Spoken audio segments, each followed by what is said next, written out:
Blue Star, Xia Nation, Yin City, Card Master First High School. Xu Zhexian, your spiritual power defect means you are destined to never become a card master. There's no need for you to attend class tomorrow. You've been transferred to an ordinary school. Accept mediocrity. The middle-aged teacher delivered this cold verdict and left without a backward glance. Xu Zhexian stood frozen, an absurd thought flashing through his mind. I haven't even finished reading my books. Did I store all that knowledge in my brain for nothing?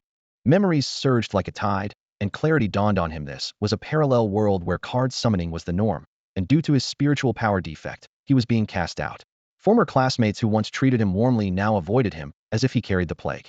So this is how fickle people can be. Xu Zhexian thought coldly, though his heart was unexpectedly at peace. In his past life, he was merely a struggling artist trying to make ends meet. Now, he had been given a second chance at youth, blessed with a privileged family and loving parents. A simple, ordinary life didn't seem so bad. Just as he resolved to live a quiet life, a deep blue virtual panel appeared before him. Lifespan, 89 years. Convert lifespan into spiritual power. Slay demons to gain lifespan. Exchanging life for power. Xu Zhexian frowned. In my last life, I spent money like crazy. Do I have to burn my lifespan in this one? As he hesitated, a girl in a blue and pink dress approached gracefully. Xu Zhexian, keep your distance from now on. With the college entrance exams approaching, I'm focusing on my studies and not interested in romance. This was Yang Xia, the so-called white moonlight Xu had chased after since kindergarten. He had given her everything he could, only to receive ambiguous and distant treatment in return. Why aren't you saying anything? Yang Xia frowned when she saw Xu Zhexian remain silent. Xu Zhexian couldn't be bothered to reply and simply walked away. This action utterly shocked Yang Xia. How could the once obedient admirer suddenly ignore her like this? Stop right there. What's the meaning of this? Yang Xia blocked his path, her tone both indignant and coquettish. Xu Zhexian shot her a cold glance. Not interested in romance. Then who was it I saw shopping with Su Chen last night? You were following me? Yang Xia was instantly overcome with shame and anger. Just a coincidence. I was actually planning to give you some card-making materials, Xu Zhexian smirked. But I suppose Su Chen can handle it. I'm sure he's generous enough. With that, he shoved his hands into his pockets and walked around Yang Xia without a trace of hesitation. He was done being a sycophant. Come back here, or he'll never speak to you again. Yang Xia shouted, furious. We're from two different worlds. What's wrong with me pursuing happiness? You're the one who can't give me what I want. Classic line, Xu Zhexian muttered without looking back, raising his middle finger to the sky. Women would only distract him from his path as a card master. In that moment, Xu Zhexian's mindset shifted completely. If he was already destined to face danger, why not fight with all his might? Even if he had been transferred to an ordinary school, he could still take the card master entrance exams as an independent candidate. Accept mediocrity? Two different worlds? Let's see how he rewrites his destiny. Back home, Xu Zhexian investigated his spiritual source and finally understood the nature of his spiritual power defect. Card masters must first awaken their spiritual source and then refine their spiritual power through meditation. But Xu Zhexian's spiritual source was peculiar. No matter how much he trained, it remained a void.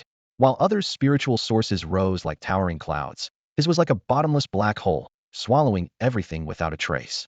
This made it nearly impossible for him to even control the most basic life-supporting cards. Now, with the lifespan conversion system, spiritual power was no longer an obstacle. The top priority was creating his own core card. The key to a core card lies in its growth potential. Much like the foundation of a building, a strong base allows for towering heights. What type should I choose? If I'm burning lifespan, I might as well aim for the extreme. Xu Zhexian murmured as he browsed guides on his phone. For beginners, animal type and plant type core cards were recommended. Animal cards offered strong initial combat power, while plant cards had immense potential in the long run. But for true extremity, only spirit type cards would do. Spirit type cards have unlimited growth potential. Legends even spoke of spirits ascending to the status of supreme deities. Heroes and legends from throughout history could be transformed into cards. The challenge, however, lay in obtaining the spirit's approval. The higher the approval, the stronger the card. Unfortunately, due to demon invasions and interdimensional wars, much of this world's historical knowledge was shrouded in mystery. People knew Zhao Yun was a famous general of the Three Kingdoms, but were unaware of his legendary 7 entries and 7 exits. The life stories of emperors were even more obscure. Creating emperor spirit cards came with an additional hidden requirement: imperial destiny. Only those with the aura of a ruler could gain the recognition of an emperor spirit. Without it, crafting an emperor card was impossible. Xu Zhexian's eyes gleamed with determination. The deeds of past emperors? He knew them like the back of his hand. In his previous life as a traditional style artist, he had pored over countless historical records to create accurate character illustrations. This unique expertise was something he could fully leverage. As for imperial destiny, someone daring enough to gamble with their life might already possess the aura of a king. If he were to choose an emperor, he would choose the strongest. His emperor-themed card deck would begin with the first emperor, Yingzheng. With his decision made, Xu Zhexian immediately began ordering materials. With only 2 months left until the exams, he had to work quickly to craft his core card, level up, and prepare for the challenges ahead. Half an hour later, the basic materials Xu Zhexian ordered arrived, delivered by a courier. 3 sets of spirit drawing pens, spirit ink, and blank spirit cards, prepared to account for any potential failures. The conversion ratio of lifespan to mental power is 1 to 10,000. A system prompt echoed in his mind. When lifespan is less than 1 year, conversion is not possible. In an instant, Xu Zhexian's barren mental source erupted with astonishing transformation. Golden radiance bloomed from his mental source, resembling the blazing sun in the heavens. Each strand of divine light turned into streams of golden mental power, flowing down with a potency 100 times greater than ordinary mental power. Xu Zhexian sat upright, his expression focused and solemn. Taking a deep breath, he held the spirit drawing pen in his right hand and lightly dipped it into the spirit ink. His mental power coursed through his entire being, and he dared not slacken for even a moment. Any interruption in mental power during the process would mean failure. Time seemed to freeze. The golden mental power merged with the spirit ink, sketching radiant patterns across the blank card. A magnificent scene of rivers and mountains unfolded on the card, with the Great Wall of China stretching like a soaring dragon. At the center of the image stood an emperor, crowned with a towering headdress and robed in black and crimson ceremonial attire. He stood proudly atop a war chariot, holding a jade seal in his left hand and the Qin sword in his right, his gaze commanding the world. Behind him, an army of 1,000,000 stood in majestic formation, exuding an unstoppable aura. The king of Qin sweeps the 6 realms, his tiger-like gaze unmatched. Xu Zhexian set down his pen, breathing heavily, his clothes soaked with sweat. Yet, the critical final step remained: engraving the emperor's achievements, the finishing touch. Carefully flipping the card, he began to inscribe, stroke by stroke, the historical records. When the first emperor arose, inheriting the might of 6 generations, he swept across the 6 realms, unified the 9 provinces, and ruled the 8 directions. Upon my death, I shall transform into the dragon soul, safeguarding the eternal prosperity of Huaxia. With each character inscribed, the card's brilliance grew more intense. Finally, he solemnly wrote the true name. Welcome, Emperor Qin Shi Huang, Yingzheng. Boom. Outside the window, golden rays burst from the clouds, and the roar of a dragon echoed across the heavens and earth. Such a phenomenon signified the recognition of the card's success by the laws of the universe. Xu Zhexian's blood surged with excitement, for at this moment, his idol stood before him. Emperor Qin Shi Huang was 8 feet 6 inches tall, clad in simple, yet dignified black and crimson robes that emanated supreme imperial authority. On his resolute face was a faint smile. Greetings, noble sire. Junior Xu Zhexian pays his respects to your majesty. Xu Zhexian bowed respectfully. Though it might seem overly dramatic to bow to a card he had personally created, as a descendant of Huaxia, his reverence for this unparalleled emperor came from the depths of his heart. Lowering his gaze, he examined the glowing golden card in his hand. Emperor Qin Shi Huang Yingzheng. Quality: gold, gray, white, green, blue, purple, gold, orange, red, rainbow. Level: 10 stars. Category: Emperor. Skill: unification of the 6 realms, eternal prosperity. Attribute: imperial authority. Advancement path: ancestral dragon Yingzheng, human sovereign Yingzheng, celestial emperor of all realms Yingzheng. Bond: none. A golden 10-star start. This was undoubtedly a game changer. To put it into perspective, most high school seniors' core cards were still at the green level. Having a green card with 7 or 8 stars was already enough to secure admission into a decent Cardmaster university. Imagine the expressions on the faces of those teachers at the Cardmaster High School who once persuaded him to drop out, if they knew about his current situation. Standing by the window with a faint smirk, Xu Zhexian thought to himself, the person I am now is far beyond your reach. But there was a more pressing matter at hand: prolonging his life. He glanced down at the first emperor card in his hand, glowing with golden light, and recalled the 88 years of lifespan consumed during its creation. This was merely a golden shimmer card. If he had access to higher-grade card-making materials and a sufficient lifespan, he might have been able to craft an orange-tier card directly. Xu Zhexian quickly organized his thoughts, mapping out the supporting cards needed to complement the first emperor. For equipment, he required Sword of Qin, Tai sword, Imperial seal, and 12 bronze men. For subordinates, he needed Bai Qi, Zhang Yi, Meng Tian, Wang Jian, Li Si, and Qin elite soldiers. The scenario cards would include Mount Tai Sacrifice, Great Wall, Ipang Palace, Lingxiu Canal, and Book Burning and Scholar Burying. And, of course, large-scale domain cards were indispensable: Conquer the 6 Kingdoms, Quest for Immortality, and touring the realm. Just as a depiction of spring cannot rely on a single flower, building an emperor card deck requires constructing an entire imperial system. Moreover, his ambitions extended beyond the first emperor alone. Many illustrious emperors throughout Chinese history awaited representation. To create a complete Emperor Series card deck was a challenge of unimaginable magnitude. Tomorrow, we head to the Sword Pavilion.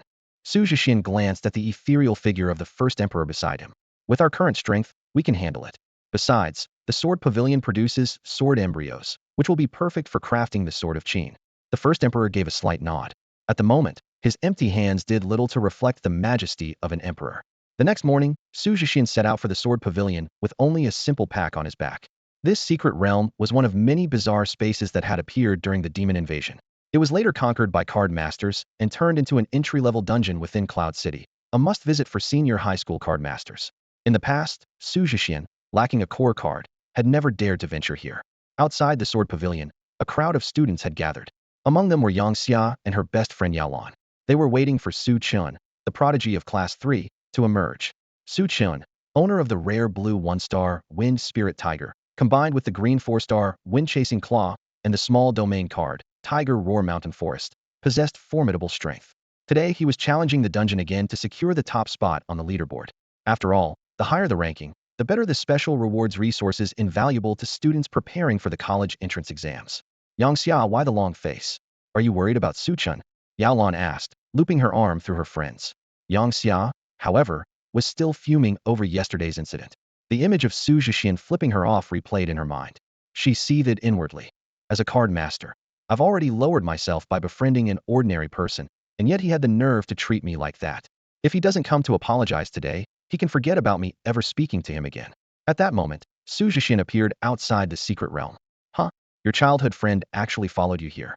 Yaolon said in surprise. Ignore him. I already cut ties with him yesterday. Yang Xia huffed, stealing a glance at Xu Zhexian out of the corner of her eye.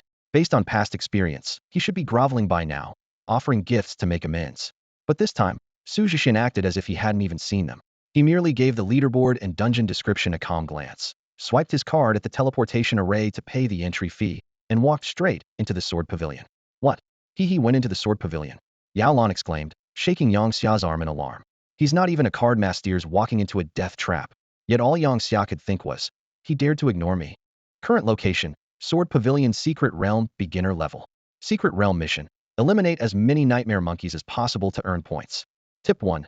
Time limit of 6 hours, after which you will be automatically transported out of the realm. Tip 2. All items obtained in this realm are bound to the player. Tip 3. This is a multiplayer instance. Stay vigilant against others. The true Sword Pavilion stood majestically atop Tianmen Mountain, resembling a colossal sword piercing the sky. Xu Zhexian looked up, feeling the overwhelming sword aura that filled the peak. He opened his palm, and a card materialized within it. Let's start here and proclaim the might of the first emperor to the world. With Xu Zhexian's summoning, Yingzheng appeared. Every gesture and movement radiated imperial dignity. His composed steps exuded an oppressive aura that could make one suffocate. At the mountain's base, a horde of small but ferocious black iron-tier nightmare monkeys bared their fangs and charged forward. Facing these beginner-level creatures, Yingzheng merely waved his sleeve with indifference. Unite the 6 kingdoms. The domineering imperial aura instantly coalesced into a black, 5-clawed divine dragon. Wherever it passed, the nightmare monkeys disintegrated into ash. The points surged rapidly. Unite the 6 kingdoms. Condense a black dragon using imperial aura to deal area damage to enemies. Witnessing this, Xu Zhexian couldn't help but smile. He had read guides before and knew that newcomers typically had to lure out one monkey at a time, slowly defeating them until they leveled up enough to clear groups. Yet Yingzheng's effortless destruction was unprecedented. If someone recorded this and posted it on a short video platform, it would surely spark envy across the board. The path ahead was smooth, as no nightmare monkey managed to survive for more than 3 seconds. In just over 10 minutes, Xu Zhexian had already reached the mountainside. There, he unexpectedly encountered Su Chun from Class 3. Su Chun was skillfully coordinating with his Wind Spirit Tiger to fend off 5 bronze-tier nightmare monkeys. When Su Chun spotted Xu Zhexian, he was so shocked that he almost shouted, "What are you doing here?" He stared in disbelief at this person, who had once been advised to leave school, now appearing so composed in the Sword Pavilion secret realm. Well, it's quite a coincidence. You seem to be having a tough time. Let me help you out. Before Xu Zhexian could give a signal, Yingzheng had already understood his intent. With a graceful wave of his sleeve, the 5-clawed black dragon reappeared, its roar shaking the heavens. In an instant, Not only were the 5 bronze-tier nightmare monkeys reduced to dust, but all the surrounding monkeys were also obliterated. All the dropped materials and points were credited to Xu Zhexian. The scene left Su Chen utterly stunned. He and his wind spirit tiger could handle at most 10 nightmare monkeys at a time. Yet this person previously deemed to have a spiritual deficiency was not only capable of controlling an elite spirit card, but had summoned an entity so overwhelmingly powerful that it was suffocating. What made it even harder for Su Chen to accept was that not a single monkey was left for him. Wait, how could you? Su Chen began to protest but stopped short when he met the kind yet imposing gazes of Xu Zhexian and Yingzheng.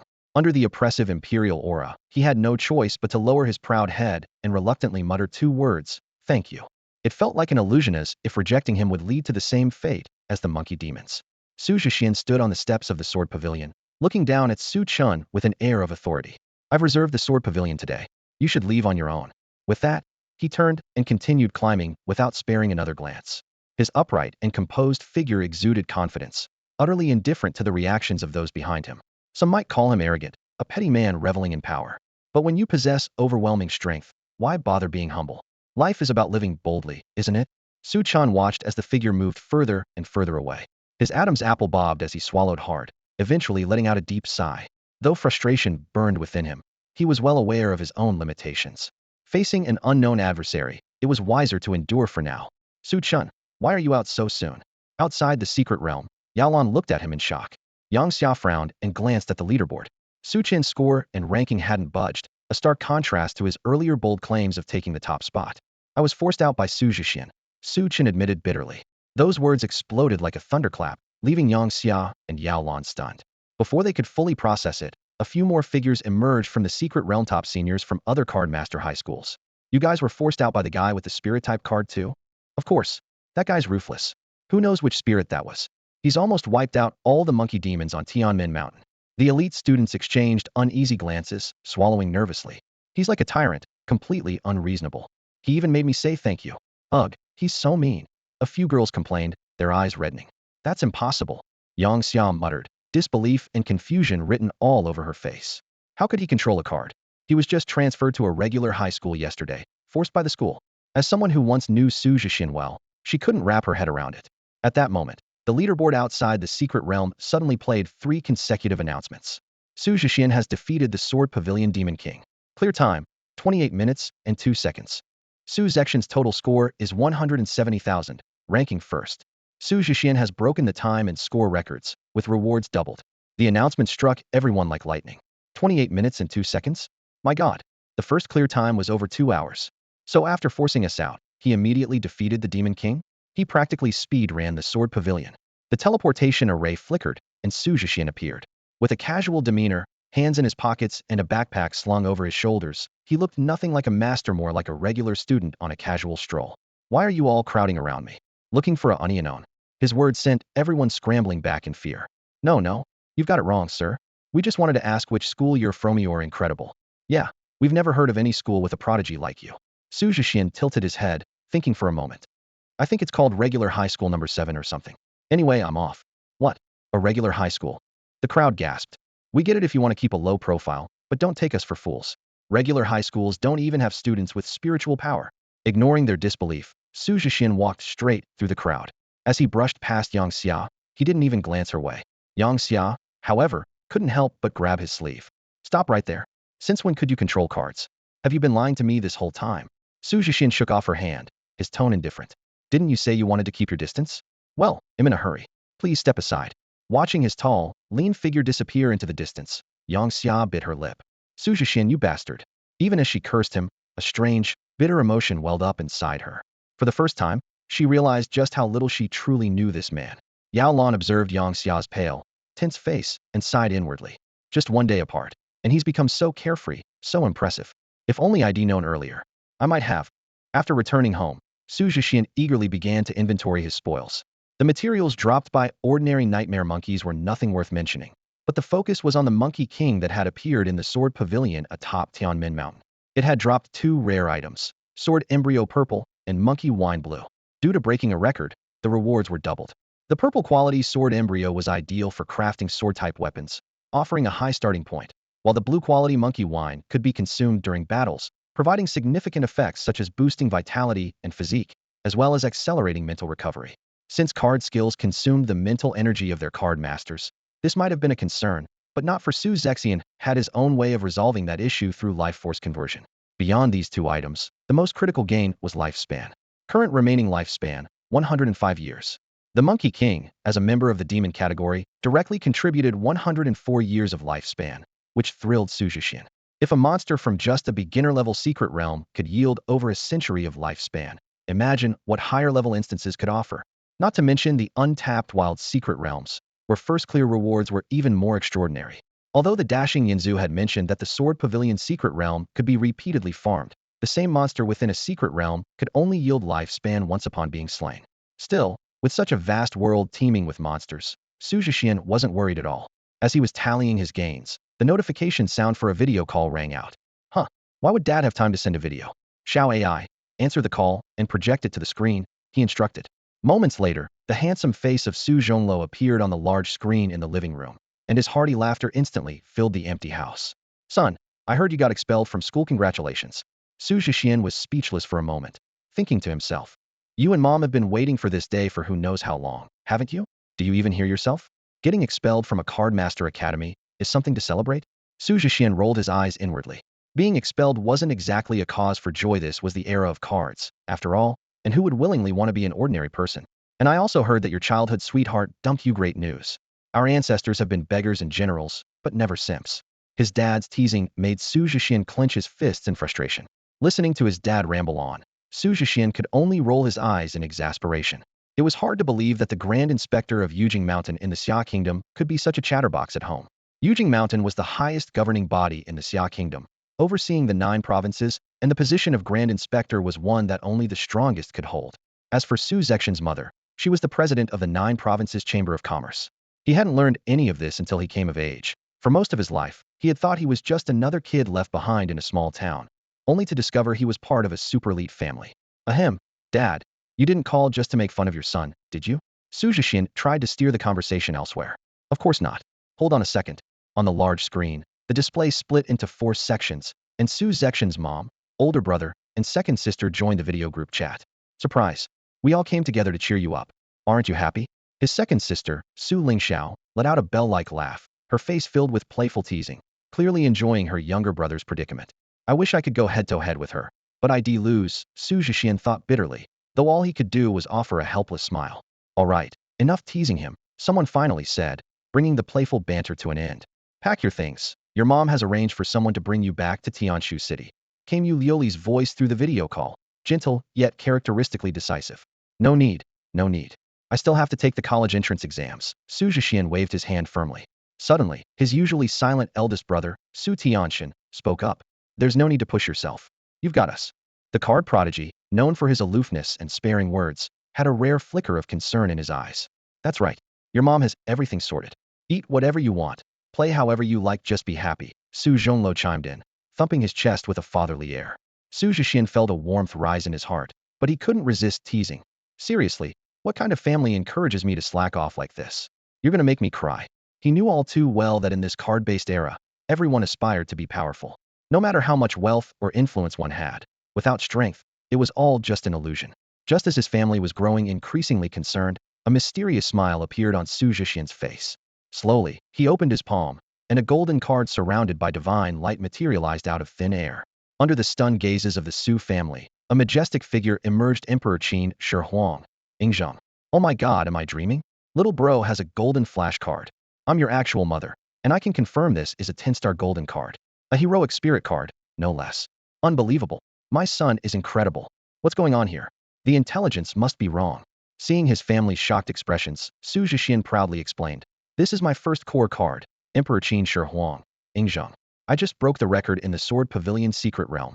He left out the grueling details and gave a simple recap of what had transpired. The 4 people on the video call froze like statues. They all knew of Emperor Qin Shi Huang's legendary status, but had never imagined anyone could create a card of him. Su Tianshan was the first to recover, a rare mix of pride and amusement flickering in his usually icy gaze. You're better than me, he admitted before logging off. So the joke's on me, huh? I'm out. I even prepared all this food for you. Will eat it myself. Humph. Su Lingxiao quipped before exiting the group chat, though inwardly, he was cheering for his brother's incredible achievement. Su Zhonglo, unable to contain himself any longer, burst into hearty laughter, pounding the floor in a fit of excitement, completely abandoning his usual composed demeanor. Since the card era began 1,000 years ago, the Xia kingdom had never been able to create an emperor card and had suffered humiliation because of it. But now, his youngest son had started off by summoning Qin Shi Huang, a sign of unparalleled destiny and imperial fate. Our worries were unnecessary. Our son is remarkable, Yu Lioli said softly, her eyes brimming with maternal warmth. Your allowance is now 10 times higher. Get whatever you need, and if you can't find it, let me know. In 2 months, I hope you'll get into Wanxiang Academy. Wanxiang Academy, a hidden haven for prodigies, only accepted 5 to 10 students per year. It was even more mysterious than Qingmu and Beijing academies. Thank you, Mom. I won't let you down, Xu Zhexian promised solemnly. After calming himself, Su Zhongluo added, I'll prepare a gift for you too, though it may take some time. And thank you for this wonderful surprise. I'm so proud of you. After the family meeting ended, Xu Zhexian felt a surge of warmth in his heart. He silently vowed to himself, my code for life: don't mess with my family or get in the way of my happiness, or you'll face the consequences. All right then, time to get to work. He decided to craft 2 legendary swords in one go, the Apang Qin sword and the Guantai Qin sword. With his mom's financial backing, materials, carvings, and exotic flames were no longer a problem. These enhancements would boost Ying Zheng's attack power, paving the way for him to dominate everything in his path. High-end card crafting often requires only the simplest methods. At this moment, the desk was neatly arranged with materials such as white card, sword core purple, scarlet flame blue, and cloud dragon pattern purple. Xu Zhexian carefully began merging the material cards into the white card. Although the quality of scarlet flame was blue, its price rivaled that of purple-grade materials due to its rarity. Xu Zhexian had spent a considerable amount of money acquiring it. The reason was simple: scarlet flame was extremely rare. Exotic flames have diverse uses. They are essential for crafting weapons, enhancing fire-based abilities, and even other applications. However, exotic flame cards on the market were incredibly scarce, with demand far exceeding supply. These 2 pieces of scarlet flame were acquired by Xu Zhexian through a high-price auction. Once the merging was complete, Xu Zhexian focused his mental energy to activate the card crafting process. He entered a unique state where time seemed to stand still. His entire body glowed with a golden light, resembling a born saint. With his brush dipped in ink, he began to draw. Under his strokes, a bronze sword engraved with dragon patterns slowly took shape. The sword radiated brilliance, piercing through the dim sky. Thunder crackled, a divine dragon coiled around it, and sword energy surged in all directions. After completing the artwork, Xu Zhexian inscribed the sword's origin on its reverse side. Forged from the copper of Beiji, tempered 1,000 times, measuring 3 feet and 6 inches in length. Its edge is as sharp as a dragon descending into the abyss, radiating the essence of sun and moon, with a blade that conceals the sharpness of heaven and earth. Finally, he decided on the sword's true name, engraving it as Ding Qin. Clang's sword's cry resonated like a dragon's roar, striking awe into the heart. Xu Zhexian gazed at the floating sword before him with satisfaction, took a deep breath, and continued his work. Half an hour later, the second Ding Qin sword was completed. At this moment, the twin swords radiated brilliance, triggering a phenomenon. The 2 swords shone like divine guardians, protecting the land of Shenzhou, undoubtedly treasures of the Qin dynasty, imbued with a majestic aura of destiny. Watching by Xu Zhexian's side, Ying Zheng's eyes sparkled as he suddenly shouted, Sword, come! The 2 Ding Qin swords merged into one in Ying Zheng's hands, transforming into a divine sword radiating celestial light. In an instant, the sword's radiance manifested as a small golden dragon, coiling around Ying Zheng and amplifying his imposing presence, exuding an overwhelming sense of power. Ding Qin. Quality: purple. Level: 10 star. Category: weapon sword. Attributes: attack power 200. Skills: twin swords unite. Qin's edge: protect the nation and its people. This was undoubtedly the most fitting sword for a ruler like him. The attribute boosts alone were extraordinary, not to mention the power of its 3 skills. Twin swords unite is a passive skill that allows the wielder to merge the swords into one or split them into 2 at will. When merged, the wielder's attack power doubles. When split, the wielder gains 2 additional attacks. For instance, if Ying Zheng uses his Unify the 6 States skill, which originally summons 1 black dragon, he can now summon 2 more. Qin's edge uses the Empire's destiny as an attack method, bypassing all defenses. Protect the nation and its people generates a shield using the Empire's destiny, capable of blocking a fatal strike, with a cooldown of 1 month. Thank you, Ying Zheng said softly as he gently caressed the Ding Qin sword, his gaze warm, expressing his gratitude to Xu Zhexian. No need for thanks. This also benefits me. The stronger you are, Brother Zheng, the stronger I become, Xu Zhexian replied, hands on his hips, grinning foolishly. However, A notification on the virtual panel quickly sobered him. Remaining lifespan, 2 years.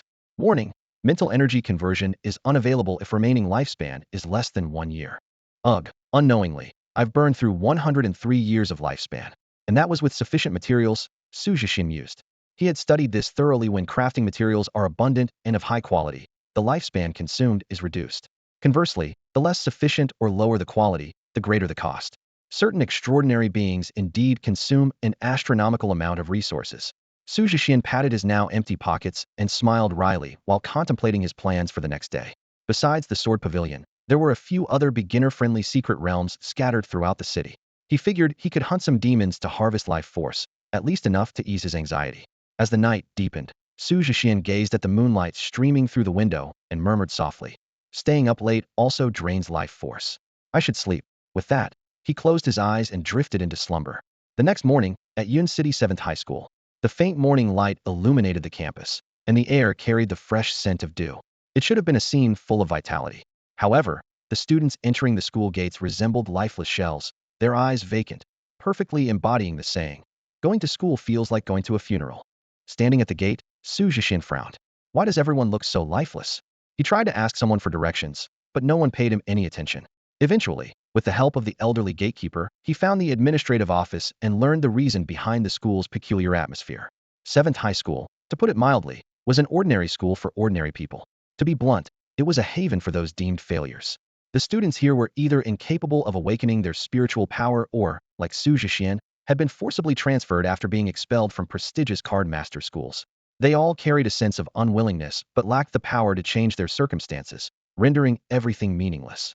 In the office, Mr. Wang Meng set down his copy of the Tale of the Mortal Card Master. The menacing scar across his face shifted as his expression softened. "You've seen the situation at this school. But as a teacher, I want to say this: work hard. It's okay to accept being ordinary, but never give up on your dreams." What a hearty bowl of chicken soup, Xu Zhexian thought to himself sarcastically. A teacher who reads novels during work hours sure knows how to preach. Still, this rugged yet kind-hearted homeroom teacher was far better than the cold and indifferent instructors at the cardmaster school. Wang Meng, holding his teacup and his novel, escorted Xu Zhexian to class 10 of the senior year. Inside the classroom, the students were uniformly sprawled across their desks, sleeping soundly, a scene worthy of being dubbed the sleepiest class. Wang Meng chuckled awkwardly, patting the podium. "This is our new classmate, Xu Zhexian. He'll be spending the rest of high school with us." There was no applause, only a symphony of snores. Xu Zhexian didn't seem to mind. Pointing to an empty seat in the back row, he asked, "May I sit there?" "Sure, go ahead." For Xu Zhexian, it didn't matter where he sat since he planned to request leave to explore secret realms anyway. However, he noticed an interesting presence: a girl among the sleeping students, nibbling on snacks like a little squirrel. "Hi, I'm Xu Zhexian," he greeted. Startled, the girl looked up abruptly, choking and spraying crumbs onto Xu Zhexian's face. "Sorry, I didn't mean to cough." "Cough," she coughed and apologized nervously, clearly flustered. It's fine. I scared you." "Here, drink some water," Xu Zhexian said reassuringly. The girl grabbed a thermos from her desk and took a big gulp. A unique aroma wafted through the air, prompting Xu Zhexian to ask in surprise, "Is that wheat juice? Do you want some?" she offered hesitantly. Xu Zhexian was momentarily at a loss for words, staring at the sincere expression on her face. She quickly wiped the crumbs from her lips and shyly handed him a packet of spicy strips. My name is Zhang Wenjiu." It's the Wenjiu from the phrase, Wenjiu Zhan Huaxiu." A playful breeze slipped through the window, lifting a strand of hair near her ear. The golden sunlight bathed her, making her look like a celestial being descended from the heavens. Xu Zhexian found himself staring at this delicate and graceful girl, thinking, this must be what Xiaozhi envisioned when he dreamed of the goddess of the Luo River. What's wrong? Feeling upset, Zhang Wenjiu tilted her head, looking puzzled at Xu Zhexian, who seemed lost in thought. Suddenly, she remembered the pained expressions of her classmates when she first transferred to 7th High School. She had experienced something similar, and Xu Zhexian's current state reminded her of that. Zhang Wenjiu furrowed her brows slightly, feeling a spark of determination. She made a decision. Reaching into her desk drawer, she pulled out a bunch of snacks from her bag: spicy sticks, potato chips, konjac strips, duck necks, fish tofu, snow pastries. She shoved them all into Xu Zhexian's arms in one go. "Eat something tasty, and you won't feel sad anymore. Trust me," she said firmly. Xu Zhexian finally snapped out of her daze, looking down at the mountain of snacks in her arms with surprise. How could her bag hold so much? It was like a magical pouch. "I wasn't," she started to explain, but suddenly realized how could she admit to Zhang Wenjiu that she had been staring at her because she was too beautiful? That would be mortifying. Besides, she had once claimed that women would only slow her down when it came to card making. So, under Jiang Wenjiu's expectant gaze, she could only open a package and start eating. To her surprise, it was delicious. But wait, was eating snacks in class allowed? She glanced toward the podium and saw that teacher Wang Meng was slumped over the desk, face covered by a novel, snoring away. Oh wow, so this was why the school had a reputation for having a sleepy crowd. Xu Zhexian thought to herself that her first day as a transfer student was unexpectedly relaxed. She should have transferred sooner. She was so thrilled that she forgot to take a leave to explore the secret realm, only to be greeted by a torrential downpour after school. The rain poured down like a breached river from the heavens. Standing under the school building, Jiang Wenjiu gazed at the gloomy sky and sighed softly. You didn't bring an umbrella either, did you? She asked Xu Zhexian, turning to her. The girl shook her head at first, then nodded, appearing a bit dazed. Here, take this umbrella. I borrowed it from teacher Wang just now, Jiang Wenjiu said. No, no. I have, Xu Zhexian tried to refuse, but Jiang Wenjiu had already pushed the blue and black checkered umbrella into her hands. Then, using her bag to shield her head, Jiang Wenjiu dashed into the rain. Wait a minute. Why is that silly kid running in the rain? I lent him an umbrella, didn't I? Wang Meng walked up to Jiang Wenjiu, watching the figure in the rain. She gave it to me, Jiang Wenjiu replied, her heart warming as she watched Xu Zhexian's retreating figure. Wang Meng covered his face and then said to Jiang Wenjiu, young lady, let's head out. In weather like this, the Langya secret realm should be pretty empty. Fine. Jiang Wenjiu sighed reluctantly, thinking to herself, in this weather, wouldn't it be better to enjoy some wheat juice and fried chicken instead of venturing into a secret realm? Beside her, Wang Meng's demeanor suddenly shifted. A barrier formed around them, concealing their presence. Jiang Wenjiu manifested a deep blue card in her palm, summoning a panda clad in traditional attire, holding an oiled paper umbrella, and carrying a large wine gourd on its back. Panda, Dukong, Blue 9-star.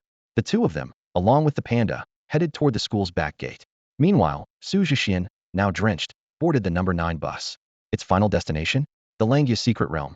A hint of worry crept into her heart. Would she be able to find a team at this hour? Watching the heavy rain through the bus window, Xu Zhexian pondered. The Langya secret realm was one of the beginner dungeons, but unlike the Sword Pavilion secret realm, it required at least 2 people to form a team. Teaming up granted double points and materials, while entering solo halved all rewards. That was one of the rules of the Langya secret realm. Of course, Xu Zhexian could choose other solo dungeons.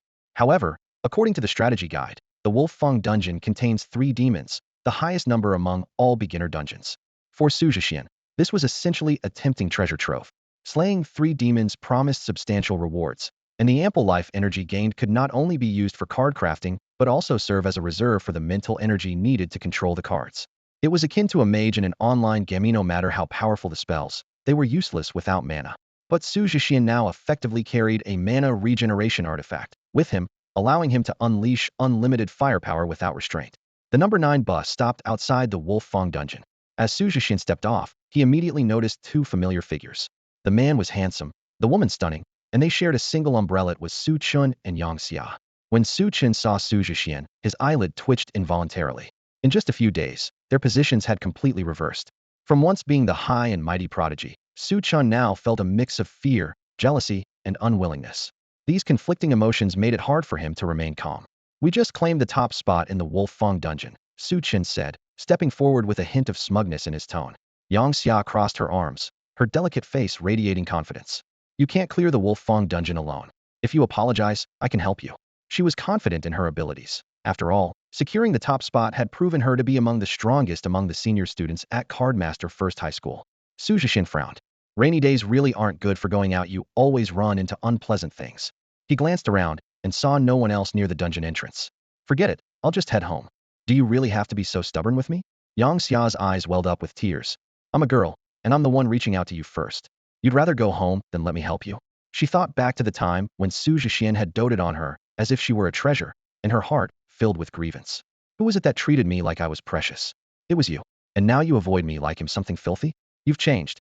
Fine, I won't go soft on you anymore. Just then, an unexpected sight caught everyone's attention. A towering panda-like figure, carrying a massive wine gourd and holding a paper umbrella, slowly approached while shielding a young girl dressed in a lake blue, waist-length ruchuan. The rain seemed to be repelled by some mysterious force, unable to touch the girl at all. She looked like a serene, ethereal moon, graceful and otherworldly. The girl gently tugged at Xu Zhexian's damp sleeve and spoke in a crisp, delicate voice. I am sorry I'm late. Xu Zhexian turned and was stunned. Jiang Wenjiu. Seeing his deskmate not only in a completely different outfit, but also accompanied by a summoned card creature, he froze. He had thought she was just an ordinary person earlier in the day, but now he realized she was also a card master. Both of them seemed a bit awkward, especially Xu Zhexian, who felt even more embarrassed as he recalled giving her an umbrella before. No worries, no worries. I just got here too, Xu Zhexian replied, scratching his head and laughing awkwardly. No matter how awkward things were between Xu Zhexian and Jiang Wenjiu, Yang Xia's heart was the heaviest at this moment. The people who once surrounded her now pretended not to see her. What she couldn't bear the most was that he had secretly arranged to meet another girl. To make matters worse, the girl's beauty and grace were so captivating that even Yang Xia, as a fellow woman, couldn't help but take a second look. Who was she? Yang Xia clenched her fists, her heart filled with jealousy and bitterness. My teammate is here. You two should leave. We're about to enter the secret realm, Xu Zhexian said dismissively, gesturing to Su Chun. At that moment, Xu Zhexian finally felt vindicated. Su Chun, however, remained silent, his emotions a tangled mess. He didn't know how to respond. The stark contrast between individuals can sometimes be painfully clear. Jiang Wenjiu's presence instantly shattered Su Chin's sense of pride. How unbelievably fortunate must one be to have such a celestial beauty by their side. Xu Zhexian, I'm jealous of you, Yang Xia thought to herself. Regardless of how the others reacted, Xu Zhexian and Jiang Wenjiu had already made their way toward the teleportation array leading to the secret realm. Let's go, Xu Zhexian said calmly. No, I want to see just how far they can go. Yang Xia stubbornly decided to stay. The rain poured down harder and harder. In the distance, inside a black car, two pairs of eyes were fixed on the scene unfolding before them. So, Jiang Wenjiu is running a secret realm with another guy, huh? Scoffed the sharp-featured young man in the back seat, his tone tinged with disdain. What's that guy's name? Xu Zhexian. He was transferred to 7 High earlier today, Wang Ming explained with a faint sigh, his gaze still following the direction where Xu Zhexian had disappeared. A glint flashed in his eyes. Xu Zhexian, huh? Good, very good. You made me waste a trip today. I'll remember this. The next moment, the young man sat upright, brought his legs together, pressed his palms together in a prayer-like gesture, and bowed toward the window. Thank you, brother immortal, for saving me from torment. From now on, I won't have to suffer anymore. Ha ha. His laughter was filled with uncontainable joy, even bringing tears to his eyes. Wang Ming shook his head helplessly, letting the young man revel in his moment without interruption. This young man was Jiang Huaxiong, none other than Huaxiong of the warm wine, and Jiang Wenjiu's younger brother. The connection between their names was unmistakable, a testament to the powerful bond of their bloodline. As Jiang Huaxiong often lamented, Jiang Wenjiu might struggle to open a bottle cap outside, but at home, she could easily knock him into submission. Despite her social anxiety, Jiang Wenjiu had no trouble keeping him firmly in check. Ever since Jiang Wenjiu awakened her mental powers and became a card master a few months ago, Jiang Huaxiong had completely lost the ability to resist, relegated to being her sparring partner and laborer. His suffering was as relentless as the torrential downpour outside. But in this storm, Xu Zhexian was the only ray of light, illuminating Jiang Huaxiong's hope for the future. It was also the first time Jiang Huaxiong had seen his reserved sister take the initiative to help another boy. She had even gone so far as to change into a traditional Hanfu outfit. I don't care who you are, from now on, you're my big brother, Jiang Huaxiong thought, elated. Meanwhile, Xu Zhexian and Jiang Wenjiu had already entered the secret realm. Current location, newcomer area, Wolf Fong secret realm. The system's voice echoed in their ears. Secret realm task. Defend against the attacks of the nightmare wolves. The more waves you withstand, the higher your score. Introduction. The demon kings within the Wolf Fong cavern are said to possess the bloodline of celestial wolves, guarding ancient secrets. Hint 1. Teams of 2 or more will receive attribute bonuses. Hint 2. All items obtained in this secret realm are unbound materials. Hint 3. If any team member fails, the entire team will be eliminated. Cooperation is essential. You've read the strategy guide, haven't you? Xu Zhexian's gaze was heavy as he watched the approaching wolf pack in the distance. Jiang Wenjiu nodded calmly and turned to point at the burly panda behind her. Abeo is a blue 9-star card, exceptional in close combat. I've advanced to the bronze rank and mastered the Lotus Bloom with every step cardmaster skill. She explained succinctly. In this card-based era, battles are not just about playing cards. Demons are cunning, they prioritize attacking cardmasters. That's why we must constantly grow stronger. Killing demons provides feedback similar to experience points. Reaching bronze rank allows us to acquire cardmaster skills. With a light tap of her toe on the ground, a lotus bloomed beneath her. Lotus Bloom with every step excels in agility. Each step generates a lotus that blooms and damages the surrounding area. In later stages, it can even form arrays to trap enemies. Xu Zhexian nodded quietly to himself.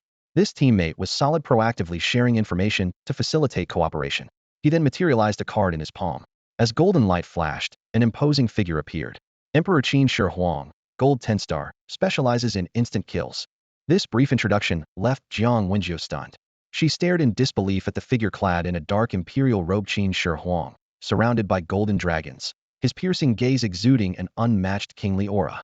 The heaven-ordained emperor, Jiang Wenjiu blurted out, her words not only describing Qin Shi Huang, but also Xu Zhexian himself.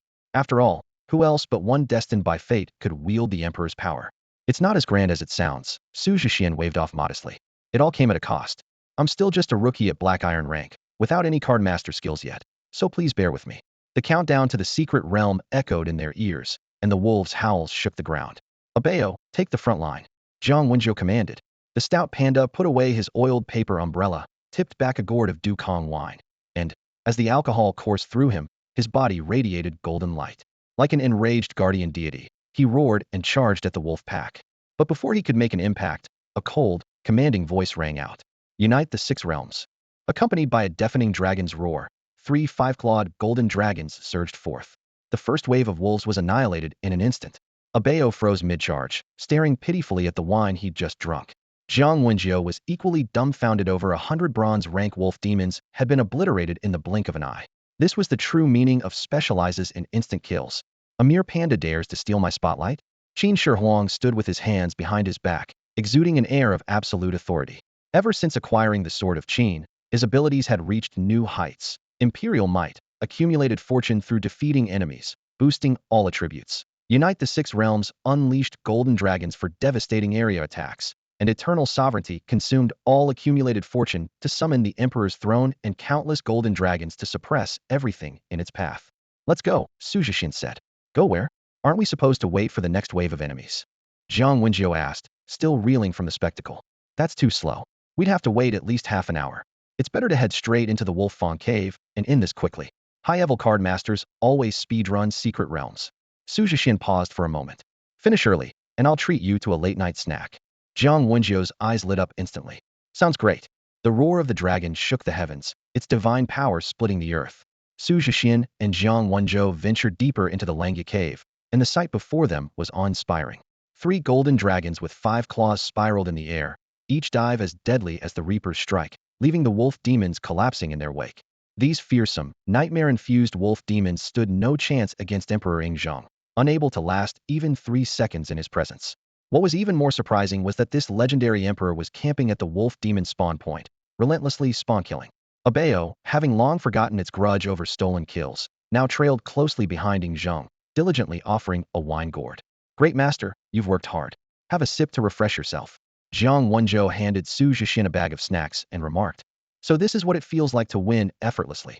Not entirely, Xu Zhexian replied, taking the snacks. Your Abeo has been a major contributor. Its wine adds a golden attribute to attacks.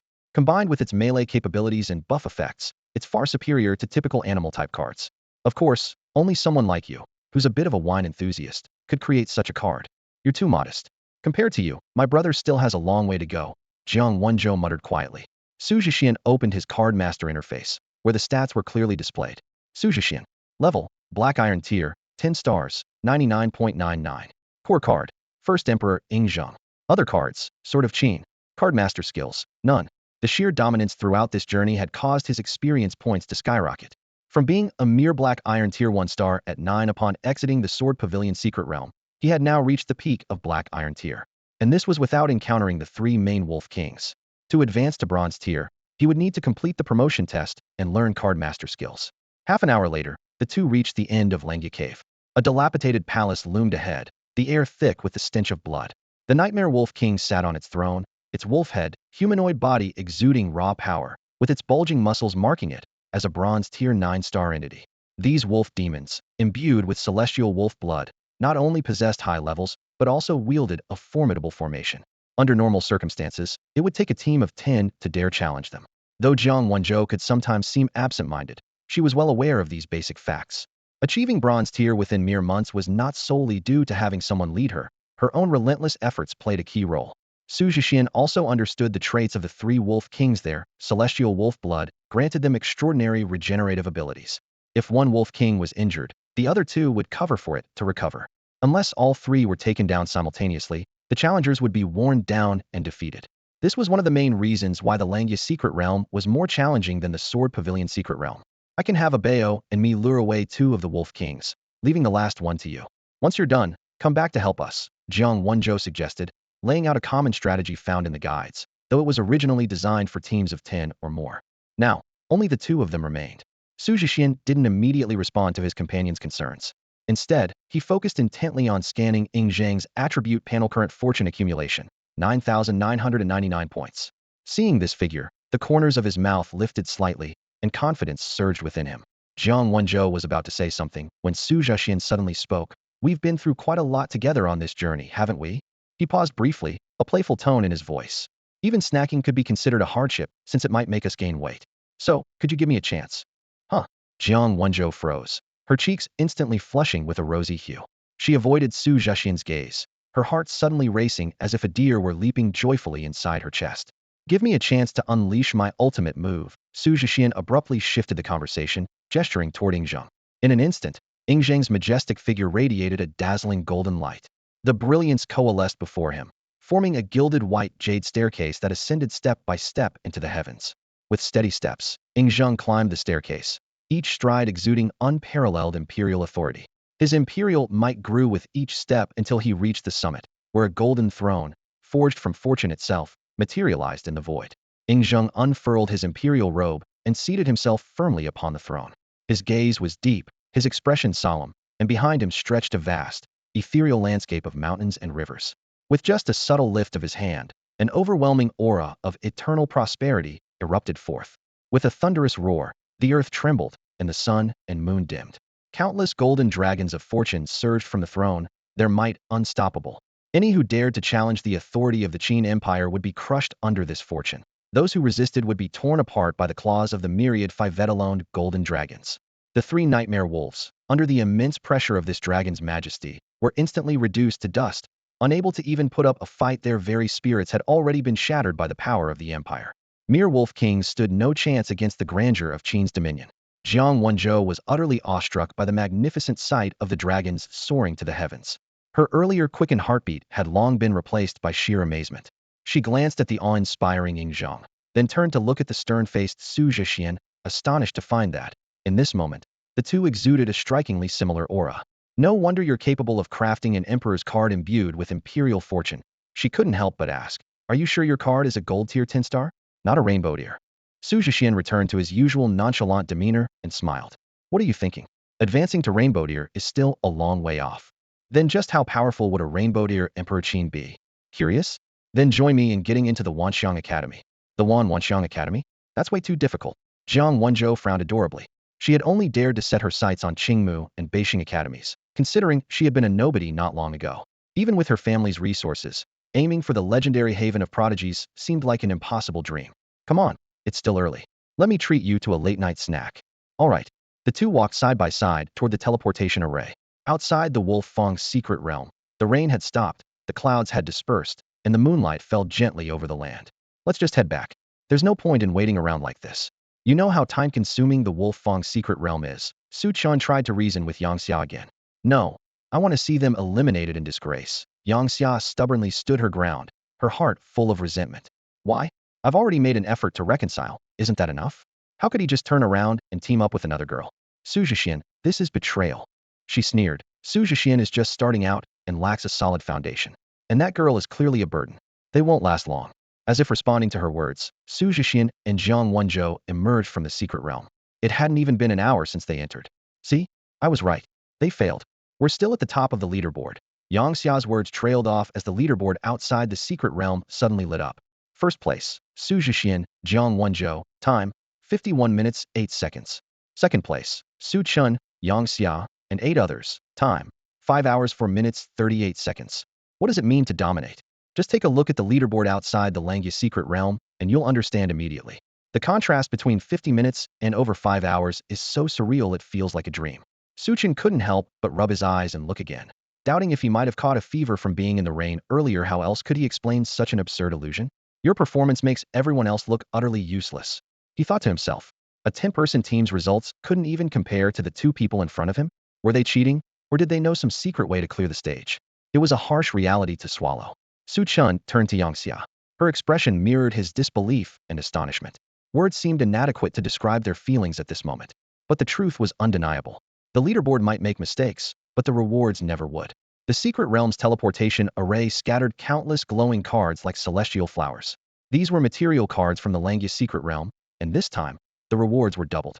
Among them, the most precious items included loot from the three-headed Nightmare Wolf King, a green small domain card of the Heaven, Earth, and Man Triad formation, 3 blue talent cards called Heart of the Sky Wolf, and 6 blue material cards called Fangs of the Wolf King.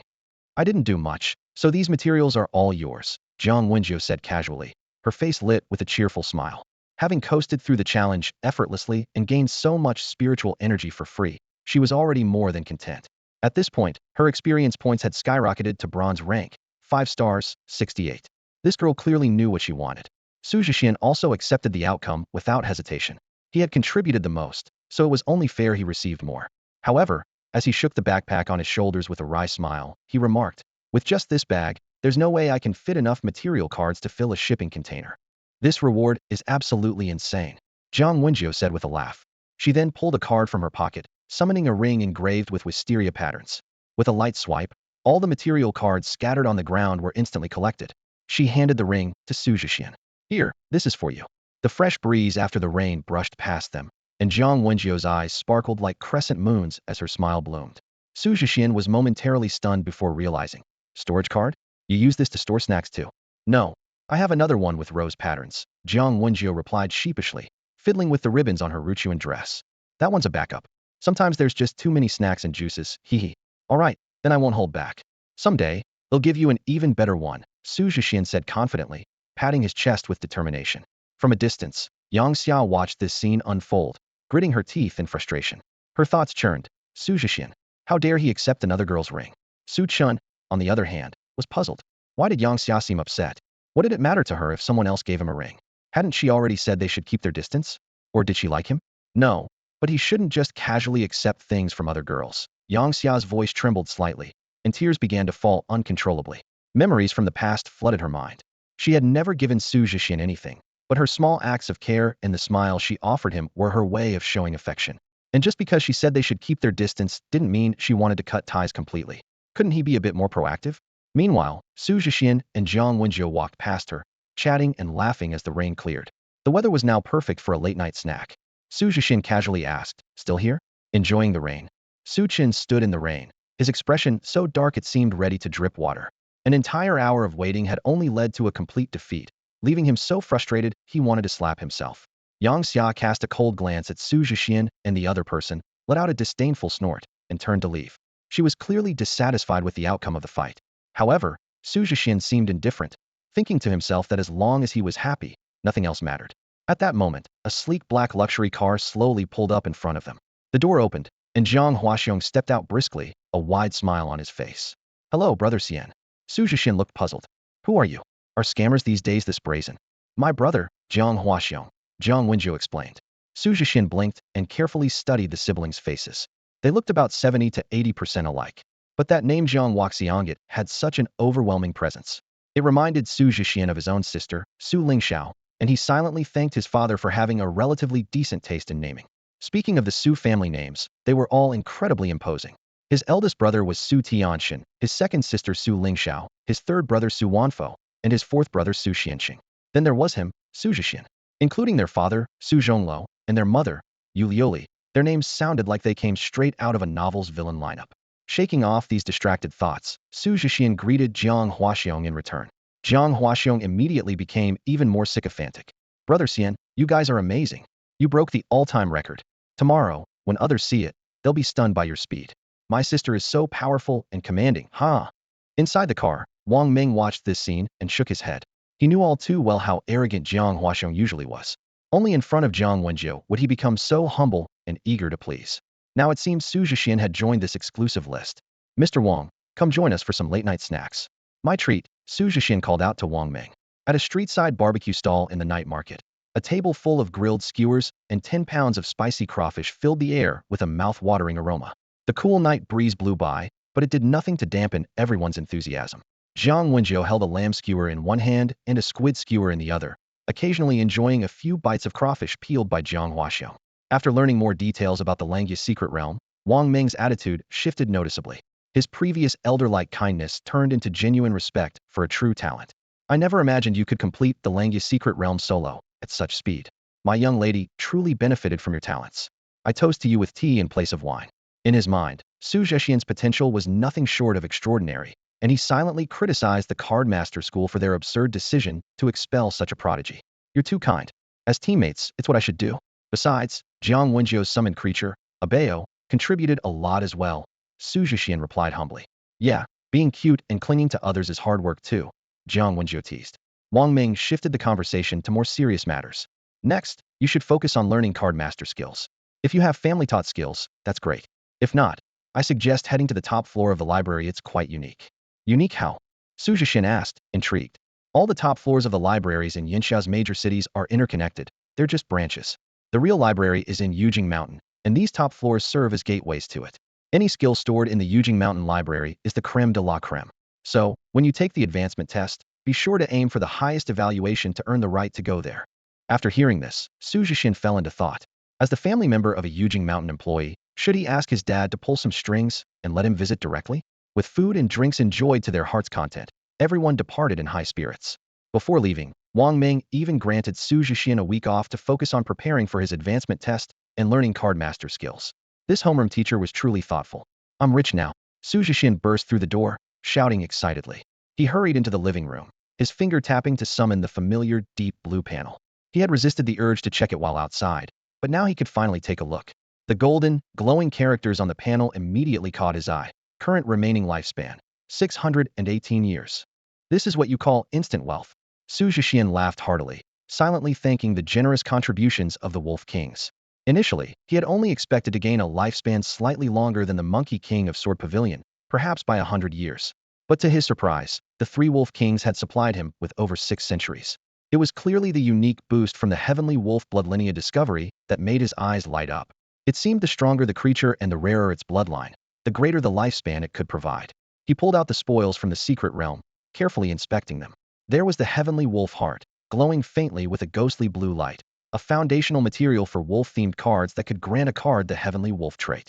Then, there were 6 Wolf King fangs, also shimmering blue, perfect for crafting weapons with sharpness attributes. Such rare materials were always in high demand and could fetch a handsome price on the market. The most valuable item, however, was a green small-scale domain card, the Heaven, Earth, and Man 3 Talents formation. This was a famous ancient formation from Yinxia, and it was precisely this card that had allowed the 3 Wolf Kings to amplify their combat power and ambush countless rookies. Of course, for Xu Zhexian, it was no big deal. And for Ying Zheng, failing to instantly crush such a minor secret realm would have been truly embarrassing. As for the more common materials like wolf teeth, claws, and pelts dropped by ordinary wolf monsters, Xu Zhexian had no intention of selling them. For one, he didn't need the money, and for another, he didn't want the hassle of running to the trade guild. These materials would be perfect for equipping the elite Qin warriors. He opened Ying Zheng's attribute panel and carefully reviewed the advancement requirements. To upgrade Emperor Qin Shi Huang Ying Zheng to Ancestral Dragon Ying Zheng, 5 conditions needed to be met. 1 equipment card, 1 domain card, 2 subordinate cards, and the card master himself needed to reach the bronze rank. This was 3 more conditions than a typical core card.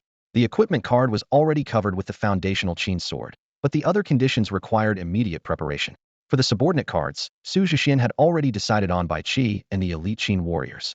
Although Bai Qi and Ying Zheng weren't from the exact same era, being from the Qin dynasty should trigger a decent synergy bonus. Glancing at the time, it was already 1 a.m., Dad should still be awake. And if he's not, they'll just have to wake him up, Xu Zhexian muttered, quickly dialing Su Zhonglo on a video call. You brat, why aren't you asleep in the middle of the night?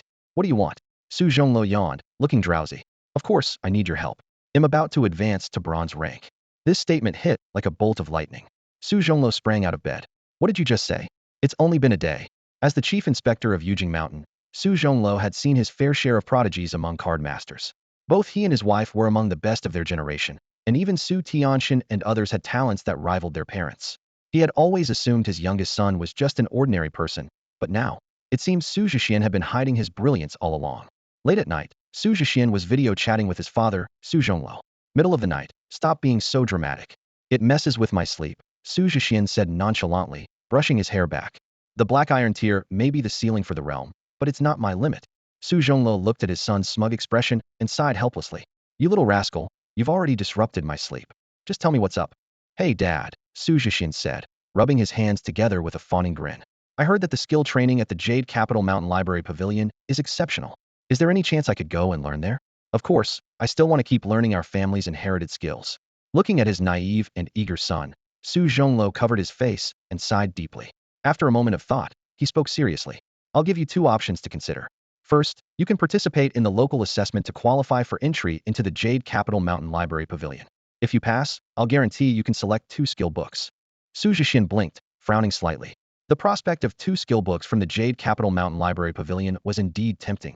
But the fact that his father presented this as the first option meant there was likely a more challenging but rewarding choice ahead.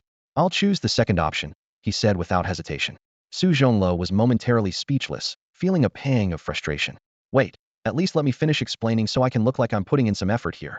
You didn't even hear the details before jumping to answer. Even grad school applicants aren't as eager as you. Shaking his head in resignation, he continued, Fine, fine. You're my son, so I'll let it slide. The second option is to participate in the trial of the stag. If you pass the evaluation, I'll allow you to select 1 skill book from the top floor of the Jade Capital Mountain Library Pavilion. Xu Zhexian froze. He knew exactly what the trial of the stag was. It was the Jade Capital Mountain's annual test to identify the most talented card masters across the entire Xia Kingdom. The better the performance, the more resources the participants would receive. This trial was a critical pathway for the Jade Capital Mountain to cultivate top-tier warriors for Yinxia. His father was only asking him to pass the first stage of the trial to showcase his strength and potential. After all, those who completed the entire trial were typically elite card masters of the platinum tier or higher, equipped with fully developed card decks. Even though Xu Zhexian's potential was remarkable, the gap in power was undeniable. However, as long as he excelled in the first stage, he would earn a rightful place on the library's top floor. I get it. It's challenging, but not a problem, Xu Zhexian said confidently. That's the spirit. You're my son after all. Confidence suits you, Su Zhonglo said with pride. Even though Xu Zhexian had some advantages, he remained humble and grounded. He understood that there was always someone stronger, someone better. He maintained a sense of respect and awe for the challenges ahead. More importantly, he knew that his father had pulled strings for him, and he was determined not to let him down. I'll send someone to pick you up in 2 days. Be prepared. Yes, sir. Good night, Dad. Sleep? Who's sleeping? I need to make a few calls to some old friends. Huh? Won't that disturb their rest? Xu Zhexian asked, completely forgetting how he had just woken his father up moments ago. If I'm not sleeping, neither are they. Besides, those old folks are all cultivators. Who needs sleep? With that, Su Zhonglo ended the call, got dressed, and headed out, muttering to himself. These kids keep getting stronger. It's really quite stressful. Meanwhile, Xu Zhexian spent the rest of the night browsing the marketplace for card-making materials and placing orders. He then made sure to get some rest. He remembered a quote from Lu Sun, rising early is good for the body. Staying up late makes one complacent. Tomorrow, he planned to complete both the subordinate card and the domain card in one go. The stronger Yingzheng became, the more confident he would feel. As for why he wasn't prioritizing other emperor cards yet, it was because his foundation wasn't solid enough. For most beginners, it's best to focus on a single core card before the college entrance exams, and only consider a second core card and a supporting deck during university. But this rule mainly applied to ordinary people. The real issue was that Yingzheng's supporting deck required an enormous amount of resources. Just one Bai Chi card alone far exceeded the cost of an average core card. Because of this, young Su knew he still had a lot of work to do. The first rays of morning sunlight filtered through the gaps in the curtains, tenderly casting their glow on Xu Zhexian's face. He opened his eyes, kicked off the blanket with vigor, and stretched his limbs. Despite staying up late the previous night, the rare high-quality sleep left him feeling refreshed. After a quick wash and a simple breakfast, his energy surged even further. At exactly 9 o'clock, the doorbell rang. 2 uniformed senior delivery riders from the high-tier mall stood respectfully at the door, entrusted with the task of transporting valuable materials. Xu Zhexian couldn't help but reflect if it weren't for his allowance being multiplied tenfold, he would never have been able to afford these precious materials for crafting cards. To become a qualified card master, one not only had to work tirelessly but also spend extravagantly. He eagerly opened the mall's specially designed lockbox and meticulously checked each material. The first item that caught his eye was a crystal-clear card grass and trees white. This white-iron material card, worth millions, was extraordinarily expensive because of its rarity and unique properties. It could stack up to 1,000 units within a single card. As a special spatial material, it was incredibly scarce in the market. Xu Zhexian had only been able to purchase it thanks to his mother's SVIP 10 privileges. Even those with ample funds would struggle to acquire it otherwise. 1,000 elite Qin warriors more than enough, Xu Zhexian murmured to himself. After all, during the Qin dynasty, Only 1,600 elites were selected from an army of over 200,000 new recruits. He retrieved materials dropped by a nightmare wolf demon from his storage ring and carefully fused them into the grass and trees white card. Then, activating the lifespan conversion process, he picked up his creation pin and began to craft. The pin danced across the surface as Qin warriors of various forms came to life on the card. Some were powerfully built with piercing gazes. Others bore solemn expressions, exuding an air of heroism. Some wore faint smiles as they gazed into the distance, while others, young and inexperienced, stood tall and proud. Each warrior was unique, and though Xu Zhexian's artistic skills were limited, he poured his most heartfelt imagination into capturing the essence of these elite Qin soldiers. The combat skills of Qi cannot match the martial strength of Wei, and Wei's martial strength cannot rival the elite soldiers of Qin. This famous line from Xuanzi on military affairs best encapsulates the unparalleled status of Qin's elite warriors during the Warring States period. Setting down his creation pen, Xu Zhexian gazed at the glowing card before him, his blood surging with excitement. Its name was Clear Elite Qin Warriors. While countless generals have achieved fame throughout history, the names of ordinary soldiers are rarely remembered. These nameless heroes, who shed their blood to protect their homeland, may have been buried far from home or returned to obscurity, but they are forever worthy of respect and reverence. Valiant Qin, united in the face of national peril, will fight to the last drop of blood without retreating. This was the unyielding spirit of the Qin army. The card's attributes appeared. Elite Qin Warriors. Rarity, white. Level, 10 stars. Category, soldiers. Skills, armored cavalry, fight to the death. Trait, nameless heroes. Advancement path, warriors of the 9 provinces, 5 element guardians, celestial soldiers. Bond, Valiant Qin. Though classified as a white-tier card, it had already reached 10-star status. While the world is rife with mass-production soldier cards, none could compare to these elite Qin warriors.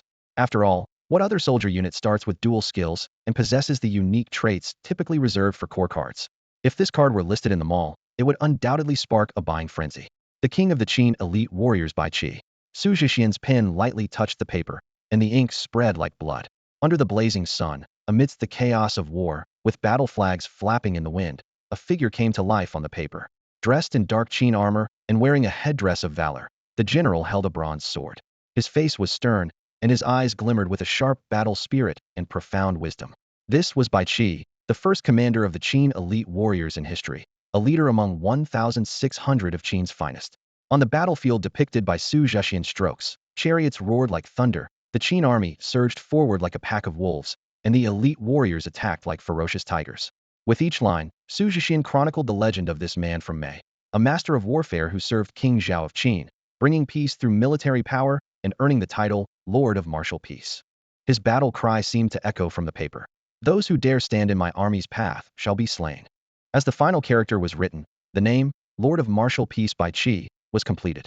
In that instant, an unparalleled aura of battle filled the room. A valiant figure materialized before Xu Zhexian, standing tall and composed. He bowed slightly and declared, Bai Qi, at your service, my lord. Xu Zhexian returned the gesture with a slight bow. Xu Zhexian greets the Lord of Martial Peace. At that moment, Ying Zheng appeared behind Xu Zhexian and also bowed respectfully. This scene reminded Xu Zhexian of the historical records praising Bai Qi, particularly Ying Zheng's posthumous decree. Though I rule the world, I could not utilize Bai Qi. Now, fate had brought this ruler and general together for a chance to fight side by side. Eagerly, Xu Zhexian examined Bai Qi's attributes. Lord of Martial Peace Bai Qi. Quality, purple. Level, 10 stars. Category, general leader. Skills, sword art of nations, spirits of the fallen. Traits, both god and demon. Advancement path, god of slaughter Bai Qi, starbreaker Bai Qi, ghost deity of the 6 paths Bai Qi. Synergy, unstoppable, commanding presence. Though his initial strength slightly lagged behind Ying Zheng's, his purple 10-star quality was already exceptional. Most impressive were the 2 synergy effects. Unstoppable, when paired with emperors or generals, attack power gains a 3-fold boost. Commanding presence, enhances the quality of subordinate soldiers by 1 tier. This meant that when Bai Qi fought alongside Ying Zheng, both would receive a 3-fold attack boost. Even more astonishing, under Bai Qi's command, ordinary Waitai Qin elite warriors would be directly upgraded to green tier quality. This reminded Xu Zhexian of Su Chun, the top student at Cardmaster Academy, whose prize core card was merely a green 9-star. Yet Xu Zhexian now possessed 1,000 green 10-star Qin elite warriors. Overwhelmed with excitement, Xu Zhexian remembered there was still a domain card awaiting completion.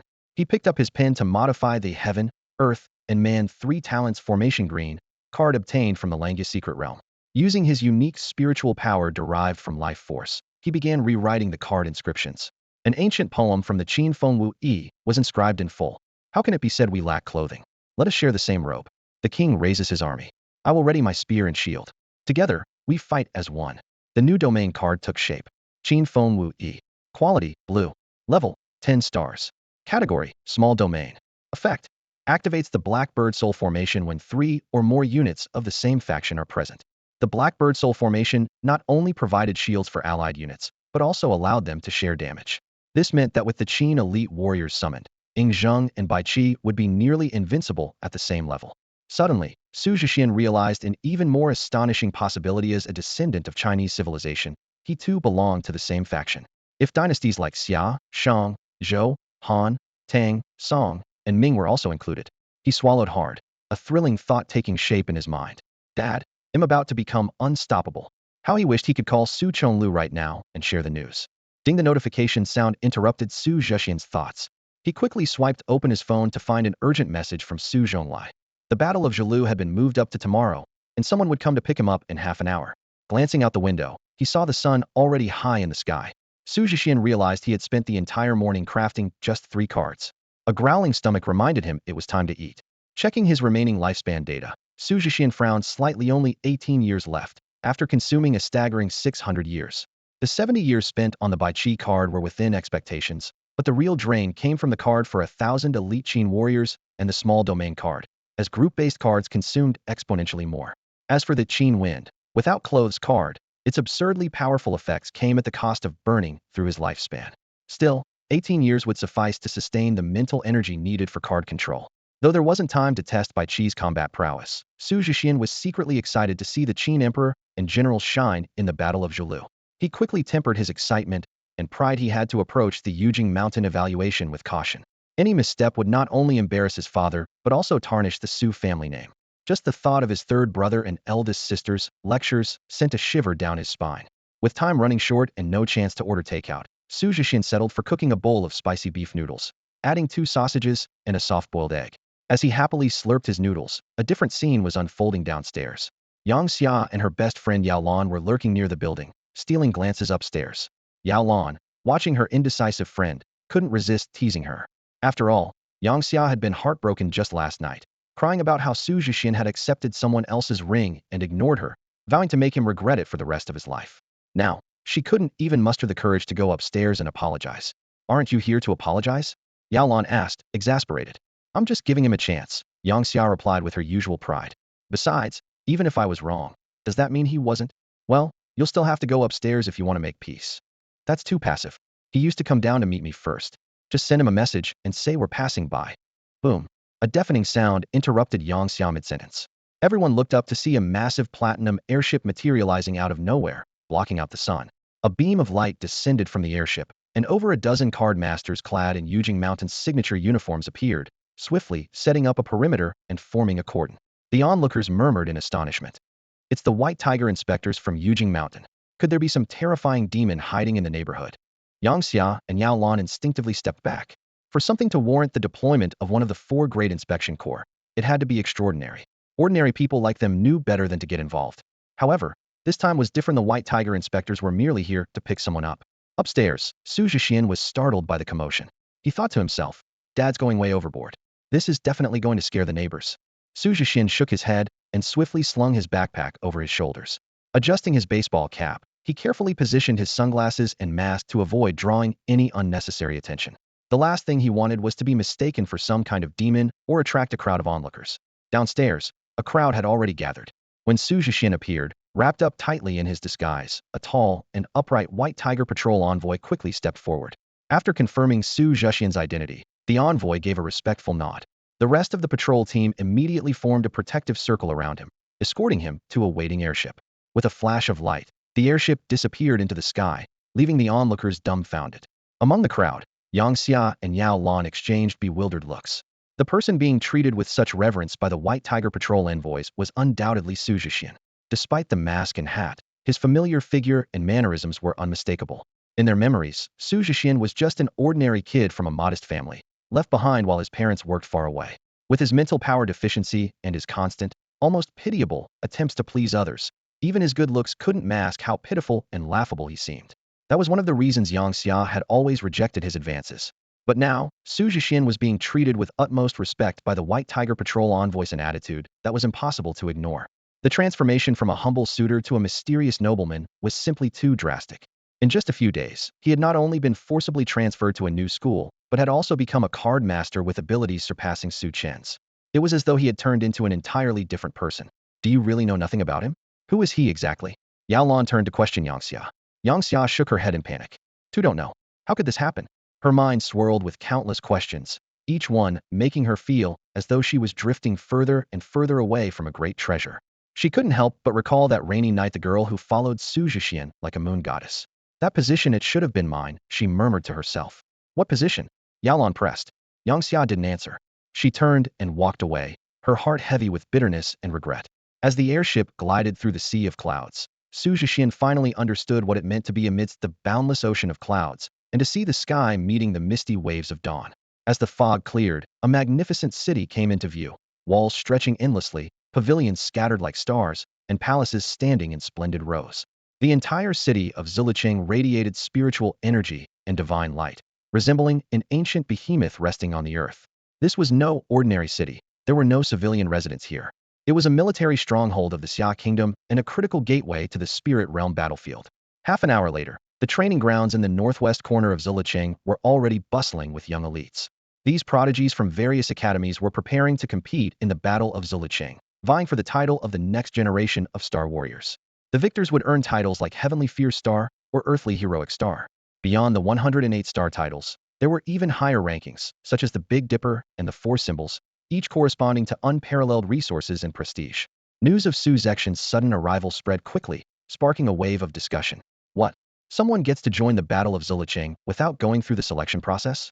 That's so unfair. What makes him so special? I heard he's only participating in the first test, so it won't affect us. That's easy for you to say. Resources are limited, and there are too many people competing for them. Still, you have to admire his courage. After all, he's just a rookie at the Black Iron level. The crowd turned their attention to the young boy at the edge of the training grounds, casually munching on chips and sipping yogurt.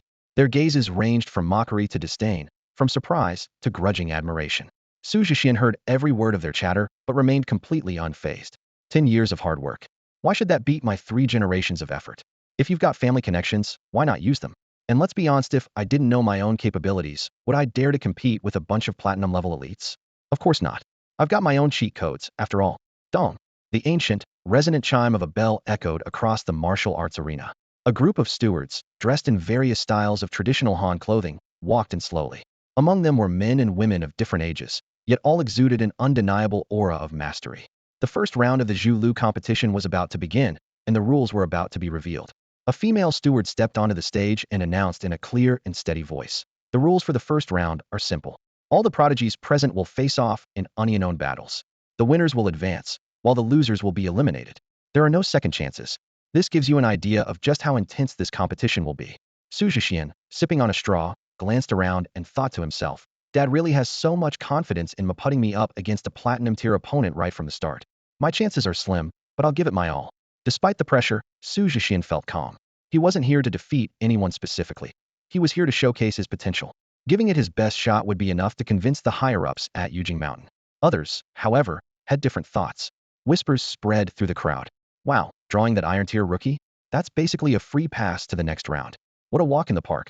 Their eyes sparkled with anticipation, as if they were already picturing an effortless victory. To them, Xu Zhexian was nothing more than an easy target. The female steward smiled faintly, as though she had anticipated this reaction. Additionally, there is a special rule for this competition, the female steward continued. To encourage mentorship among participants, you are allowed to challenge him. The winner will earn a bonus of 100 points for the second round. There is no limit to the number of challengers. She pointed in Xu Zhexian's direction, her announcement sending shockwaves through the crowd. Xu Zhexian nearly spat out his yogurt. He instantly understood what it felt like to be the center of attention. It was like being a sheep surrounded by wolves or Tang Seng in a kingdom of women.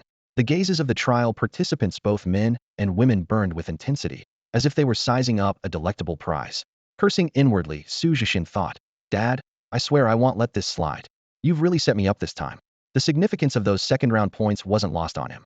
The next stage of the competition involved trials in a special secret realm within Zhu Lu City, known for producing valuable resources. Points could be exchanged for crucial items to enhance one's abilities. Starting out with points would provide a significant advantage, laying the groundwork for success. Such benefits had been unheard of in previous Zhu Lu competitions. At this moment, in the eyes of the 300-plus trial participants, Xu Zhexian was no longer just an easy target, had become a walking treasure trove, impossible to ignore. Whether they could defeat him was no longer the issue. After all, these platinum-tier elites were the cream of the crop in their respective academies and dojos. Losing to an Iron-tier novice? Unthinkable. Meanwhile, in the city lord's mansion of Zhu Lu, three figures were watching the live broadcast through a water mirror. Alongside Su Zhonglo were Zhu Lu city lord Xia Ximing and Beidou army commander Lu Zhan. Upon hearing the rules, both Xia Ximing and Lu Zhan turned to look at Su Zhonglo. Unable to hold back, Xia Ximing asked, "Why are you both staring at me? I didn't pull any strings here." Sitting leisurely in a grand armchair, Su Zhonglo shot them a glare. Lu Zhan and Xia Ximing exchanged a glance, both at a loss between laughter and tears. Pull strings? You're practically disowning your family at this point. I just want to ask, does your wife, Lioli, know about this? Aren't you afraid she'll kill you when you get home? Truly, the king of tough love parenting, no one can top you, they said, giving Su Zhonglo a thumbs up. This is brutal. To do this to your own child? Respect. If it had been a fair match between participants of the same tier, they wouldn't have commented. But facing over 300 platinum tier challengers? That was clearly a whole other league. Moreover, these platinum tier participants were no ordinary ones. They were the elites carefully selected from the top academies of Yinxia. On the edge of the martial arena, Su Zhonglo sat calmly, sipping tea while listening to the murmurs around him. Su Zhonglo is too ruthless. After all, their colleagues, how hard is it to give a little support to the younger generation? Isn't this just setting the kid up for failure? Su Zhonglo gently set down his teacup, a faint smile playing on his lips. You're overthinking it. For my youngest, this is no challenge at all. With that, he gestured for everyone to continue watching. In the arena, a woman in steward's attire was announcing the rules, her voice clear and crisp. Challenges are allowed, but participants must suppress their strength to the black iron tier to ensure fairness. The challengers were unfazed by the announcement. In their minds, even if everyone was limited to the black iron tier, their meticulously honed cards would surely outmatch the seemingly inexperienced Xu Zhexian. Xu Zhexian, however, was secretly delighted. Everyone's limited to the black iron tier? Then what do I have to fear? Dad, I really love you for this. Outwardly calm, he stepped onto the platform with poise, cupped his hands, and declared, Xu Zhexian accepts any challenge. Before he even finished speaking, a graceful figure lightly landed on the stage. The young woman had delicate features, a lithe figure, and a playful smile as she looked at Xu Zhexian. My name is Fong from the Northern Star Academy. Please, little brother, teach me well. I'm 18, not a kid, Xu Zhexian replied, sizing up his opponent. Internally, he mused. She's pretty, but one punch might leave her crying for a long time. Fong Ying made the first move, her card glowing in her palm. Thorn Moon Deer. At her summoning, a majestic deer with thorn-like antlers emerged under the moonlight, its elegant form clearly evolving toward the mythical nine-colored deer. Unperturbed, Xu Zhexian took out his own card. Wuan Junbai Qi. In an instant, the arena was engulfed in swirling dust and an oppressive killing intent that suffocated the air. From the haze emerged a figure by Qi, donning a black armor and a headdress, exuding an aura of death. An Eidolon-class card? Fong Ying gasped in astonishment, unable to hide her admiration. How impressive! The challengers below the stage were equally dumbfounded. Who had ever seen a rookie dare to use an Eidolon card as their core? Setting aside the difficulty of crafting such a card, the sheer effort required to research the historical background and life story of an Eidolon was daunting enough. Not to mention, these cards were notoriously hard to cultivate and consumed vast resources. Most students preparing for their final year exams wouldn't bother with such a thankless task. Yet the presence of this by Qi clearly indicated an exceptionally well-crafted card. Xu Zhexian chuckled softly. Getting distracted during a duel is a fatal mistake. Bai Qi raised a silver-white longsword, its blade gleaming with a sharp aura. Activating sword art, subjugating nations, Bai Qi unleashed a wave of killing intent, transforming it into sword energy that dealt a devastating 150 single-target damage. In a flash of silver light, the thorned moon deer vanished. Before Fong Ying even realized what had happened, the longsword was pressed lightly against her shoulder. Meeting Bai Qi's cold, murderous gaze, her body trembled. Her legs gave way, and she collapsed to her knees, crying out, I lost. Please don't kill me. Wah! The entire martial arena fell silent, save for Fong Ying's soft sobs. Every challenger remained frozen, awestruck by that breathtaking strike, unable to recover from the shock for a long time. What just happened? Yu Lu was defeated in an instant? I didn't even see how he won. This heroic spirit is way too powerful. A chill ran through the trial participants in the arena as they all turned to look at Bai Qi, whose presence was as unfathomable as a ghostly deity. Wu Anjuan, Bai Qi, had etched his overwhelming dominance into the minds of every genius present. Even the trio from the city lord's mansion couldn't help but sigh. Looks like I underestimated this, one of them remarked. There really isn't a single ordinary person in the Su family. You weren't setting your kid up for failure. You were showing off. And what's with that shocked expression? Keep pretending. Huh. Su Zhongluo wanted to defend himself against their teasing, but he found himself at a loss for words. He truly was shocked. He hadn't expected Xu Zhexian to have a heroic spirit card, let alone one as powerful as Bai Qi. And if Bai Qi was this strong, what about Yingzheng? Su Zhongluo dared not imagine after all, that was an emperor. Back on the arena stage, Xu Zhexian gestured for Bai Qi to withdraw his sword aura. Gently helping Fong Ying to her feet, he asked, Senior Fong, I have a small question for you. Fong Ying, her eyes brimming with tears, was clearly shaken. Ask away, she replied. Xu Zhexian continued. Among the others here, where does your strength rank? Fong Ying hesitated for a moment before answering. About average, I guess. She was considered a talented student in the Northern Star Academy. While she fell short in some areas compared to students from the Wanxiang Academy, her strength was still among the best in Xia Kingdom. Out of over 300 prodigies, she ranked roughly around 150th. I see. Got it. Xu Zhexian murmured thoughtfully, a small idea forming in his mind. But he needed to test it further. Turning to the female steward, he said, I have an unusual request. I would like to challenge 10 people at once. His tone was polite, but his words carried an unmistakable air of arrogance. The trial participants were stunned, taking a moment to process what they had just heard. Does he even know what he's saying? Is Fong Ying's underestimation of him what gave him this confidence? This is just ridiculous. Still, some of them smirked. Well, this works for you, easier to rack up points this way. They looked at Xu Zhexian on the stage, their smiles full of amusement. After witnessing Fong Ying's defeat, they wouldn't make the same mistake of underestimating him. And with their combined strength, there was no way they could lose. His arrogance didn't bother them. They simply saw him as an easy target. Of course, they'd have to go easy on him, won't want to break this point-gifting fool too badly. The female steward frowned slightly. This request was beyond the rules Su Zhongluo had set. She immediately contacted him to confirm, and his reply was only one word: approved. Su Zhongluo, intrigued by Xu Zhexian's confidence, was curious to see what he was capable of. Under the revised rules, 10 trial participants stepped onto the stage at once, summoning their cards in unison. Violet-eyed ape, jadehorn python, blazing flame flower, ink-cold crow, blade-edged willow. Each creature emerged one after another, surrounding Bai Qi with an imposing aura. In response, Bai Qi's lips curled into a cold, faint smile. His sword flashed a glint of icy light, and life was extinguished. Under the assault of 10 sword auras, the exotic beasts and plants were obliterated, their forms dissolving into streams of light as they returned to their respective cards, entering a state of dormancy. It was as if they had never existed. The trial participants' expressions turned awkward in an instant. They hadn't even had the chance to comprehend what had happened before they were eliminated. They had believed that as long as they took Xu Zhexian seriously and fought earnestly, victory was assured. But now, it was clear they had been naive, far too naive.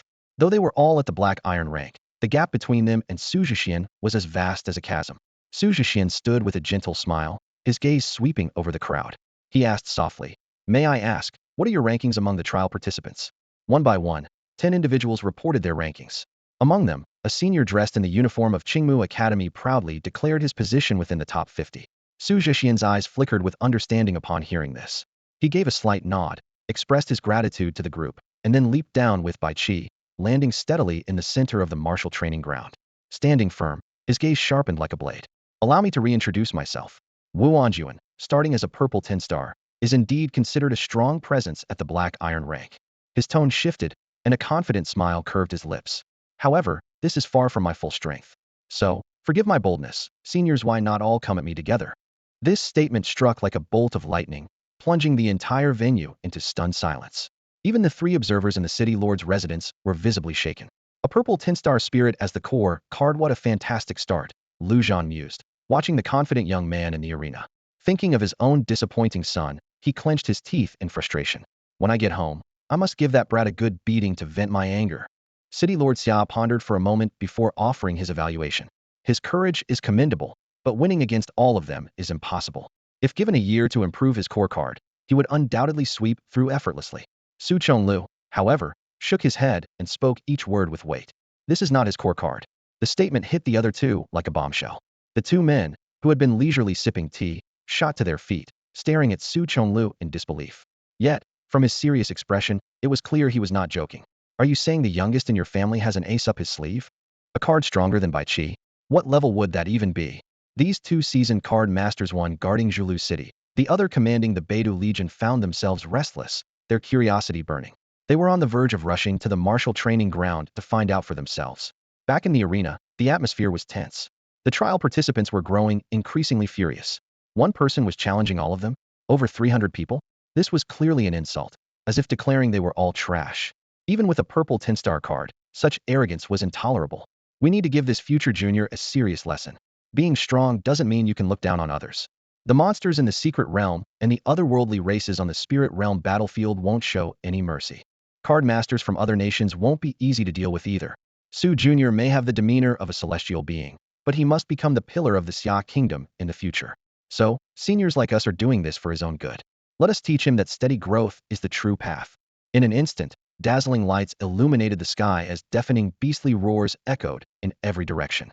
Demonic flowers grew wildly, swaying in the wind. The trial participants, suppressing their levels to the black iron rank, retreated in unison, forming a circle of summoned creatures to surround Xu Zhexian and Bai Qi. The overwhelming aura pressed down like a tidal wave, leaving the two like a lone boat in a raging sea. An ordinary person would have collapsed under such pressure.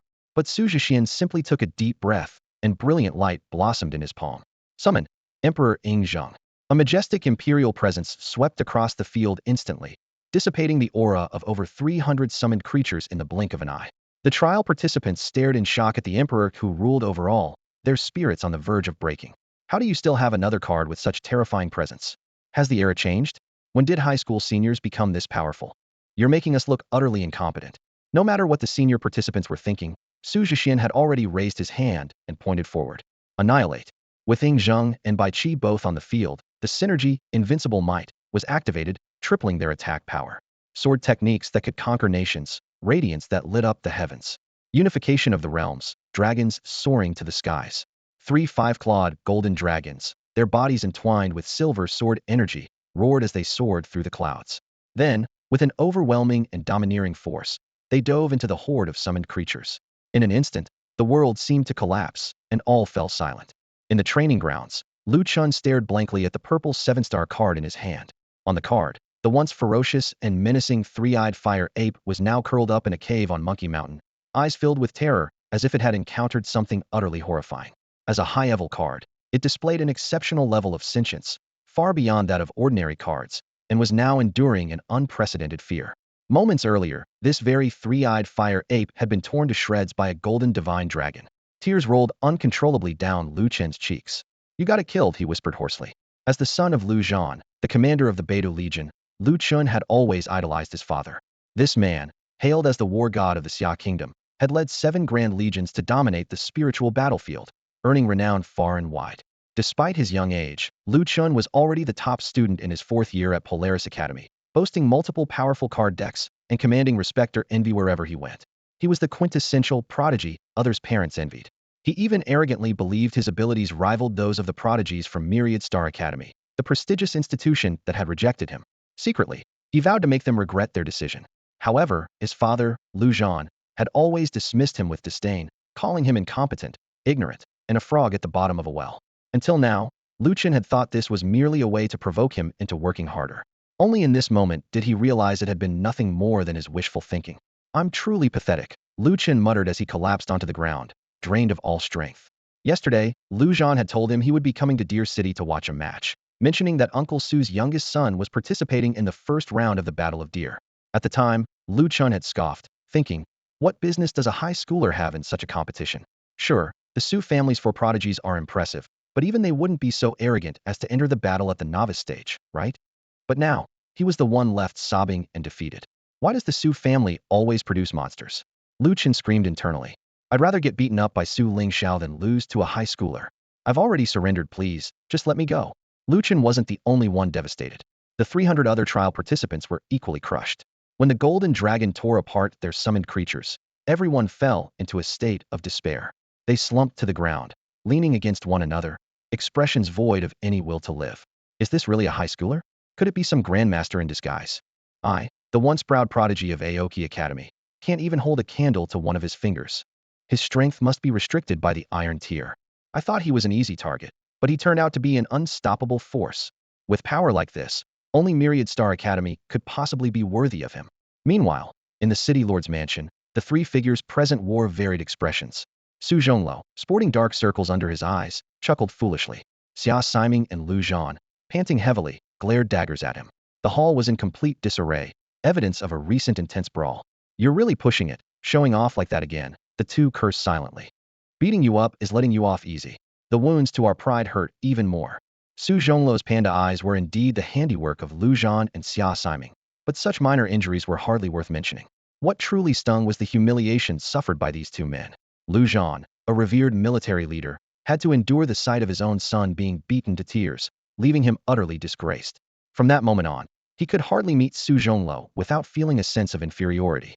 Xia Siming, on the other hand, was constantly overwhelmed by the sheer brilliance of the Su family. Every time he witnessed their miraculous feats, his heart would race uncontrollably. For a retired veteran with lingering battlefield injuries, such excitement was almost too much to bear. I think you're after my position as the Lord of Zhulu City. The two men hurriedly crowded around Su Zhongluo, who was grinning foolishly. Spit it out. What's the core card of Xu Zhexian's deck? Which heroic spirit is it? Su Zhongluo gently rubbed his eyes, and the panda-like bruises vanished without a trace. He spoke slowly. The first emperor in the history of our great Qin Shi Huang, Ingzheng. With just a few simple words, it was as though 10 nuclear bombs had simultaneously detonated in the hearts of Lu Zhan and Xia Siming. They trembled all over, struggling to form coherent sentences. You said what? Emperor? Did I hear that right?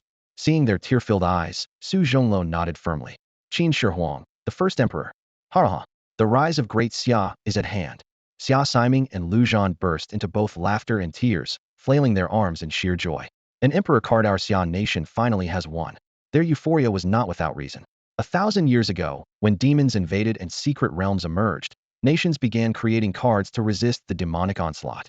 As the card system developed, a fundamental truth became evident. The closer a card aligned with history, the more powerful it was. And throughout history, who represented the ultimate power of an era? Naturally, it was the emperors who ruled over all. Nations scrambled to uncover historical records related to their monarchs, sparing no effort in creating emperor cards. The Sunset Nation was the first to succeed, crafting the heroic spirit card of Richard the Lionheart. Their national destiny flourished as a result. Not only did their card masters on the spiritual battlefield gain the blessing of royal fortune, but their borders were also protected by a mystical barrier, significantly reducing casualties among their card masters. Following this, the Golden Tower Nation, Curry Nation, Frankish Nation, and Northern Bear Nation each developed their own royal cards. Even smaller nations like the Stick Nation and Plaster Nation managed to create their own kings. Meanwhile, the Met Nation took a unique approach, blending the traits of monarchs from various countries to forge a mysterious and unparalleled King of Kings. Only the Xia Nation had failed to produce an emperor card throughout the millennium. This was due to the nation's vast and profound historical legacy, which had been heavily polluted and fragmented during the demon invasion. More importantly, the emperors of Xia were on an entirely different level compared to the kings of other nations. They were the rulers of a unified empire, commanding the reverence of countless nations and peoples. Such grandeur made creating an emperor card extraordinarily challenging. While other nations could stabilize their fortunes with a king, the Xia nation's destiny required nothing less than a true emperor. Many pioneers had attempted to forcefully create emperor cards using fragmented historical records, only to suffer fatal backlash.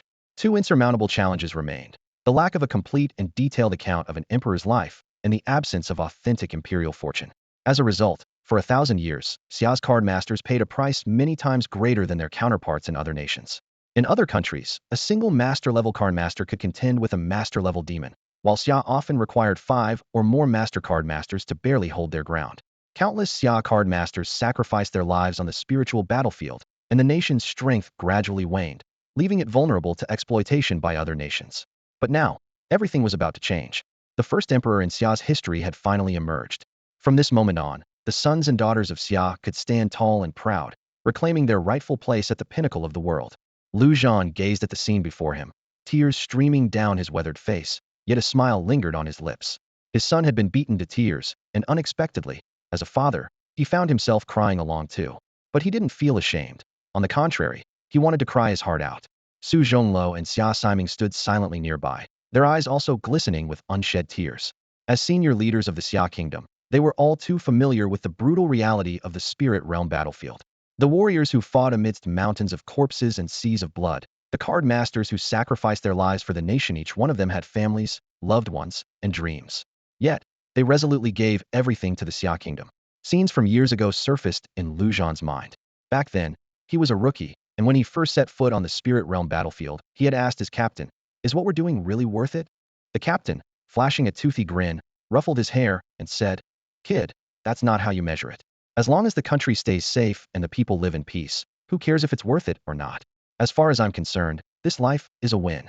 Later, that captain was reassigned to the special unit of the Tianquan Legion, becoming its commander with an illustrious record. And later still, he led his unit on a secret mission and never returned from the battlefield. What was even more heartrending was that his twin children also stepped onto the spirit realm battlefield years later, and they, too, never came back. From now on, the sons and daughters of Great Xia will sweep away all demons and monsters, Lu Zhan declared solemnly as he looked at Su Zhonglo. Su Zhonglo nodded.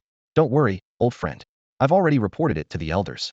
As long as my boy successfully nurtures the first emperor, the Xia kingdom will stand unrivaled atop the world, and we might even launch a counterattack into the higher dimensional demon realm." "Good. Then I'd better live a few more years," Xia Siming said, his face lighting up with a brilliant smile. But for now, there were more pressing matters to address. Lu Zhan pointed to the water mirror projection, which displayed the group of trial participants who had broken down mentally, as well as Xu Zhexian fumblingly attempting to revive someone by pinching their philtrum. The three of them couldn't help but find the scene both amusing and exasperating. In the end, Xia Siming ordered the Battle of Zhuolu to be postponed by a week, partly to allow the trial participants to regain their confidence, and partly to wait for the cool-down period of the cards. Although there were other ways to expedite the process, those were not discussed for the time being. Meanwhile, Su Zhonglo took Xu Zhexian to the Jade Mountain Library. This was an imposing 9-story pagoda that stood tall atop the mountain peak. Xu Zhexian tilted his head to look up at the seemingly ordinary tower, feeling an overwhelming sense of historical weight pressing down on him, making it hard to breathe. "Go on in," Su Zhonglo said, waving his hand to shield his son from the oppressive aura. The father and son then pushed the door open and stepped inside. Inside the hall, an elderly man with a long white beard was seated cross-legged on a cushion. Hearing the sound of footsteps, he slowly opened his eyes, which gleamed with a sharp, penetrating light, a clear sign of his immense power and wisdom. "Master, I'm here," Su Zhonglo said eagerly as he hurried to sit beside the old man. "Greetings, master," Xu Zhexian said politely, bowing in respect. The old man chuckled and waved his hand. "My name is Swasi. Just call me Brother Zwa." Su Zhonglo shot to his feet, glaring at his master. "Wait a minute, something doesn't add up here. I call you master, and my son calls you brother. Doesn't that make my son my senior?" Xu Zhexian was equally stunned. "Wait, is that even possible? I consider myself equals with Brother Zhexian. You have no say in this." "Now scram," Old Mans was said dismissively, ignoring Su Zhongla's protests as he nonchalantly kicked him aside. Zwasi stood inside the library pavilion, introducing the unique structure to Xu Zhexian. His fingers brushed over the surrounding furnishings, his eyes glimmering with pride. The library pavilion of Yujing Mountain is unlike any in other cities. Instead of books, it houses the cultural treasures and artifacts of Xia Kingdom, spanning thousands of years. He continued to explain that at the moment of the card's arrival, these ancient artifacts awakened with spiritual energy, radiating the essence and knowledge of history. Most precious among them were the cardmaster skills contained within. Today, the skill books found in the library pavilions of various cities are derived from the spiritual gifts of these artifacts. Though these skills are foundational, they provide cardmasters with a pathway for free development, allowing them to gradually build their own unique systems of skills. Other nations also have spiritual artifacts, as Wasi said, his tone turning cold, but their heritage is far inferior to that of Xia Kingdom. The cardmaster skills they derive are often utterly mediocre. He recounted a bloodstained history from 900 years ago. The kings of other nations, after enhancing their power by suppressing their own national fortunes, turned greedy eyes toward Xia Kingdom's treasure trove of artifacts. They secretly dispatched card masters to infiltrate, and, taking advantage of Xia Kingdom's moment of weakness, stole countless treasures. Though Xia Kingdom's card masters paid a heavy price to eliminate the thieves, the battles against demons on the spiritual battlefield left them powerless to seek revenge. This hatred was etched deeply into the bloodline of Xia Kingdom, passed down through generations. This is precisely why the 4 great inspection armies were established, Zwasi sneered. On the surface, they exist to guard against demons from spatial rifts, but in truth, they stand vigilant against nations still coveting Xia Kingdom's artifacts. Sometimes, the human heart is far more terrifying than any demon. Xu Zhexian clenched his fists, the history of Xia Kingdom from his past life's memories intertwining with the blood feud before him. Fury ignited in his chest. "I will make them pay back tenfold," he growled under his breath.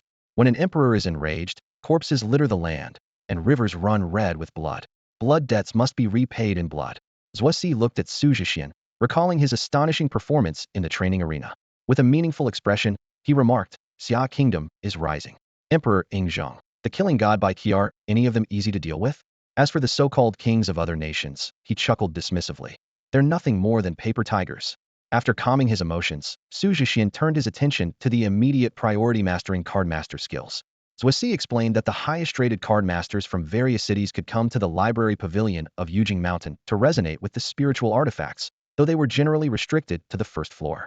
The spiritual energy of the artifacts on higher levels was far more violent. Without sufficient strength, one risked light damage to their mental source, or, in severe cases, death.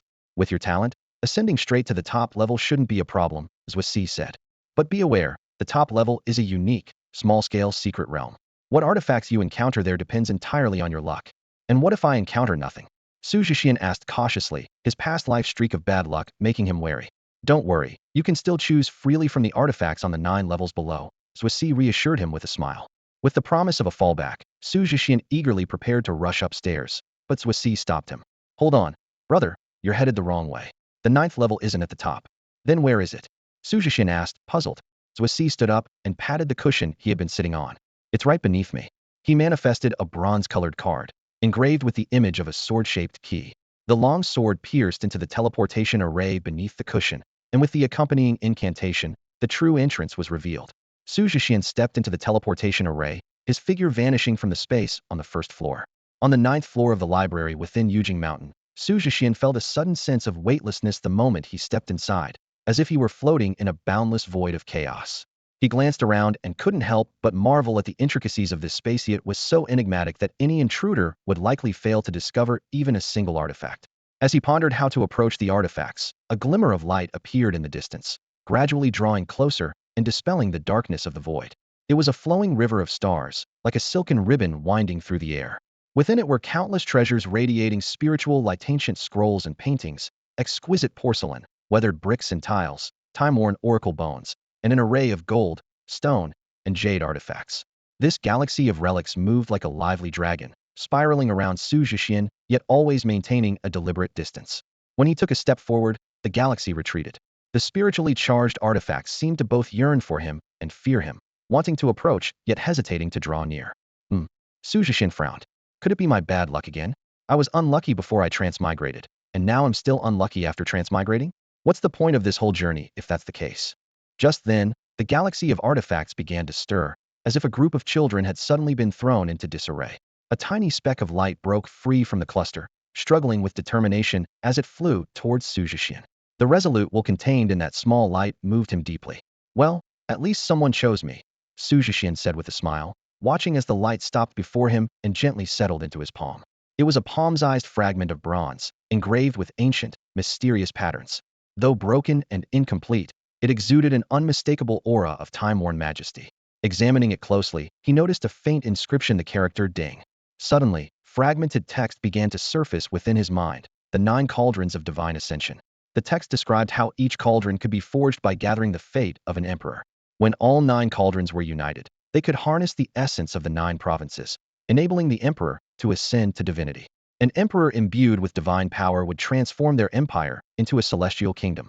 This is beyond extraordinary, Xu Zhexian gasped, his breath catching. While other nations are still stuck in high-tech card-based worlds, the ancestors of Xia were already planning a nationwide ascension to immortality. Truly impressive, absolutely awe-inspiring. Although this fragment of the 9 provinces cauldron only contained part of the divine ascension text, finding a complete cauldron would make the rest of the process much easier. The 9 cauldrons were inherently interconnected. While this bronze fragment's sensing range and accuracy were inferior to a complete cauldron, it would still help him locate the others. Looking at the small cauldron-shaped mark that gradually appeared in his left palm, Xu Zhexian felt a sense of satisfaction. The 9 cauldrons, a symbol of supreme authority predating even the imperial seal, undoubtedly held secrets of unparalleled significance. Though he hadn't acquired a card master skill, this discovery was far more valuable and meaningful. With the system in his possession, Xu Zhexian wasn't concerned about lacking a card master skill. Those who needed to be crushed would still be crushed. As Xu Zhexian turned to leave, the small cauldron in his hand suddenly emitted a dazzling light, shooting straight toward the Milky Way. Screech! A burst of golden flames leapt out from the galaxy, resembling a blazing sun that illuminated Xu Zhexian. Upon closer inspection, it was a round, thin piece adorned with intricate designs.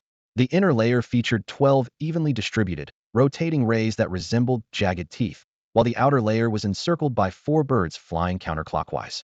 The sunbird gold ornament from the Shang and Zhou dynasties. Could this be something you summoned? Xu Zhexian stared at the small cauldron in his hand in disbelief. The cauldron flickered faintly, as if proudly responding. This is my buddy. Interpret it as you will. Xu Zhexian closed his eyes, quietly attuning himself to the searing divine light. He didn't know how much time had passed before the golden light coiled around him. When he opened his eyes, they sparkled with radiant divine flames, and even his hair shimmered with a dark golden hue. Cardmaster skill, 10 Suns Ablaze. 10 Suns Ablaze can be upgraded, it read. Using spiritual energy as a catalyst, it manifests 10 great suns, with the sunfire capable of incinerating all things. Xu Zhexian looked at the skill description, utterly dumbfounded. It was undoubtedly powerful, a skill clearly designed for large-scale destruction, but what on earth was spiritual energy? He didn't have any. This wasn't some cultivation world. Had he stumbled onto the wrong set? He tried to activate 10 Suns Ablaze using mental energy, but there was no response. Could it be that? Gritting his teeth, Xu Zhexian decided to attempt a life force exchange. Instantly, 10 blazing suns materialized in the void, illuminating the entire 9-layered secret realm. Stop, stop, stop! He hurriedly deactivated the skill and checked his remaining lifespan. Current lifespan, 7 years. Just conjuring the 10 suns had consumed 10 years of his life. If he unleashed the sunfire, wouldn't it drain him completely? Xu Zhexian couldn't help but wipe the sweat from his brow. The sunbird gold ornament was undeniably formidable. This was a nuclear-level ultimate move. Moreover, the skill could be upgraded, likely requiring even more life force. While the enhanced skill would undoubtedly be impressive, it seemed he'd need to find ways to replenish his lifespan. Who would have thought? In this life, he had enough money, but not enough time. Xu Zhexian shrugged helplessly. After seeing him grasp the skill, the sunbird gold ornament returned to the galaxy.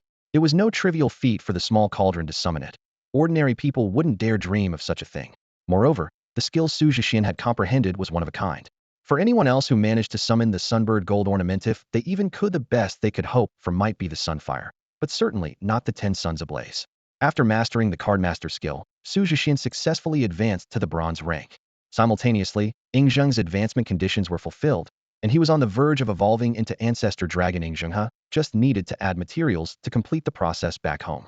As for Bai Qi and the Qin elite soldiers, their conditions still required some work. Nonetheless, everything was moving in the right direction. The upcoming college entrance exam was practically in the bag. When Xu Zhexian returned to the first floor of the library pavilion, Su Zhongluo and Zhuasi had already prepared a lavish meal to welcome him. You've worked hard, son. Come and enjoy a good meal. I've been craving this hot pot for ages. Here, little brother, have some beef. The two of them were eating with great gusto. Aren't you going to ask me what skill I comprehended? Xu Zhexian asked. What's there to ask? Your life, your decisions. All right, then let's eat. Nothing's more important than a good meal. Xu Zhexian happily indulged in the feast.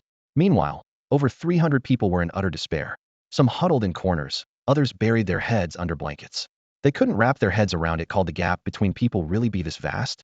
It was devastating. Might as well let the world end. In the auditorium of Yun City 7th High School, a unique speech was underway. On stage, the outstanding students from Kashi High School delivered impassioned speeches, aiming to inspire the ordinary students of 7th High to regain their confidence. However, the atmosphere among the audience was notably heavy. The students looked up at the confident youths on stage with complex expressions. Some showed longing and envy, while others harbored jealousy and resentment. You're already at the peak of your lives. Why come here to show off?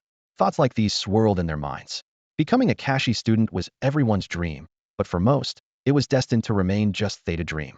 Some had once awakened to their potential, briefly touched that power, only to lose it in the end. That fleeting taste of success, followed by its loss, was a pain more despairing than never having had it at all. Sitting among the crowd, Jiang Wenzhou glanced around and sighed softly.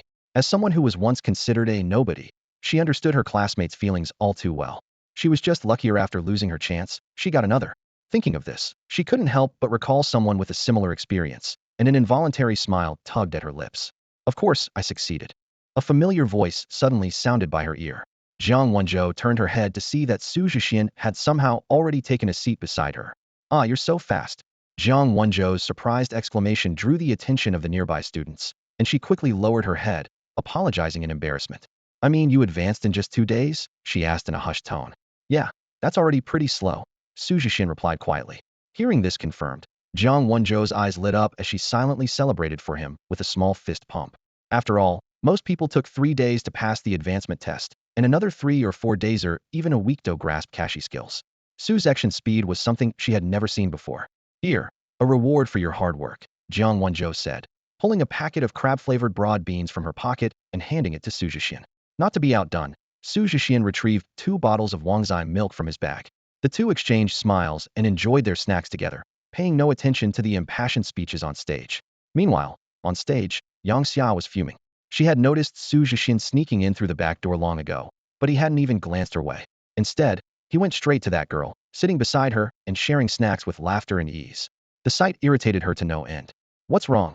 asked Li Xiongfei, the top senior student at Qin Shi Huang, sitting beside her. Following Yang Xia's gaze, he spotted Xu Zhexian, and a trace of disdain flickered in his eyes. As the top student of Yun City Qin Shi Huang, his abilities even surpassed Su Chen's. He naturally looked down on ordinary students like Xu Zhexian, who had been forcibly transferred. For him, coming to 7th High to give a speech was merely a formality who would want to waste time on a bunch of nobodies. That said, this speech wasn't entirely without its benefits. The disheveled and dispirited appearance of the students at 7th High School caught Yang Xia's eyes, stirring a faint sense of superiority within her. Though she said, "I've already drawn a clear line with him," her puffed-up cheeks betrayed her lingering feelings for someone. "Li Xiongfei, I'll stand up for you later," she said. From the crowd, Li Xiongfei stood up and replied, "Your cousin asked me to look after you. I can't just let you be wronged." The host's enthusiastic voice echoed through the hall. "Now, let's welcome Li Xiongfei, the top student of senior year at Cardmaster High School. At such a young age, he has already achieved the strength of a silver tier 9 star. Even more enviable is that his core card starts at blue 10 star. A dazzling list of awards followed, each highlighting his status as the strongest of Yun City's younger generation.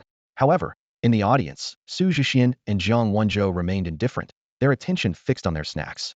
Blue 10 star? To them, that achievement was less impressive than the broad beans they were munching on. Li Xiongfei scanned the audience and noticed their lack of response.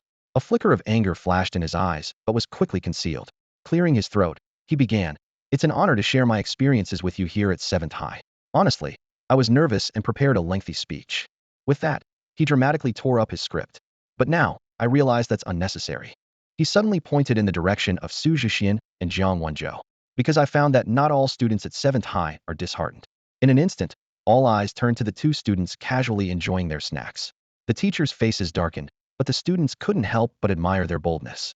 "I can sense confidence and joy from them," Li Xiongfei continued.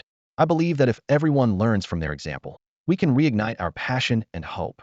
As he finished, he led the applause, and the outstanding students from Cardmaster High School stood up to join in. Puffed, Yang Xia laughed brightly.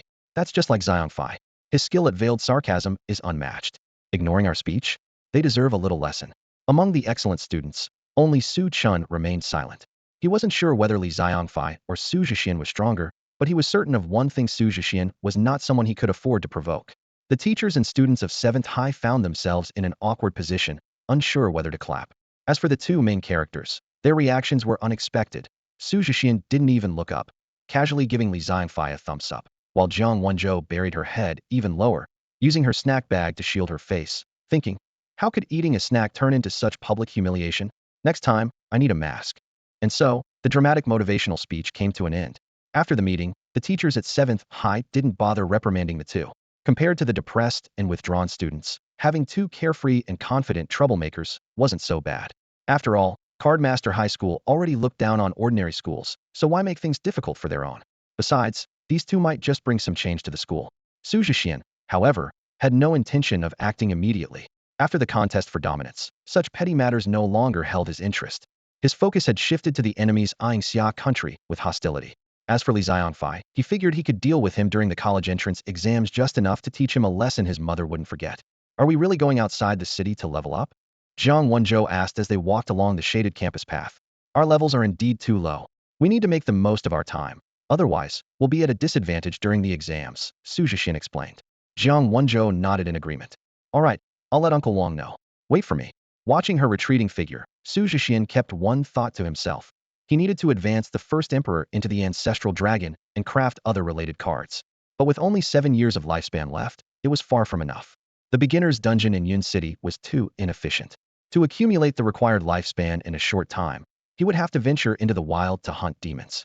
Outside Yun City, there stand two major demon-infested regions: the Black Cloud Canyon, inhabited by iron-tier demons, and the Flame Wasteland, dominated by bronze-tier demons.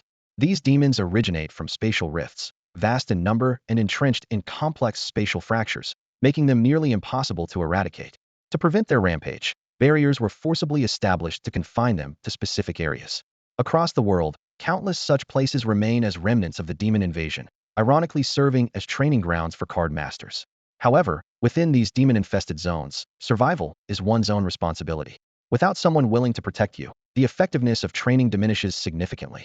Flowers grown in a greenhouse cannot withstand the fury of storms. Xu Zhexian's target was the bronze-tier Flame Wasteland. The demons here seem to originate from a high-dimensional fire-based race, with highly abstract appearances. Octopus-like heads bearing human faces and sharp teeth, and wolfhound-like bodies entwined with bizarre flaming tendrils. They attacked with ferocity and precision, wielding strange control abilities. Their names were unknown, so they were simply referred to as fire demons. Ready? Xu Zhexian asked. All set. Let's start from the outskirts of the wasteland. He and his companions had prepared thoroughly. Before leaving Zhilu City, Zhuasi had warned Xu Zhexian that, despite him being a symbol of hope and the future for the entire Xia kingdom, no one would be sent to protect him. He had to rely on himself and follow his own lead. His growth would depend entirely on his own efforts. The Xia kingdom needed a resilient and unyielding leader, not a coddled child incapable of facing challenges. Thus, the moment Xu Zhexian stepped into the wasteland, he summoned Ying and Bai Qi. Caution and vigilance were paramount. After just a few days apart, Jiang Wenjiu was surprised to discover that Xu Zhexian had acquired another heroic spirit card.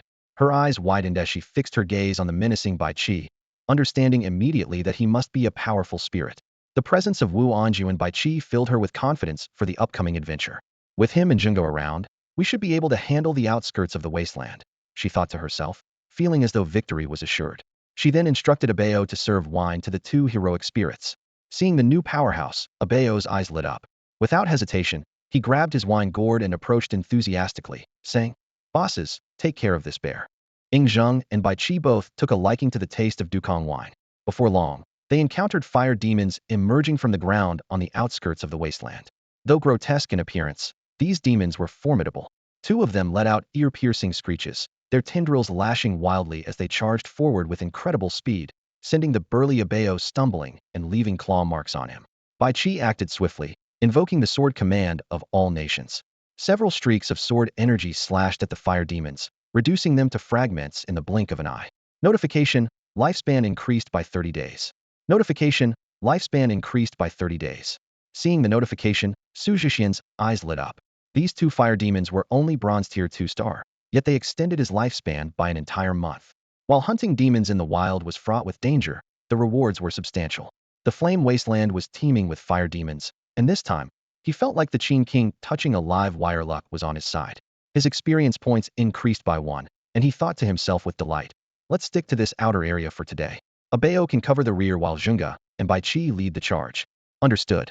The group then entered full combat mode. However, due to the scattered nature of the fire demons, their efficiency was somewhat hindered. These fire demons didn't have fixed spawn points. While they were easy to defeat, finding them was quite a hassle. Jiang Wenjiu had a clever idea. With her step-by-step lotus skill, she was not only fast, but also had excellent evasion abilities. She took on the task of luring the monsters, drawing the nearby fire demons toward them, while Ying and Bai Qi took care of eliminating them. The strategy worked like a charm, doubling their efficiency. Xu Zhexian's strength skyrocketed as well, jumping from bronze level 0 stars straight to bronze level 2 stars, with his progress reaching 22. Even more exciting was the lifespan. He gained originally less than 7 years left. It suddenly soared to 207 years. Xu Zhexian couldn't help but grin, but he knew deep down it wasn't nearly enough.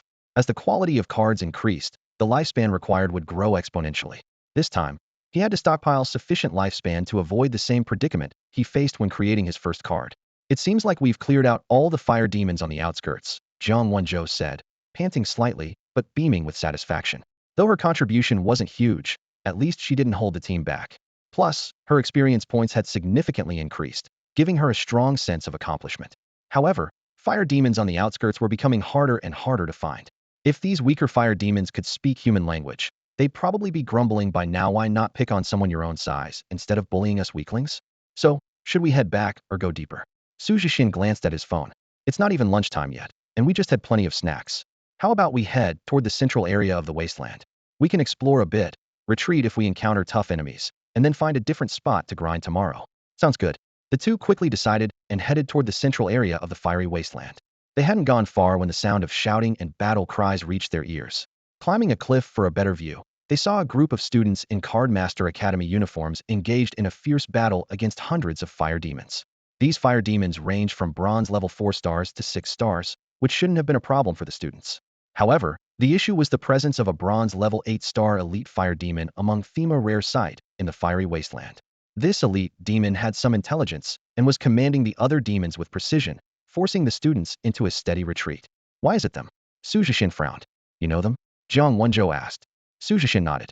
That's my old class from Cardmaster Academy, class 10 of senior year. The one being protected in the center is our homeroom teacher, Luo Gang. Jiang Wenzhou observed closely and pointed at Luo Gang. He must have been injured by a sneak attack from the elite fire demon. Otherwise, with his strength, he wouldn't be in such a sorry state. Then let's get out of here and pretend we didn't see anything, Jiang Wenzhou said, tugging on Xu Zhexian's sleeve to retreat. Xu Zhexian looked at her in surprise and gave her a thumbs up. You're truly my teammate. That's exactly what I was thinking. Should we at least call for backup to help them? What are you thinking? There's no signal in the fiery wasteland. Let's go quickly. Oh right. The two turned and bolted without looking back. They weren't about to risk their necks in this genuine demon-infested zone. An elite fire demon in the central area was already dangerous enough, not to mention its army of hundreds of ordinary fire demons. Rushing in to play the hero here would be suicidal. After all, the stone monument outside the fiery wasteland clearly stated, enter at your own risk. When you all avoided me like the plague back then, it's only fair that I now steer clear of death's door, don't you think? Once they exited the central area of the wasteland, the two exchanged a laugh. But their laughter was cut short when a loud crash suddenly erupted from behind them. Xu Zhexian turned his head toward the source of the deafening noise, and a chill ran down his spine. The scene before him made him realize he had underestimated the situation. Not only were they running for their lives, but the students of Class 3 in Grade 12 were doing the same. Dozens of students were fleeing in a panic, many clutching life-saving cards prepared by their parents. The loud noise earlier had come from someone activating one of these cards' protective mechanisms, temporarily trapping an elite fire demon. The homeroom teacher, Luo Gang, was being carried on the shoulder of a burly male student, who didn't dare pause even after colliding with tree trunks during the frantic escape. Xu Zhexian, what are you doing here? One of the students recognized him but had no time to ask further, continuing to sprint forward. The entire group, like startled birds, rushed past Xu Zhexian and his companion. But in the next moment, everyone slammed into an invisible barrier with a loud thud, accompanied by a chorus of pained cries. What's going on? Why can't we get out? The barrier trapped us too. It's over, the elite fire demon is catching up. Panic rippled through the crowd like a spreading tide. The barrier meant to block the fire demon had ironically become their prison, sealing them in and pushing them toward their fate of being devoured by the demon. Although Jiang Wenji was also somewhat unsettled, she managed to maintain relative composure. Don't panic. Let's deal with the fire demon first. If we can't escape, then we'll destroy them all. These life essences delivered to our doorstep shouldn't go to waste. Facing the formidable elite fire demon, Xu Zhexian decided to hold nothing back. He quickly assessed the situation. Yingzheng's current imperial might had accumulated to 5,818 points. While the power of his eternal prosperity skill might be slightly weaker than before, Bai Qi's assistance would more than compensate. Bai Qi's ultimate skill, Battlefield Souls, could summon the spirits of fallen warriors to possess him, each one increasing his attack power by 100 and adding a tearing effect. He could currently summon 10 spirits, and combined with his synergy with Yingzheng, his sword technique, Universal Dominion, was arguably the strongest single-target attack. Zhenga, Eternal Prosperity, Full Area Coverage. Xu Zhexian commanded in a steady voice. Bai Qi, activate Battlefield Souls and focus on the elite fire demon. At the order, Yingzheng and Bai Qi sprang into action. Divine light erupted, and imperial might filled the air. A white jade staircase, gilded with gold, appeared before Yingzheng. The Emperor of Qin ascended it with composure, taking his seat upon a golden dragon throne formed from imperial aura. The magnificent lands of the Qin dynasty shimmered faintly behind the throne. Eternal prosperity. At Yingzheng's command, thousands of golden dragons surged from the throne into the sky. Their roars shook the heavens as their razor-sharp claws slashed through the fire demons, obliterating them entirely. Simultaneously, Bai Qi's sword summoned 10 elite Qin warriors, whose piercing killing intent instantly chilled the air.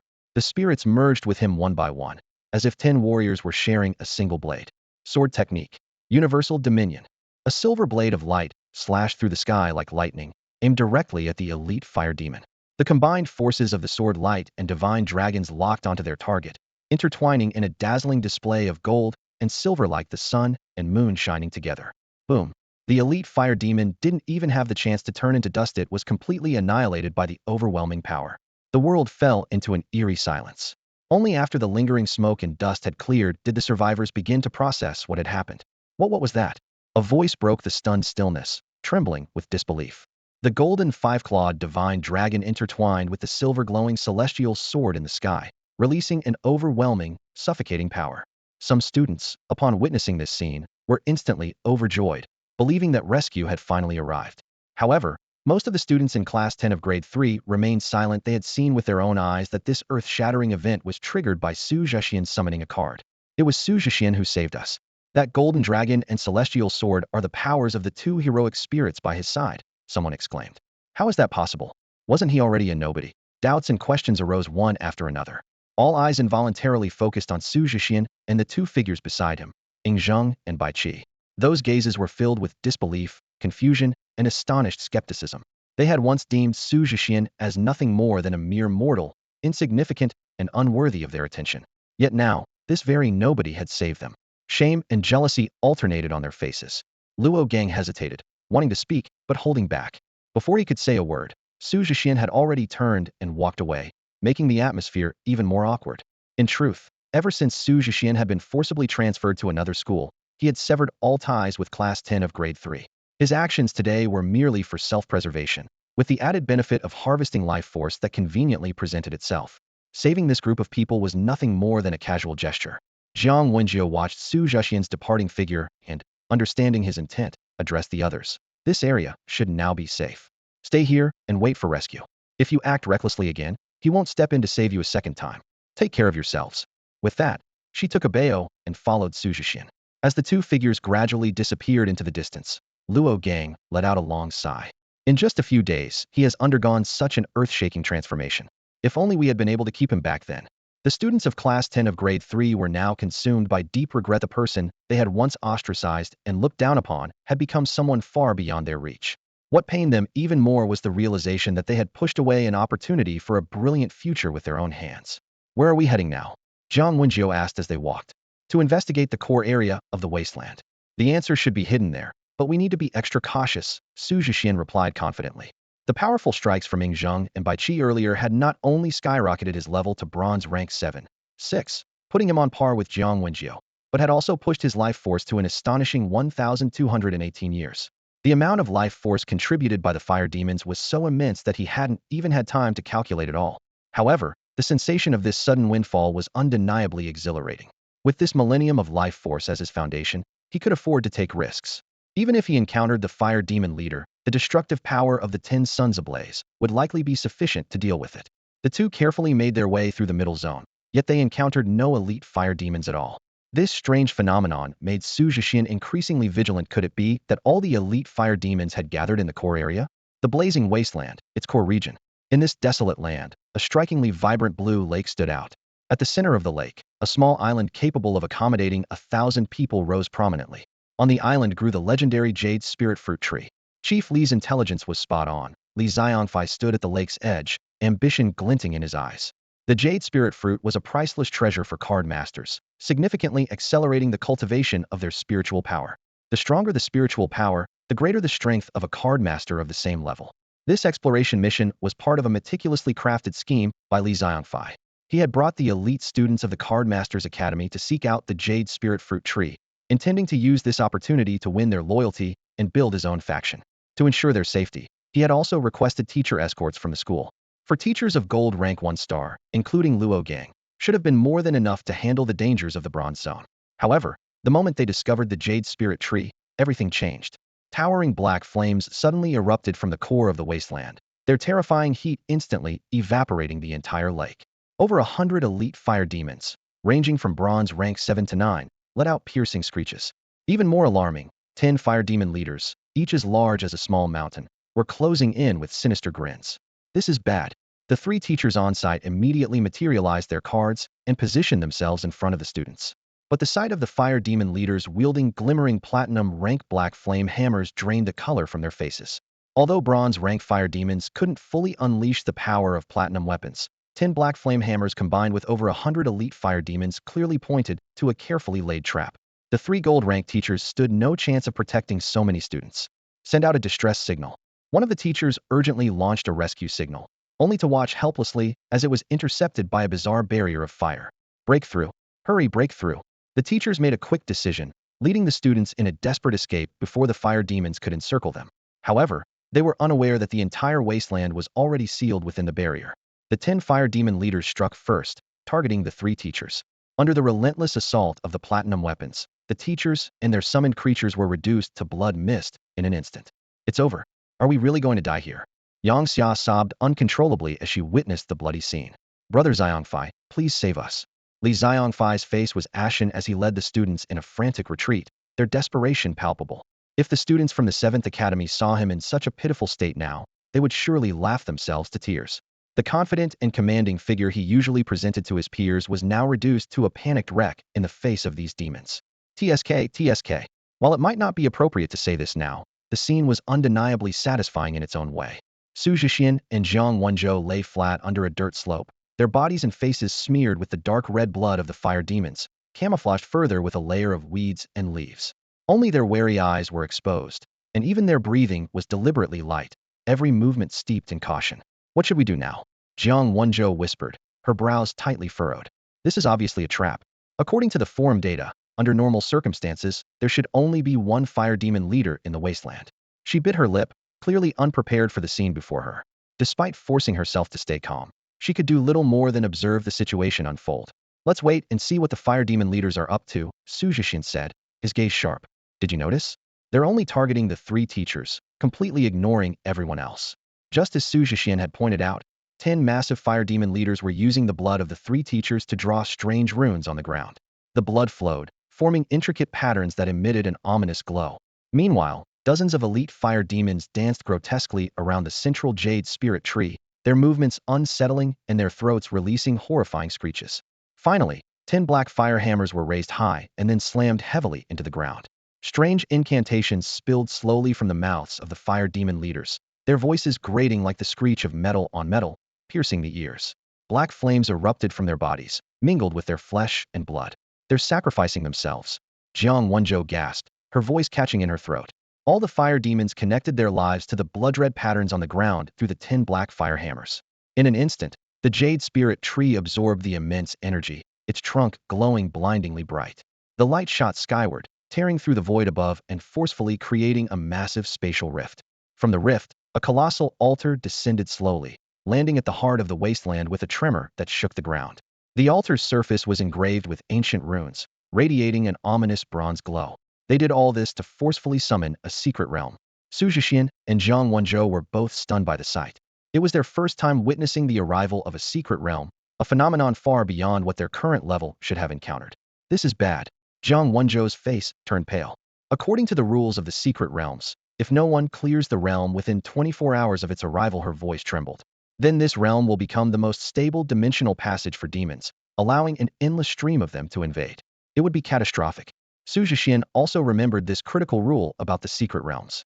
The primary missions of the 4 great patrolling legions of Xia were to clear secret realms, locate and conquer them in time, and prevent demons from wreaking havoc in the human world.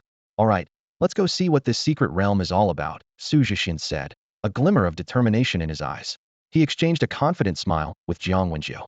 Together, with our swords combined, there's no secret realm we can't conquer. The two walked briskly toward the mysterious realm glowing with an otherworldly light. A warm feeling surged in Xu Zhexian's heart. As someone who had often been abandoned, having someone willing to stand by his side now filled him with a sense of happiness and resolve. No matter how difficult the road ahead, he feared nothing. Who are they? Are they seriously heading into the secret realm? They must be crazy. Are they looking to die? The survival manual clearly states to wait for the 4 inspectors to assist when encountering a secret realm. The surviving top students stared in shock at the 2 figures heading into the distance. Su Chen recognized the familiar silhouette and frowned. Isn't that the pair of losers from 7th High School who were eating snacks earlier? Li Xiongfei froze. Just hours ago, the same coward he had mocked and ridiculed who had only meekly responded with likes was now standing in the heart of the wasteland? He's no loser, Su Chen said, his tone fair despite being on opposing sides with Xu Zhexian. He's a card master, and a strong one at that. If you don't believe me, ask Yang Xia. She knows better than anyone. Li Xiongfei turned to Yang Xia in surprise. She snorted coldly. As much as I hate to admit it, He did break the records for clearing both the Sword Pavilion and Wolf Fong's secret realms. Her fists tightened as a mix of emotions swirled in her expression.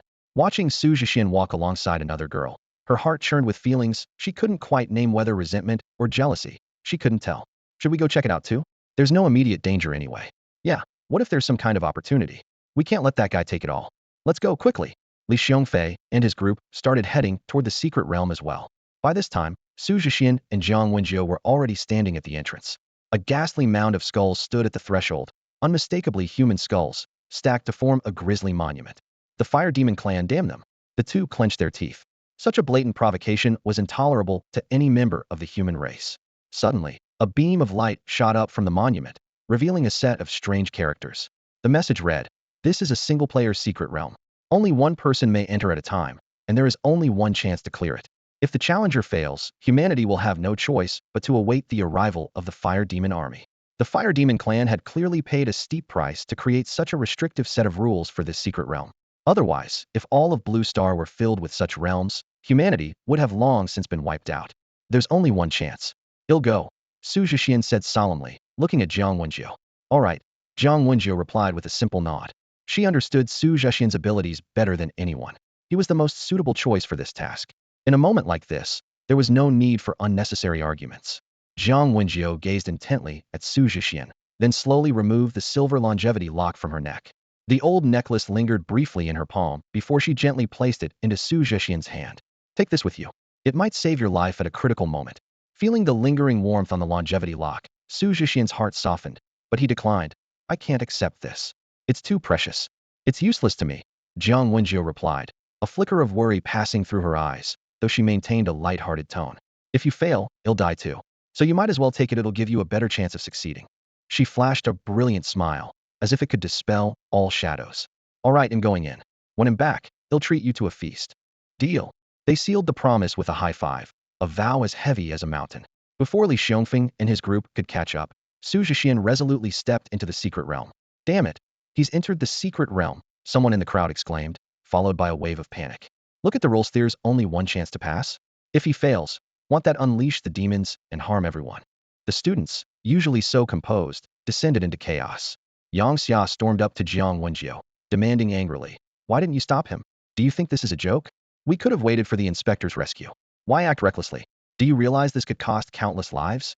Faced with the crowd's accusations, Jiang Wenjiu remained silent, her expression cold. To her, arguing with these ignorant people was pointless. As for Yang Xia, he wasn't worth her words. Seeing her indifference, Yang Xia and the others could only sit on the ground in frustration, waiting for help to arrive. Meanwhile, high above Yun City, a massive vermilion bird-shaped airship hovered among the clouds. It belonged to the Vermilion Bird Legion, one of the 4 great inspection corps of Xia Kingdom. Their response time exceeded Xu Zhexian's expectations. Though they hadn't detected the secret realm's arrival immediately, they identified the anomaly in Yun City within an hour. The nearest Vermilion Bird inspector rushed over and discovered the peculiarities of the Flame Wasteland's barrier. All teleportation channels have been fully activated. Mayor Wang immediately organized the evacuation of all residents to neighboring cities. The Vermilion Bird commander will arrive in 5 minutes. An inspector ordered Yun City's mayor, Wang Hai. In emergencies, inspectors had the authority to temporarily take over city affairs. All officials were required to comply unconditionally. Those who defied orders, regardless of their strength, faced execution. "Understood." Wang Hai responded without hesitation. As a Xia Kingdom official and the leader of a city, he understood that safeguarding the lives of the citizens was the only way to honor the comrades who had fallen on the spiritual battlefield. Suddenly, a blazing red light flashed across the sky, and Vermilion Bird Li Qingyan appeared out of thin air. Clad in crimson battle attire and wielding a fiery red flute, she exuded a commanding presence.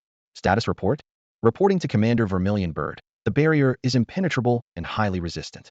We attempted to break it by force, but it reflected our attacks." Li Qingyan narrowed her eyes in thought before swiftly issuing 3 orders. "Inform the elders at Yujing Mountain. Deploy the Vermilion Bird Inspection Army to fortify defenses in Yun City and its surrounding areas. Additionally, notify the ground combat commander to prepare the Beidu Yaoguang Legion for immediate support." Even before her words finished echoing, a pair of flaming wings unfurled from her back. With a light flap, she soared above the flame wasteland. A resonant phoenix cry echoed as the flute in her hand unleashed a scorching sword beam, striking fiercely at the barrier. Though the attack was repelled, she dodged effortlessly, and the barrier's glow noticeably dimmed. "Heh, Li Qingyan smirked, her eyes narrowing sharply. She unleashed another wave of fiery sword energy. If one strike wasn't enough, then 100 strikes it would be. When Xu Zhexian first entered the secret realm, he was greeted by a dim and foreboding atmosphere. A bone-chilling wind howled past, carrying with it faint, eerie wails. As the wind grew stronger, the sound became clearer, a harrowing mix of the fire demon's shrieks and the humans' defiant battle cries. The cold wind dispersed the thick fog, gradually revealing a gruesome battlefield before Xu Zhexian's eyes. The five-star dragon flag of Xia Kingdom fluttered prominently in the wind, beneath which the card masters of Xia fought relentlessly against the fire demons. The card masters commanded their summoned creatures to charge into the fray, and when their creatures fell and entered cooldown, they themselves would pick up weapons and join the fight. Even when facing the massive and formidable fire demons, these card masters showed no fear, trading their lives to take down their enemies' 2 or 3 human lives for one fire demon. These fire demons were far superior to the low-level creatures found in the wilderness. Not only were they immensely powerful, but they also possessed terrifying intelligence. Their blood-red eyes gleamed with a savage hunger, and their jagged fangs tore through the card master's flesh, devouring them piece by piece. For the demons, this was nothing more than a gluttonous feast. For the card masters of Xia, it was a desperate battle fought for their beliefs. Suddenly, a fierce gust of wind swept across the battlefield, momentarily scattering both sides. But in the next instant, they regrouped and resumed their ceaseless struggle. It was then that Xu Zhexian suddenly realized the warriors before him were all spirits of the dead. Even in death, they were trapped on this battlefield, locked in an endless cycle of combat. Seeing the tragic fates of the fallen card masters of Xia, Xu Zhexian felt a sharp ache in his chest, his heart swelling with grief and indignation. At that moment, a flash of light appeared in the darkened sky, revealing the rules of the secret realm. Current secret realm, ancient battlefield of fire demons. Primary objective: choose a faction, participate in the war, and survive for more than 10 hours. Hint 1. Choosing the fire demon faction grants an all-attribute boost and fire demon equipment. Hint 2. Choosing the fire demon faction provides 1 resurrection opportunity. Hint 3. First completion allows you to rescue the spirits of 1 faction. Hint 4. Rescuing fire demon spirits yields a higher evaluation bonus. Ridiculous fire demons.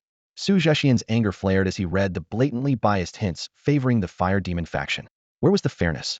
It was clear discrimination and suppression of Xia's human race. What enraged him even more was the fate of the fallen card masters of Xia, whose souls were forcibly bound to this battlefield, unable to find peace even in death. Remembering the ghastly sight of the skull mounds outside the secret realm and looking at the restless spirits before him, Xu Zhexian's body trembled with rage, and his fury threatened to erupt. Blood for blood, he vowed silently. One day, I will make your entire race pay the price, flayed, dismembered, and reduced to ashes. Suppressing his overwhelming anger, Xu Zhexian unhesitatingly chose the Xia Kingdom faction. In a flash of light and shadow, he found himself in the Xia Kingdom's military camp, now a rookie card master in the Beidou Tianquan Legion. As he was still adjusting to his surroundings, a sudden alarm blared. Ergu, what are you spacing out for? A young card master with a buzz cut and phoenix eyes grabbed his arm. Hurry up and assemble. It's our turn to fight. Xu Zhexian froze for a moment. The randomly assigned identity of a foot soldier felt absurdly casual. Wait, I'm called Ergu. What's your name? I'm Out Yin. What's wrong with you? Didn't get enough sleep or something? Xu Zhexian was momentarily speechless, thinking to himself how these names kept getting more down to earth. But there was no time to argue. Ergu it was, then. Since it was a solo trial, no one would know anyway. Xu Zhexian and Out Yin passed through the military camp and arrived at a spacious assembly ground. 100 warriors were already lined up, waiting. Only the 2 of them were late. Late? Do you want to run 10 laps around the entire city? A deep voice came from the front. A one-armed middle-aged man strode toward them. Dressed in tight black combat attire, his chiseled and resolute face was framed by slightly curly hair. Xu Zhexian discreetly observed the captain. From his memories, he knew this battle-hardened card master, despite losing an arm, remained as formidable as ever. The 2 dared not speak further and quickly joined the formation, fearing that an upset captain might really make them run 10 laps around Taishan City in the spiritual realm of Xia Nation, whose area was equivalent to 10 stacked Mount Taishans in the real world. Once everyone was present, the captain materialized a card. As it glowed, a barrier formed, isolating the surroundings. Then, an order was issued. Beidou Tianquan Army's Wuwei Company. Infiltrate the fire demon city and destroy the energy crystal. After a brief silence, the crowd erupted. Finally, it's our turn for such a mission. We must complete it. No way, well, let those braggarts in the brave company laugh at us from above. Absolutely. We're just as capable as they are. Apart from Xu Zhexian, everyone else was brimming with excitement, eager to set off immediately. Looking at their spirited faces, Xu Zhexian felt a pang in his heart, aware of the inevitable doom, yet seeing such enthusiasm. All right, quiet down, the captain said sternly. We still need to follow protocol. Go back to the dorms and write letters to your families. Assemble in an hour. The crowd dispersed like startled birds, leaving only the captain, Xu Zhexian, and Yin behind. Why aren't you two writing letters? The captain looked at them, a trace of pity flashing in his eyes.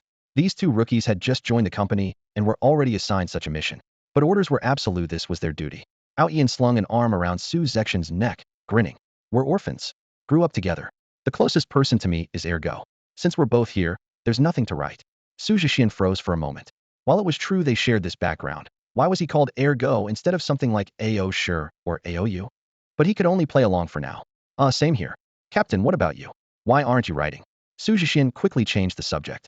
The captain gazed at the moon, veiled by the smoke of war in the spiritual realm, his tone calm, yet tinged with longing. Already did. I carry it with me every day. Besides, I left a letter for my wife and 2 kids 15 years ago when I left home. The two fell silent, filled with respect. Don't you miss them? Why not go back and see them? I do, but I'm needed more here. They'll understand. Is it worth it? Xu Zhexian asked again. The captain didn't answer. Instead, he patted Xu Zhexian on the shoulder with his remaining hand. This mission is a near certain death. If you're not ready, they'll speak to the division commander. No way. Yin interrupted. That'd make us cowards. Besides, this is a once-in-a-lifetime opportunity, we can't miss it. The Wu Wei company faces everything hidden, even death. Xu Zhexian gave Yin a thumbs up, genuinely impressed. This seemingly carefree guy stood firm when it mattered. I'm with Yin on this. Xian Nation raised us, and we'll protect her at all costs. Good. I knew I wasn't wrong about you two. Stick with me, and it'll lead you to victory. Got it. Yin shouted enthusiastically, then curiously added, Captain, can we see what you wrote in your letter? The captain chuckled heartily and pulled a letter from his chest pocket. Yin unfolded it to reveal 4 bold, powerful characters. Fight to the death. Whoa, that's intense. And your handwriting's impressive. Yin exclaimed with admiration. He took out some paper and a pen, crouched on the ground, and clumsily started copying. I've changed my mind. I want to write a letter to just these words. Wait, who are you writing to? To you, of course. Ugh. Then he'll write one too, and we'll exchange. Xu Zhexian also took out paper and pen, sitting beside Yin to write. Yin glanced over and was startled. Ergo, something's off. Why's your handwriting so neat? Mind your own business. An hour later, the entire Wu Wei company had gathered. The warriors, who once laughed and joked with each other, now bore solemn expressions, their gazes firm and resolute. Xu Zhexian and Ao Tian stood among them, their faces equally serious.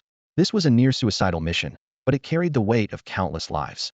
The company commander briefly outlined the key points of the mission. The Fire Demon clan's source of power lay in their energy crystals, which were akin to their life force. Destroying these crystals would cut off their energy supply, rendering these tireless war machines powerless and lifting the crisis threatening Taishan City. Let's move. With the commander's command, 100 warriors of Wu Wei Company quietly left the city under the fading moonlight. Skirting around the shouts and chaos of the main battlefield, they advanced swiftly toward the heart of the Fire Demon clan's territory. Xu Zhexian's palms were unconsciously sweaty. This mission not only determined the survival of Taishan City, but also directly affected his ability to complete the challenge and prevent the Fire Demon clan's descent upon Cloud City. Even as a reborn individual, the weight of such responsibility stirred unease in his heart. Sensing his anxiety, the commander turned back and gave him a reassuring glance. Soon, the team crossed the battlefield and entered the Fire Demon clan's domain. The commander ordered the group to split into 25-person squads, each tasked with eliminating nearby fire demons and harvesting their skins as intact as possible. Without a word, the warriors dispersed into action. Xu Zhexian and Ao Tian were assigned to the commander's squad. The battle began in an instant. The commander summoned a dazzlingly colorful butterfly. Xu Zhexian instantly recognized it as the legendary Hainan butterfly, also known as the 100 Illusion Butterfly. To his surprise, the commander did not fight with the brute strength one might expect, but instead moved with the grace and precision of a dancer on the edge of a blade, seamlessly coordinating with the 100 Illusion Butterfly to strike the fire demon's vital points with deadly accuracy. The rest of the team only needed to follow up and finish off the enemies. In this intense battle, Xu Zhexian found himself somewhat out of place. Ao Tian had already charged ahead, his ninefold thunderblade slashing down in a relentless storm. Meanwhile, Xu Zhexian's close combat skills were clearly lacking despite wielding a sharp tang blade. He struggled to land effective hits on the fire demon's weak points. I should have spent more time practicing martial techniques, he thought regretfully. It wasn't surprising, though. Ever since his reincarnation, Most of his energy had been devoted to card crafting and extending his lifespan, and his cardmaster abilities had little to do with melee combat, a definite weakness. In desperation, Xu Zhexian summoned Bai Qi. With his sharp sword and decisive strikes, Bai Qi filled the gap in Xu Zhexian's combat abilities perfectly. Wow, your card is impressive, really strong. Let's keep going. We can't fall behind the other squads, haha. Two seasoned teammates praised him. Xu Zhexian scratched his head sheepishly, a bit embarrassed by the compliments. After about 10 minutes, the skirmish came to an end. They successfully collected over 70 relatively intact fire demon skins, but the cost was heavy. 5 comrades had been devoured by the fire demons. There was no time to grieve. The team pressed on. From the moment the mission began, everyone had already steeled themselves for the worst. Not everyone has the ability to infiltrate the eerie fire demon city. Put it on, the captain commanded in a low voice, swiftly pressing 2 sets of demon skin disguises onto Xu Zhexian and Aotan. There will be more fire demons ahead. This could save your life. The two nodded silently, quickly adjusting to the uncomfortable disguises. The team pressed deeper into the territory, encountering an increasing number of fire demons whose strength grew more formidable with each step. Disguised as fire demons themselves, the team launched preemptive strikes but faced repeated defeats. Their opponents were all at the gold rank, far surpassing their own abilities. This was the sinister design of the Fire Demon clan's secret realm, elevating the fire demons to gold rank while restricting humans to entering only at bronze rank or below. The vast disparity in strength caused the Wu Wei soldiers to fall one after another. Damn it! Xu Zhexian gritted his teeth, wiping tears from his face. The scenes before him tore at his heart. Comrades shielding him from fatal blows only to collapse, others being torn apart and devoured by the fire demons, leaving no trace of their remains. He yearned to charge forward and avenge them, but the captain held him back firmly. Our mission is to destroy the energy crystal. Until that's done, no one can stop, the captain reminded him sternly. After escaping the battle, the surviving Wu Wei soldiers suppressed their grief. Some summoned their mounts, while others relied on their movement techniques, racing toward the fire demon city that seemed deceptively close, yet was still far away. Smack! Xu Zhexian slapped himself hard across the face. Another fatal weakness had surfaced: lack of mobility. He should have prepared some mount cards before setting out. The realization that he was once again dragging the team down filled him with regret. Don't worry. There's a way, the captain reassured him. He then materialized 2 enormous azure butterflies using a wind element card. These Qingyi butterflies were known for their speed and wind-based attacks. He signaled Xu Zhexian and Ao Tian to climb onto the butterflies' backs while he used his own movement skills to guard them. Together, the 3 sped forward. If I make it back alive this time, I'll make sure to eliminate all my weaknesses, Xu Zhexian vowed silently. Finally, the team reached a small hill near Fire Demon City and paused to rest. Looking around, they realized more than half of their comrades had been lost. Less than 50 remained. Some had fallen into traps, others were taken by fierce beasts, and many had sacrificed themselves to protect their teammates. The Fire Demon City is right in front of us. We've made it halfway, the captain said, feigning a light-hearted tone. Now all we need to do is infiltrate the city and destroy the energy crystal. If time permits, we might even take out a few fire demon leaders while we're at it. As they replenished their energy, the group exchanged faint smiles. The mission was halfway done, and victory seemed within reach. We must carry the name of Wu Wei for our fallen comrades. This time, we'll win for sure, the team responded in unison. Seeing their morale restored, the captain's expression turned serious. We need to create a diversion to draw the attention of the Fire Demon City, giving the strike team a chance to destroy the crystal. Captain, why not use the Wu Wei cannon? We've kept it hidden long enough, it's time to put it to use, several team members suggested. The Wu Wei cannon was an exclusive weapon of the Wu Wei Company of the Tianquan Army. Its use came with strict requirements. It needed 5 operators working in perfect harmony, their minds completely synchronized. Only by channeling their spiritual energy into the cannon together could it be fired, unleashing a blast as powerful as a grandmaster's full-force strike, enough to grab the attention of the fire demons. Let me do it. My spiritual energy is really strong, Xu Zhexian eagerly volunteered, seizing the opportunity to prove himself. What are you thinking, Ergo? You're not ready yet, the seasoned soldiers teased, their tone light but firm. You two haven't been in the company for long, and you can't even recite the activation chant for the Wu Wei cannons properly. Besides, it takes 5 people with synchronized minds to operate them. You alone won't cut it. Leave this to us. But the most critical task? That's on you. At the mountain's summit, 10 imposing Wu Wei cannons stood tall. Xu Zhexian, unwilling to back down, gave it a try but quickly realized he couldn't activate them. Clenching his fists, a flicker of frustration crossed his eyes. Being a burden was not in his nature. Captain, Xu Zhexian strode up to the captain with determined eyes. I have an addition to the distraction plan. Seeing the unprecedented seriousness in his expression, the captain paused his work. Go on. Summon the Qin warriors. The moment his words fell, 1,000 Qin warriors clad in battle armor suddenly filled the summit. Aotian stared at his friend in astonishment. Whoa, ergo, you've got some tricks up your sleeve. I had no idea you were running a troop spamming strategy. Impressive. The captain and the veteran soldiers also looked on with surprise and delight. This was a legion-type card. My Qin warriors have a battle formation that can share damage, Xu Zhexian explained quickly. I'll have them assault the city and draw out the fire demon army. Meanwhile, you guys unleash the full power of the cannons on Fire Demon City. Aim to bring down the walls. Hearing this, a fiery determination ignited in everyone's eyes. If they weren't planning to return alive, then they'd make the fire demons pay dearly. Killing even a few more demons to take with them would be a victory. Our heir Gunno, our number 2, is stepping up. We'll do as you say. We've got your back, the captain said with a grin and a nod. All right then. Xu Zhexian puffed out his chest with pride, then frowned. But seriously, don't you think that nickname's a bit off?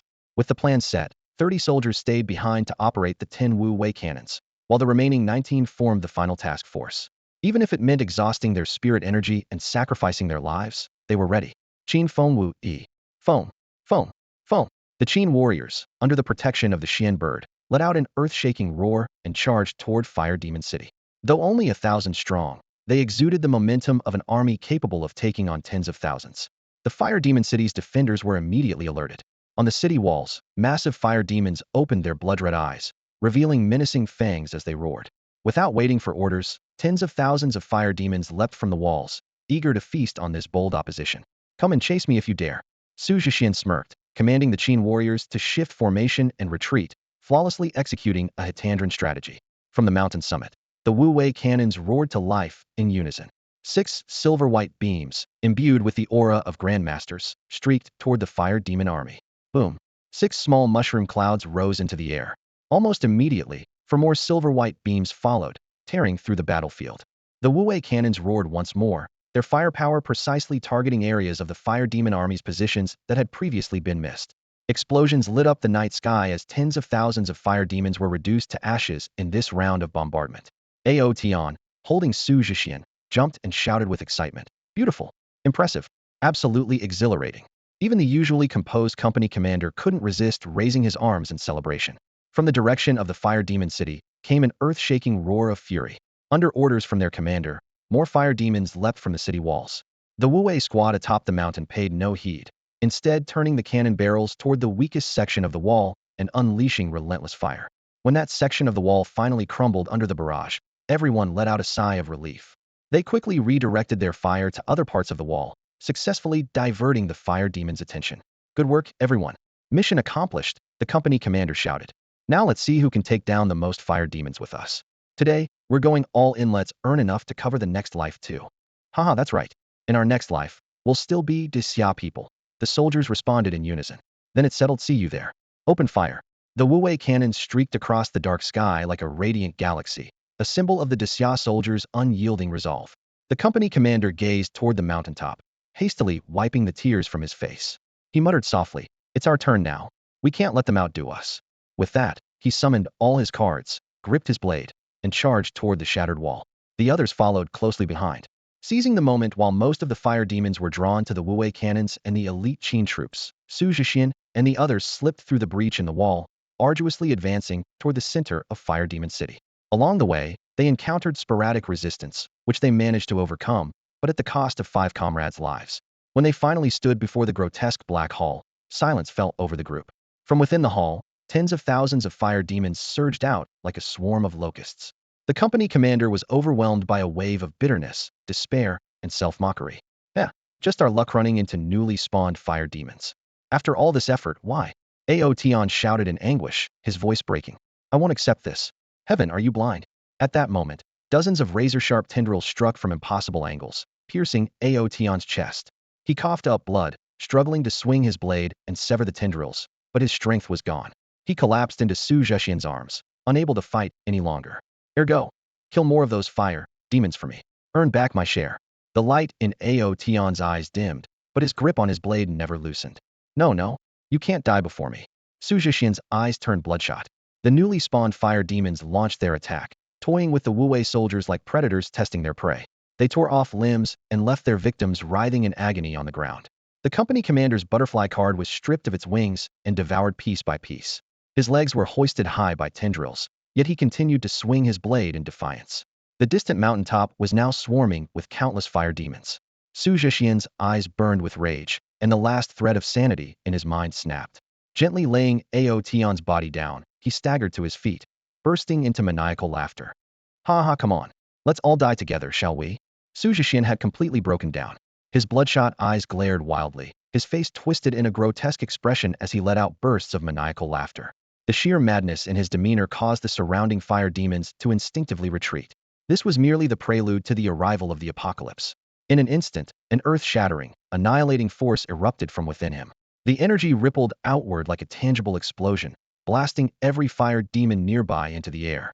Xu Zhexian's black hair whipped violently in the chaotic energy, and his blood-red eyes burned with insanity. He panted heavily, yet a cold, sinister smile curled at the corners of his mouth as he muttered repeatedly, "Let's die together, all of us." Suddenly, he let out a deafening roar that seemed to shake the heavens. As his arms slowly extended outward, radiant golden light burst forth from his body, and the surrounding temperature soared dramatically. In the pitch-black sky, 10 massive golden suns suddenly appeared, banishing the darkness and illuminating the entire secret realm as if it were broad daylight.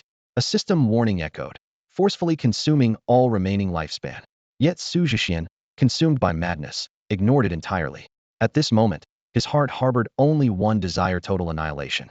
A lifespan of over 1,200 years was burned away in an instant, transforming into a vast, overwhelming energy to sustain the 10 golden suns in the sky. The 10 suns, resembling the mythical three-legged golden crows, unleashed torrents of solar flames. The sky was ablaze, the earth split asunder.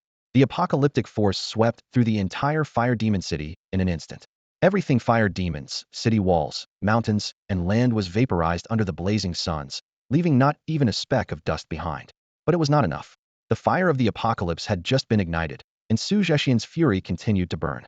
The 10 suns ascended to the highest point in the secret realm, unleashing solar flames 100 times more intense than before. Both the human warriors and fire demons in the main battlefield were incinerated before they could even react. The vast Taishan city was reduced to nothingness in the blink of an eye. This was destruction without distinction. Xu Zhexian's remaining consciousness was consumed by thoughts of annihilation and death. All living beings before him were destined to burn, with no exceptions, not even the gods and deities of the heavens. The entire secret realm became a massive furnace, and the world dissolved into nothingness. Under the extreme heat, the secret realm began to collapse. Just as the space was about to be completely destroyed, Xu Zhexian fell heavily to the ground, lifeless. His energy depleted, his lifespan exhausted, was dead. The secret realm descended into eternal silence. Outside the secret realm, in the fiery wasteland, the strange barrier enveloping the area finally shattered under Li Qingyan's formidable sword aura. The students of Class 30, gathered around the outskirts of the wasteland, saw Zhu Ke, one of the 4 great inspectors, appear and burst into tears of relief. "Oh my god, it's Lord Zhu Ke. We're saved. This was so terrifying. Teacher Luo has fainted. Someone help." Meanwhile, in the central area of the wasteland, Li Xiangfei, Yang Xia, and others finally breathed a sigh of relief. This long and arduous rescue mission ultimately required the intervention of a grand inspector to succeed. Had it been an ordinary inspector, they might have all perished long ago. "Get out of here quickly. In just a few hours, the fire demon will descend." At the sound of the warning, a few students fled in panic, stumbling over each other in their haste. However, Li Xiangfei, Yang Xia, and a few others remained rooted to the spot, their eyes gleaming with ambition. To them, this was a once-in-a-lifetime opportunity. If they could gain the favor of the Grand Inspector, their futures would be limitless. They swiftly adjusted their attire and adopted a respectful demeanor. Only Jiang Wenzhou seemed disconnected from the world, curled up on the ground. She hugged her knees tightly, resting her chin on them, her gaze fixed intently on the teleportation array of the secret realm's altar. She was waiting, hoping for Xu Zhexian to appear, to smile at her as he always did, and casually say, "A trivial secret realm, cleared in no time." Moments later, the figure of Li Qingyan emerged before the entrance to the secret realm. Li Xiangfei and the others immediately bowed deeply. "Greetings, Vermilion Bird Lord. Thank you for saving our lives." The words were deliberately chosen to curry favor, and Li Xiangfei silently congratulated himself. Li Qingyan, however, ignored their flattery entirely. His gaze turned sharply to the mound of skulls outside the secret realm. With a cold snort, he unleashed a strand of spiritual energy, instantly shattering the mound into dust. Everyone present felt the weight of his fury and trembled in fear. "Explain everything clearly." His icy tone sent chills down their spines. Li Xiongfei and the others had no choice but to muster their courage and recount the events in the blazing wasteland. Their account of the fire demon's leader's schemes and traps was mostly accurate, but when it came to the events following the secret realm altar's descent, they embellished their story. The secret realm only allows those below the bronze rank to enter, and each person has only one chance. Xu Zhexian, greedy for the first clear rewards, recklessly entered the realm and hasn't returned since. Li Xiongfei's words were a mix of truth and lies. Yang Xia suddenly chimed in. He's been a reckless lunatic since he was a child, always acting without thinking. He could have waited for the Vermilion Bird Lord's rescue, but know how to show off. If his actions cause the Fire Demon clan to descend and Yun City is massacred, he'll go down as the greatest sinner in history. Su Chun, wide-eyed with panic, tugged at Yang Xia, signaling her to stop. But she only grew more indignant. Why are you pulling me? I'm not wrong. If he wants to die, fine, but he shouldn't drag the whole city down with him. Before she could finish her tirade, Jiang Wenzhou appeared before her like a bolt of lightning. A resounding slap rang out as Jiang Wenzhou's hand struck Yang Xia's face, leaving her dazed. Without hesitation, Jiang Wenzhou's slender fingers wrapped around Yang Xia's pale neck, lifting her petite frame high into the air. He risked his life for everyone, and you dare to slander him. Jiang Wenzhou roared. Yang Xia's face turned red from lack of air as she kicked helplessly in the air, clawing at Jiang Wenzhou's hand. Let me go. Instead of releasing her grip, Jiang Wenzhou tightened it further. Do you even know what time it is now? The secret realm has been active for nearly 20 hours. Is there enough time left for the Grand Inspector to clear it? No. Her voice cracked with emotion, but her resolve only grew stronger. She glared coldly at Yang Xia's struggling figure. Do you think he wanted to go? Do you think he doesn't value his own life? He entered the secret realm for everyone, for you, the person he once cared about most. And what were you doing when the secret realm first appeared? Hiding like cowards? Greedy for rewards? How laughable. Which of you dared to step forward? Another sharp slap landed, tears streaming down Jiang Wenzhou's face as her fury burned even brighter, intimidating Li Xiongfei and the others into silence. If he doesn't make it out of the secret realm, I will make sure you die first. Not just you, all of you. She dragged Yang Xia like a rag doll and forced her to kneel before the secret realm altar. Kneel, and don't move until he comes back safely. Summoning her companion, Abeo, she watched as the creature stomped Yang Xia's head into the ground with ruthless force. Save me, please. Stop this. How dare you? Li Xiongfeng and the others were momentarily stunned by Jiang Wenzhou's imposing aura, only to realize they needed to act and save someone. However, an invisible force pinned them to the ground, rendering them immobile. Struggling to lift their heads, they saw Li Qingyan glaring coldly down at them. You should be kneeling too. Li Qingyan's voice was icy. Why can the warriors of Great Xia hold the line against countless demons on the battlefield of the spirit realm? Because we have comrades we can entrust our lives to. And you cowardly, slandering your own kin are nothing but shameless, incompetent, spineless vermin. He strode over to Jiang Wenzhou's side, gently pulling out a handkerchief to wipe the tears from her face. I'm sorry I was late. We failed in our oversight and didn't detect the secret realm's disturbance in time. We should have mobilized other patrol officers for support, but the spirit realm was in turmoil. He explained softly. Jiang Wenzhou merely nodded, her thoughts entirely focused on the secret realm. Time was running out, and she silently prayed in her heart. Please, come back safely. As if in response to her prayers, the secret realm's structures suddenly trembled violently, radiating intense heat. A terrifying shockwave spread rapidly, threatening to engulf the entire fiery wasteland. Fortunately, Li Qingyan acted swiftly, forcibly sealing off the destructive energy. What's happening inside? Jiang Wenzhou turned and asked. I don't know, but he'll be fine, Li Qingyan replied. Though she had never encountered such a situation before, she was well aware of Xu Zhexian's identity, son of Xu Zhongluo, the White Tiger Patrol Officer of Great Xia, and Yu Liuli, a prominent figure in the Yaoqi and the Nine Provinces Trade Guild. Xu Zhongluo was destined to oversee the central command of Yujing Mountain, while Yu Liuli's power and influence were unmatched. Known for her sheer strength and fiery temperament, this formidable woman had even bested the 7 northern armies, the 6 southern orders, and the 4 great patrol officers of Great Xia. While it felt a bit unkind to roast her best friend, there was no denying that every one of Yu Liuli and Xu Zhongluo's children was extraordinarily talented, especially Xu Zhexian. As someone who wielded the Emperor's cards and carried imperial destiny, there was no way he would fall within a mere secret realm. Sure enough, as Li Qingyan predicted, Xu Zhexian did not perish. Deep within the fire demon ancient battlefield, he suddenly opened his eyes, coughing violently as he sat up. Cough, cough. Where am I? He looked around in confusion, his mind hazy until fragments of recent events slowly returned to him. The memories of Outyin and the squad leader pierced his heart, jolting him fully awake. He looked down at the longevity lock, now shattered into white fragments, feeling a mixture of relief at his survival and profound sorrow. Just then, words he usually despised appeared in the sky. But this time, they brought him unexpected joy. Congratulations on clearing the Fire Demon Ancient Battlefield. SSS rating achieved. Rewards are as follows. Reward 1. Ownership of this secret realm. Reward 2. Obtain 2 Heavenly Soul Pearls. Reward 3. Option to rescue all souls of any chosen faction. Though the rewards seemed simple, they carried immense significance. What caught Xu Zhexian's attention most was the option to rescue the souls. He had now detached himself from the identity assigned by the secret realm and fully understood that everyone he encountered during the mission were souls of the deceased. This tragic battle had taken place countless years ago, and these fallen spirits had been imprisoned by the Fire Demon clan ever since. The opportunity to liberate them was undeniably a monumental blessing. The harsh reality of the situation cut through Xu Zhexian's heart like a knife, and tears involuntarily streamed down his face. He vividly remembered the failed mission in the secret realm.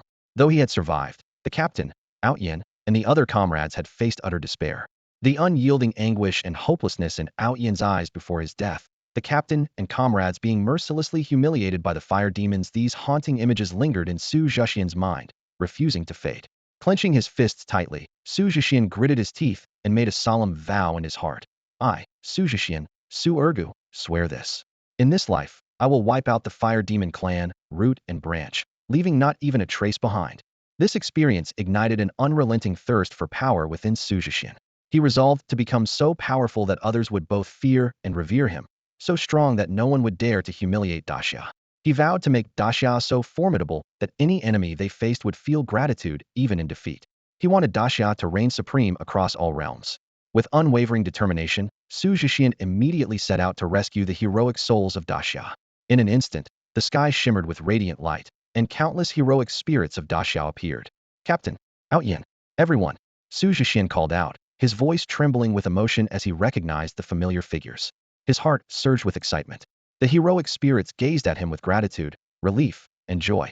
Outyin's spirit was the first to rush forward, attempting to embrace Xu Zhexian, only to pass through him. Ah, I forgot I've been dead for a while now, Outyin said sheepishly, scratching his head with a boyish grin, appearing just as he had in his youth. We'll always be brothers, Xu Zhexian exclaimed, spreading his arms wide.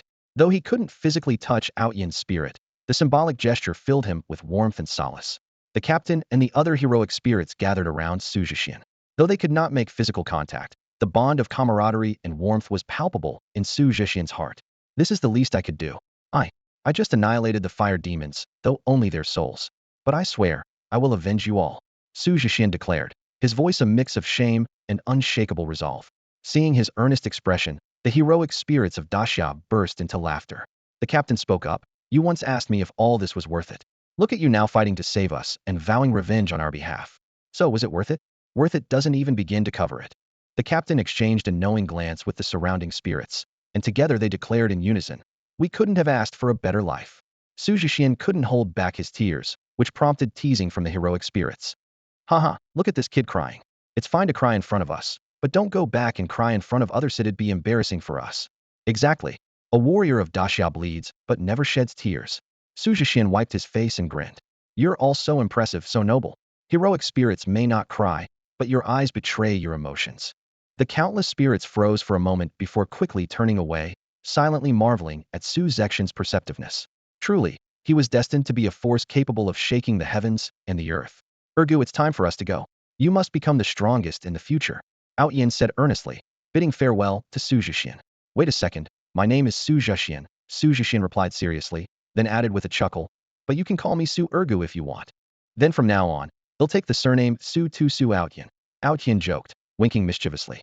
Xu Zhexian burst into laughter and turned to the captain. Captain, may I know your name? Guanshan, the captain replied. Xu Zhexian froze for a moment, recalling the poem by Li Bai, The Moon Over the Pass. The bright moon rises from Tian Shan, bathing the vast sea of clouds.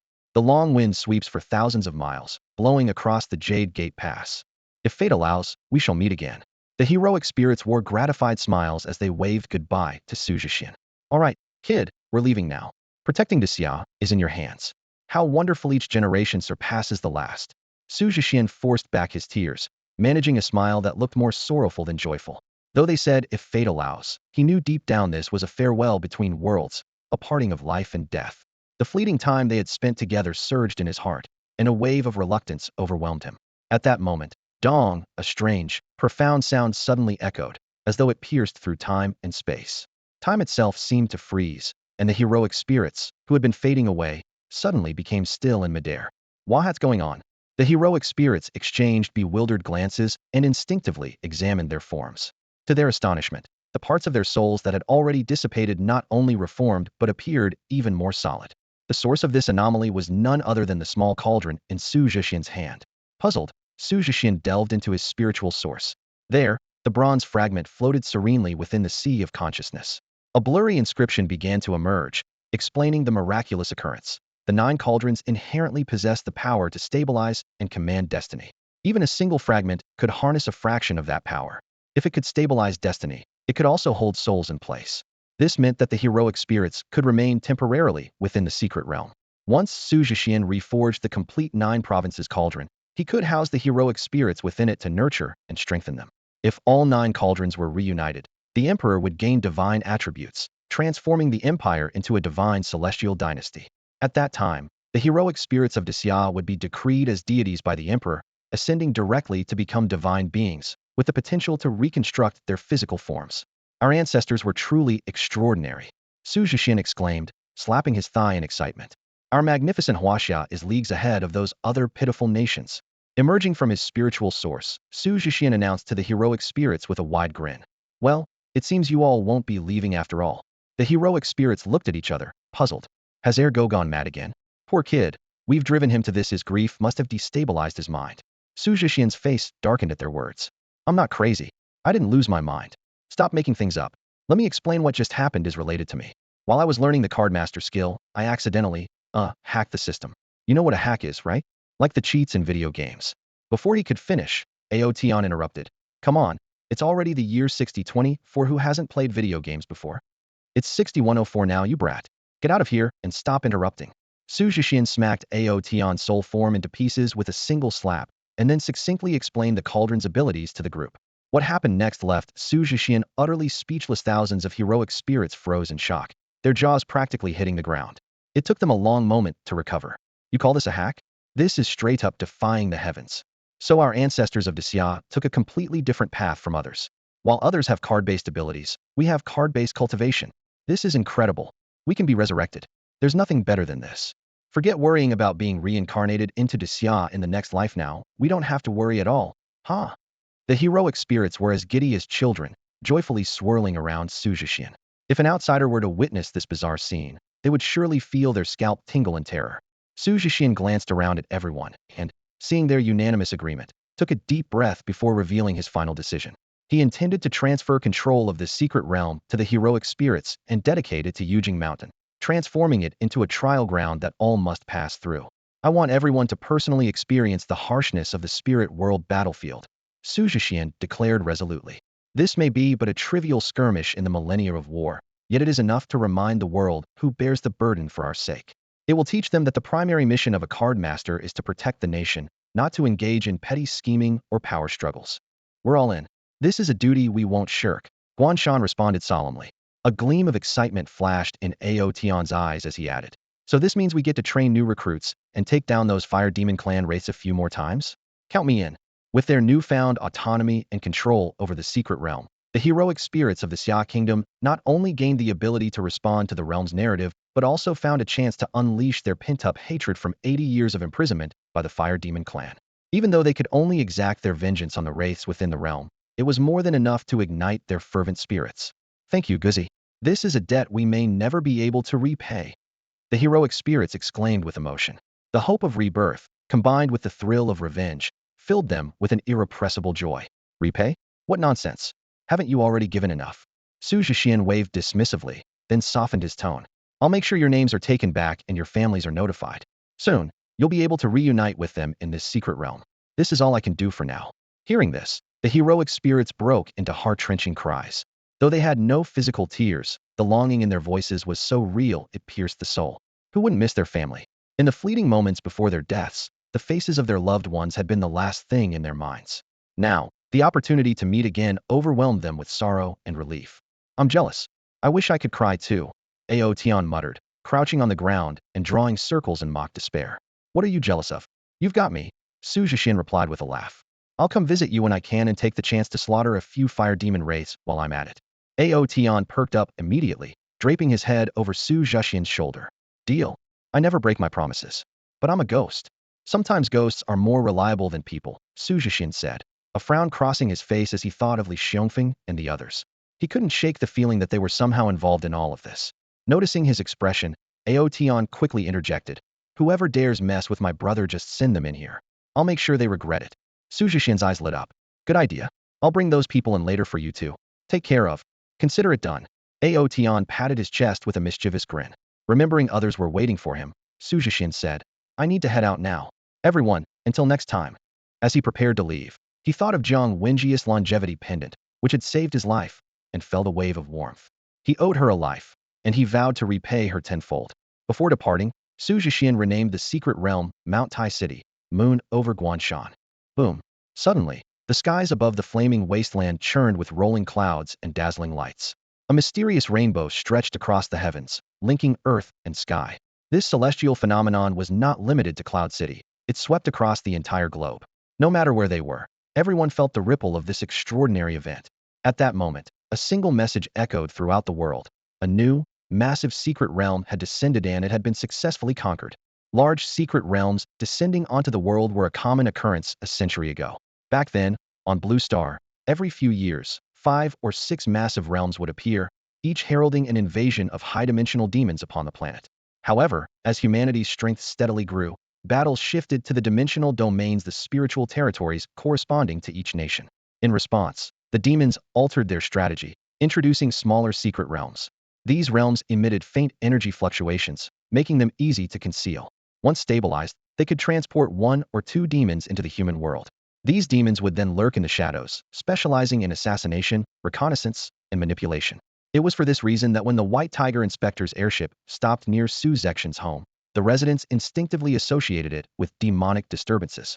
Now, the sudden arrival of a large secret realm has shattered a century of peace. Could this signify an impending full-scale attack by the demons? Undoubtedly, whoever conquers this realm, an individual or a team, will become the center of global attention.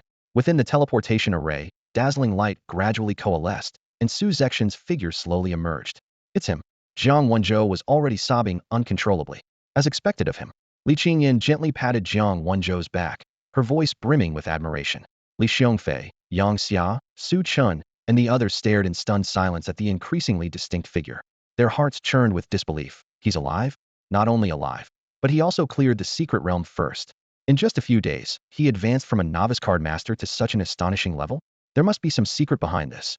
These prodigies of Cloud City, once full of pride and confidence, now felt their arrogance crumble to dust. Their timidity when faced with the flame demon might have been understandable, but when the secret realm descended, not one of them dared to step forward. Instead, it was Xu Zhexian, the very person they had mocked as a failure, who resolutely entered the realm. They had once slandered Xu Zhexian maliciously in front of Li Qingyan, secretly thinking that what they couldn't achieve, no one else could either. Yet now, the undeniable truth was laid bare before them, leaving no room for excuses. All they could do was wallow in regret and jealousy. As Xu Zhexian stepped out of the teleportation array, the information about the realm's clearance appeared above it. First clearer, Xu Zhexian, clearance rating, SSS. This single line of text stunned everyone present. Even the usually composed Li Qingyan couldn't hide her astonishment at the ultimate rating. Throughout Blue Star's history, the number of individuals who had achieved such a rating upon first clearing a large secret realm could be counted on 2 hands. The Su family's children, each one more extraordinary than the last. Still, for someone wielding an Emperor card, I suppose it's not entirely unexpected. Yang Xia knelt before the teleportation array, gazing up at Xu Zhexian from close range. Her heart ached as if pierced by needles. How could this happen? You weren't like this before. You've been lying to me all along, haven't you? To her, Xu Zhexian had once been nothing more than a deluded fool. Even with his strikingly handsome appearance, comparable to that of a charming protagonist, she had only ever seen him as a disposable admirer, easy to manipulate. But now, the young man she knelt before seemed like a deity descending from the heavens. His entire being radiated an awe-inspiring majesty that made her feel unworthy, filling her with shame and leaving no room for even a trace of disrespect. Yang Xia stood there, her eyes burning with intensity as she stared at Xu Zhexian's back, eager for an explanation. Why the disguise? Why deceive me? Xu Zhexian acted as though he hadn't heard her, not sparing even a glance in her direction. He walked past her indifferently. as if she were nothing more than an insignificant stone by the roadside. In the blink of an eye, the scene shifted to the small secret realm. Xu Zhexian's lips curled into a carefree smile as he turned to Jiang Wenjiu. Speedrun. That one word made Jiang Wenjiu break into laughter, her eyes curving into crescent shapes. With a crisp clap, the two of them high-fived in celebration, their teamwork seamless. Nearby, Li Qingyan held up her phone, secretly snapping a photo. A barely concealed smile spread across her face. This needs to be documented. He'll sell it to Lioli later at a high price guaranteed profit. She chuckled inwardly. Who would have thought that one of the four esteemed inspectors of the Great Xia would act so casual and private? I brought you a little gift, Xu Zhexian said, pulling out two glowing pearls from his robe and placing them directly into Jiang Wenjiu's hands without waiting for her response. What are these? Jiang Wenjiu blinked, momentarily puzzled. But Li Qingyan's eyes lit up. Heavenly soul orbs. And two of them. Are these the first clear rewards? Seeing Xu Zhexian nod, she couldn't help but silently curse his extravagance. These priceless treasures, which required jade boxes for preservation, were being handed over so casually. Quick, put them away. Li Qingyan hurriedly retrieved a jade box and carefully stored the soul orbs. She then explained to Jiang Wenjiu, a card master's foundation lies in their spiritual power, which is the basis of all their abilities. Soul orbs can increase a card master's spiritual power limit. Regular soul orbs boost it by 5, but heavenly soul orbs? They boost it by 50. If you take 2 at once. Would that mean 200? Xu Zhexian asked thoughtfully. Smart, Li Qingyan replied. This involves the rules of the heavens. You'll understand more in time. She sighed. Even regular soul orbs are rare, but getting 2 heavenly soul orbs from a first clear reward? That speaks volumes about how terrifying this instance must have been. They're too precious, I can't accept them, Jiang Wenjiu said, shaking her head repeatedly and attempting to return the jade box. Xu Zhexian's tone was firm. They're useless to me, and they can't compare to the longevity lock you gave me. Just take them for now. We can discuss it later. For him, no soul orb regardless of its grade had any value. His spiritual power had no limit, as his strength came from burning his own life force. The others present couldn't hide their envy. Li Xiongfei and several talented students felt a pang of jealousy. Such an incredible first clear reward, not to mention the benefits of becoming the master of the secret realm. If they could increase their spiritual power limit by 200, becoming invincible within their rank would no longer be a distant dream. But no one felt the sting of regret more than Yang Xia. Watching Xu Zhexian and Jiang Wenjiu disappear into the distance, she couldn't help but imagine. If she had stayed by Xu Zhexian's side back then, all of this could have been hers. She clenched her fists tightly, silently vowing, I will win him back. 10 years of feeling she can't possibly have forgotten me completely. In that moment, she cast aside all hesitation. Pride and dignity meant nothing compared to getting Xu Zhexian back. For now, the disturbances in the blazing wasteland had subsided. Before leaving, Xu Zhexian put away the secret realm altar, while Li Qingyan ordered the entire area to be sealed off, and warned Li Xiongfei and the others to keep everything confidential. The Great Xia authorities would launch an investigation to uncover the source of the Fire Demon clan's plot. As Li Xiongfei departed, his hurried steps betrayed his unease. Whether he was eager to escape the shame of this place or had other intentions, only he knew. 2 days later, the name Xian had spread across the globe. Despite Li Qingyan's strict orders to keep the news under wraps, the earth-shattering vision that accompanied the first clearance of the secret realm could not be concealed. Moreover, when the secret realm reopened, the name of the first conqueror would inevitably be revealed to the world. Under the deliberate guidance of the Xia authorities, the outside world only knew of a young man named Xian, who single-handedly overcame a large-scale bronze-tier secret realm. All other details remained shrouded in mystery. This simple piece of information caused an uproar across the globe. In the Sunset Kingdom, within the Lionheart Castle, an elderly man dressed in medieval noble attire and sporting a goatee was intently examining a Qin Banliang coin in his hand. This ancient coin from the Qin dynasty of Xia emitted a faint glow, struggling desperately to escape, yet it was firmly suppressed by the old man's immense power.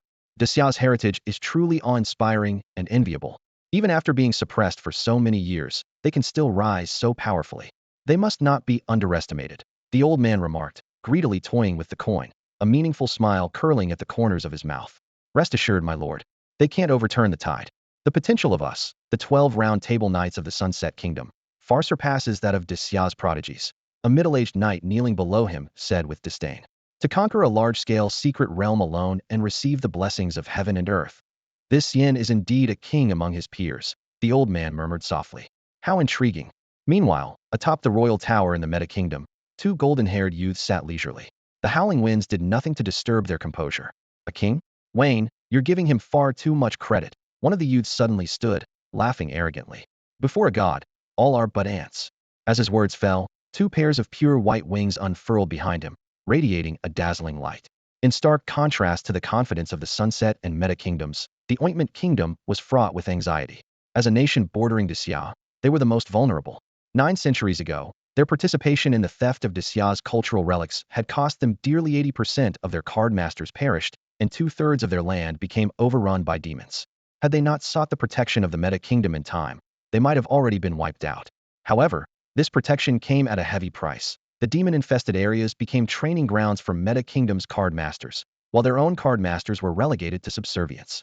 In the dilapidated Golden Palace, the current king of the Ointment Kingdom paced back and forth in agitation. Toward Xia, they felt both hatred and fear. The resurgence of Xia signified the potential demise of the Ointment Kingdom, and the emergence of Xian was a harbinger of Xia's flourishing destiny, with the strong likelihood of producing a king-level card master. At that point, no one would be able to stop Xia. Damn it. We can't just sit idly by. The king suddenly halted in his tracks. Go, join forces with the Little Stick Kingdom to execute the previous plan. Before Xia fully rises, we must seize their resources. Factions around the world began to stir. Some extended gestures of goodwill, others quietly prepared their defenses, and still, others harbored malicious intentions, ready to make their moves. A covert and turbulent struggle was silently unfolding. The demons and their followers on Blue Star are stirring restlessly, their schemes to eliminate humanity's prodigies never ceasing. The rise of Xu Zhexian has quietly begun to shift the balance of the world. In the principal's office at Cloud City Card Master High School, Luo Hao sat behind his desk, his hands trembling as he stared at the transfer form in front of him. As one of the strongest card masters in Cloud City, he was well aware that Xu Zhexian, who had successfully navigated the secret realm, was a student from his school. And yet, it was he himself who had signed this mandatory transfer form. Smack! The crisp sound of a slap echoed through the office. How could I, who pride myself on recognizing talent, have missed the greatest dark horse of all? I must be blind. Luo Hao roared in anger, slapping his own face repeatedly. Principal, please calm down. Everyone makes mistakes. The teachers hurried forward to stop him, but their intervention only made things worse. Luo gang. Luo Hao suddenly stood, pointing at one of the teachers. A dignified gold-tier master saved by a bronze-tier student, and you still dare to act so smug? All of you, strutting around with your tails in the air, aren't you?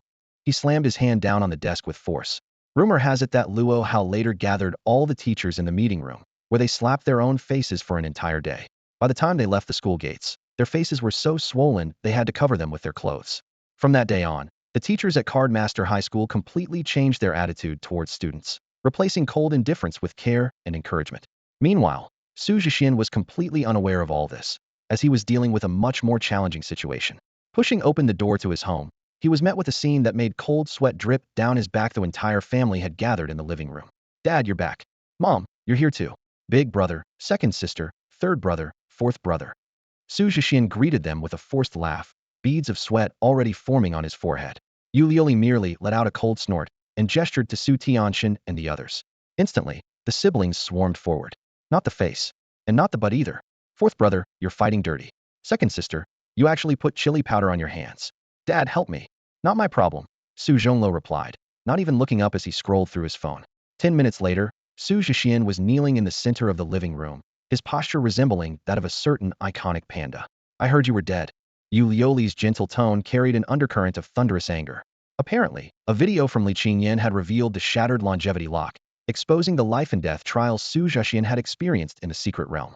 Look, I'm fine, aren't I? Xu Zhexian replied with a sheepish smile. Hit him, Yu Lioli ordered, and the four siblings pounced on him again. After 2 rounds of beatings, Xu Zhexian was left swollen all over, resembling a freshly steamed bun. Yu Lioli asked one final question.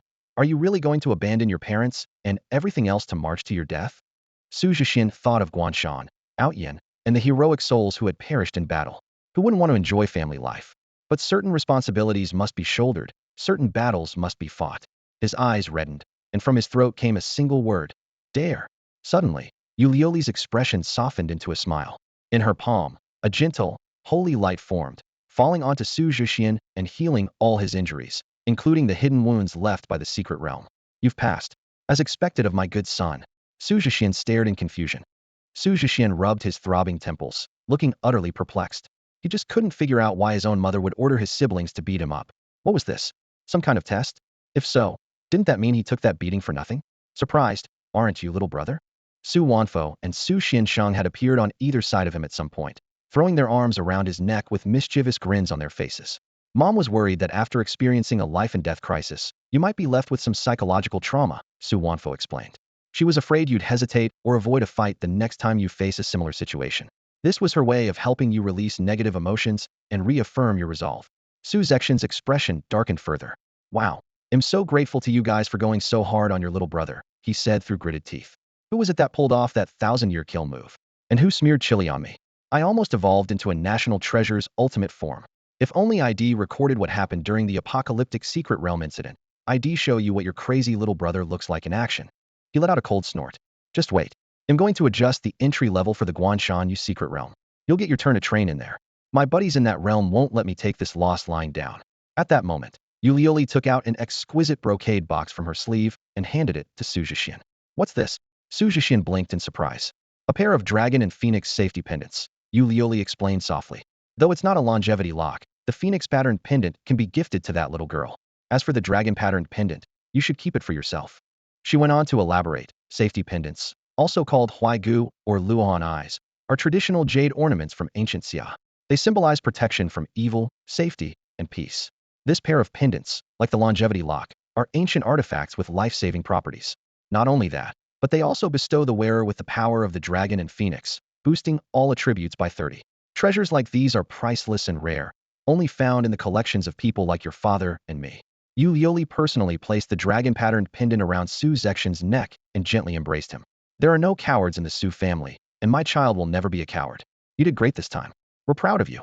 Xu Zhexian felt a lump in his throat. What about you all? Do you have safety pendants too? He asked. Only weaklings need those.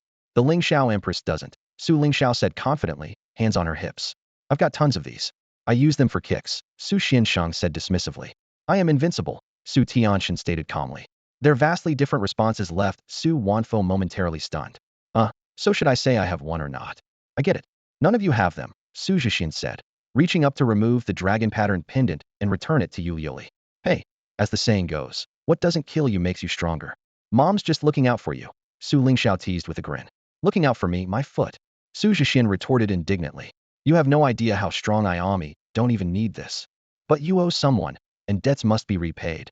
Su Zhongluo, who had been silent until now, finally spoke up. He waved his phone at Xu Zhexian, raising an eyebrow. The screen displayed footage of Xu Zhexian and Jiang Wenzhou. As the White Tiger inspector, Su Zhongluo seemed to have caught the same shipper tendencies as the Vermilion Bird inspector, watching with great interest. Imnoti didn't top making stuff up. Xu Zhexian vehemently denied it. Su Lingxiao reached over and knocked him on the head. Oh, come on. Did you see how that girl cried her heart out for you? Even I felt bad for her. She gave you a life-saving treasurito, you know what that means. She's not my girlfriend. Xu Zhexian protested, his neck stiff with defiance. Women only get in the way of me becoming stronger. Xu Zhexian stiffened his neck, feeling awkward in the face of his mother's concern. At first, he muttered about how others hindered his progress, but quickly corrected himself. No, not you too. The moment those words left his mouth, he realized he had misspoken again and hurriedly added, Mom, that's not what I meant. However, seeing his mother's expression, he could only grumble to himself. Ugh, there's no reasoning with women, is there? In the end, he couldn't bring himself to refuse the dragon-patterned jade safety pendant. Holding the smooth, warm piece in his hand, he silently vowed to quickly improve his strength and prepare some truly life-saving tools for his family. During the rare family reunion dinner, Xu Zhexian seized the opportunity to present an important proposal to Su Zhongluo, handing over the secret realm to Yujing Mountain in the hopes of turning Time Mountain City's Guanshanyu into a mandatory training ground for all. You have to understand, the revenue from a secret realm is an immense fortune, Su Zhongluo said gravely, fixing his gaze on his son. Are you really willing to give that up? I am, as long as you agree to my conditions, Xu Zhexian replied firmly. I believe that those who experience the secret realm will become more resolute in their dedication to protecting Daxia. That is worth far more than any wealth. Hearing this, Su Zhongluo nodded in agreement. As a central figure in Daxia's administration, granting such permission was well within his power. All right, he'll take it back to Yujing Mountain for evaluation by the 6 divisions. You'll have an official response within 3 days. Xu Zhexian handed the secret realm's transformation card to his father and simultaneously sent an encrypted document via WeChat. When Su Zhongluo opened the file, he froze in shock. It was a detailed list of casualties from the 60-24 Battle of Beta Tianquan in Time Mountain City, including precise data on the losses of special forces units like the Wuwei Company and the Brave Company. The defense battle from 80 years ago. Su Zhonglo stared at the list in disbelief. This document, it's more complete than Yujing Mountain's records. The exact casualty numbers for the Wuwei Company have always been a mystery. Where did you? Xu Zhexian silently pointed to the secret realm card. Su Zhonglo didn't even bother putting down his chopsticks before disappearing on the spot. Little brother, you lucked out one less pair of chopsticks to wash. Someone else quipped as the rest of the family quickly stood up and took their leave, leaving Xu Zhexian to protest. Why do I have to do the dishes? You think we have time to sit around? If it weren't for your incident, we wouldn't have traveled all this way. They retorted as they hurried out the door. In the end, only Yu Lioli and Xu Zhexian remained. Yu Lioli gently ruffled Xu Zhexian's hair. When it's time for your college entrance exam, they'll definitely come back to cheer you on. And don't forget to return that safety pendant to its owner. Got it. He'll remember. After everyone had left, Xu Zhexian quietly finished washing the dishes. Though the warmth of family reunions was fleeting, it filled him with happiness. If it meant having his family together every day, he'd gladly wash the dishes daily without complaint. Back in his room, he found 4 neatly arranged gifts by his bed's idea, simple yet profound testament to his family's love. Just as he was about to check the lifespan that had previously been forcibly reset, a deep blue virtual panel appeared, surrounded by cloud patterns. It displayed current lifespan, 10,018 years. New version unlocked, eternal longevity. The number left Xu Zhexian completely stunned. What's going on? Xu Zhexian was stunned. He sat frozen at the edge of the bed, his eyes wide open, fingers trembling slightly as they traced across the deep blue panel displaying those numbers. The 1,000 years of lifespan he had gained earlier had already made him feel unimaginably wealthy, but now, in the blink of an eye, he had acquired 10,000 years of lifespan. What nonsense about narrowly escaping death only to face worse? Nonsense. Xu Zhexian leapt to his feet, bouncing on the bed in excitement. This is clearly narrowly escaping death, only to live forever. His eyes sparkled with uncontrollable joy. This lifespan, it was practically inexhaustible, utterly impossible to spend it all. From an ordinary person to someone brimming with wealth, Xu Zhexian felt a sense of unprecedented abundance. A fleeting thought crossed his mind. If he chose to live a passive, uneventful life now, without any unforeseen accidents, he could live for a full 10,000 years. But such thoughts were mere fantasies. Xu Zhexian's expression gradually grew serious. The blue star was no longer the peaceful world it once had. Monsters and fierce beasts roamed outside the cities. Dimensional invasions occurred frequently, spatial disruptions erupted without warning, and hidden death traps lurked within forbidden zones. No ordinary person could expect to live their life in peace. Only Xia, with its formidable national strength, remained the safest country on the entire blue star. Other nations showed little regard for the lives of their citizens, often spreading malicious rumors. Claims like "come to Mida" or "card master awakening success rate is 100 ha." They were nothing more than a cover-up for burying those who failed to awaken. Shaking off these distracting thoughts, Xu Zhexian calmed his excitement and began to carefully examine the deep blue panel. A new version? He lightly tapped the longevity eternal option, and a description appeared. Effect 1. Simulate and predict. Calculate required lifespan in advance. Effect 2. 100 lifespan gained from slaying monsters. Getting more user-friendly. Xu Zhexian's eyes lit up. This update no longer blindly converted lifespan, requiring massive reserves just in case of shortages.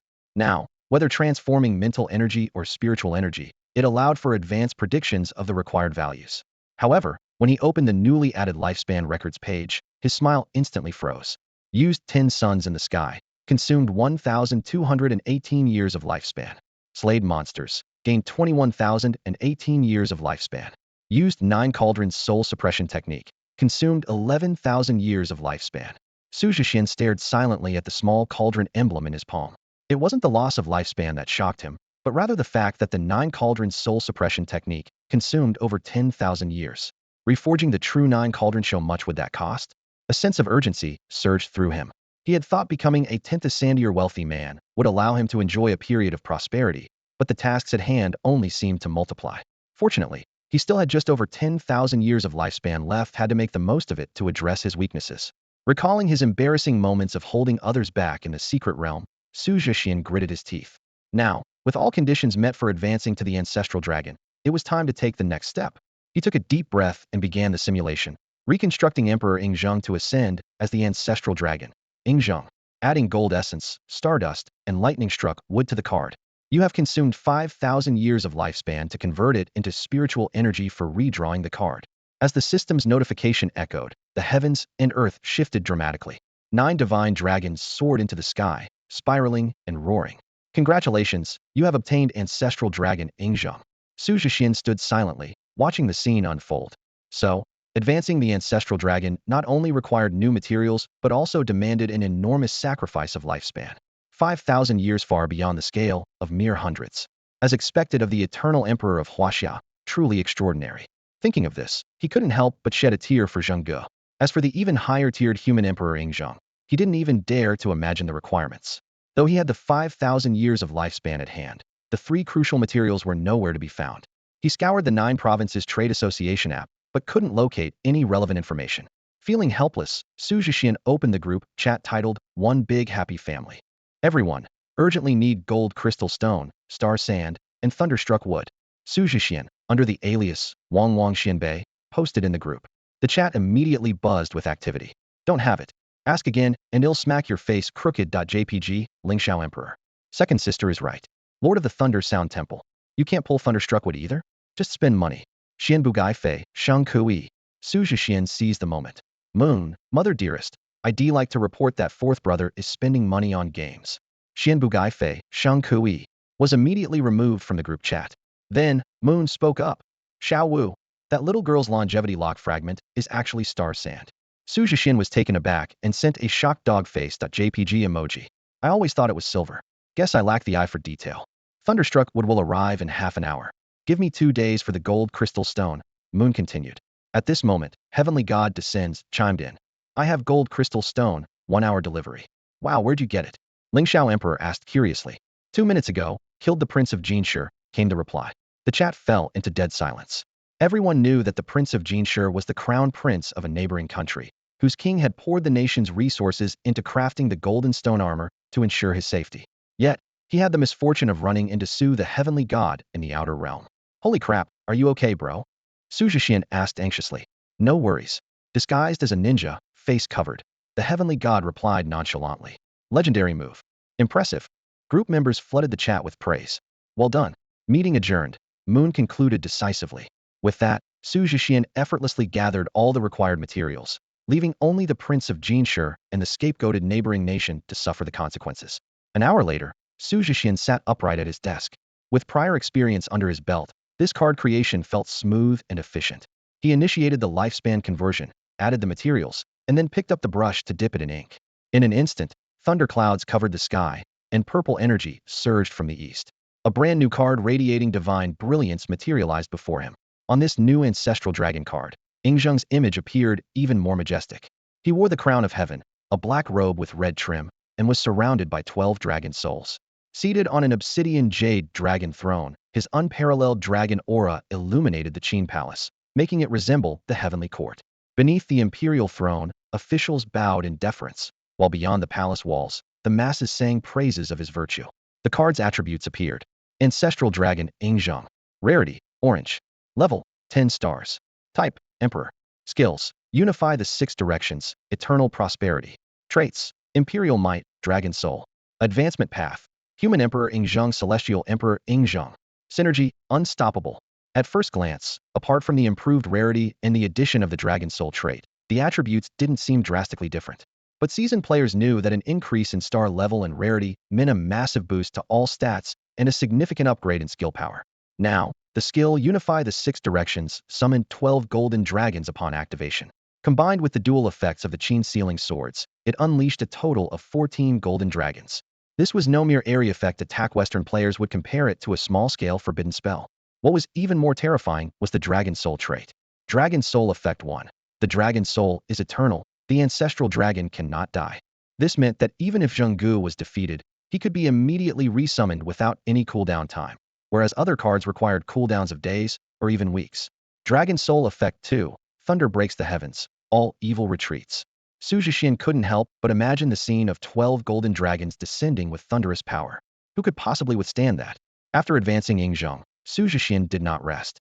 With over 5,000 years of remaining lifespan at his disposal, he decided to focus on enhancing Bai Qi's quality. The process for Bai Qi's advancement was rather unique. It required the accumulation of a murderous aura. Past sparring and practice sessions were insufficient to gather the necessary amount. But Xu Zhexian had experienced a real battlefield in the secret realm of Mount Tai City, Guanshanyu. During the earth-shaking Tindui battle, he swept through the battlefield like a reaper, amassing an enormous amount of murderous aura. Upon checking the simulation interface, Xu Zhexian found that all the materials required for Bai Qi's advancement were already available in the marketplace. Without hesitation, he placed an order, and moments later, the delivery rider arrived with the materials. Consuming 500 years of his lifespan, Bai Qi's advancement ritual was completed under a blood-red sky. Banners surged like waves, blotting out the heavens, while the anguished cries of Zhao soldiers echoed endlessly. Bai Qi stood in the center of the battlefield, his bronze longsword dripping with blood. His cold, stern face carried a faint, almost imperceptible trace of sorrow. Was he a god? A demon? It no longer mattered. I am Bai Qi, undefeated Bai Qi, he declared. The system notification immediately appeared. Killing God Bai Qi. Quality, gold. Level, 10 star. Category, commander. Skills, sword technique of nations, tomb of war souls, bloodstained sky. Trait, god or demon. Advancement path, breaking army star Bai Qi, 6 paths, ghost god Bai Qi. Bond, unstoppable, guardian. A chilling murderous aura filled the room, sending shivers down Xu Zhexian's spine. Compared to before, Bai Qi now exuded a more demonic presence, and his blood-red cape seemed to have the power to devour the heavens and earth. The newly added domain skill, Bloodstained Sky, was particularly terrifying when activated. Bai Qi and his troops' attacks would inflict bleeding effects, and even have a chance to instantly execute enemy forces. If this skill were discovered by card masters relying on mass-produced armies, they would surely be green with envy. Xu Zhexian couldn't help but recall his battles alongside Wu Weilian, silently anticipating the skill's impact on the spiritual battlefield. Next, Xu Zhexian turned his attention to one of his own weaknesses: lack of mobility. While this issue might not be critical in ordinary duels, it could prove fatal on the battlefield. He couldn't keep relying on others' summoned beasts for transportation. It was far too embarrassing. Lacking high-level movement skills as a card master, Xu Zhexian decided to take a different approach by creating mount-type cards. Since he had embarked on the path of crafting Emperor-class cards, his mount naturally had to match his status. In ancient times, emperors had 6 royal steeds. Xu Zhexian intended to go a step further and create 8. He chose the 8 legendary horses from the Mu Tianzi Zhuan records: Qi Ji, Dao Li, Bai Yi, Yuluan, Shanzi, Chu Huang, Hua Lu, and Lu Er. Additionally, he included the 8 dragon steeds mentioned in supplementary texts: Zhu Di, Fan Yu, Ben Xiao, Xiao Ying, Yu Hui, Xiao Guang, Sheng Wu, and Xie. These majestic horses could not only pull chariots, but also be ridden individually, each with unique characteristics. If successful, this would not only solve his mobility issue, but also provide transportation for Ying Zheng and others. The simulation calculation indicated that the process would require consuming 4,000 years of lifespan. As for the materials, Xu Zhexian was prepared to spare no expense, trusting that the 9 provinces' Chamber of Commerce could procure them. With a lifetime abundant in lifespan and not lacking in wealth, he decisively laid out 8 blank card templates on the table. Rolling up his sleeves, picking up the brush, and with a deep understanding of classical literature, he meticulously crafted his own depiction of the 8 steeds. As the golden crow set in the west, and the jade rabbit rose in the east, Xu Zhexian sat at his desk, engrossed in his work, painting stroke by stroke. After 10 hours of focused creation, he finally completed the depiction of the 8 divine steeds. Under the moonlight, the 8 horse cards shimmered faintly with golden brilliance. Some galloped through the clouds, traversing the vast lands. Others raised their heads and neighed, shaking the heavens. Still others trampled mountains and rivers with iron hooves, each exuding a unique divine aura. The first card, 8 Steeds Qiji, leapt off the page. It was of golden quality, 10-star level, and categorized as a mount. It possessed the skill Desperate Ground, and carried the trait 8 Steeds of the Son of Heaven. In the future, it could evolve along the path of world-shaking dragon full 9 heavens celestial horse. The other 7 horse cards were equally extraordinary, showcasing the full majesty of golden 10-star power. Looking up at the bright moon hanging high outside the window, Xu Zhexian sighed softly. It's already so late. His stomach growled with hunger, and faced with the choice between dining out or ordering delivery, he decided to cook for himself. Even while living alone, life should still have a touch of warmth and vitality. Considering his exhaustion, he opted for a simple fried rice dish, eating straight from the pan to save the trouble of washing dishes. As he stirred the rice in the pan, Xu Zhexian pondered a pressing issue. He lacked close combat cardmaster skills. His pride, 10 Suns Across the Sky, was essentially an ultimate forbidden spell, unsuitable for frequent use as a trump card in every battle. It wasn't that it couldn't be done, but his life force couldn't bear the cost. The latest version of Longevity Without Bounds had removed the safeguard of a 1-year life lock, perhaps due to his previous reckless overuse of his life force, or maybe it was simply a change in the game mechanics. Either way, he needed to carefully weigh every decision when using skills in the future. Another impulsive act could lead to true irreparable disaster. What martial skill should I choose? Xu Zhexian wondered as he stirred the rice. He recalled the basic martial arts available at the 9 provinces marketplace. With self-discipline and practice, he could integrate these techniques with his Karnmaster skills, potentially creating a unique combat system. This would be the most direct way for a Karnmaster to fight aside from relying on cards. An old saying came to mind. A month to master the staff, a year for the saber, a lifetime for the spear. The sword is always kept close. Unfortunately, none of these 4 weapons suited him or his original self, as neither had the talent for them, and the results of learning had been mediocre. His gaze fell on the frying pan in his hand, and suddenly, inspiration struck among the most formidable warriors in Chinese history. Xiang Yu wielded the Overlord halberd, and Lu Bu used the Sky Piercer halberd. Setting down the spatula, Xu Zhexian immediately opened the 9 provinces marketplace.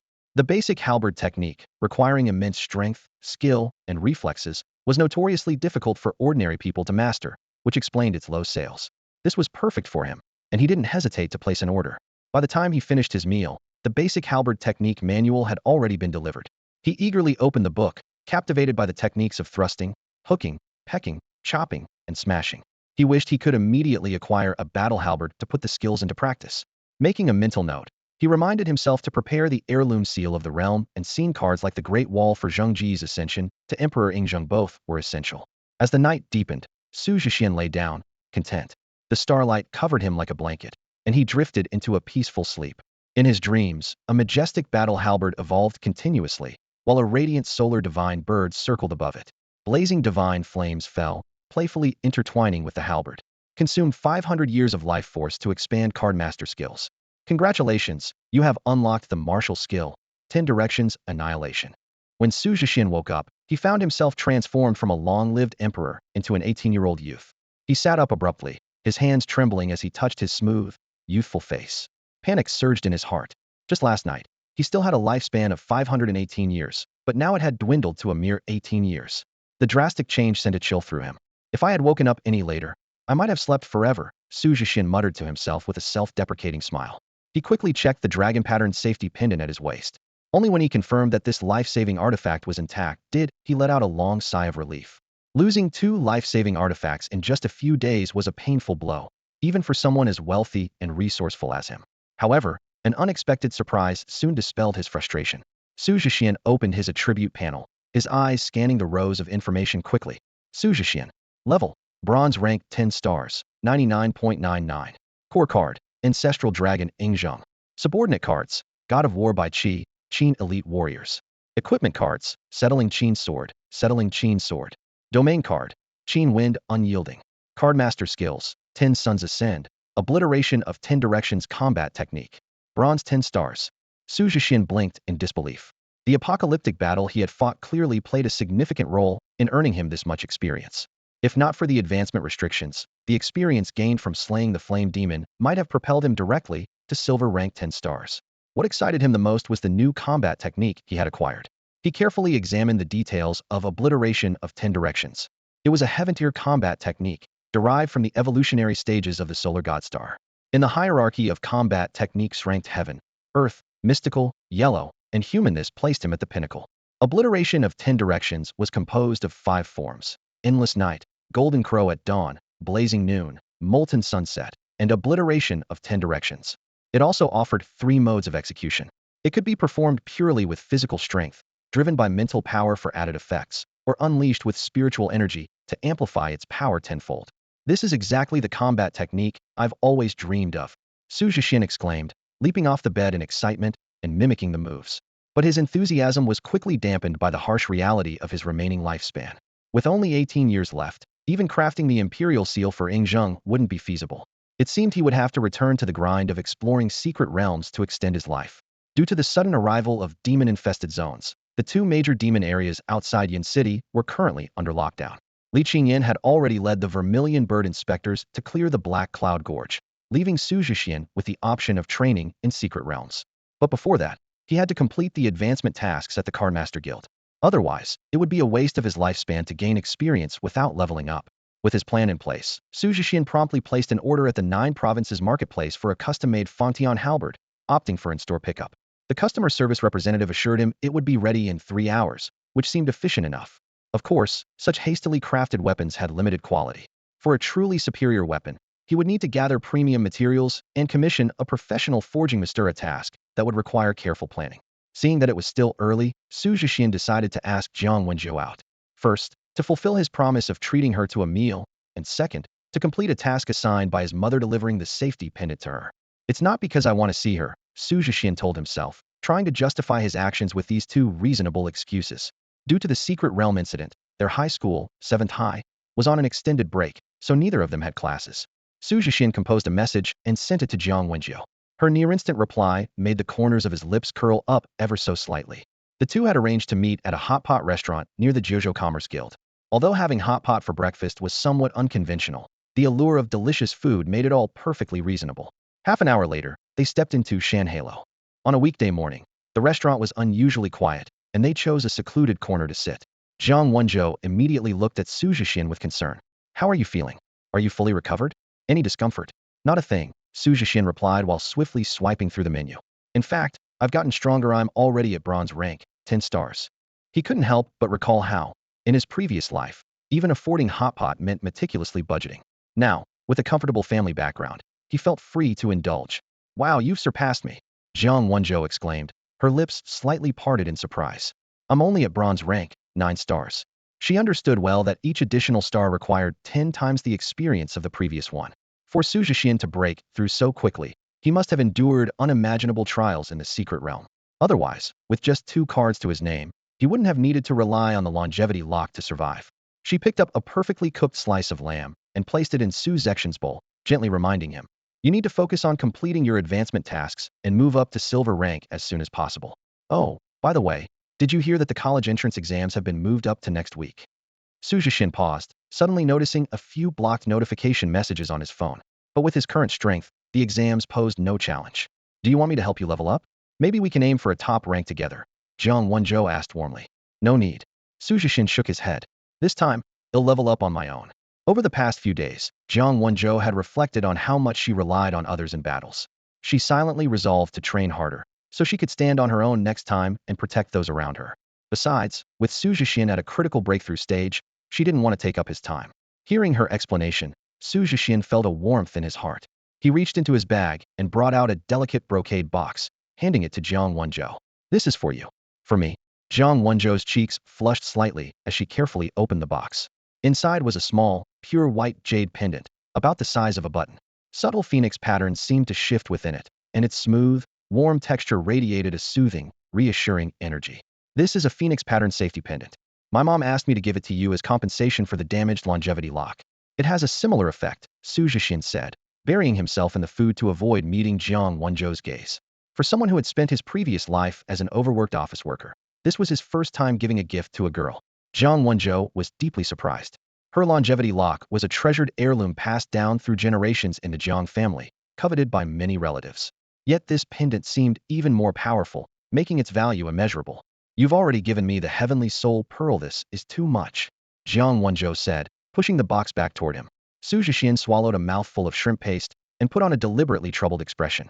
My mom said if you don't accept it, she'll scold me. In the Xu family, we always repay kindness, that's our rule. Seeing Xu Zhexian acting like a mama's boy, Jiang Wenzhou found him unexpectedly endearing. Her eyes accidentally caught a glimpse of the dragon pattern safety pendant faintly visible under his loose t-shirt, and, almost on impulse, she took the box back. Then thank your mom for me. He'll make sure to visit and thank her in person someday. Enough with the formalities, Xu Zhexian said with a wave of his hand. Eat up. He'll order more. Once we're full, you can go level up, and he'll handle my advancement tasks. Next week's exams, let's dominate them together. Deal. Jiang Wenzhou's eyes sparkled with confidence. The college entrance exams? Well, breeze through them. After finishing their meal, the two parted ways to focus on their respective goals. Xu Zhexian headed straight to the Kyushu Chamber of Commerce to retrieve the custom-made Fongtian halberd he had been eagerly anticipating. The Fongtian halberd was remarkably long, measuring 4 meters, with a silver sheen that seemed to flow like liquid light. Its sharp spearhead resembled a blazing torch, while the crescent-shaped blades on either side gleamed coldly under the sunlight. Both the spearhead and crescent blades were forged from rainbow iron, a rare material from the rainbow secret realm, while the shaft was crafted from silver ironwood, known for its exceptional toughness. Intricate dragon patterns coiled along the entire weapon, making it feel like Xu Zhexian was holding a silver dragon in his hands. Xu Zhexian examined the transitional weapon with satisfaction, his fingers brushing over the array patterns etched on the halberd. As his fingerprints aligned with the patterns, the halberd, which originally weighed 100 pounds, became as light as a feather. Not far from the Kyushu Chamber of Commerce was his primary destination for the day, the Cardmaster Guild. This guild functioned much like the legendary adventurers' guilds, but stood out for its unique advancement mission system. 1,000 years ago, with the rise of card-based civilization, 12 obelisks were erected across the world, 2 of which were located within the borders of the Great Xia Kingdom. These obelisks were not only pivotal for card masters to break through their realms, but also symbolized the recognition of heaven and earth. Unlike ordinary promotion tests, the advancement missions governed by the obelisks were entirely beyond the control of any nation. Only by passing these trials and earning a title bestowed by heaven and earth could one truly ascend to a higher level of cardmaster. This was why the silver tier was considered a critical milestone for cardmasters. Guided by the kind receptionist, Xu Zhexian arrived at the second hall. Although this hall only housed a projection of the obelisk from the Tianshu city headquarters, it was still sufficient to activate advancement missions. Scanning the room, he noticed several card masters waiting for their turn to challenge the missions. Among them, Xu Zhexian was clearly the youngest. "Hey there, young man, aiming for the silver tier?" An older man approached him warmly. "Yes," Xu Zhexian replied, all the while carefully studying the mission details on the wall. "Impressive. Back in our day, we didn't even think about the silver tier until we entered the academy. And now, here we are in our 30s, just preparing to aim for platinum." A few older men chimed in, giving him thumbs up in admiration. Pointing to the mission details, Xu Zhexian asked, "Uncle, is there a big difference between the difficulty levels?" "Advancement missions are divided into 5 levels: heaven, earth, black, yellow, and human," the man explained. For the silver tier, the mission is set during the historical Yellow Turban Rebellion. You simply need to assist the 3 generals, Liu Bei, Guan Yu, and Zhang Fei, in defeating the rebels to complete it. The difficulty lies mainly in the strength of the Yellow Turban forces. He added, "In the obelisks located in the Xia Kingdom, the advancement missions are closely tied to our local history. So, if you come across spirit cards of Liu Bei, Guan Yu, or Zhang Fei in the future, don't be surprised. Just keep in mind that most of these cards are based on the events of the Yellow Turban Rebellion. Their power is naturally inferior to the full version," explained a few veterans to Xu Zhexian as they discussed the task's difficulty. Even so, these 3 are considered strong among the current Spirit Hero card lineup. "You're so young and already challenging an advanced mission. You must be quite skilled," one of the older men said with a smile. "If you're confident, go for the Earth level. That's the standard for geniuses. If you want to play it safe, the Profound level suits you best." Xu Zhexian noticed that they all deliberately avoided mentioning one particular difficulty level and couldn't help but ask, "What about the Heaven level?" "Don't even think about it." The man's expression turned serious. "Unless you're a Ancient century prodigy. The number of people in the world who can clear the Heaven level can be counted on one hand." He reminisced with a hint of regret. "Back in my day, I was young and reckless too, so I chose Heaven level. And what happened? Even with all my cards combined, I couldn't even break through one Yellow Turban soldier's defense. I ended up battered and bruised instead. Failing a mission means you'll have to wait a whole month to retry," another man with a bushy beard reminded him. "During that time, others will be progressing. Think carefully." "Understood. Thank you for the advice." Xu Zhexian nodded solemnly and expressed his gratitude. Then, without hesitation, he selected the heaven level difficulty and stepped straight into the teleportation portal. This left the group utterly dumbfounded. Young people these days are so headstrong. The more you advise them, the more they do the opposite. He's just asking for trouble. But Xu Zhexian had his own calculations. Since he had a cheat code, choosing anything less than the highest difficulty would be unworthy of Bai Qi and Zheng Ji's expectations.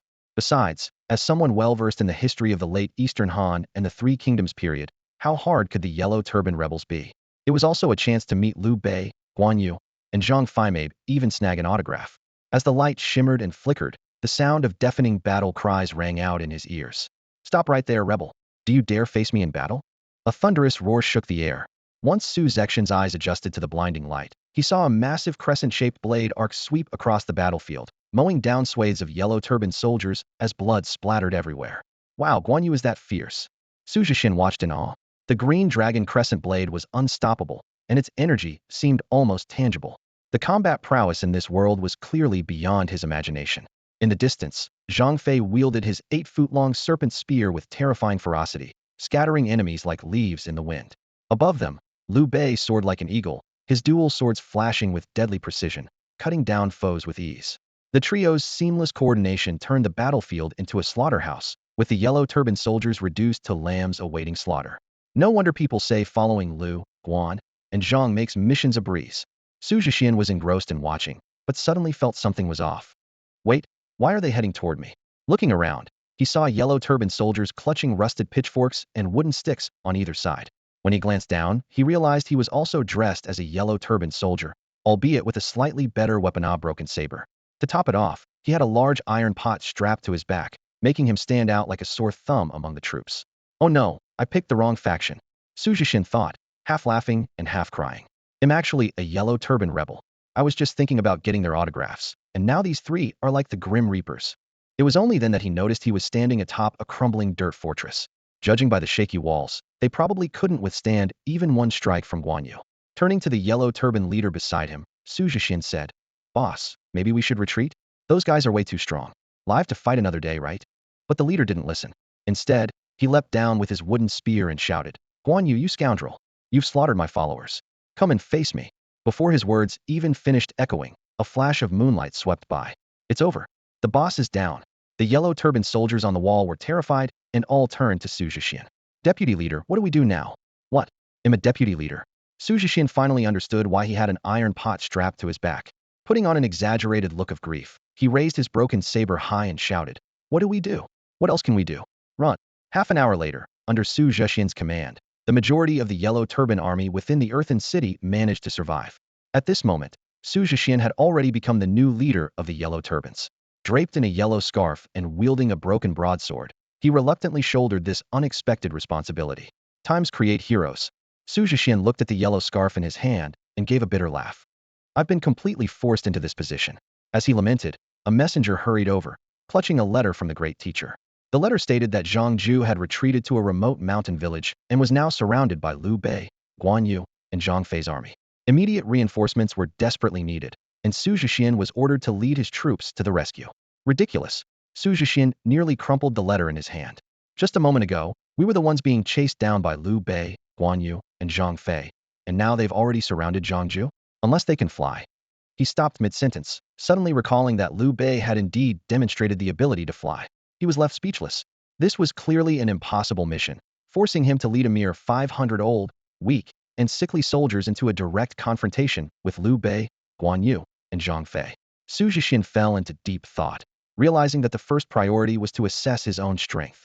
All fear stems from a lack of firepower. He stepped out of the thatched hut, gripping the broken broadsword tightly.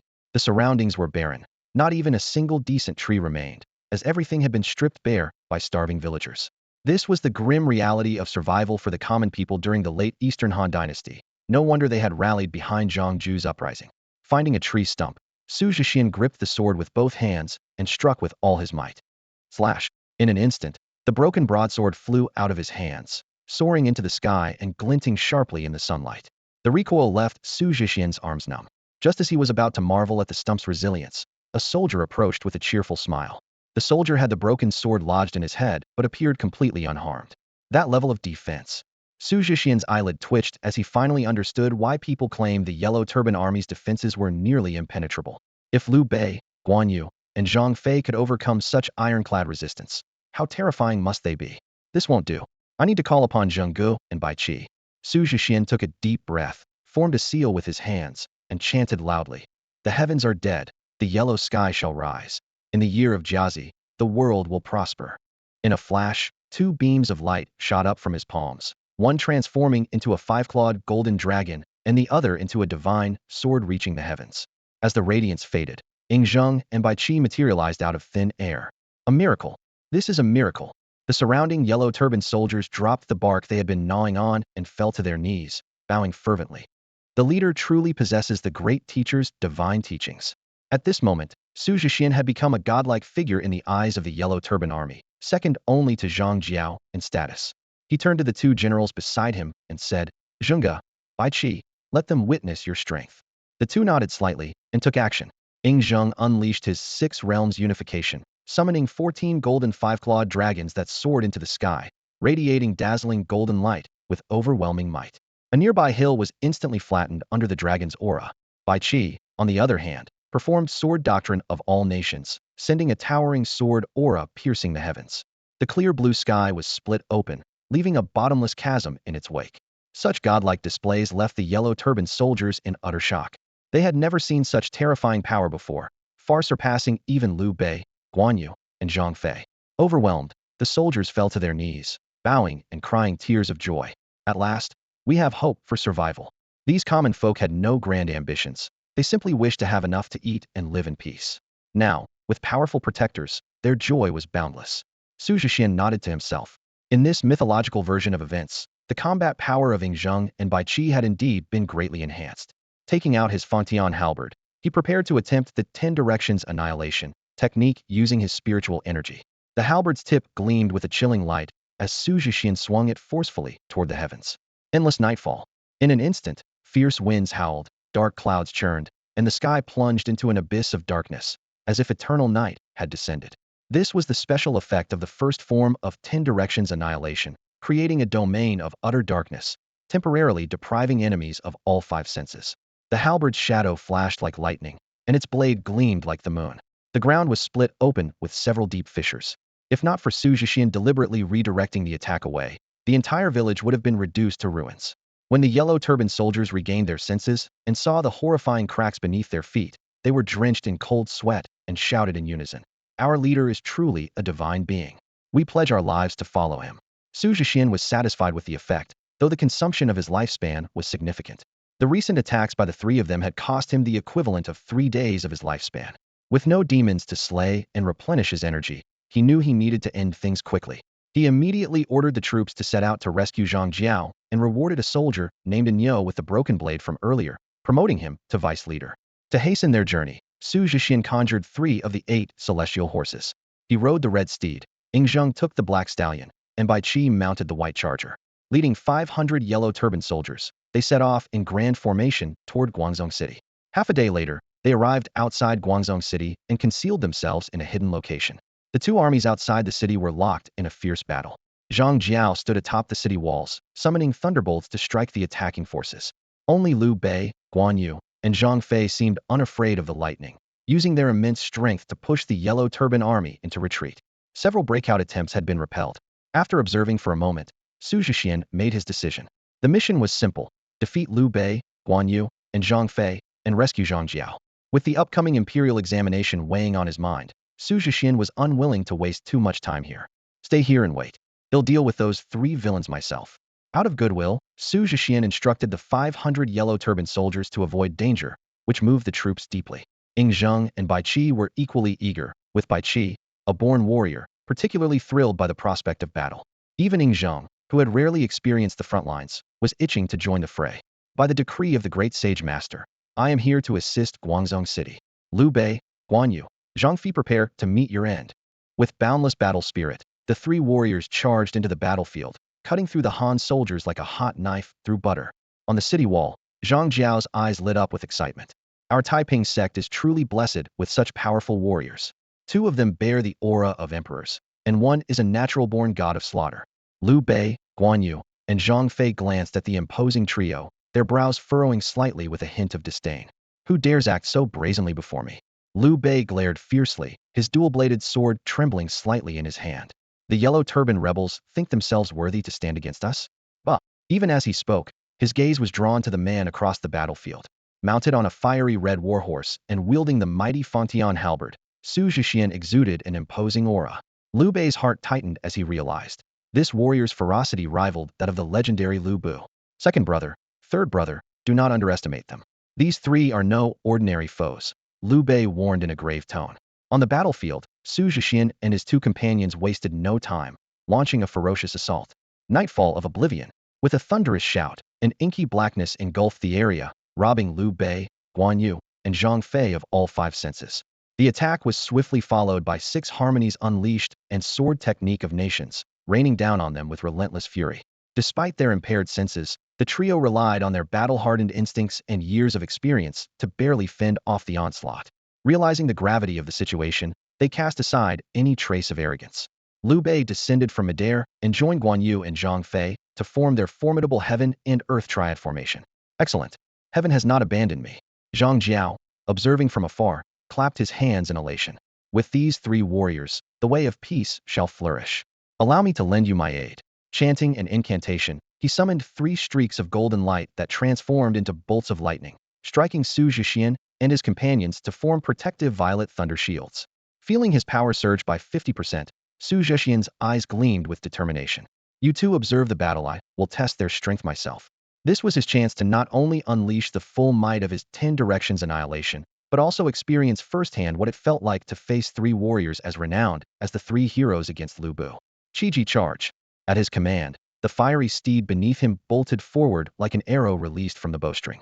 At this point, Liu Bei, Guan Yu, and Zhang Fei had yet to cross swords with Lu Bu.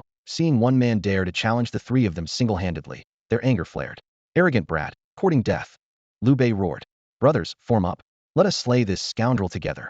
The 3 warriors charged as one, their momentum thunderous despite their mounts not being as famed as the 8 steeds. Xu Zhexian seized the moment and once again unleashed Nightfall of Oblivion.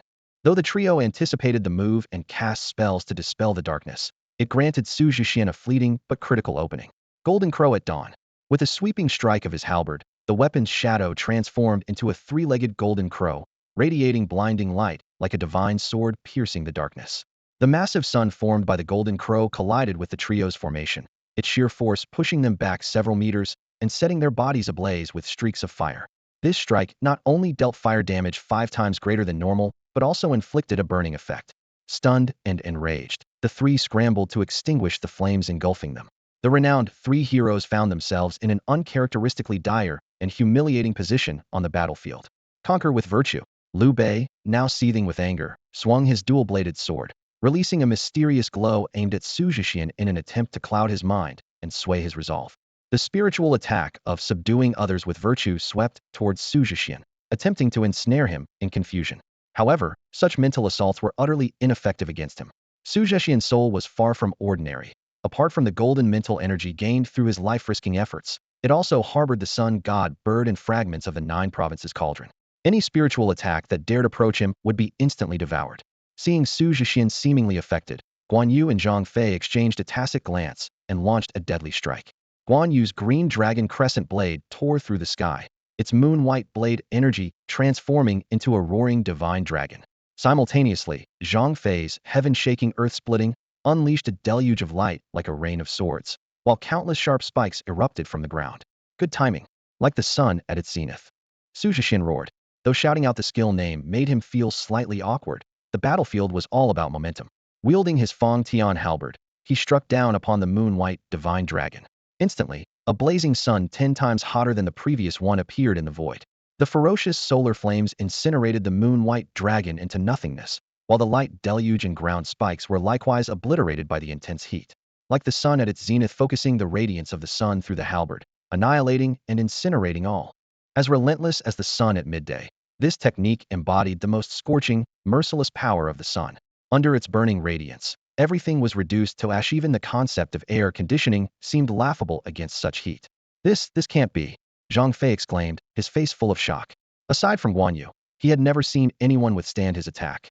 Guan Yu, too, wore a grave expression, realizing they were facing a truly formidable opponent. To possess such strength at this age left unchecked, this individual could threaten their elder brother's ambitions. Guan Yu glanced at Liu Bei, who responded with a gentle shake of his head and a faint smile. I sense this young man has a pure heart. He is destined to cross paths with us. If we can persuade him to join our cause, what need we fear for the success of our grand endeavor? Then let's show this kid our true strength. Zhang Fei bellowed with laughter. The 3 figures suddenly began to grow, their bodies expanding with the wind. Though not exaggeratedly massive, they now stood as tall as 3- or 4-story buildings, their forms surrounded by divine light. Xu Zhexian was dumbfounded. What the hell?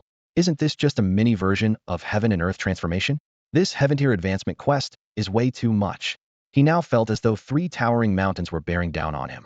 The gigantic Liu Bei, Guan Yu, and Zhang Fei arranged themselves in the heaven-earth 3 talents formation, their overwhelming aura pressing forward. Yet Xu Zhexian did not retreat. Instead, he charged ahead, his Fong Tian halberd transforming into a golden, blazing molten sun at dusk. This sunset, though beautiful, carried a sense of impending decline. Molten sun at dusk weakens the target, amplifying damage taken during the weakened state. The glow of the setting sun enveloped the trio, but they were unfazed. Together, they raised their weapons, deflecting the Fong Tian halberd while unleashing even more devastating versions of the green dragon crescent blade and heaven-shaking earth-splitting. Xu Zhexian's expression remained unchanged. His Fong Tian halberd pierced through the golden sunset as he roared, annihilation of all directions. A solar flare of 5's level intensity erupted on the battlefield, its energy equivalent to the simultaneous detonation of hundreds of billions of hydrogen bombs. Under Xu Zhexian's deliberate control, the battlefield within a 100-mile radius was reduced to nothingness in an instant. Liu Bei, Guan Yu, and Zhang Fei barely had time to witness the dazzling golden light approaching before losing consciousness. Annihilation of all directions, exactly as the name suggests. This earth-shattering scene left Zhang Jiao and the yellow turban forces on the city walls utterly stunned. At this moment, they couldn't help but wonder, who was truly the great teacher and celestial general of the Taiping Dao? The dust settled, and the world returned to tranquility. Xu Zhexian, Ying Zheng, and Bai Qi rode side by side, slowly approaching Guangzhou City. The setting sun behind them stretched their shadows long and bathed them in a golden glow, making them appear like deities descended upon the mortal realm. The gates of Guangzhou City creaked open with a thunderous sound. Zhang Jiao, abandoning his usual dignified demeanor, rushed out of the gates at a trot. His cautious and deferential attitude bore no trace of the grandeur of the great teacher of virtue, making him resemble a lowly subordinate welcoming his superior. "Thank you, benefactor, for saving my life." Zhang Jiao's voice was filled with genuine gratitude. With a wave of his hand, the yellow turban army behind him fell to their knees in unison, creating a spectacular scene. Xu Zhexian was stunned. This was the same Zhang Jiao, the heavenly general commanding hundreds of thousands of yellow turban troops, now humbling himself so readily? But when he glanced at Ying Zheng and Bai Qi on either side, both wore expressions of complete indifference, as if this was to be expected. Suddenly, Xu Zhexian understood before the first emperor who unified the six kingdoms and the god of war Bai Qi, even the mighty, great teacher of virtue, was merely a junior. The realization filled him with a sense of pride. After all, he had just stood his ground against Liu Bei, Guan Yu, and Zhang Fei in battle, a moment of glory still fresh in his mind. Yet, proper decorum could not be neglected. Xu Zhexian dismounted swiftly and stepped forward to help Zhang Jiao up. "Great teacher, you flatter me. This was simply my duty. There's no need for such grand gestures." If Liu Bei were present, he would surely mock him, saying, "This scoundrel's acting skills surpass my own." Zhang Jiao, however, maintained a look of sincerity. "Benefactor, you are endowed with the imperial dragon's aura and possess a body of great destiny. To risk your life to save me is an immense blessing for Zhang Jiao. Your divine might is unparalleled. You are destined to become the leader of our way of peace." With just a few words, Zhang Jiao was offering to hand over the entire way of peace. Xu Zhexian found it absurd and thought the turn of events was utterly baffling. But Zhang Jiao understood the deeper truth.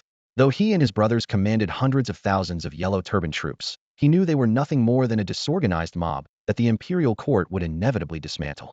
More importantly, his vaunted ability to read the flow of qi had revealed the undeniable truth: the imperial dragon's aura surrounding these two figures was so dense it seemed almost tangible, surpassing even the qi of Luoyang's imperial palace. Seeing Xu Zhexian hesitate, Zhang Jiao reached into his wide sleeve and produced a large seal, presenting it with reverence. It was a square jade seal, 4 inches on each side, with 5 divine dragons coiled around the knob. From horseback, Ying Zheng's eyes narrowed sharply, his imperial presence radiating unmistakably. Xu Zhexian, meanwhile, was struck with a jolt, for he recognized the 8 characters carved on the seal. "Mandated by heaven, may it endure and prosper."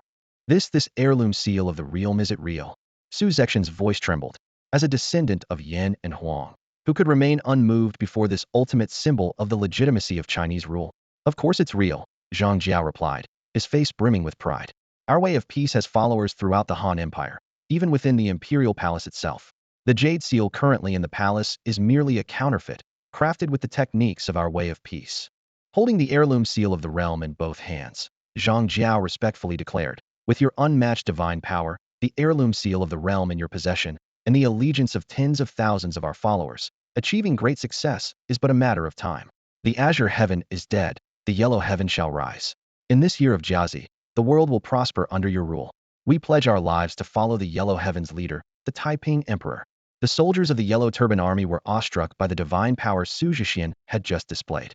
What else could he be but a deity? They murmured in amazement. They fervently chanted alongside Zhang Jiao, their faith unwavering. To these devout followers, Xu Zhexian was the long-awaited heavenly sovereign, the true emperor. "All right, I'll take this imperial seal and become the yellow heaven, leading you to a peaceful and prosperous era," Xu Zhexian declared. He understood clearly that this was nothing more than an advanced mission. The interaction with Zhang Jiao felt like completing a task with an NPC in a game. Just follow along, finish the quest, and he could leave the secret realm. As expected, the moment Xu Zhexian accepted the seal, the ground trembled violently. He Zheng, and by qi transformed into beams of divine light, shooting up into the sky and vanishing into the heavens. Radiant beams cascaded down like rain, not only healing the injuries of the yellow-turbaned soldiers, but also strengthening their bodies. Thousands of soldiers knelt in reverence, chanting praises to the heavenly Tao Lord and the Emperor of Peace. But Xu Zhexian was no longer aware of any of this. His consciousness had returned to reality, and he now stood inside a room at the Cardmaster Guild. Huh, back so soon. Guess you failed, huh? Young people just don't listen to advice, a middle-aged man teased with a grin. Don't worry, everyone has their moments of youthful recklessness. Xu Zhexian blinked in confusion. Wait, I spent 3 full days in there. Why haven't you all started the mission yet? Seeing his puzzled expression, the others burst into laughter. You must not know time flows differently in the mission world. What felt like 3 days to you was only half an hour for us. Nodding in understanding, Xu Zhexian walked straight to the obelisk to submit his mission. With a thunderous roar, the obelisk projection erupted in dazzling light, and the main obelisk far away in Tianshu City sent a pillar of light soaring skyward. You actually completed a heavenly tier advancement mission? The crowd exclaimed in disbelief. And in just half an hour? How is that possible? There's no denying it now. The obelisk has already displayed the results. Look at this evaluation. Heavenly tier SSS. That's the highest possible rating. The older men stood dumbfounded, staring at Xu Zhexian in awe. One bearded man leaned in eagerly. Young man, you've got a bright future ahead of you. By the way, my daughter is stunningly beautiful. Shut up, your daughter's still in kindergarten, a companion interrupted. Hey, young man, how about my wife's younger sister? She's a real sweetheart. The chaotic chatter left Xu Zhexian thoroughly spooked. He quickly claimed his reward and bolted out of the guild. Once outside, he noticed passers-by staring at him. With a sly grin, he shouted, breaking news. The bearded uncle has completed a heavenly tier advancement mission. The announcement caused a stir as the crowd rushed into the Cardmaster Guild, eager to catch a glimpse of the supposed legend. Amid the commotion, Xu Zhexian slipped away unnoticed, casually buying an ice cream cone as he strolled home. After walking for a while, he suddenly felt something amiss. Am I being followed? He frowned, glancing back, but saw nothing out of the ordinary. Chuckling softly, he continued on his way. Go ahead and follow me. Let's see how long you last. Behind him, 2 eerie shadows trailed closely, with pale, corpse-like faces occasionally emerging from within. When Xu Zhexian entered his residential complex, the shadows followed, only to be immediately surrounded by over 100 card masters from the Jiuzhou Commerce Guild. It turned out that after the incident in the secret realm, all the original residents of the complex had been relocated to safer, better accommodations. In their place, Xu Zhexian was now guarded by specially assigned card masters from the Jiuzhou Commerce Guild.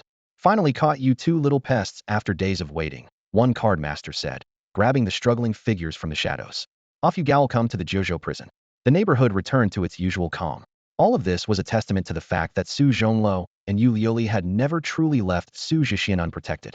Xu Zhexian held his breath and focused intently on the card in his hand, which shimmered with a faint purple glow, completely ignoring the commotion from downstairs. His heartbeat quickened in rhythm with the pulsing light of the card. This was the reward for completing a Heaveneer advancement quest. The purple glow coalesced into a jade seal, precisely 4 inches square, the imperial seal of China. The card then fused into Xu Zhexian's being. 2 titles appeared in his consciousness: Heavenly Tao title, Lord of the Yellow Heaven Silver, and Emperor of Peace Silver. As a reward for a Heaveneer advancement quest, these titles were truly one of a kind. Unlike ordinary advancement quests, which were divided into 5 levels: Heaven, Earth, Mystic, Yellow, and Human, and typically conferred titles that strengthened attributes by a fixed percentage, e.g., Earth Tao titles enhance basic attributes by 80, Mystic Tao by 60, and so on. Heaveneer rewards varied by individual. They not only provided a 100 attribute enhancement, but also came with unique effects. The Lord of the Yellow Heaven Silver title granted the effect of blessed by the Heavenly Sovereign, immune to all evils, banishing gods and demons, while Emperor of Peace Silver offered all beings are equal before you, and peace reigns across the land. The full potential of these titles had yet to be revealed, but the mere fact of obtaining dual Heaveneer titles was enough to leave others who had completed similar quests in the dust. What thrilled Xu Zhexian even more, however, was the Imperial Seal. He eagerly summoned Zheng and handed the jade seal over to him. Zheng took the seal, his brow furrowing slightly. It's usable, but the Imperial fortune has dwindled, leaving only a faint trace, he remarked with a tinge of regret, recalling the glory of the seal in its prime. Yet in this era, during the late Eastern Han Dynasty, the fortunes of the Han Empire had already plummeted to their lowest ebb in inevitable reality. The seal's attributes then materialized. Imperial Seal increases fortune accumulation speed by 50 and raises the maximum fortune capacity. This synergized perfectly with Zheng's passive skill, imperial might, which allowed him to accumulate a thread of fortune with each enemy defeated, gradually enhancing all attributes. Even more astounding, the seal directly raised the maximum fortune capacity to 90,000, a tenfold increase. This meant that his ultimate ability, eternal prosperity, would now wield catastrophic, earth-shattering power. As if that weren't enough, the fragment of the 9 cauldrons in Xu Zhexian's palm began to emit a faint glow. The fragment, which had previously absorbed fortune at a snail's pace like a scavenger, now seemed to soar with newfound wings, dramatically accelerating its absorption. Once enough fortune was gathered, it would lead the way to the other fragments of the 9 cauldrons. All thanks to Zhang Jiao, Xu Zhexian thought to himself with a sigh of relief. The quest was complete, but as he glanced at his remaining lifespan of just 5 years, he knew it was time to start considering how to extend his life. The Emperor's remaining lifespan was running out, and the wilderness, teeming with demons, was out of the question. After a brief moment of contemplation, Xu Zhexian set his sights on the only silver-tier secret realm within Yunsheng's lava dungeon. This 100-level dungeon grew increasingly perilous as one descended, with stronger and more numerous demons, perfectly aligning with his needs. After a short rest, Xu Zhexian geared up and set off, determined to clear the secret realm as quickly as possible. Meanwhile, in a luxurious villa in the northwest of Yunsheng, the atmosphere was tense. "Dad, what's the situation?" Li Xiongfeng paced restlessly in front of the sofa, his eyes fixed on Li Huqing, who was seated. Li Huqing put down his phone, his brows furrowed. "It failed. That little girl is under protection and has already left Yunsheng. There's no chance to make a move." Bang! Li Xiongfeng hurled the crystal wine glass in his hand to the ground, shattering it into pieces. "How is that possible? She's just a student from an ordinary school. Without the celestial soul pearl, how am I supposed to surpass Xu Zhexian?" Ever since he spotted the celestial soul pearl on Jiang Wenzhou's hand in the secret realm, Li Xiongfeng had been consumed by greed. If he could obtain 2 celestial soul pearls, he believed he could rise to become one of the greatest prodigies of the great Xia Empire, effortlessly crushing Xu Zhexian. What he hadn't anticipated, however, was that Jiang Wenzhou's background was so formidable that even the influential Li family of Yunqing couldn't touch her. "Isn't there any way, even from them?" Li Xiongfeng asked unwillingly. Smack! A loud slap sent Li Xiongfeng tumbling to the ground. "Shut your mouth!" Li Huqing roared, standing up in fury. He cautiously pulled back a corner of the curtain to look outside. "If you dare say another word, I'll deal with you myself." Clutching his burning cheek, Li Xiongfeng glared at his father with resentment. Leaning closer to his son's ear, Li Huqing whispered in a low voice, "What's a mere celestial soul pearl compared to this? The college entrance exams are just around the corner. That's our real chance." A sinister smile spread across his face. "If we succeed, the entire city will be ours." But the Vermilion Bird Inspector just left. The commotion earlier was meant to divert their attention, Li Huqing explained smugly. As it turned out, the Li family had long betrayed humanity, secretly aligning themselves with the Fire Demon clan. The recent descent of the Fire Demon secret realm had been orchestrated by them. Had Xu Zhexian not intervened, that secret realm would have become the most stable gateway for the Fire Demon clan's arrival. But that incident was merely a feint.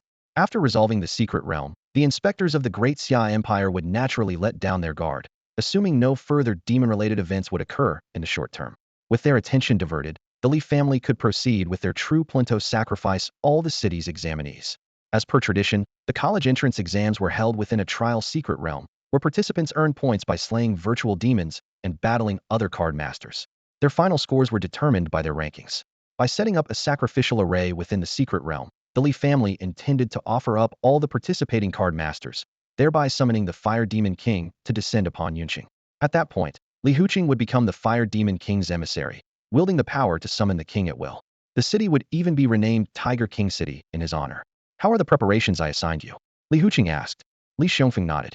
"Su Chun, Yang Xia, and the other top students from the Cardmaster Academy completely trust me. They all believe the sacrificial array is just a formation to enhance their cards. This plan will succeed." Satisfied, Li Huqing smiled. Though his son was greedy, he was ruthless and reliable in his actions, showing the makings of a true tyrant. How could someone like Xu Zhexian ever compare to his son? Deep within the lava dungeon, a radiant golden light pierced through the dim space. A young man, radiant like a sun god, wielded a long halberd. With a single strike of his golden crow's dawn, he cleaved the lava giant demon boss in two. Xu Zhexian glanced at the system notification, current lifespan, 1,898 years. A satisfied smile spread across his face. "I'm alive again." After clearing the lava dungeon, Xu Zhexian decided to use 500 years of his lifespan to grant himself a significant gift. Although he was already confident about the upcoming college entrance exam, he believed that improving his strength could never hurt. A golden light flashed, and a tall figure appeared before him. Dressed in a dark ceremonial robe, wearing a tall mountain-shaped crown, and holding a white jade tablet, Li Si bowed respectfully to him. The sharp brilliance in his eyes instantly revealed the grandeur of this legendary chancellor. Xu Zhexian eagerly opened the attribute panel. Legendary Chancellor Li Si. Quality, Gold. Level, 10 stars. Category, Prime Minister. Skills, Hesitation, Prosperity of Prohibition, Legendary Chancellor. Trait, Historian. Advancement Path, Spellmaster Li Si Xieji Li Si. Bond, Unification of the 9 provinces. After reviewing Li Si's attributes, Xu Zhexian's eyes lit up. This was a powerful spirit capable of support, control, and offense. Just the bond with Yingzheng, unification of the 9 provinces, could summon 9 golden dragons to aid the first emperor. This meant that a single basic attack from Yingzheng could unleash 23 golden dragons simultaneously. The ancestors of Huaxia truly were extraordinary, Xu Zhexian thought smugly, already envisioning leading these legendary figures to annihilate high-dimensional beings in the future. Just as he was reveling in his pride, a video call request from Su Zhonglo popped up. Dad, good news? Xu Zhexian answered the call expectantly. Su Zhonglo froze on the other side of the screen, his eyes wide in shock. In just a few days, his son had added another spirit card. Carefully, he asked, an emperor? Of course not. You're overthinking it, Xu Zhexian chuckled, waving his hand. His father visibly relaxed, clearly relieved. After all, another emperor might have been too much for him to handle without a heart medication nearby. This is Li Si, the legendary chancellor of the Qin dynasty, second only to the emperor himself, Xu Zhexian explained, as Li Si respectfully saluted the projection. Thud! Su Zhonglo lost his balance and fell to the ground. Scrambling to his feet, he tried to compose himself. Though not as well-versed in history as his master, he knew the weight of the title legendary chancellor. Seeing his son already in possession of 3 powerful spirit cards before the college entrance exam, Su Zhonglo grew increasingly proud. He picked up his teacup, intending to calm his nerves with a sip of water. Dad, I just advanced to silver rank, by the way. Splurt. Su Zhonglo choked on his tea, coughing uncontrollably as he scrambled to clean the camera lens. You brat. Couldn't you say everything at once? You didn't ask, and besides, it's not a big deal. Not a big deal. Su Zhonglo rolled his eyes. Do you know how long it usually takes to go from iron to silver? Most high school seniors would consider reaching bronze 10 stars a remarkable achievement. Advancing to silver typically happens after entering the academy and creating a second card before completing the advancement task. You're at least 6 months ahead of schedule. Anything else you're hiding? Spit it all out at once, Su Zhonglo said, putting down his teacup, clearly exasperated. I completed a heaven-ear advancement task and earned the highest evaluation. Su Zhonglo froze, as if struck by lightning, standing motionless in complete shock. Hey, honey, no need to keep looking, Su Zhonglo said into the communicator, his tone tinged with a hint of helplessness. It's your son who got the heaven-level ultimate rating. Who else could it be? Yeah, the youngest one, the troublemaker. He glanced at Xu Zhexian beside him, a mixture of reproach and affection in his eyes. The obelisk phenomenon in Tianshu City had already caused a citywide sensation. Various factions were frantically searching for the mysterious individual who had completed the heaven-level advancement task. The officials of Xia were working tirelessly to protect the task performer, while other forces resorted to recruiting, threatening, or even assassination attempts. Who would have thought that this earth-shattering phenomenon was triggered by Xu Zhexian, who was far away in Yin City? Let me ask one last time, Su Zhonglo said, massaging his temples. Is there anything else particularly shocking I should know about? Your dad's heart isn't what it used to be these days.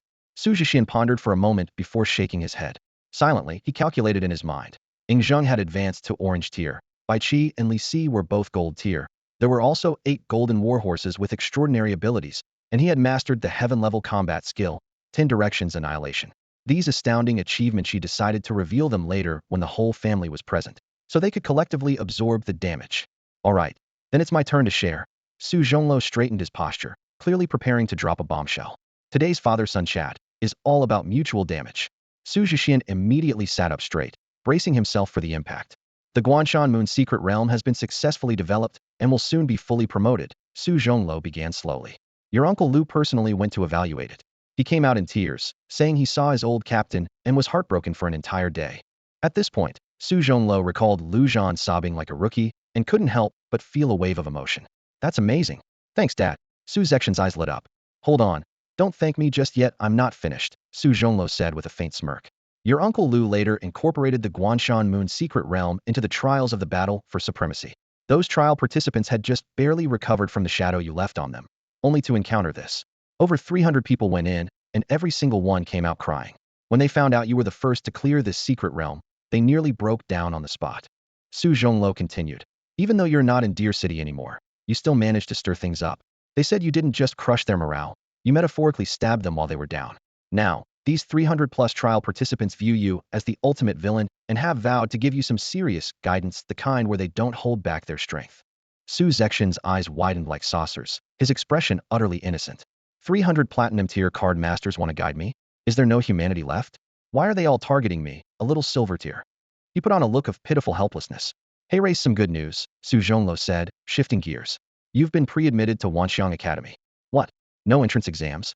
Indirectly admitted? Xu Zhexian was stunned. Wanxiang Academy was notoriously selective. Out of 1.08 million senior cardmaster students across 108 cities, only the top scorer from each city could even qualify for the selection process. In the end, only 3 to 5 might be admitted, and sometimes none at all. But for someone like Xu Zhexian, who commanded Emperor tier cards and could solo large-scale secret realms, those thresholds were meaningless.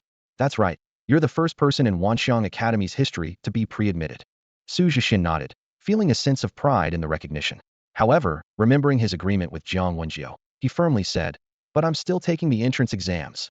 Su Zhonglo nodded approvingly, then gave a sly smile. There's also some bad news. Every year, the military training instructors at Wanxiang Academy are the holders of the Heavenly Gang and Earthly Fiend titles. That means the top 108 participants of this year's battle for supremacy. Xu Zhexian, June 10, 6104. The highly anticipated Daxia College entrance examination arrived as scheduled. At Yunhai Plaza, the largest in Yunqing, the crowd was bustling with energy. Teams from various cardmaster schools stood in orderly lines, waiting for the exam that could shape their futures. Unlike regular students, cardmasters faced only one question on a single day. While it couldn't determine their entire lives, it played a crucial role in their access to educational resources and future development. At the front of the lineup for Cardmaster No. 1 High School, Principal Luo Hao stood with a stern expression.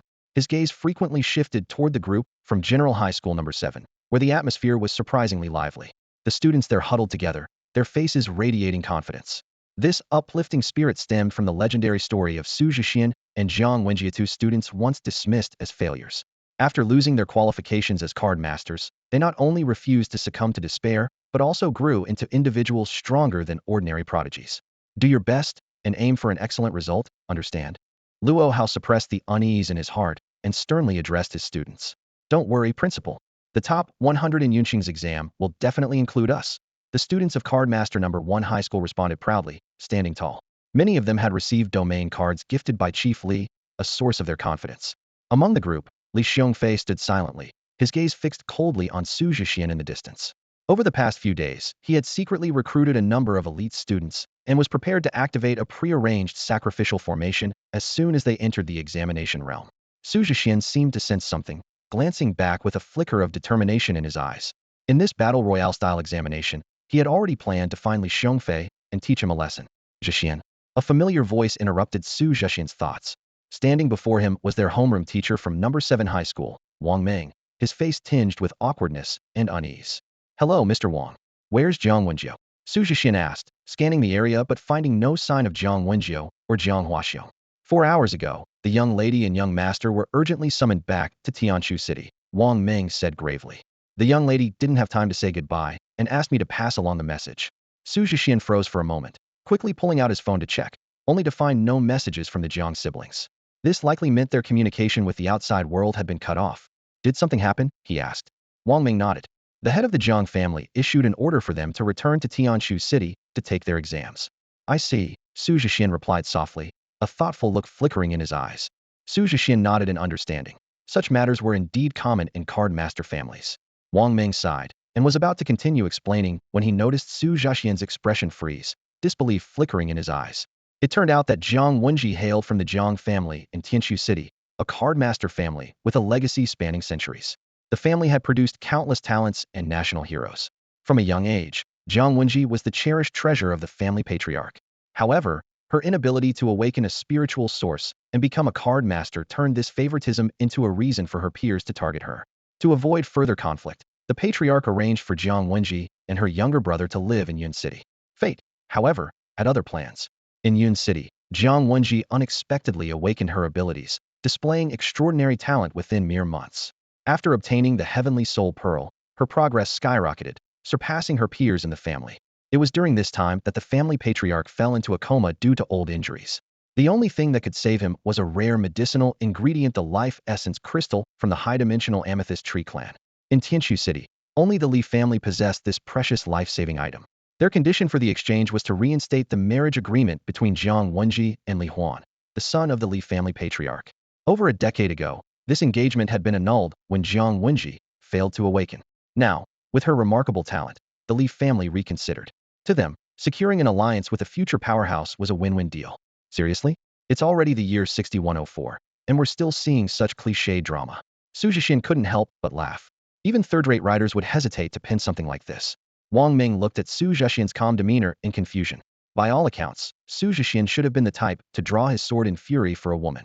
Then it struck him perhaps it was because Xu Zhexian himself had only recently awakened, came from an ordinary background, and lacked the means to intervene in such family disputes. I got carried away. My apologies. Wang Ming forced a smile. That smile of yours is even worse than crying, Xu Zhexian quipped, raising his phone to snap a quick photo. Jiang Wenji isn't someone who'd let herself be morally coerced. Relax. I'll handle it after the exam. Handle it. Wang Ming was stunned. That kind of authoritative tone coming from someone just at the silver rank. Wait, silver rank. His jaw nearly dropped, his scarred face filled with shock. Have you been practicing facial expressions lately? Xu Zhexian teased, taking a couple more photos. He figured these would make great memes to amuse Jiang Wenji. For Xu Zhexian, anger and worry were unnecessary. When the secret realm descended, Jiang Wenji had already proven her strength and resolve. She was far from a helpless girl or a docile capybara. The chime for the college entrance exam echoed across Yinhai Square. Xu Zhexian put away his phone, his gaze resolute. The exam is about to begin. I promised her I'd dominate the competition, so that's my first priority. In the bustling Tianzhou city of Xia Kingdom, the Xingdou Plaza was alive with the sound of voices. Xiaojiu, it's been a long time. You're even more beautiful now, Li Huan said, his tall and upright figure standing beside Jiang Huaxiong and Jiang Wenzhou. A confident smile adorned his handsome face as he ignored the disdain and anger in Jiang Huaxiong's eyes, as well as the icy expression on Jiang Wenzhou's face. To him, the Jiang family now depended on the Li family, and the initiative was firmly in his hands. Although we might feel a little distant now, that's okay. We have plenty of time to get to know each other better, Li Huan said, his gaze fixed on Jiang Wenzhou. A glimmer of determination flickered in his eyes. Such a stunningly beautiful and highly talented card master was indeed worth his patience. You might not know this, Li Huan straightened his chest, his tone filled with pride, but I've already been pre-admitted to the Qingmu Academy. Only 5 people in all of Tianzhou City have ever been pre-admitted to this top-tier academy. Additionally, I've completed the Silver Advancement mission and earned an extreme rating at the Profound level. He listed his achievements one by one, convinced that women admired strength and success. With his excellence and potential, he believed a bright future awaited him, and Jiang Wenzhou's admiration and affection were only a matter of time. As for that so-called Xu Zhexian from Yin City, in his eyes, he was nothing more than a country bumpkin. The prestigious families of Tianzhou City were not something anyone could easily approach. In fact, I'm taking the college entrance exam this year just for you, Li Huan said softly, to help you achieve the best possible rank and secure a spot in Qingmu Academy. I'll prove to you that I'm far superior to that so-called Xu Zhexian. He was certain that, based on the usual format of the exams, Jiang Wenzhou would need his help. Once he showcased his strength in battle, winning her over would be inevitable. However, to the Jiang siblings, his arrogance was nothing more than the laughable antics of a clown. My sister doesn't need your help at all, Jiang Huaxiong said, glaring coldly at Li Huan like a tiger baring its fangs. If it weren't for their family elder, they wouldn't have tolerated such humiliation. In his mind, Jiang Huaxiong had already imagined tearing Li Huan to pieces. Jiang Wenzhou cast a frosty glance at Li Huan. First, address me as Jiang Wenzhou. Second, you are not qualified to compare yourself to him. With that, she didn't spare him another look. You've been away from Tianzhou City too long, your perspective is too narrow, Li Huan said dismissively. One day, I'll personally face Xu Zhexian and show you the gap between us. He was confident that once Jiang Wenzhou saw his strength, she would make the sensible choice. Besides, with the Jiang family still needing the Li family, Jiang Wenzhou would ultimately be within his grasp. Dong. The sound of the examination bell echoed through Xingdou Plaza, marking the simultaneous commencement of the college entrance exams across the 108 cities of Xia Kingdom. 8 examiners each summoned a unique artifact, combining them to form a mysterious grand array. As the bell tolled, the array radiated dazzling light, and an enormous secret realm began to take shape within. Now announcing this year's college entrance exam for card masters, Secret Realm Taishan City, Moon over Guan Mountain. As soon as the examiner finished speaking, the secret realm materialized before the crowd, and a suffocating sense of intensity swept over the entire plaza. No one had expected the exam format to change this year. Above the secret realm, besides its name, there was another line of golden text. First clear achieved by Xu Zhexian. Rating SSS. What? Shocked exclamations erupted from the crowd. Li Huanjuan's face suddenly changed, his eyes widened, and cold sweat soaked his back. Same name, same name. That's got to be it, he muttered to himself, disbelief laced in his voice. Jiang Huaxiong burst into laughter beside him, doubling over with tears streaming from his eyes. Ha! Give it a rest, man. This is my brother Xian. My sister saw him enter the secret realm herself and waited for him to clear it first. Jiang Wenji smiled and nodded in agreement. She hadn't expected the secret realm to become part of the college entrance exam either. Impossible, absolutely impossible. Li Wanjin's voice had turned hoarse. At that moment, in Yunhai Square of Cloud City, a massive crowd had gathered. Tens of thousands of eyes were fixed on Xu Zhexian, as though they were looking at a true deity. Gasps of amazement rose from the crowd. That secret realm was used as a college entrance exam question, and he handed the secret realm over to the country. For the people of Cloud City, this news was particularly shocking. The citywide evacuation back then had already proven how dangerous the secret realm was. Yet, such a realm, one that had shaken the entire city, was conquered by a student about to take his college entrance exams. Xu Zhexian shook his head with a wry smile. Dad really pulled a big one on me this time. He hadn't expected the state to promote the Guanshan Yu secret realm in this way, but it was undoubtedly the best publicity. Besides, the theme of the secret realm aligned perfectly with the college exams. Suddenly, a dreadful thought crossed his mind. What if all the test takers began targeting him, just like the challengers during the Battle of Deer? But he quickly dismissed the notion. Uncle Lu wouldn't let that happen. Among the crowd, Li Xiongfeng's emotions were more conflicted than anyone else's. He was practically grinding his molars to dust, a mix of fury, panic, and fear boiling inside him. The Li family had sacrificed everything for their ritual, and just as success seemed within reach, Xu Zhexian had utterly disrupted their plans. This new secret realm remained a mystery, but he knew it was a single-player realm, meaning the ritual formation they had prepared would be useless. Years of preparation by the Li family had gone to waste. Worse still, if they couldn't complete their mission on time, the Fire Demon clan wouldn't let them off easily. As the secret realm opened, the crowd began entering in an orderly manner. Gritting his teeth, Li Xiongfeng had no choice but to gamble everything and enter the realm, hoping his ritual formation would somehow work in the single-player setting. Current secret realm, Taishan City Guanshanyu. Secret realm mission, choose any faction, participate in the war, and survive for more than 6 hours. Xu Zhexian had just closed the mission panel when a large face suddenly appeared right in front of him. What the why are you so close? He slapped Outyin away. It really is you, ergo? You're back. Outyin jumped around Xu Zhexian, excited like a joyful monkey. I told you I wouldn't lie. How's everyone been these days? Outyin immediately puffed out his chest and proudly reported. Amazing. We made several groups cry their eyes out. Even the old subordinate of our commander from the Beidou Corps came by. He's a big shot now, but he bawled like a baby and refused to leave. In the end, the commander had to scold him away. As they walked and chatted, Xu Zhexian asked the question that mattered most to him. Did everyone get to see their families? Of course. The commander's wife and little grandson came just a few days ago.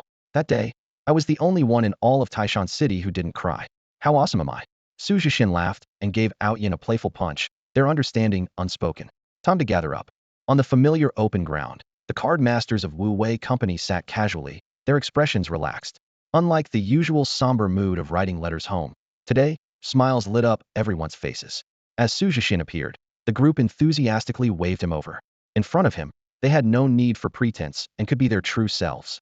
Hey, our ergo is back, someone shouted warmly. Thanks to you these past few days, we finally got a breather. It feels amazing to see the light of day again. Xu Zhexian responded with a grin.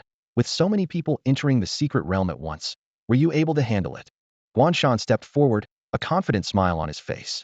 The Moon Lord taught us the secret technique of one thought, splitting the soul, which allowed us to simultaneously complete the evolution of the secret realm while also strengthening our souls in the process. He then gave a brief introduction to the 7 treasure city of Yujing Mountain, which housed 7 treasure palaces, each overseen by a palace master with distinct responsibilities. Together, they form the highest decision-making body and pinnacle of combat power in the Great Xia dynasty, with the Moon Lord being one of them. Got it, Xu Zhexian said, patting his chest as his eyes sparkled with confidence. Today's the big test. Let me lead the charge against the fire demons and make up for all the setbacks from before. His comrades were stunned by the drastic change in him after just a few days. Guanshan was about to order the team to stick to the original plan of avoiding the main battlefield, but Xu Zhexian stopped him. This time, we're changing tactics. I'm going Hedon. Before the words had fully left his mouth, the figures of Ying Zhong, Bai Qi, and Li Si materialized beside him, along with 8 majestic warhorses. Xu Zhexian mounted the fiery red steed, while the other horses were distributed among Ying Zheng, Ao Tian, Guan Shan, and the others. What fine horses! The group exclaimed in admiration. Xu Zhexian pulled out a card, instantly donning a set of radiant armor, one of the 2 attire cards gifted to him by Su Lingxiao, the other being the flying fish robe. Wielding a Fangtian halberd, his aura had transformed entirely. You all stay back and hold the line. This time, watch me take the lead. With that, Xu Zhexian commanded Ying Zheng, Bai Qi, and Li Si to charge directly into the main battlefield. Following orders, Li Si unleashed Hesitation Curse, his jade tablet emitting a dark glow that enveloped the fire demon forces, having their movement speed. He then cast Forbidden Bloom, a deadly support spell that healed initially, but delivered devastating damage afterward. Combined with the slow effect, it was particularly lethal against groups of enemies. The surviving elite fire demons barely had a moment to recover before they were bombarded by Ying Zheng's swarm of 23 golden dragons and by Qi's piercing sword energy. With this seamless teamwork, the fire demon army on the main battlefield suffered catastrophic losses in an instant. At the forefront, Xu Zhexian targeted the elite fire demon generals who had slipped through. He unleashed 10 Directions Annihilation, a heavenly-grade combat technique. Though not as powerful as its mythical version, its destructive force was still terrifying, sweeping through all in its path without resistance. The halberd swept across the battlefield, an unrivaled force stabilizing the chaos of the era. On the front lines, Xu Zhexian wielded his long halberd with unmatched ferocity, cutting through enemies effortlessly. Beside him, Ergo fought like a beast unleashed, every strike carrying a terrifying power. The once timid figure was nowhere to be seen. In his place stood a warrior capable of striking fear into the hearts of his foes. Standing to the side, Ao Tian watched in stunned silence. In just a few days, Ergo's transformation was nothing short of miraculous. Comparing himself to Ergo, Ao Tian couldn't help but feel a pang of shame at his own lack of progress. Guan Shan and the others were equally astonished. Who could have imagined that the weeping recruit from just days ago would now dominate the battlefield with such authority? This is a good sign our great Xia has successors to carry the torch, someone exclaimed. When Ergo matures, he'll undoubtedly become the war god of great Xia, invincible across the lands. War god. Ao Tian waved dismissively, his tone brimming with pride. You're thinking too small. My brother has the makings of an emperor. The crowd nodded in agreement, their expressions a mix of admiration and conviction. Under Xu Zhexian's leadership, the squad advanced like a relentless tide, penetrating deep into the heart of the fire demon tribe.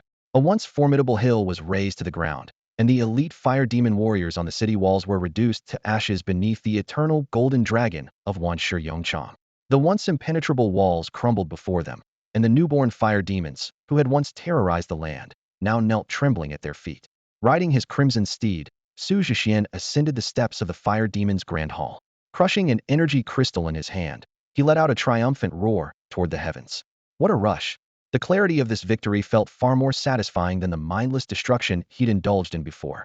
His gaze swept over his comrades from the Wu Wei Company, then shifted to the distant battlefield where Great Xia's soldiers fought valiantly.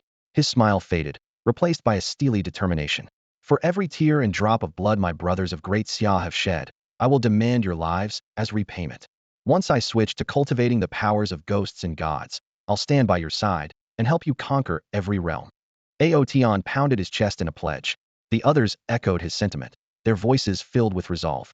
Xu Zhexian nodded in satisfaction. By the way, Ao Tian suddenly remembered, we still have time. Want to explore a bit? Don't forget, you're the master of this secret realm, you can travel freely. Only then did Xu Zhexian recall his privileges as the first to clear the realm. Although the secret realm had been handed over, he still retained the highest level of authority here. Does that mean I can find Jiang Wenjiu? Xu Zhexian's eyes lit up with hope. Ao Tian immediately pulled out a tablet and brought up an image. On the screen, Jiang Wenjiu appeared resolute. Though a trace of sorrow lingered in her Asa look Xu Zhexian recognized all too well from his own past, when he had watched his comrades fall. If I go to her now, will I disrupt her journey? Xu Zhexian hesitated. This might be a test of her spirit. Maybe I should let things unfold naturally. At these words, Ao Tian and Guan Shan, along with the others, shot him scornful looks. Wow, we really do have a coward in our ranks, they teased. You don't even know how to pursue a girl? Pathetic. Should we teach you? Faced with their ridicule, Xu Zhexian flushed with a mix of embarrassment and frustration. Finally, he gritted his teeth and said, please teach me. A few old comrades put their arms around Xu Zhexian's shoulders, their eyes glimmering with concern. Look, the young lady is about to enter Fire Demon City. Soon, she'll be faced with the despair of being surrounded by newly born fire demons. You don't want her to be ravaged by those filthy creatures, do you? Of course not. Xu Zhexian clenched his fists and replied angrily. He knew all too well the kind of excruciating pain that could drive one mad. It was a torment he had endured himself, and he would never let a friend go through it again. Exactly, so you need to protect her, the old comrades urged him gently. At the most critical moment, you'll be her savior, like a god descending from the heavens to rescue her. Go on a rampage and let her end up with the same psychological scars we carry. Xu Zhexian tightened his grip on his Fontian halberd and fixed his gaze on the flat screen. You're right. His fingers hovered, ready to activate the teleportation the moment the newborn fire demons burst out of the fire demon hall. Good, good, now you're getting it. His brothers exchanged knowing smiles. Make the soul-splitting act more tragic, really go for it. No problem, haha. When Ergu throws a wedding banquet, he better invite all of us. For the comrades of the Wu Wei unit, this had become a rare moment of amusement. After years of suffering and captivity, they deserved a taste of joy, especially when it was for one of their own. They would give it their all. The scene shifted to Jiang Wenzhou's moonlit past secret realm. Don't die. Jiang Wenzhou cried out, tears streaming down her face. Blood dripped from her bitten lips. The members of the Wu Wei unit threw themselves forward one after another to shield her, only to be torn apart and devoured by the newborn fire demons in a gruesome massacre. Even the captain, now missing another arm, fought on with a blade clenched between his teeth. But the swarm of enemies, as numerous as locusts, soon engulfed him in a tide of blood. Covered in blood, Ao Tian's smoldering eyes were filled with defiance and hatred. Ernyo, kill more fire demons for me, make up for my share. I'm so sorry, it's my fault. Jiang Wenzhou sobbed uncontrollably, consumed by guilt and hatred, just as Xu Zhexian had been in the past. She summoned Panda Dukong and unlocked the mysterious seal on the enormous wine gourd strapped to its back. Abeo, the seal is lifted. Let's go all out. Abeo tilted its head back and guzzled the wine, its momentum surging with each gulp. Its massive body seemed to be cloaked in the resolve of 3 titans, swelling with unstoppable power.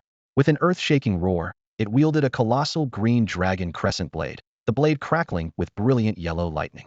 As the blade descended, lightning and thunder tore through the sky, and the ground trembled violently.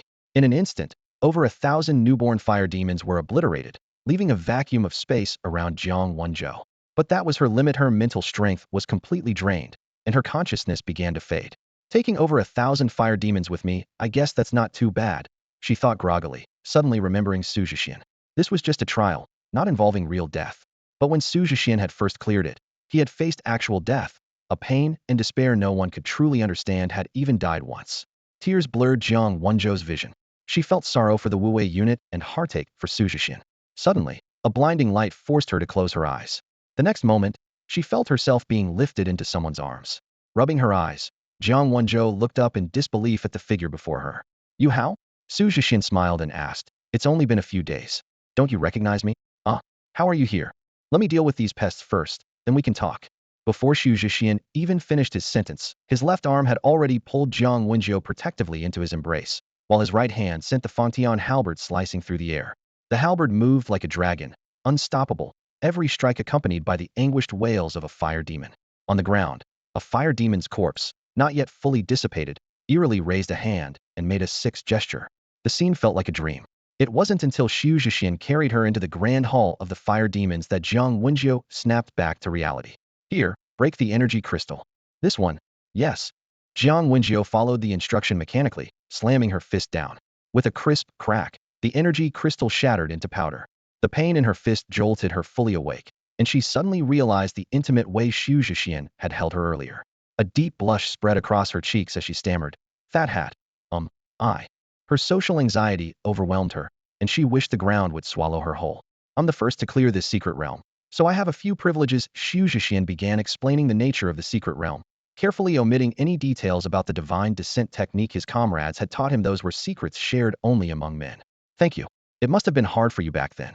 Jiang Wenzhou recalled her previous ordeal, her heart swelling with gratitude. If Xu Zhexian hadn't appeared in time to slay the fire demons, the trauma would have scarred her. Minda fatal blow for a card master. She couldn't help but imagine the challenges Xu Zhexian had faced alone, especially the way he had forced a smile when they left the realm. It's all good now. Let me introduce you to everyone. Xu Zhexian led her out of the hall, where Ao Yin, Guan Shan, and others were already waiting. They're still alive. Jiang Wenzhou covered her mouth, tears streaming down her face. She had long suspected that the Wu Wei battalion were the fallen card masters of the Xia kingdom, but she hadn't expected to meet their souls. Let me reintroduce myself. I'm Xu Outyin. I took my brother's surname. Outyin winked at Xu Zhexian. I'm Guan Shan. Gaoya. Hu Qinghai. Wanli. Hello, everyone. My name is Jiang Wenjiu. She bowed deeply, carefully committing each name to memory, just as Xu Zhexian had once done when sketching portraits of the fallen. If you're Ergo's friend, you're our friend too. Feel free to come by any time. Ergo. Jiang Wenjiu turned to Xu Zhexian with a puzzled look. Oh, well, now it was Xu Zhexian's turn to feel socially awkward, wishing he could sew out Yin's mouth shut. Buffed. Imperial. Jiang Wenjiu said with a laugh, extending her hand as if to formally introduce herself again. Just between us, okay? Xu Zhexian shook her hand, grinning sheepishly. Suddenly, Out Yin let out a surprised exclamation and quickly scrolled through his tablet to pull up a video feed. Everyone leaned in to watch as elite students from Cardmaster Academy Onisichun, Yangxia, and others were performing a bizarre ritual within the secret realm. Each activated a dark red card, placing a core card into the ritual circle. In an instant, the crimson glow enveloped their bodies. Amid their agonized screams, their appearances grew grotesque, exuding an aura eerily similar to that of the fire demons. Let's go. We can't let the fire demons' scheme succeed. Xu Zhexian grabbed Jiang Wenjiu and teleported directly in front of Su Qin. The closer they got, the more oppressive the fire demon aura felt. Stop this right now. Xu Zhexian swung the Fongtian halberd, shattering the crimson glow. Su Qin was thrown out of the ritual circle, landing heavily on the ground. He looked up in confusion, his face covered in blood-red markings as he greedily gasped for fresh air. You cough. Before he could finish, a roar interrupted him. His core card, the wind spirit tiger, had transformed into a half-demon, half-tiger monster that lunged ferociously. Boom! The halberd struck like thunder, obliterating the monster instantly. Xu Zhexian stared at the grotesque corpse on the ground, his brows furrowed deeply. Are these people insane? For the sake of the college entrance exam, they're forcibly converting their core cards into fire demons? This is madness. It's practically treason. Watching Xu Zhexian descend like a deity, Su Chun felt a mix of relief and an uncontrollable surge of fear and indescribable envy. Xu Zhexian's gaze was as sharp as a blade, as if it could cut Su Chun into 1,000 pieces. Trembling, Su Chun struggled to his feet and bowed deeply to Xu Zhexian. Thank you. This scene reminded him of the time not long ago when Xu Zhexian had taught him how to express gratitude. In just a few days, he once again found himself saying thank you, but this time it was from the depths of his heart, grateful for having his life saved. At this moment, the sense of superiority he once felt towards Xu Zhexian had completely vanished. Xu Zhexian pointed to the remnants of the magic array on the ground, his voice icy. What is this about? Where did this array come from? Taking a deep breath, Su Chun began explaining the events that had led up to this moment. A month ago, Li Xiangfei had gifted them a set of precious domain-type magic cards, claiming that his family had spent an enormous fortune to create them. Supposedly, when activated together, the cards could interconnect their energy, enhancing the array's power by over tenfold. Placing a core card within the array could even upgrade the card's quality. This set of magic cards had been distributed to the top 50 senior students at Cardmaster High School. We tested it in the demon-infested area, Su Qin continued. When the array was activated, the quality of the core cards did indeed improve by 1 level. If not for the sudden appearance of the secret realm, we might have even obtained the Jade Spirit Fruit. Even so, just enhancing the card's quality left everyone ecstatic and deeply grateful to Li Xiangfei. A few days ago, Li Xiangfei had taught them an incantation, claiming that activating the domain magic cards within the secret realm of the college entrance exam would not only strengthen the core cards, but also boost their combat abilities. Tempted by this incredible promise and bolstered by their earlier success, the senior elite students had placed their trust in Li Xiangfei, determined to shine during the exam. But when I activated the array at the agreed time, I was hit by a terrifying backlash. Su Qin's voice began to tremble. I heard eerie whispers in my mind, and it felt like all my mental energy was being consumed by some horrifying presence. The fear was overwhelming, like being dragged step by step into the abyss of death. When I opened my eyes again, I saw all of you. As I suspected Li Xiangfei. He's tied to what happened last time, Jiang Wenjiu said angrily, recalling the intense pain Xu Zhexian had endured before. That kind of despair and helplessness could only be understood by those who had experienced it firsthand. Suddenly, light flickered, and several figures materialized. Guan Shan, Ao Tian, and the other members of the Wu Wei team arrived via teleportation, bringing dozens of students with them, including Yang Xia. Yang Xia, disheveled and dazed, rushed towards Xu Zhexian the moment she saw him, grabbing his arm and pleading desperately. Save me. I don't want to die. I don't want to become a cripple. I'll give you anything, just save me. You must know how to restore me, right? Xu Zhexian shook off her hand and turned to Guan Shan. Captain, what happened to them? The other students who had been teleported in bore similar expressions of despair, their eyes filled with hope as they looked at Xu Zhexian. Guan Shan sighed and shook his head. They suffered a backlash from the array. Their core cards are destroyed, and their spiritual sources have been ruined. What? That's impossible. Su Qian's face turned pale with panic. For a card master, losing one's spiritual source was no different from death. Su Qian hurriedly checked his mental source, and the result struck him like a bolt of lightning. Every symptom was identical to what Xu Zhexian had once experienced. His legs gave out, and he collapsed heavily to the ground, looking up at Xu Zhexian's figure with despair, muttering, "I'm ruined." The once high-spirited genius of Cloud City had fallen to such a miserable state. The mentally deficient Xu Zhexian, whom he had once scorned, now stood before him like an unshakable mountain. The agony of falling from such heights was far more devastating than never having risen at all. Yang Xia rushed to Xu Zhexian immediately, her voice filled with desperation. "You must have a way, right? Didn't you rise again after being crippled?" Xu Zhexian replied with an impassive expression. "I'm afraid I can't help.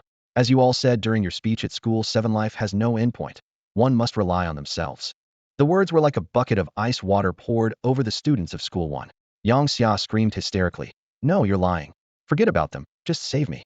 I've loved you for over 10 years that you want me." Slap. A crisp slap interrupted Yang Xia mid-sentence. Jiang Wenjiu stepped in front of Xu Zhexian and said coldly, "Don't think so lowly of him. Where were you when he was suffering? And now you have the nerve to beg him? The fact that you all survived the backlash is thanks to him, and yet you want even more." Her gaze swept over everyone present, and not a single person dared to meet her eyes. They all hung their heads in shame. Xu Zhexian scanned the crowd but didn't see Li Xiongfei. "Ao Tian, where's Li Xiongfei?" Ao Tian quickly checked his tablet, his face changing dramatically. "He's gone. Among the millions of exam candidates, I can locate everyone except Li Xiongfei. This is too strange." A few minutes later, Guanshan pointed at the screen on the tablet, his face livid with rage. "There. Look." Everyone turned to look. A massive elite fire demon was leading tens of thousands of fire demons, slaughtering Summer Nation card masters on the main battlefield. The scene ignited a collective fury. "That beast." Jiang Wenjiu gritted her teeth. "Traitor." Everyone cursed in unison. Among the millions of exam candidates, even people like Su Chun and Yang Xia had chosen to side with the Summer Nation. Yet Li Xiongfei had defected to the Fire Demon clan. Such an act was nothing short of treason. Without hesitation, Xu Zhexian activated a teleportation spell. "Let's go. We're taking him down." The entire Wu Wei squad was transported to the main battlefield. With a single move, tenfold annihilation, Xu Zhexian cleared a 100-meter radius of fire demons. Li Xiongfei froze momentarily upon seeing Xu Zhexian, then charged at him with a sinister grin. "I'll tear you apart, you scum." Xu Zhexian sneered, raising his Fangtian halberd and flinging Li Xiongfei into the air.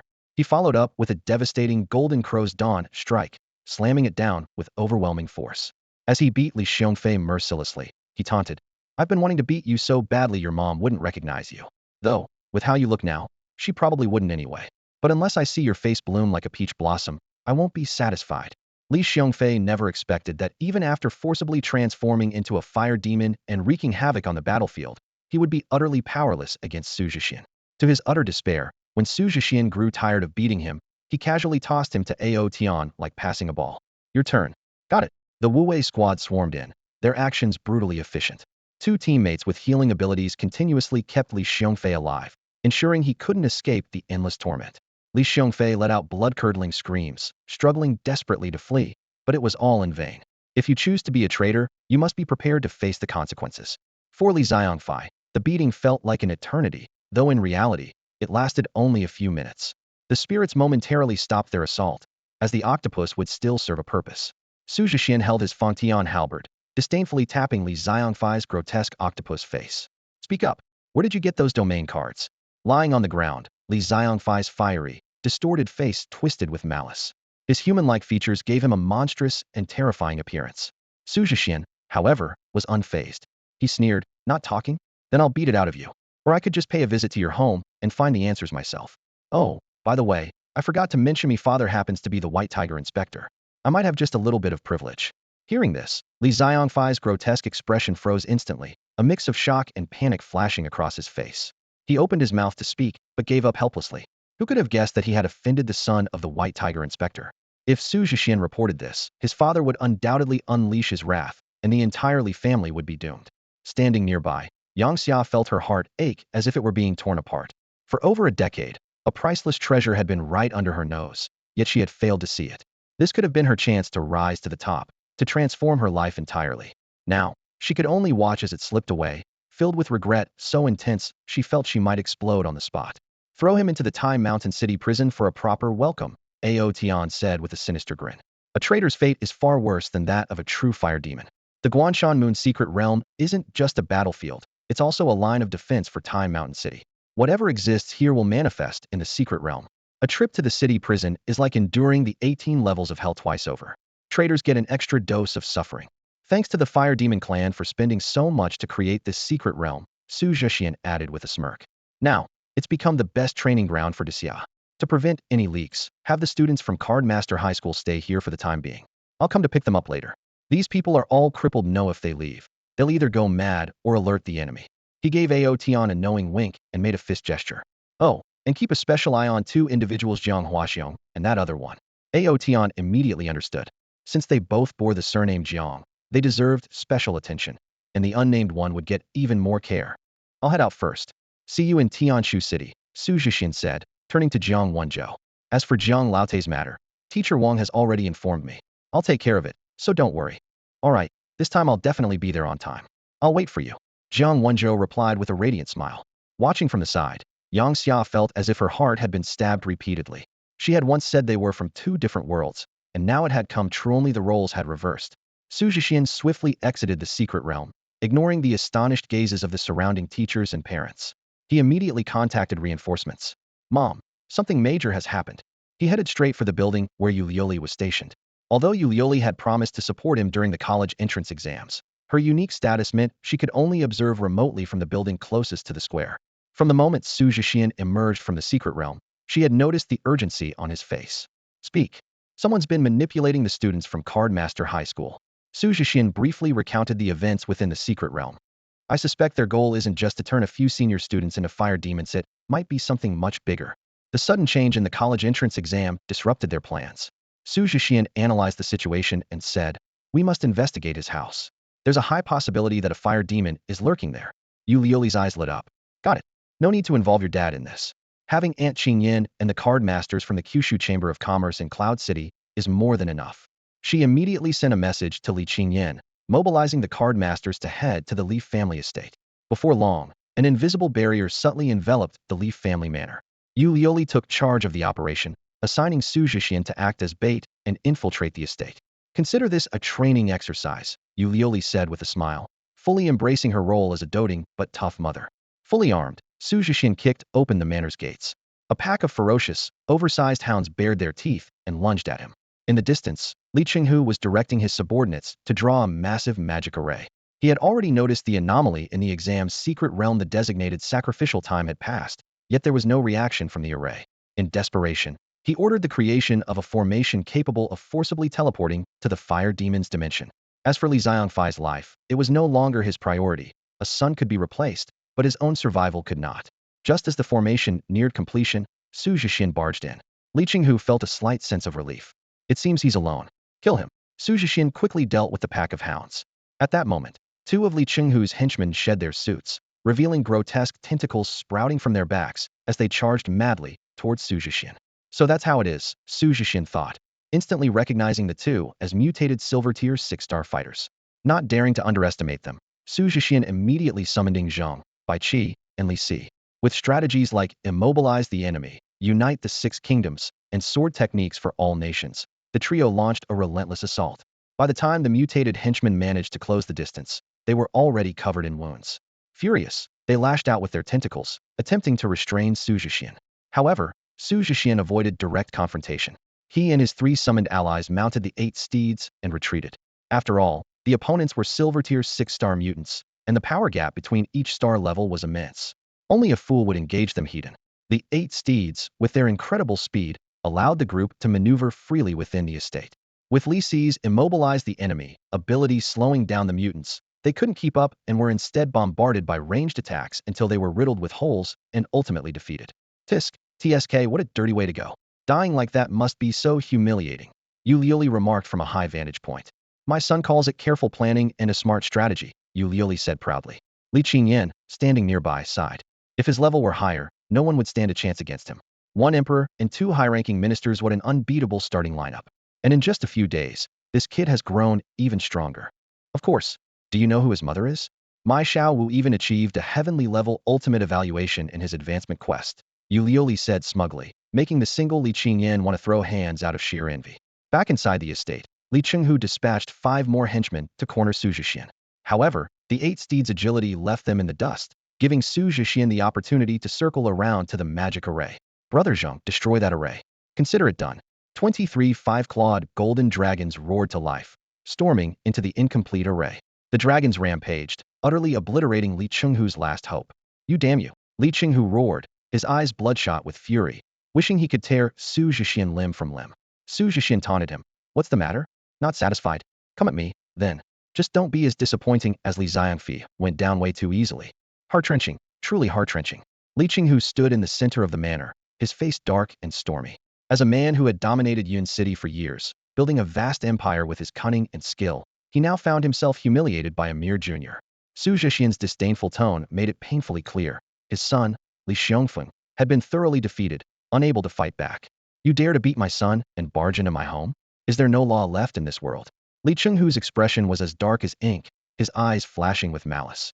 You've cut off my future, then you'll pay for it with your life. Not just you, your family, your friends. Everyone in this city will pay for your arrogance. With those words, Li Chenghu unleashed a terrifying aura befitting a grandmaster. With a wave of his hand, 6 orange-quality cards floated into a row in midair. Xu Zhexian squinted to get a clearer look, his pupils contracting sharply. What he saw was a set of forbidden cards. 1 Fire Demon Legion, 2 twin-headed Fire Demon Generals, 1 Fire Demon High Priest, accompanied by a scene card, Fire Demon Altar, and a field card, Infernal Flames. These forbidden cards originated from card masters who had betrayed humanity to worship demons. Though labeled as the cards of betrayers, their power was undeniable. It'll make you regret ever stepping into my manor and regret ever being born. 6 eerie tendrils extended from behind Li Chenghu, channeling energy into the forbidden cards. In an instant, the entire Li family manor transformed into a hellish inferno. Black flames reached skyward, and a massive fire demon altar materialized out of thin air. 2 fearsome twin-headed fire demon generals emerged from the blazing inferno, unleashing deafening roars. All right, you win. I'm out. Realizing the dire situation, Xu Zhexian turned to flee. Against a grandmaster wielding such powerful cards, his mere silver-level skills were woefully inadequate. Li Chenghu sneered, commanding the twin-headed fire demon generals to give chase. You've entered hell, there's no escape. Mom, help! Xu Zhexian shouted desperately as he ran. At that moment, a clear and piercing cry, chirp, echoed across the sky. A magnificent azure phoenix burst through the fiery inferno, appearing above the manor. Streams of azure flames transformed into divine swords, slashing mercilessly at the twin-headed fire demon generals. Qingwan. Li Chenghu froze in shock.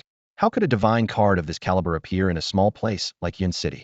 Before he could recover, a crimson divine bird followed. Closely behind it was the legendary vermilion bird inspector. The 2 divine birds clashed in the sky, effortlessly overpowering the twin-headed fire demon generals as if they were mere toys. Yu Lioli and Li Qingyan arrived together, one adorned in a moonlit palace gown, the other in a fiery red combat outfit. Xu Zhexian quickly took refuge behind them, even raising a middle finger at Li Chenghu for good measure. Bullying kids? Is that all you're good for? Try picking on someone your own size. Li Qingyan raised her flute, pointing it at Li Chenghu with disdain. Only then did Li Chenghu snap out of his daze. Impossible. You left, you were gone. Yu Lioli gently waved her sleeve, and a soft breeze extinguished the black flames in an instant. She never left, she's been here all along. Did you really think the inspectors of the Great Xia dynasty were as useless as you imagined? Though Li Chenghu didn't recognize Yu Lioli, he knew the reputation of King Luan's divine card of red quality and above. The combination of King Luan's master and the vermilion bird inspector spelled his doom. Who could have guessed that this young man had such powerful connections backing him? No, I won't accept this. Like all villains, Li Chenghu erupted in fury, pulling an incomplete card from his robes. The card depicted the faint outline of the Fire Demon King's upper body, a card that could only be completed upon the king's arrival. The moment his plan collapsed, Li Chenghu's eyes were bloodshot. Like a cornered beast, he charged toward the Fire Demon altar, raising the card high above his head as he shouted hoarsely, "Great Fire Demon King, descend upon me." He was prepared to gamble everything, offering his own body as a vessel to forcibly receive the power of the Fire Demon King. Even if he could only contain half of it, it would be enough to ensure his escape. At this critical juncture, Xu Zhexian made his move. Eternal night in shrouds. In an instant, a pitch-black darkness engulfed the entire area, robbing Li Chenghu of all 5 senses. Without hesitation, Xu Zhexian activated Qi Ji's ultimate skill, Desperate Grounds, Shrinking Earth, Infinite Distance. In the blink of an eye, the Fire Demon King's card was in Xu Zhexian's hand. He quickly retreated behind Yu Lioli, casually toying with his newly acquired prize. With a sly smile, he taunted. Did you really think I'd let you use your ultimate move? If we waited for you to summon the Fire Demon King before fighting, we'd be the real fools.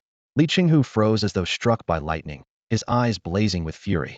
The despair and rage in his heart threatened to consume him as he glared at Xu Zhexian, his expression murderous. Just you wait. My master will avenge me, he growled through clenched teeth. Xu Zhexian paid no mind to the impotent rage. His thoughts drifted amusedly.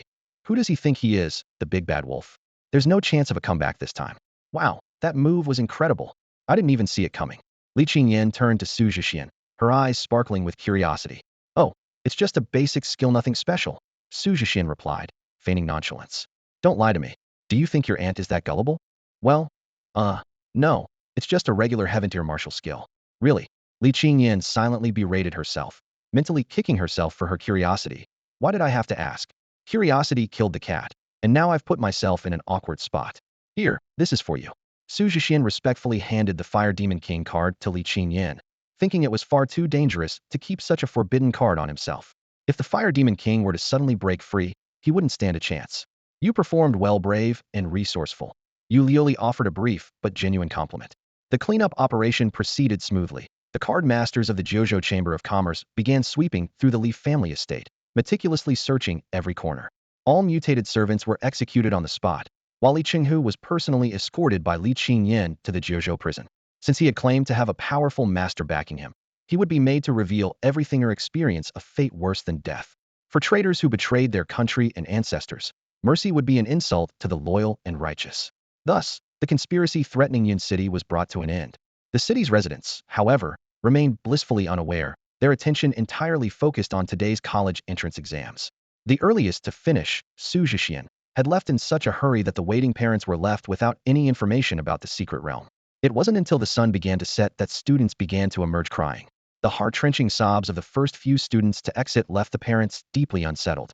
Soon, more and more students poured out, all in tears, their faces streaked with despair, sending waves of panic through the crowd. It's okay. If you didn't pass this time, we'll try again next year.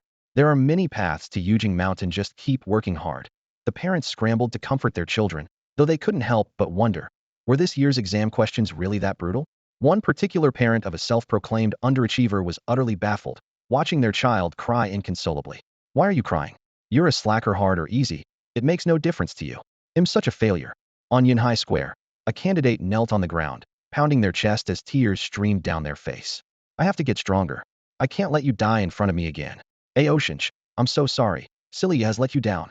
The square was filled with cries and angry shouts. Most of the candidates had completely broken down. Some knelt on the ground, sobbing uncontrollably. Others clenched their fists so tightly that their nails pierced their palms. A few bit their lips hard enough to draw blood, desperately holding back their tears. Despite the parents' best efforts to console them, the grief was too overwhelming to be calmed. Fire Demon Clan, I swear I'll never forgive you, a young boy shouted hoarsely, wiping away his tears. When I get to the battlefield of the spirit realm, I'll wipe out your entire clan. Finally, amidst the sobs and wails, some candidates began to recount the events that had taken place in the secret realm. Although parents and teachers had already heard rumors, they still couldn't fathom what could have caused such devastation among the students. A team of psychological healing card masters arrived on the scene just in time, beginning therapy and counseling for the emotionally distressed candidates.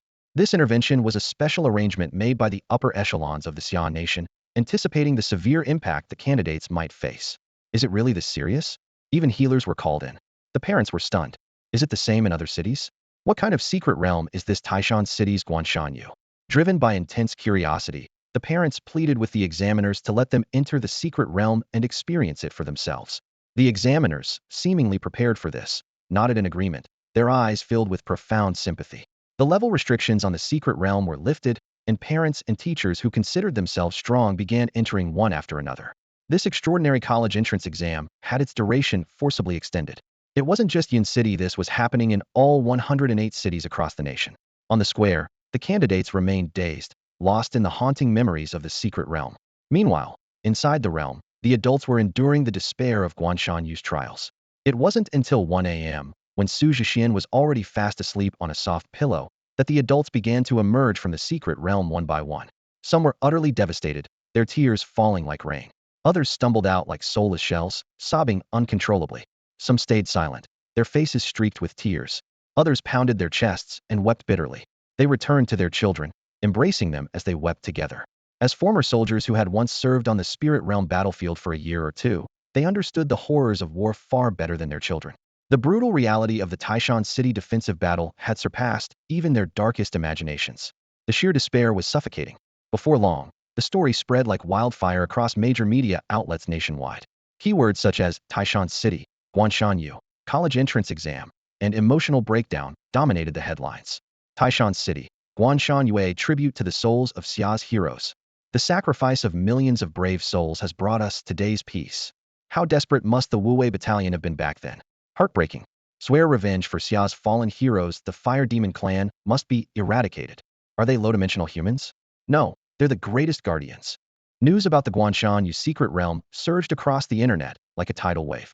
How did Xu Zhexian achieve a miraculous comeback in the face of despair? This post has been trending online, with its popularity continuing to climb. The Guanshan Yu secret realm has always been a nightmare for examinees and veterans alike, especially the fiery newborn demons that erupt at the end an almost unsolvable challenge. Yet Xu Zhexian not only survived the ordeal with his own body, but also achieved the highest possible evaluation, a feat that left everyone in awe. That night, the entire internet was abuzz with excitement over this heart-pounding battle. Card masters rushed to sign up for the Spirit Realm battlefield in record numbers, eager to fight demons heathen. What was even more touching was the unspoken agreement across the internet to refrain from revealing any details about the secret realm. Every citizen of Xia Nation understood the unique significance of this trial. It might bring excruciating pain, but it also forged the nation's resolve and unshakable faith. Everywhere we look, we see Xia's greatness. The 5 stars shine bright, a testament to our belief. This enduring conviction will be passed down through generations. In the Jiang family residence in Tianshu City, Jiang Huaxiong made an unusual request. Sis, I feel so stifled. Why don't you just beat me up? Jiang Wenzhou looked at her silly younger brother with a gentle smile and handed him a gourd of wine. Drink tea, it feels better than getting hit. Jiang Huaxiong took a big swig, only to choke on the fiery liquor, hopping around in discomfort. But after exhaling deeply, he seemed to let go of all his pent-up frustration. Ah, that's refreshing. Sis, how come you don't seem upset at all? Well, I was, but I found healing in the secret realm, Jiang Wenzhou said, gazing at the starry sky with a faint smile. What do you mean? That's a secret. Meanwhile, in the courtyard of the Li family, also in Tianshu City, Li Huan furiously pummeled a wooden training dummy bearing Xu Zhexian's name. Who do you think you are? He roared. You only passed by sheer luck. If it were me, I'd have done the same. Jiang Wenzhou is destined to be mine. You country bumpkin, stop dreaming. With one final punch, the high-quality wooden dummy collapsed to the ground. As for Xu Zhexian, he was probably the earliest sleeper in all of Xian Nation that night. Exhausted from the college entrance exams and his dealings with Li Qinghu, he was completely drained. After enjoying a dinner personally prepared by Yu Liuli, he fell into a deep sleep, even forgetting to pick up Su Chun, Yang Xia, and the others. That lesson, he thought, could be left for them to learn. Cuckoo, cuckoo, wake up. The sun's already shining on your bed. The next morning, Xu Zhexian's phone alarm chirped cheerfully. Rubbing his sleepy eyes, he sat up and opened the window, only to be startled by the eerie silence of the city. It was already 9 a.m., yet the streets were deserted. Puzzled, he opened a food delivery app, only to find that almost all businesses were marked as closed. What he didn't know was that in the wake of the Secret Realm incident, most cities across the country had declared the day a public holiday. Just as he was still trying to figure things out, there was a knock at the door. Peeking through the peephole, he saw members of the Jiuzhou Chamber of Commerce. Young Master Su, you can't stay here anymore. We need to move you to a new place. Can't stay? Xu Zhexian froze in place, his brows furrowed. What's going on? Did some powerful demons invade? Memories of the previous night flashed through his mind, but he couldn't recall anything unusual. Could something major have happened last night? He muttered to himself, then shook his head. Impossible. If something really happened, how could I have slept so soundly? It's not about demons, the other person said, their voice tinged with nervousness. You've gone viral overnight. You're now the top trending figure in Xia. According to incomplete statistics, around 100,000 media personnel have rushed to Yun City today from other cities. What? Xu Zhexian's eyes widened in shock. All for me. He looked utterly confused, flustered. I didn't do anything. How did I become famous? They're here to interview you. Film you. Our security forces can't hold them back. You should have said so earlier. Xu Zhexian grabbed his backpack, still dressed in pajamas and slippers, and bolted for the door. Let's go, let's go. As he ran, his mind raced. If he stayed any longer, he'd end up like a zoo animal being gawked at, maybe even fed by strangers. That would be way too embarrassing. If that scene made it to the major media outlets, wouldn't his siblings laugh at him for a whole year? With that thought, Xu Zhexian sprinted even faster. Once he got into the car arranged by the Jiuzhou Commerce Guild, Xu Zhexian finally let out a sigh of relief as the vehicle sped out of the city gates. Wow, is it really this crazy? Sitting in the car, Xu Zhexian finally had time to check the news. Every major media platform in the Xia Kingdom had one thing in common. The top 50 trending topics were all related to the Guanshan Yu secret realm, and half of those were directly about Xu Zhexian. A son like Xu Zhexian, unmatched looks, unrivaled power. Xu Zhexian becomes the most desired husband for Xia's women no contest. Behind the scenes, how Xu Zhexian conquered the Guanshan Yu secret realm. At the pinnacle of immortality, standing above the world where there's Zhexian, there's heaven. Posts like these were everywhere. Anything with Xu Zhexian's name was guaranteed to go viral. At this moment, Xu Zhexian was undoubtedly the most famous person in the Xia Kingdom. Reading through these posts left Xu Zhexian both amused and exasperated. Skipping over the ones about himself, he scrolled to some of the more entertaining topics. Requesting the full names of the squad leader and the entire Wu Wei squad. I want to remember them forever. Share the names Aotian gave Yuan called Air Ha Lotzi. The comment sections were filled with names like Dog Egg, Iron Pillar, Third Fool, Blackie, Osmanthus, and Winterplum. So I'm not the most ridiculous one, huh? Ha ha. Xu Zhexian laughed, so hard his stomach hurt, nearly running out of breath. Any resentment he had toward Aotian's naming sense vanished. After all, everyone was in the same boat, no one had room to make fun of anyone else. But as he laughed, Xu Zhexian suddenly remembered something, and his expression changed. Crap, I forgot to let Su Chun and the others out. A purple glow shimmered across the surface of the cards, showcasing the exceptional quality of this Zodiac Collector's Edition card deck. As a general-purpose set, it served as essential equipment for any card master who had awakened their spiritual power. Although it would eventually be replaced by custom-made decks, in the early stages of battle, the attributes and skills of this purple Collector's Edition far surpassed the standard version, making it an invaluable ally. Xu Zhexian's eyes lit up. If he combined this deck with his illusion mask, no one except his family would be able to uncover his identity. The thought of his family planning so meticulously for him filled his heart with warmth, especially as he recalled recently reporting his fourth brother for spending extravagantly on in-game purchases. Without hesitation, he opened WeChat and sent Su Xianxing 10 red envelopes, totaling an impressive 64,800 yuan. Xianbu Gai Fei, Sheng Ku Yi. Damn, which scoundrel hacked my little brother's account? Wang Xianbei, bro, your next card pool is on me. Xianbu Gai Fei, Sheng Ku Yi. Generous. I admit you're the most handsome man in Daxia. Wang Xianbei, flattering. Let me know if it's not enough. As the two brothers bantered, Xu Zhexian's phone suddenly rang. It was a call from Yulioli. Feeling a pang of guilt, he assumed she had discovered the red envelope incident. However, it turned out she was calling about the matter of the life origin crystal. The news was not encouraging. The entire Kyushu Chamber of Commerce and the Xia Kingdom had failed to locate another life origin crystal. This rare life-extending material could only be obtained from the royal lineage of the amethyst trance, making it an exceedingly scarce resource. Yulioli proposed two potential solutions. The first was to place a dragon pattern or phoenix pattern safety pendant on Elder Jiang and then kill him, allowing his old injuries to heal naturally upon resurrection. Xu Zhexian frowned at the suggestion. Such precious life-saving items were cherished even by his parents, and he was unwilling to destroy them so easily. Besides, if this method were viable, Zhang Wenzhou would have already tried it with the longevity lock. The second solution involved finding the fruit of life and death, a special fruit that grew in fragmented worlds. Fragmented worlds were remnants left behind after the collapse of universal dimensions and often contained the energy of their original worlds. The fruit of life and death was a unique product of the Mist fragment world, imbued with the energies of life and death from the original Mist world. Although consuming it would be a painful process, it could enable Elder Jiang to undergo a rebirth from the brink of death. This option would preserve the safety pendant while also saving Elder Jiang, so Xu Zhexian immediately agreed. Yulioli reminded him that fragmented worlds were not easy places to navigate, as beings from various dimensions could enter them. Although the Mist world restricted creatures below 10-star silver rank, the power disparity among beings of the same rank could still be as vast as that between a dragon and a mouse.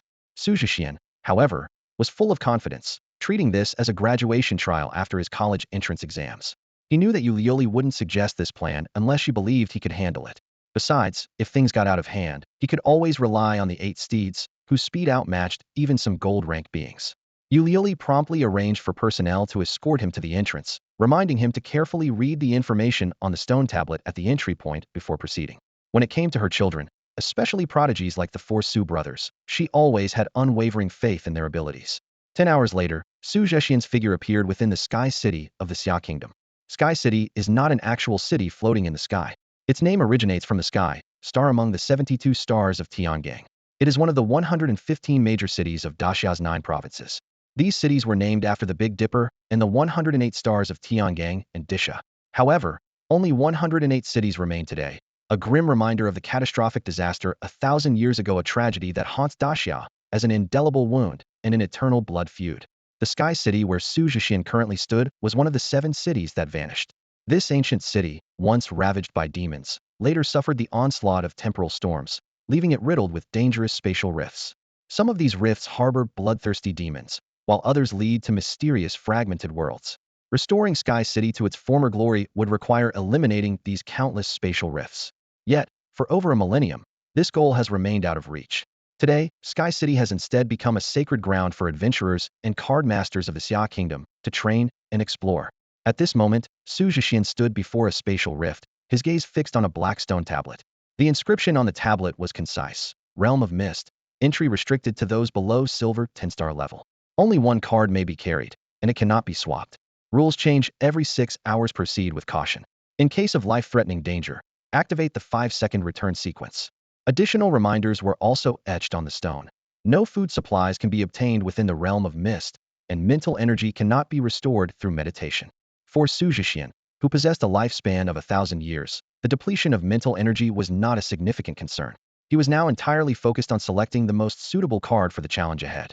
While the offensive capabilities of Yingzheng and Bai Qi were impressive, one excelling in area attacks, and the other in duels, Li Si's versatile card seemed better suited for facing unknown and complex challenges. Li Si's hesitant steps was an exceptional control skill. As long as he had sufficient mental energy, Xu Zhexian could deploy a large-scale slowing field, useful for both offense and retreat. Meanwhile, Li Si's ultimate ability, Eternal Chancellor, was a force to be reckoned with. A self-detonation dealing damage tenfold of his own level, while granting allies a 120-second shield and a tenfold boost to all attributes. This powerful skill combined area damage and buffs, though its drawback was a week-long cooldown for the Li Si card.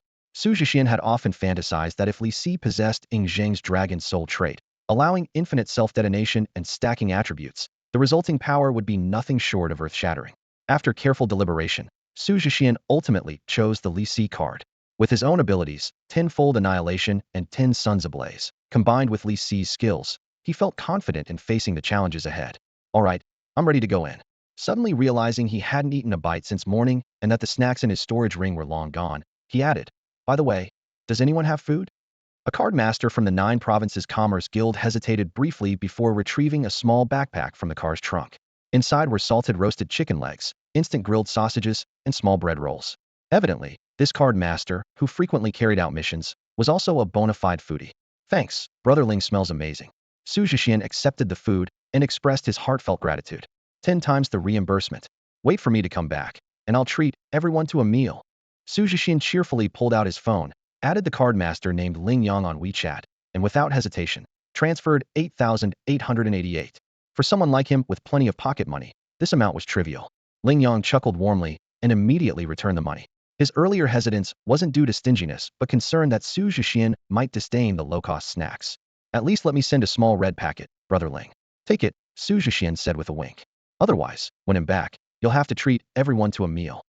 Fine," Ling Yang replied reluctantly, watching as Xu Zhexian disappeared into the entrance of the Mist Realm. When Ling Yang opened the red packet again, he was stunned to see the amount had become 88,888. With a loud slap, he covered his face, realizing how cunning this young master truly was. After a moment of thought, he called over his colleagues and instructed them to shop in nearby cities, claiming it was a treat from the young master. The card masters were instantly overjoyed. Inside the Mist Realm, gray, veil-like mist swirled and churned across the land.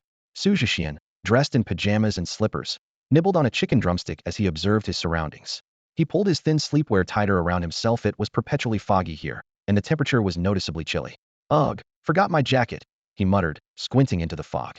"Visibility is, what, 10 meters at most?" "Lise, set up some slowing traps nearby, so we can explore more cautiously."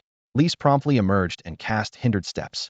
Originally designed to immobilize enemies, Xu Zhexian cleverly repurposed it as a means of exploration. Within a 100-meter radius centered around Lise, any creature entering the slowed zone would trigger an immediate alert. After quickly finishing his snacks, Xu Zhexian carefully chose a direction to proceed. "I'm freezing. I wish I could summon 10 suns blazing for warmth," he grumbled. "This one-card rule is such a pain." Fumbling in his pocket, he pulled out the flying fish robe card gifted by Su Lingxiao. His gaze was as longing as that of a little match girl staring at a lit match. Suddenly, the card materialized under his unconscious touch. Huh, it works? Wasn't I only allowed to use one card? Startled, he hurriedly donned the Redan gold flying fish robe, complete with matching boots and a black hat, finally bringing warmth to his chilled limbs and head. Much better, and it even has a heating effect, he sighed in relief. With renewed energy, Xu Zhexian began to test his theory. The ancestral dragon card and Godslayer card couldn't be summoned, but the Mingguang armor could materialize. So equipment cards aren't restricted here. Without hesitation, he equipped the Mingguang armor, summoned the Fangtian halberd, and even managed to call forth the Qiji steed. Finally, he put on the illusion mask, transforming his face into an utterly unremarkable one. Something's coming. Li suddenly pointed to the left. Xu Zhexian squinted, focusing on two blurry figures emerging from the mist. Silent as a shadow, his Fangtian halberd slashed forward with a thunderous strike. One figure barely dodged, but still had their arm grazed by the blade's energy, while the other was sent flying, letting out a beast-like roar. Approaching for a closer look, he saw a massive black bear that quickly dissolved into specks of light. It was clearly a card. As for the other figure, it was a blonde-haired, blue-eyed foreigner, who was now staring at Xu Zhexian in shock. In English, he shouted, "What the hell? How are you allowed to equip gear?" A giant question mark seemed to hover over Xu Zhexian's head. Ah, damn it! Xu Zhexian cursed aloud, raising his Fangtian halberd high. He coldly eyed the shocked expression of the blonde man before him, disdain flickering in his heart.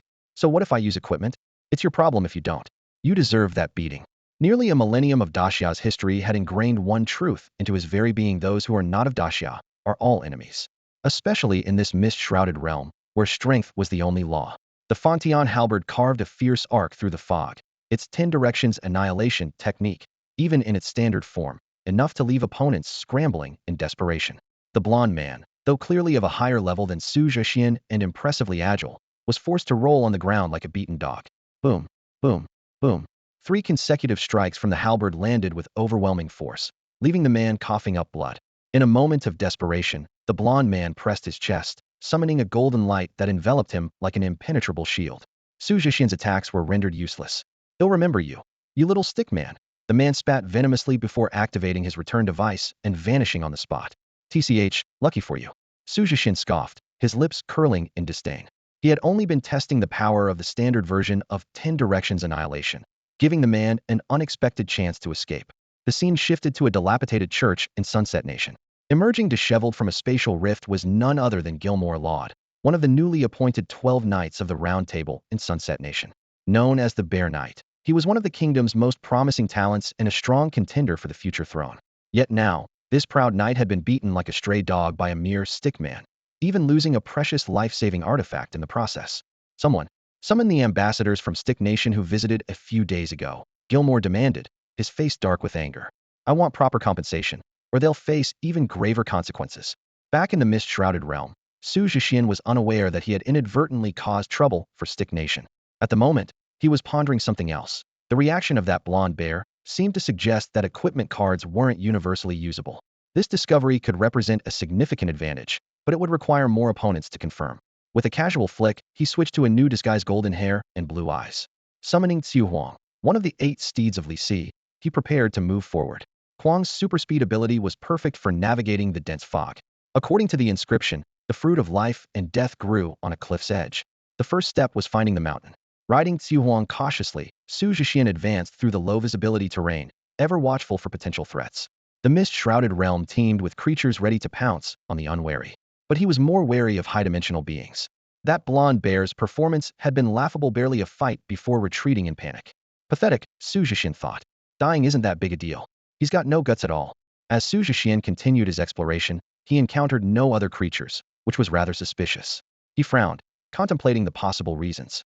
Either some terrifying presence had subdued this area, though he sensed no overwhelming aura, or the beings of the mist realm were cunning and biding their time, hidden in the shadows, waiting for the right moment to strike.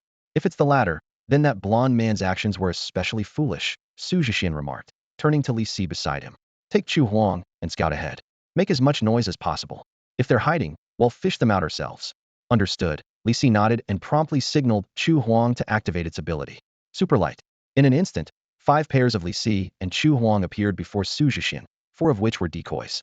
This superlight ability, as recorded in ancient texts, could generate illusions at incredible speed, creating up to 4 shadow clones. These illusions darted off in different directions, their iron hooves clattering loudly, stirring up quite a commotion in the mist. Before long, distant roars and faint flashes of light reached Xu Zhexian's ears. One by one, the shadows disappeared. Through the visions of the clones, Li Si reported, approximately 7 creatures are ahead, 2 of them human. As I intentionally drew their attention, they've discovered each other and are now engaged in battle. Just as I thought, Xu Zhexian said with a faint smile. Time to adjust our strategy. He moved toward the nearest source of the commotion, and soon the sounds of combat grew clearer. The combatants on the battlefield were anything but human. On one side stood a lion-head, 4-armed creature with a muscular, sinewy frame. On the other was a massive mantis-like beast with 3 scorpion tails. A lion demon and a scorpion-tailed mantis. Xu Zhexian recognized the 2 mid-latitude creatures. The lion demon race was infamous for their bloodlust, war-driven nature, and insatiable drive to destroy anything they encountered. The scorpion-tailed mantis, on the other hand, delighted in spreading plagues and converting creatures into its minions. In the Mist realm, however, the mantis's ability to summon minions was restricted. Otherwise, a single lion demon would stand no chance against it. Would you call them monsters or demons? Xu Zhexian asked quietly. Li Si gave him an affirmative nod. In any kind of secret realm, they definitely qualify as boss-level enemies. Li Si added with another nod of agreement. Good. That makes things simpler. Let's take them down, Xu Zhexian commanded. The 2 quietly positioned themselves at a distance to observe the situation. Li Si initiated the attack by using Rooted in Place, deploying a slowing field to prevent the targets from escaping. He then locked onto the scorpion-tailed mantis and cast Grand Prohibition. The mantis, in the midst of its battle, suddenly felt a surge of warmth course through its body, as if brimming with boundless strength. Mistaking this sensation for a breakthrough in its abilities, it grew ecstatic and redoubled its ferocious assault on the lion demon. Roar! The lion demon struggled to fend off the onslaught. Xu Zhexian patted the crimson steed beneath him. The warhorse neighed sharply, then launched forward with incredible speed, covering miles in mere moments. In his hand, the Fontion halberd gleamed with a cold light, striking like lightning toward the vital point of the scorpion-tailed mantis. The creature didn't even have time to react before the halberd pierced through it, and with a sweeping motion, it was torn apart. As he checked the system notification, Xu Zhexian's eyes lit up. His lifespan had surged from 1,386 years to 1,886 years, a gain of 500 years from this single strike. Such a reward brought a satisfied smile to his face. Without dwelling on it further, he spurred his horse in pursuit of another target. The lion demon man fled in panic, but there was no escaping Xu Zhexian's relentless pursuit. Another brief battle ensued, and with it came a gain of 328 years, bringing his total lifespan to 2,214 years. In just over 10 minutes, he had accumulated nearly 900 years of lifespan, leaving him in high spirits. In the distance, 3 more mid to high dimensional creatures awaited him. Xu Zhexian calculated that these targets should add at least another 1,000 years to his lifespan, making his return to the 10,000-year sovereign realm just a matter of time. Racing along the path he had scouted earlier, he soon located 2 creatures with combat levels ranging from Silver Tier 4-star to 6-star. One was the black-feathered corpse demon, a creature of extraordinary speed with jet-black wings that streaked across the sky like a meteor. Not only was it astonishingly fast, but its venom was also lethal though non-contagious. Even a slight touch could kill an ordinary person, making it a notorious threat on the battlefield of the spirit realm. Its opponent was a dragon-horned arachnid, capable of seamlessly shifting between spider and humanoid forms. Its mastery over web manipulation, immense strength, and incredible regenerative abilities allowed it to hold its own against the black-feathered corpse demon in a fierce battle. Xu Zhexian refrained from intervening recklessly. Instead, he instructed Li Si to cast Grand Curse of Matter from a distance. This ability inflicted damage equivalent to 80 of the target's health, and a few successive casts would be fatal. Xu Zhexian deliberately kept his distance from the battlefield, positioning Li Si closer to the action. These creatures possessed exceptional innate talents, and were higher level than him. While he could defeat them with full effort, it would be a costly endeavor. This method was far more prudent. After several applications of the curse, the enemies noticed Li Si's presence. Li Si promptly used a super speed skill to retreat from the battlefield. Once the opponents exhausted themselves pursuing him, he resumed casting to wear them down. This strategy of retreating when attacked and harassing when they withdrew infuriated the 2 creatures to the point that they decided to join forces and hunt down Li Si. The black-feathered corpse demon, with its flying advantage, quickly closed in on the melee-averse Li Si. At the critical moment, Xu Zhexian arrived on horseback, unleashing the setting sun melts gold skill in combination with blazing zenith, reducing the airborne demon to ashes. Seeing this, the dragon-horned arachnid turned to flee, cursing loudly in a harsh, grating voice. Though Xu Zhexian couldn't understand the words, the tone was unmistakably vile. He gave chase without hesitation, executing a 10 directions annihilation combo that killed the arachnid instantly. The system notification popped up again. Current lifespan, 3,220 years. Seeing the additional 1,000 years added to his account, Xu Zhexian couldn't help but grin from ear to ear. He had an illusion, as if this misty realm was a perfect fusion of Elden Ring and the Dark Souls series, where every battle felt as rewarding as defeating a boss. Especially the seamless slaying of 2 demons earlier, there was an indescribable sense of exhilaration. After the battle, Xu Zhexian's gaze was drawn to a tree near the demons' corpses. Hanging from its branches was a solitary fruit, crystal clear and faintly glowing. Could it be the fabled fruit of life and death? He wondered, though he dared not act rashly. Exercising caution, he used his Fong halberd to carefully knock the fruit down. After confirming there were no abnormalities, he gestured for Li Si to pick it up. The moment Li Si held the fruit, a message naturally appeared before the two of them. It was called Lingyan. Consuming it would grant the ability to understand the language of all beings. Xu Zhexian couldn't help but smile. This world was truly fascinating, producing such a miraculous fruit. Although it seemed of little use at the moment, if they ever traversed other dimensions, being able to understand the language of demons and beasts would surely prove invaluable. After consuming the Lingyan fruit, Xu Zhexian immediately understood the earlier curses of the dragon-horned Spider-Man. Beyond the unpleasant words, its confusion was identical to that of the blonde-haired man. How could Xu Zhexian bring equipment into this place? Reflecting on this, he realized that every creature he had encountered so far had either fought barehanded or relied solely on innate racial abilities. Someone like him, fully armed, was indeed an anomaly. With this unresolved mystery in mind, Xu Zhexian pressed forward. About half an hour later, the scenery ahead suddenly cleared. The fog seemed to be blocked by an invisible barrier, revealing a desolate expanse of ruined structures. Within the ruins, an intense battle was unfolding. A wild-bearded Viking warrior, riding a silver-white giant wolf, exuded an imposing presence. Opposing him was a golden-haired girl with pure white wings sprouting from her back, surrounded by flames, her delicate features captivating. Their adversary was a corrupted, monstrous version of a tree-like being resembling Groot's body covered in thick, bark-like skin, a massive tree-shaped head embedded with a purple crystal, and a naturally formed crown of branches atop its head, signifying its identity as a member of the royal amethyst tree demons. Xu Zhexian silently rejoiced. This was an unexpected bonus. The royal amethyst tree demons contained precious life essence crystals within their bodies, explaining why the human duo was fighting so desperately. However, this tree demon, with its silver tier 9-star strength, was no easy opponent. Its defense was formidable, its strength immense, and its vines could create a unique control domain. Most troublesome of all was its ability to rapidly heal as long as it remained rooted in the ground. As Xu Zhexian pondered the tree demon's purpose here, the battle took a sudden turn. The angelic girl was struck by a vine and sent flying straight towards Xu Zhexian's position. Have I been discovered? Xu Zhexian thought to himself. Since you've come to me, don't blame me for being impolite. Without hesitation, he unleashed Golden Crow at dawn. A blazing golden flame streaking like a radiant beam, imbued with deadly sharpness as it pierced the sky. The angelic girl, sensing the threat of death at the last moment, frantically flapped her wings in an attempt to evade, but one wing was still pierced by the fiery beam. With a thunderous crash, the girl fell heavily to the ground. Xu Zhexian was about to deliver a fatal blow when she suddenly transformed into a burst of white light and vanished, clearly activating a return mechanism at the moment of impact. TCH, another one fleeing at the last moment, Xu Zhexian scoffed disdainfully. You're an angel, aren't you? Sending you to meet God should be perfectly reasonable. Why is doing a good deed so hard? The battle raged on.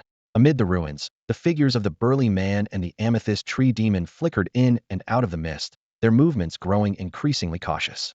From time to time, their gazes converged in the same direction, clearly vying for something of great importance.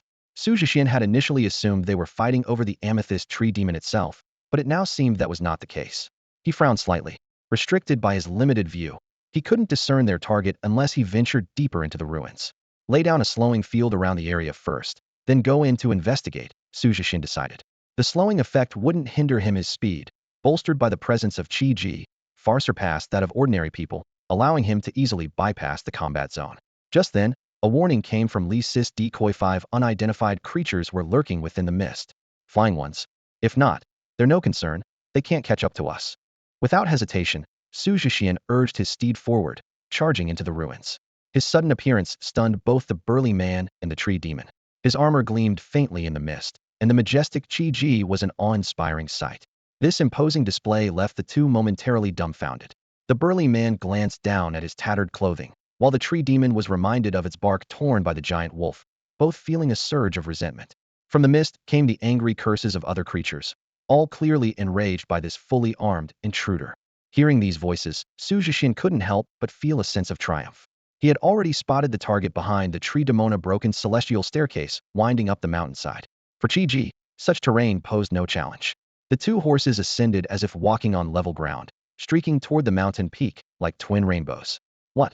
He's unaffected by the staircase's gravity. We can't let him reach the Hall of Mist. The five higher dimensional beings lurking in the mist finally lost their patience. Along with the burly man and the tree demon, they abandoned their standoff and began pursuing Xu Zhexian up the staircase. Li Si, spice things up for them, Xu Zhexian commanded, seizing this perfect opportunity to kite his pursuers. From a vantage point above, Li Si swiftly cast immobilizing and restriction spells. The expressions on the faces of the seven pursuers darkened immediately. Under the dual suppression of the staircase's gravity and the slowing effects, their movements became agonizingly sluggish. Meanwhile, the restriction spells inflicted constant damage, turning this toxic support strategy into their worst nightmare. Healing only to be struck down again was infuriatingly cruel. It didn't take long for the pursuers to falter.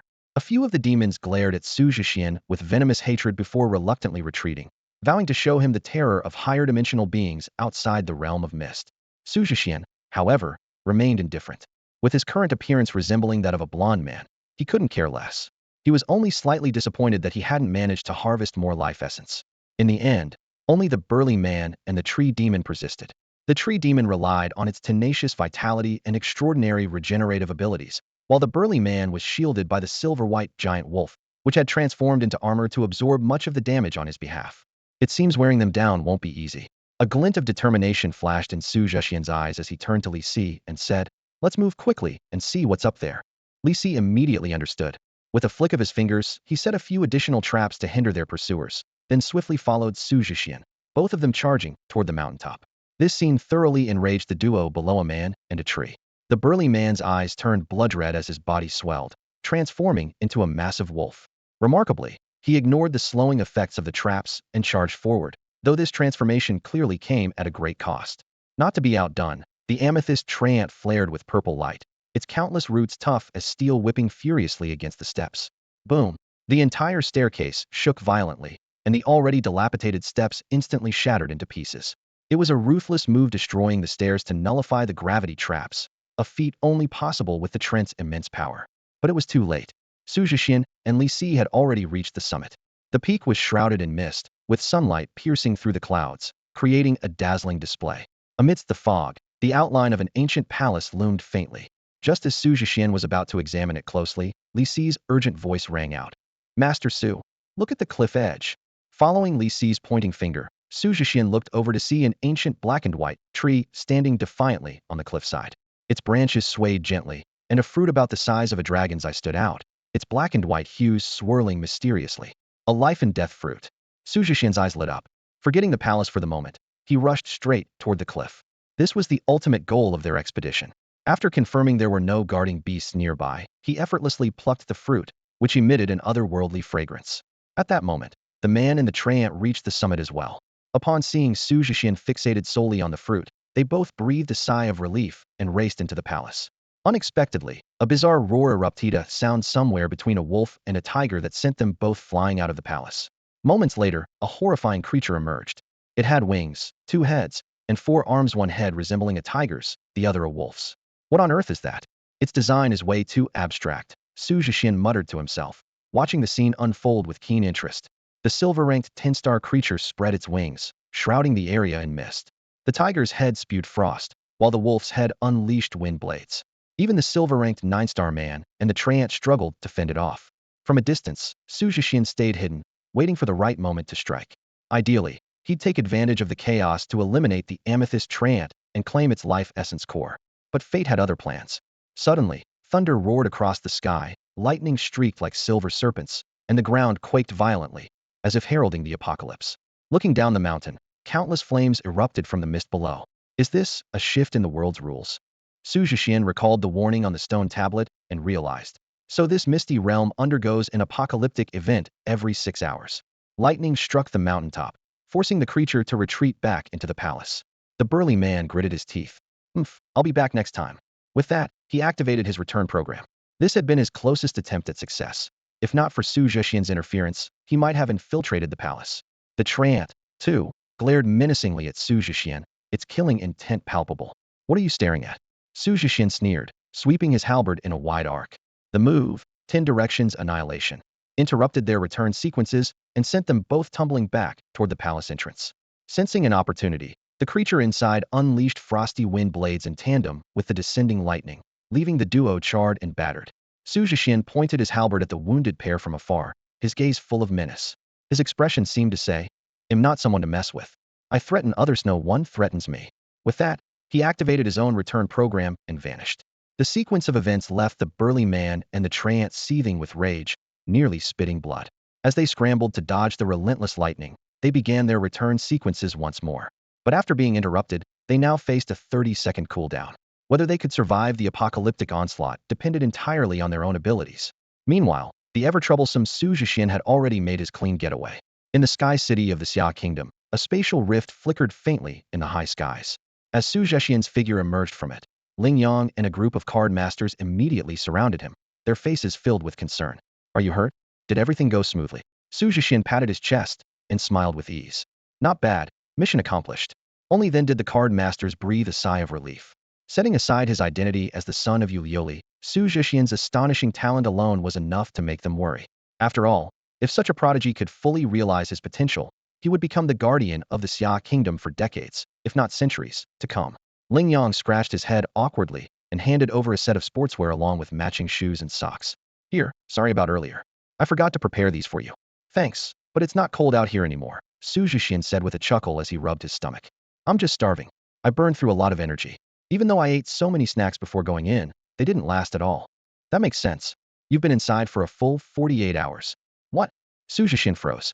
He distinctly remembered that the rules in the Mist realm changed every 6 hours, and he had just experienced a shift. How could 48 hours have passed? Noticing his confusion, Ling Yang explained, "The flow of time is different. Every fragment world has its own unique rules and timeline." Xu Zhexian suddenly understood. No wonder he felt so ravenous. 2 days and nights without food or water, it was a miracle he had held out this long. Here comes the good stuff. A few card masters carried over a round table laden with a bubbling hot pot at its center, surrounded by an array of meat and vegetable dishes ready for dipping. "Whoa, this is a bit over the top," Xu Zhexian said, swallowing hard as his eyes locked onto the food. "But it smells amazing." And just like that, Xu Zhexian casually sat outside the spatial rift and started enjoying his hot pot. His audacity was enough to leave anyone speechless after all. Who knew when a demon might suddenly leap out of the rift? "Come on, everyone, dig in," Xu Zhexian said as he dipped a slice of meat into the boiling broth. "By the way, what did I miss while I was gone?"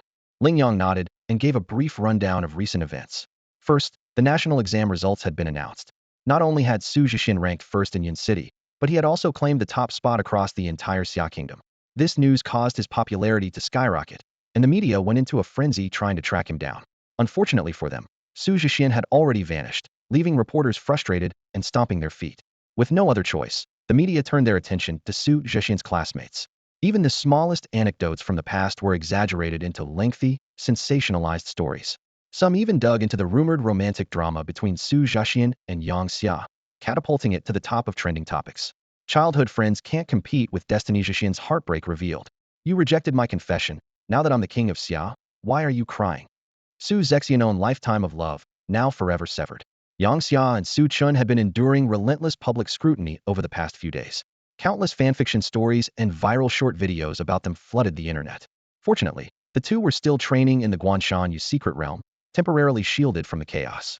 Cardmaster High School No. 1, however, wasn't so lucky. Principal Luo Hao and homeroom teacher Luo Gang found themselves relentlessly hounded by the media, constantly asked if they regretted their decisions. Luo Hao eventually had to convene the entire teaching staff for a full day of introspection in the meeting room. After all, the same Xu Zhexian they had once expelled had now achieved an extraordinary comeback. Xu Zhexian stared at the scrolling trending posts on his phone screen, his brows slightly furrowed. Luo Hao loses the Xia top scorer title, slaps himself in apology. Xu Zhexian repays wrongs with kindness. Once saved his homeroom teacher. Deeply moving, these headlines left him at a loss for words, feeling awkward. "So this is what it feels like to experience the troubles of fame," Xu Zhexian sighed. Tilting his head back to take a sip of his icy cola, the cold liquid sliding down his throat. Across from him, Lingyang immediately shook his head in disagreement. I think the one suffering the most must be the school, Yang Xia, and the others. If it were me, missing out on such a golden opportunity, I'd regret it to death. Xu Zhexian could only offer an awkward laugh, unsure how to respond. What about Jiang Wenjia's scores? Where did she rank? He asked, changing the subject. You mean this year's runner-up? She ranked first in Tianshu City. Xu Zhexian nodded, his expression relaxing a bit. With my help, that ranking seems reasonable. Ranking aside, it's really about her looks, a card master chimed in. The internet has already crowned her as the most beautiful young woman of this generation. I have to admit, she truly is a stunning beauty, with charm enough to captivate an entire nation. Her demeanor is graceful and refined, her appearance breathtakingly exquisite, like a fairy from an ancient painting, another card master added with admiration. Well, you know how guys are, they can't help but comment on a beautiful girl, Lingyang explained.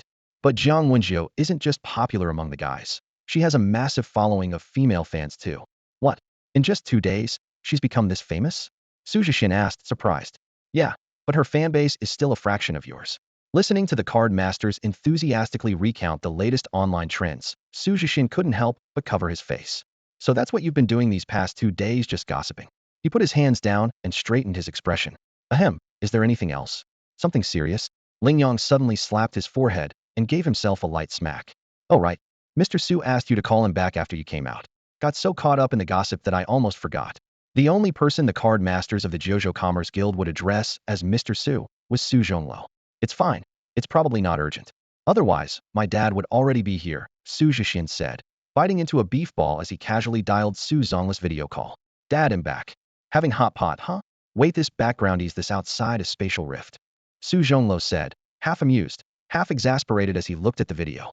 Every time he called his youngest son, the kid managed to surprise him with something new. That's not important. What's up? Xu Zhexian asked. Oh, right. It's about the selection tournament for Wanxiang Academy. They've invited you, Su Zhonglo explained. Like I mentioned before, every year, Wanxiang Academy selects its students from the top scorers of each city. The event usually takes place about a week after the college entrance exams. Xu Zhexian's brows furrowed slightly, a bit puzzled. But wasn't I already admitted early? What does the selection of new students for Wanxiang Academy have to do with those 2 small countries? Xu Zhexian slammed the table in fury, his eyes blazing with anger. Such insignificant nations dare to meddle in the affairs of our Xia kingdom? If they want to enter the academy, they'll make sure they leave with their faces covered in bruises. The mention of the 2 countries, Xiaobang and Gaoyao, ignited indignation among the card masters present. One by one, they voiced their agreement, expressing their determination to teach these arrogant nations a lesson. These 2 troublemakers had indeed gone unchecked for too long, emboldened to bark at the Xia kingdom. Su Zhonglo raised his hand, signaling everyone to quiet down, before slowly explaining the situation. It turned out that Xiaobang and Gaoyao had jointly challenged the Xia kingdom to a competition, with stakes so high that it left everyone present gasping in shock. You were in Sky City. You should know why it became a dead city and the current state of the other 6 cities, right? Su Zhonglo asked, turning to Xu Zhexian. Xu Zhexian nodded. Years ago, during a foreign invasion, not only were the spiritual artifacts stolen, but those nations also took advantage of the chaos to launch small-scale wars. Of the 7 cities, 3 were overrun by demons and monsters. Although the Xia Kingdom's card masters eventually eradicated the threats, they were powerless against the spatial rifts left behind. Even worse, the remaining 4 cities, though evacuated, were sealed off by the card masters of those shameless smaller nations. At the time, the Xia Kingdom's card master forces were heavily engaged on the battlefield in the spiritual realm, unable to provide reinforcements.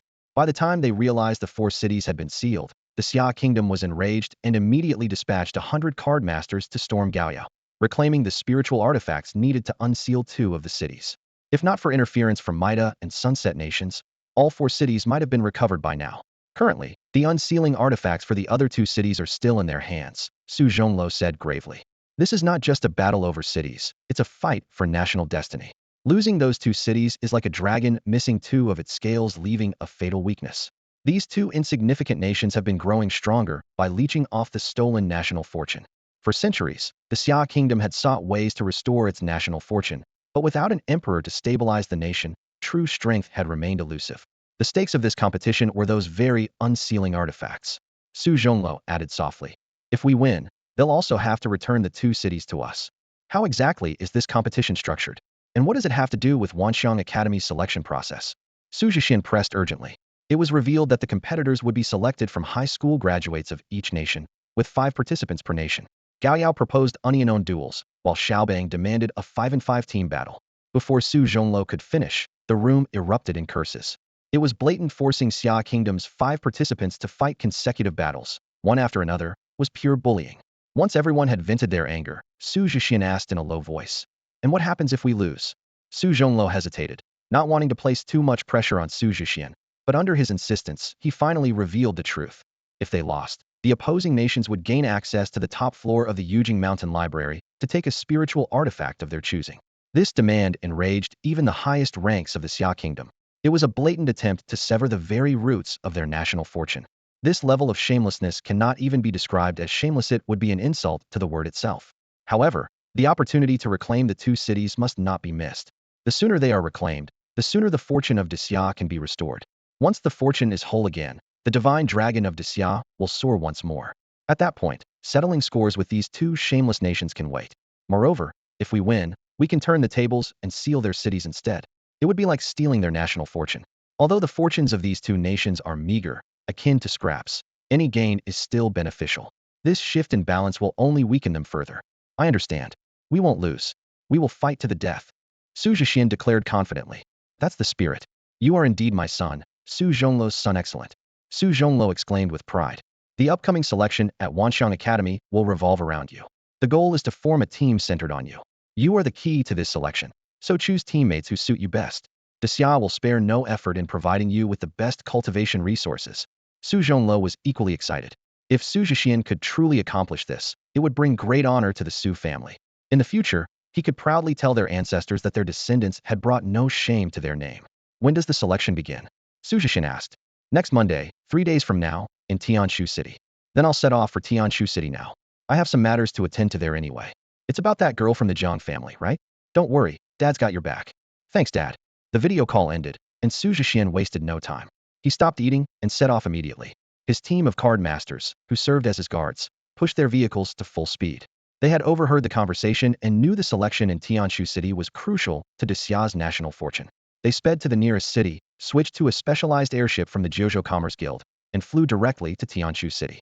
In Tianshu City, at the Jiang family residence, Li Wei, the head of the Li family, arrived with his son to pay a formal visit. I've come today to officially propose a marriage. I hope we can arrange for Huaner and Jiuer to be wed soon. Surely, Brother Jiang hopes for the same, no? Li Wei said with a smile, sipping his tea. He was confident that the Jiang family desperately needed the life essence crystal to revive the Jiang family patriarch. The longer they delayed, the slimmer the chances of saving him. I also hope to see this happy union take place soon. But Jiang Yong, the head of the Jiang family, forced a bitter smile. He, too, wanted to save the old patriarch, but the decision rested with Jiang Wenjiu. Jiang Wenjiu was no longer the same as before. She had ranked second in the national college entrance exams and first in Tianshu City. She was undoubtedly a prodigy and a future powerhouse. Even as her uncle, Jiang Yong couldn't force her into a marriage. If it weren't for the old patriarch's condition, he wouldn't have considered such a trade. He still vividly remembered the disdainful attitude Li Wei had when he had previously come to annul the engagement. But the Jiang family couldn't lose the old patriarch, leaving Jiang Yong in a dilemma. What's the matter, Brother Jiang? Do you think the Li family lacks sincerity? I admit I was wrong in the past. Please don't hold it against me. Here's what I'll do. I'll add a gold crystal as a betrothal gift, Li Wei said, trying to sweeten the deal. He, too, was anxious. As Jiang Wenji's fame grew, his urgency to secure her for the Li family increased. While his son Li Huan had decent talent, it was nothing compared to Jiang Wenji's exceptional prowess. The Li family needed a powerhouse to maintain its strength. Otherwise, it risked falling into the same predicament as the Jiang family, relying solely on an elder to maintain its prestige. Father, Uncle Li has shown great sincerity. If we don't agree, it might come across as impolite, said Jiang Yong's daughter, Jiang Shixian, chiming in. She was eager to see Jiang Wenjiu married off. Growing up, Jiang Wenjiu had always been the family's darling. Although Jiang Shixian's own treatment wasn't much worse, she couldn't stand how much attention Jiang Wenjiu received from the family patriarch. Besides, she had her eye on that gold crystal and wanted it for herself. Shixian is right. I won't let you down, Li Huan added earnestly, pleading with Jiang Yong. Jiang Yong felt increasingly cornered. If the patriarch found out about this, he would undoubtedly be furious. Suddenly, an idea struck him. How about this? He'll arrange for Shixian to marry Li Huan instead. Everyone wins, don't you think? Ha ha ha. In the Jiang family's main hall, Jiang Yong's laughter gradually softened and eventually stopped abruptly in awkward silence. Jiang Shixian rolled her eyes at the scene. She couldn't fathom how her own father could so casually discuss her lifelong marriage as if it were a trivial matter. If not for the presence of others, she would have questioned him on the spot. How could marriage be treated so frivolously? In her heart, only the strongest in Xia was worthy of her. As for Li Huan, he was nothing more than a clown in her eyes. Li Huan took the opportunity to size up Jiang Shixian. Before meeting Jiang Wenzhou, this eldest daughter could have been considered a first-class beauty. However, in comparison to Jiang Wenzhou, it was like comparing a firefly to the bright moon. There was no contest. Still, if he could claim both, he silently calculated his chances. At that moment, Li Wei's expression turned exceedingly grim. He hadn't expected Jiang Yong to be so reckless. Everyone's happy. Jiang Yong had said, what nonsense. Despite his displeasure, Li Wei forced a smile and replied, you sure know how to joke, brother. Niece Shixian is the pride of Qingmu Academy, and my son Huan is truly unworthy of her. His words were a deft mix of politeness and a subtle rejection of the absurd suggestion.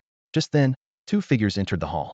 Jiang Huaxiang's face was filled with fury, and if not for Jiang Wenzhou's gentle pat signaling him to restrain himself, he might have started shouting. The Li family's condescension toward Jiang Wenzhou in the past still burned in his memory. To him, insulting his sister was no different from slapping him in the face. Now they had the audacity to use their grandfather's illness as leverage to renegotiate the engagement. The entire Li family, in his eyes, was utterly despicable. Li Huan's eyes lit up the moment he saw Jiang Wenzhou. Today, she looked even more graceful and otherworldly, her subtle smile as refreshing as a spring breeze. Her beauty was breathtaking. Her every glance seemed to outshine all others. Enchanted, he approached her with what he thought was charm and sincerity. Xiao Jior, I truly love you. I was wrong in the past, but I'll make it up to you 100-fold in the future. You are irreplaceable in my heart. Will you marry me? This confession made Jiang Shixian, standing nearby, visibly annoyed. Just moments ago, he had been sneaking glances at her, and now he was fawning over Jiang Wenzhou. What a shameless sycophant. Irreplaceable? How laughable. Jiang Wenzhou didn't even spare the Li father and son a glance. In a cold tone, she said, excuse me, could you please move aside? I have matters to attend to. She was in an exceptionally good mood, having just received word from Xu Zhexian that he would be arriving soon with the life-saving fruit that could cure her grandfather. To her, the Li family duo were no more significant than air or worse. Hearing Li Huan's confession made her feel nauseous. Filth.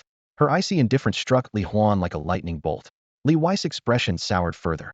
If not for being in the Jiang family's house, he might have already erupted. After all, the Li family was considered a prominent clan in Taiyangsiking. How dare the Jiang family show them such disrespect when their grandfather's life was hanging by a thread? At that moment, a bodyguard rushed into the hall, his face filled with alarm. Report to the familiars a 9 provinces trade guild airship that forcefully landed in the manor. As soon as the butler finished speaking, the expressions of Jiang Yong and the others changed instantly. This was Taiyangsiking, one of the 7 major cities of the Beidou region in Xiagua, a place teeming with powerful card masters. The Jiang family had stood strong here for years, backed by its deep foundations. Even though they were currently in a precarious position, with their strongest member trapped in the spirit realm for years and the family relying on Elder Jiang's support, this was no place for anyone to act recklessly. Even the Li family had to follow protocol when visiting. Such a forceful intrusion was nothing short of a declaration of war. Gather everyone and stop them. Jiang Yong, usually mild-mannered, spoke with sudden firmness when it came to the family's dignity. No need. They're here for me. Jiang Wenzhou interrupted calmly, ignoring the astonished looks from the others as she walked straight out of the hall. Behind her, Jiang Huaxiang raised a middle finger at the Li family father and son, smirking disdainfully. 2 clowns, how ridiculous. On the manor's lawn, the Jiang family's guards were already in position, their cards materialized, ready for action. When they saw Jiang Wenzhou heading directly toward the airship, someone called out nervously, second miss. It's dangerous. It's fine. They're my friends. No need to panic. The airship's cabin door opened slowly. Ling Yang and the other card masters of the 9 provinces trade guild cautiously peered out, ensuring there was no immediate threat, before allowing Xu Zhexian to step out. He looked as drowsy as ever, wearing pajamas and slippers, having found it too hot to bother changing into the sportswear Ling Yang had bought for him. I'm here, he said lazily.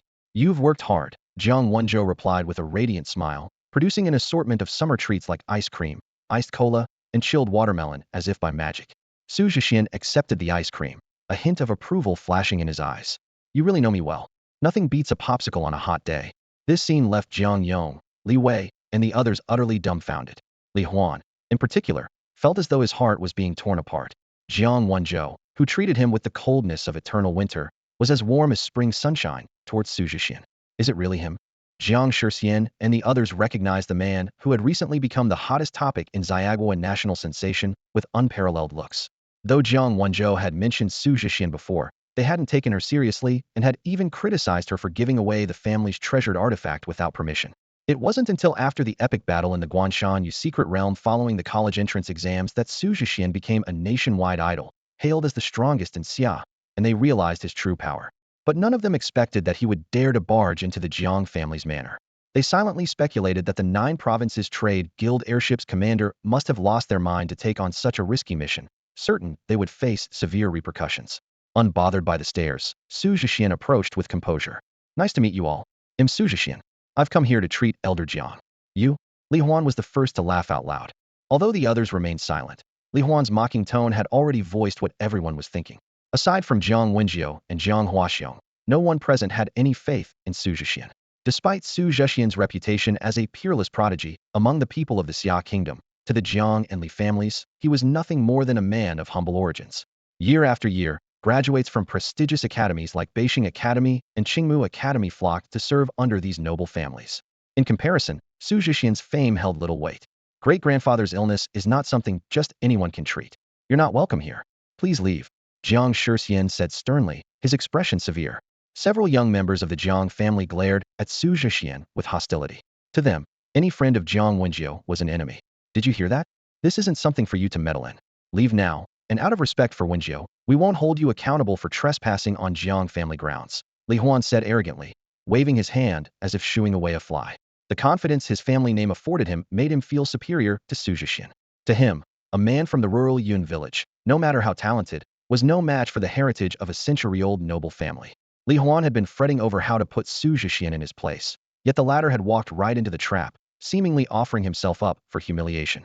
Just as Li Huan was basking in his imagined victory, he noticed Xu Zhexian's complete indifference toward him. Which way is the old master's room? Xu Zhexian turned and asked Jiang Wenjiu directly. I'll take you there. All right.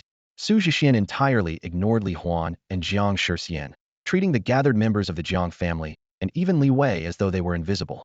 His earlier introductions and polite exchanges had been mere formalities. As for what came next, these so-called elites were irrelevant. The two walked off, chatting casually, with Jiang Wenjiu occasionally exclaiming in amazement at what Xu Zhexian was saying. Unbelievable. Does he think this is his home? Acting so brazenly in our Jiang family estate.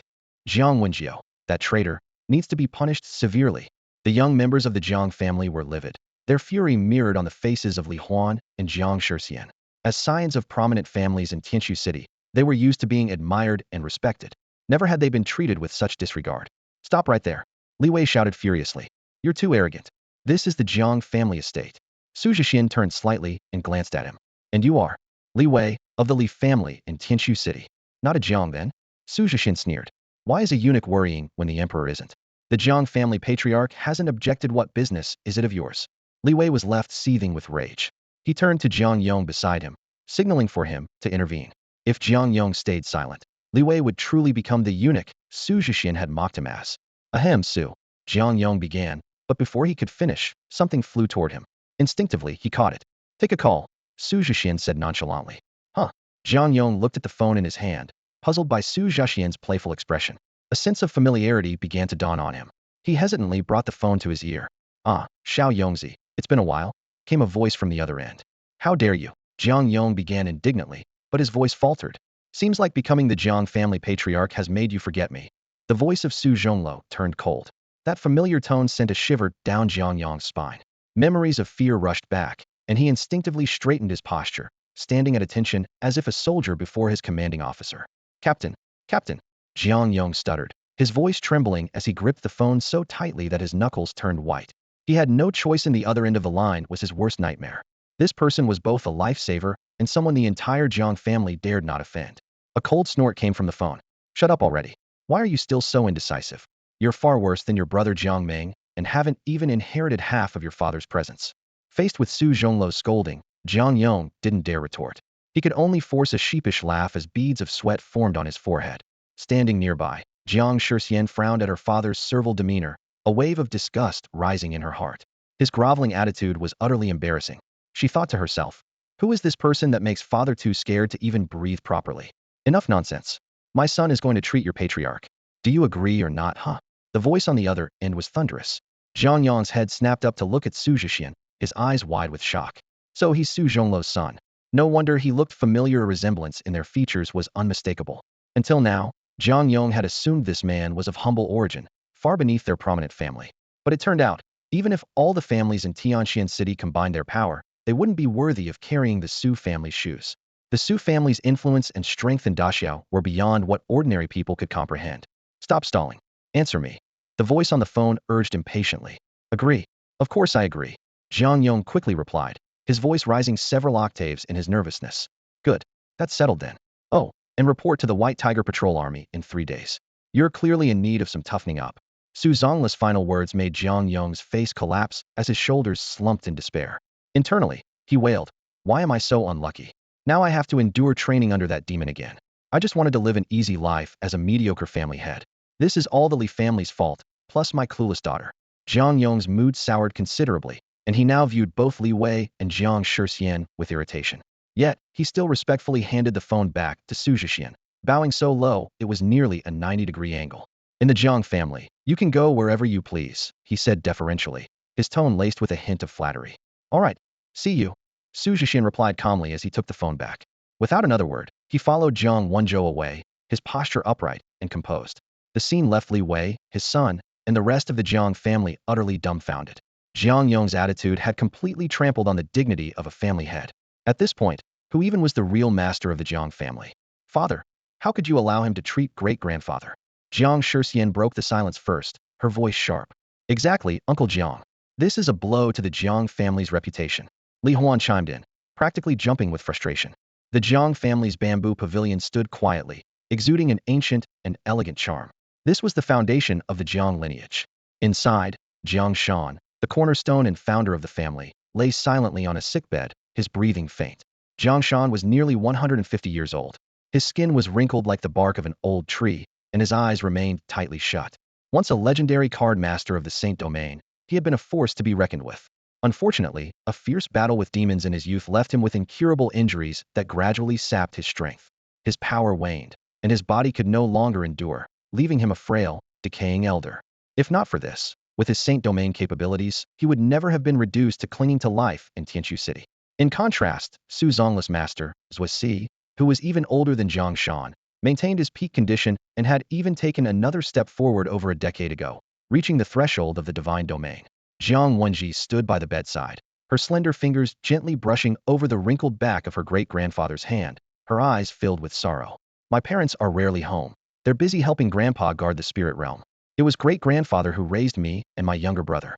He's always been the one who spoiled me the most, she said softly, her voice tinged with sadness. She didn't want her great-grandfather to pass away like this, but neither did she want to marry Li Huan and be controlled by the Li family. She understood that Jiang Yong was desperate, resorting to such a plan. The Jiang family needed a strong protector, but Jiang Yong couldn't fill that role. Her grandfather, Jiang Anghua, and her father, Jiang Ming, had the strength, but their responsibilities in the spirit realm were paramount, and their priority was protecting the Xia kingdom. If you fail to get the life and death fruit, what will you do? Xu Zhexian, standing nearby, suddenly asked. Zhang Wenji was silent for a moment, her eyes showing a fleeting determination before she forced a small smile. I'll agree to the marriage, wake up great-grandfather, and then trade my life for his, to repay the life crystal. Hearing this, Xu Zhexian was momentarily surprised, then nodded thoughtfully. He had to admit, Jiang Wenzi's decision was the best solution, at least for her. It would save Jiang Shan without compromising her resolve. It was brave, yet resolute. Fool, there are other ways, Xu Zhexian said, flicking her forehead lightly. How that hurts, Jiang Wenji said, covering her forehead and looking at him curiously. What other way? Just put the safety charm on the old man.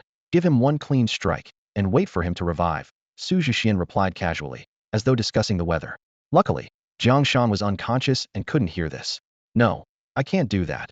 Jiang Wenji instinctively covered the spot on her chest where the phoenix-patterned safety charm rested, a flicker of panic in her eyes. Never give up so easily. Staying alive gives you a chance to turn everything around, Xu Zhexian said seriously, patting Jiang Wenzi's head. Jiang Shan's body aged rapidly, visibly deteriorating as a shroud of deathly aura enveloped him like a dense fog. Suddenly, a beam of white light descended from the heavens, wrapping around him entirely, as though repairing every inch of his skin. The radiance persisted for over 10 minutes, an extraordinary phenomenon that drew Jiang Yong and others rushing to the bamboo house. As the light gradually faded, Jiang Shan slowly opened his eyes. The once cloudy gaze in his eyes cleared, regaining its sharpness. Great-grandfather, you're awake, Jiang Wenji exclaimed in relief, tears streaming down her cheeks. Jiang Shan weakly raised his hand, gently patting hers to comfort her. In that moment, the worry and guilt that had weighed on Jiang Wenji's heart melted away like snow under the sun. Jiang Yong, witnessing the scene, could hardly contain his joy. Though he often felt inadequate, he had never wished for the Jiang family to decline. Now that Jiang Shan had not only awakened but also seemingly recovered, it was an immense blessing for the family. Without hesitation, he dismissed the Jiang family members who had been keeping watch outside the bamboo house, leaving only himself, Jiang Wenji, and her brother, and Xu Zhexian inside. Grandfather, this is Chongluo's son. He brought the fruit of life and death that saved you. Jiang Yong introduced Xu Zhexian to Jiang Shan before bowing deeply. Thank you.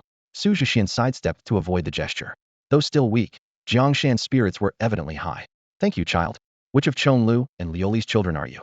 Xu Zhexian smiled and replied, I'm the youngest. My name is Xu Zhexian. I'm also classmates and teammates with Jiang Wenji. She saved my life once, so saving you was the least I could do. There's no need to thank me. Jiang Shan looked at Jiang Wenji with curiosity. She leaned close to her great-grandfather's ear and softly recounted the events surrounding the descent of the secret realm, as well as Xu Zhexian's gift of the dragon pattern safety pendant. I see, Jiang Shan said with an approving nod. A good child indeed. You ventured into the secret realm alone to protect Daxia. A mere longevity lock is nothing in comparison. If not for you saving me, it would be this old man owing you a life. As a veteran who had seen the battlefield, Jiang Shan grew increasingly fond of Xu Zhexian. That fruit of life and death, did you obtain it from the realm of mist? Jiang Shan asked. Yes, I was fortunate, Xu Zhexian replied modestly. Jiang Shan shook his head. It's not just luck, you must have great skill as well. That fruit only ripens once every 50 years, and obtaining it requires overcoming countless challenges. Beyond the mid and high-dimensional demons, even the creature atop the mountain is no easy foe. Xu Zhexian was taken aback. He hadn't realized the fruit of life and death was so rare, nor that Jiang Shan knew about the creature atop the mountain. Do you know what the mountain creature is? It didn't stop me from taking the fruit, but instead prevented others from entering the palace. The palace? Jiang Shan's eyes widened. After 300 years, the Hall of Mist has reappeared. Xu Zhexian's curiosity was instantly piqued. It was clear that Jiang Shan knew the origins of the palace, and from his astonished expression, it seemed to involve some significant secret. You didn't go inside, did you? Jiang Shan asked urgently. No, but a Viking and an amethyst treant ventured into the palace. They were both repelled by the creature, and then the world's rules shifted, leading to destruction and reset, Xu Zhexian explained. Jiang Shan let out a sigh of relief. Good. You're not yet at silver 10-star level, so don't attempt to enter the Hall of Mist for now. Wait until you're stronger. When the time comes, take this with you. Jiang Shan, now regaining some strength, raised his arm lightly, manifesting a card. The card transformed into a wooden box, inside which lay a dark golden card, resting silently. The dark golden card glimmered faintly in Xu Zhexian's hand. Mysterious patterns, resembling drifting clouds, appeared on the back, while the front was covered with golden chains. Through the gaps in the chains, a peculiar box seemed to flicker in and out of sight. What is this? Xu Zhexian asked, puzzled, as he looked at Jiang Shan. The gazes of Jiang Yong and Jiang Wenji, the siblings, also turned toward the card. The design was highly unusual, more like a seal than an ordinary card. Jiang Shan's expression suddenly turned distant, as if he were gazing through the fabric of time. With a heavy sigh, he said, I wonder if my master is still alive. That's a strange way to put it. Are you worried or hoping for something here? The group exchanged bewildered looks, momentarily at a loss for words. Seeing their reactions, Jiang Shan chuckled softly and began to explain. The Misty World was originally one of the great worlds in the dimensions of the old universe. When the old universe collapsed, this world fell with it. Its fragments eventually formed the current Misty Realm. At the heart of this realm lies the Misty Palace. He continued, the last time the palace appeared, my master ventured inside and brought out this black box. But without a key, no method could open it. Worse still, the box emits a unique energy that constantly attracts demons and monsters. Left with no choice, he sealed it within this card. According to my master's speculation, the key to unlocking the box should still be within the palace. Jiang Shan solemnly handed the card to Xu Zhexian. Consider this a gift for you. Once you find the key, you'll be able to retrieve whatever's inside. But remember, do not, under any circumstances, break the seal before finding the key. I understand, Xu Zhexian said thoughtfully. So, this is basically a blind box full of trouble. Great-grandfather, don't you have any idea what's inside the box? Jiang Huaxiong couldn't help but ask. My master speculated that it might be the essence of the Misty Realm, Jiang Shan replied. At these words, Jiang Yong's expression shifted dramatically. The essence of a small world? That means it could be used to create a new one. Exactly. Jiang Shan placed the card firmly in Xu Zhexian's hand. Take it as a welcome gift. Don't even think about refusing. That's far too valuable. Aren't you worried your master will hold it against you? My master? Jiang Shan waved dismissively. I haven't seen him in over 100 years. She's probably long gone. Besides, only you can open the box. Even if he were here, it wouldn't do him any good. The group looked at Jiang Shan's casual attitude and couldn't help but exchange helpless glances. What kind of bizarre master-disciple relationship was this? Noticing Xu Zhexian's confused expression, Jiang Shan elaborated. Don't you get it yet? That creature sees you as special. Normally, it guards the fruit of life and death, only shifting its focus to the palace when it appears. Yet, you plucked one of its treasured fruits, which only ripens once every 50 years, and it didn't even come after you. That means you're unique to it. Your chances of entering the Misty Palace are much higher. At least you won't have to fight your way in like my master did. Xu Zhexian nodded, showing he understood, though his gaze remained cautious. I see what you're saying, but I think it's better to stay vigilant. What if the creature is setting a trap to lure me in? The best course of action is to improve my strength and deal with them hidden. With that, he accepted the card without further hesitation. Just as the atmosphere began to settle, Jiang Wenzi's phone suddenly rang. When she saw the caller ID, Wanxiang Academy Admissions Office, she frowned. I'm not answering. It's probably a scam. Every year around exam season, there are people trying to trick students. The phone rang persistently, but she hung up without hesitation each time. Xu Zhexian, standing nearby, couldn't help but twitch the corner of his mouth. He had a feeling this might actually be a legitimate call. Inside an office at Wanxiang Academy. Bang! The phone slammed heavily onto the desk, producing a sharp sound. A scruffy young man with an unkempt beard irritably ran his fingers through his hair, muttering in frustration. Damn it! I should never have agreed to cover for the admissions department. As the staff member responsible for notifying top students from various cities to attend the selection process, he'd already made over 100 calls, only to have every single one of them hung up on him. The level of caution these students exhibited was simply astonishing. They wouldn't even answer official calls. Looks like he'll have to resort to the old method, he sighed. With a flick of his wrist, a flash of light appeared, and an elegant white crane materialized out of thin air. Crane Fairy, I have to trouble you to make another trip, the scruffy man said helplessly. I'm already working at Wanxiang Academy, and yet I still feel like I'm being worked to the bone. The proud Crane Fairy raised its head, ignoring his complaints. It deftly picked up the letters on the desk and vanished in an instant. 10 seconds later, the Crane Fairy suddenly appeared inside the Jiang family's bamboo house. Its graceful figure tore through space, leaving everyone present stunned. Xu Zhexian was the first to react. He pulled a packet of spicy snacks from his pocket and tossed it over. Here, thanks. The Crane Fairy caught the snacks with precision, winked at Xu Zhexian, and disappeared again in a flash. Jiang Wenjiu unfolded the letter and quickly scanned its contents. She had been granted permission to participate in Wanxiang Academy's selection process and was instructed to use a special passage on June 16th to board the celestial ship bound for the trial grounds in Tianqiu City. The letter also detailed the coordinates of the special passage, restrictions on accompanying individuals, and other important notes. Oh my gosh, Jiang Wenjiu exclaimed, looking at Xu Zhexian with excitement, nearly jumping with joy. Wanxiang Academy has sent me a notice to join the selection. I've been invited too. Xu Zhexian nodded with a smile. Double blessings. Jiang Yong beamed with delight. The Jiang Mountains have awakened, and now Xiaozhou has a chance to enter Wanxiang Academy. Even among the great families in Tianqiu City, those who make it into Wanxiang Academy are as rare as phoenix feathers. The great-grandfather, visibly thrilled, declared, I still have 2 jars of 100-year-old newer Hong daughter's red wine saved up. Tonight, we'll celebrate. Yes, yes. Jiang Wenjiu clapped her hands, brimming with excitement. Xu Zhexian couldn't help but chuckle at her enthusiasm, but quickly composed himself. This selection process is quite unusual and highly significant. We only have 2 days left. We need to focus on improving our strength. Under the inquisitive gazes of the others, Xu Zhexian calmly explained the truth behind the competition and the battle for the nation's fortune. Jiang Shan's expression grew dark, and the rest of the family was visibly indignant. For the sake of Xia country, we'll fight with everything we've got, Jiang Shan said solemnly. Save the wine for later. Tomorrow morning, you'll open the Jiang family's secret bamboo mountain to help you both enhance your abilities. I'm almost ready to create my second card. Jiang Wenjiu's eyes lit up. It's perfect timing to gather materials in Bamboo Mountain. He'll aim to finish within 2 days. Are we still having the feast tonight? Jiang Huaxiong timidly raised his hand to ask. Of course. That night, the Jiang family's banquet was filled with joy and laughter. The younger generation looked at Xu Zhexian with a mix of newfound awe and reverence. Not only had he truly saved Jiang Shan's life, but he was also a pivotal figure for Wanxiang Academy. The next day, behind the Jiang family's bamboo house, with a kind smile on his face, Jiang Shan personally opened the Bamboo Mountain secret realm for Xu Zhexian and Jiang Wenzhou. Go ahead.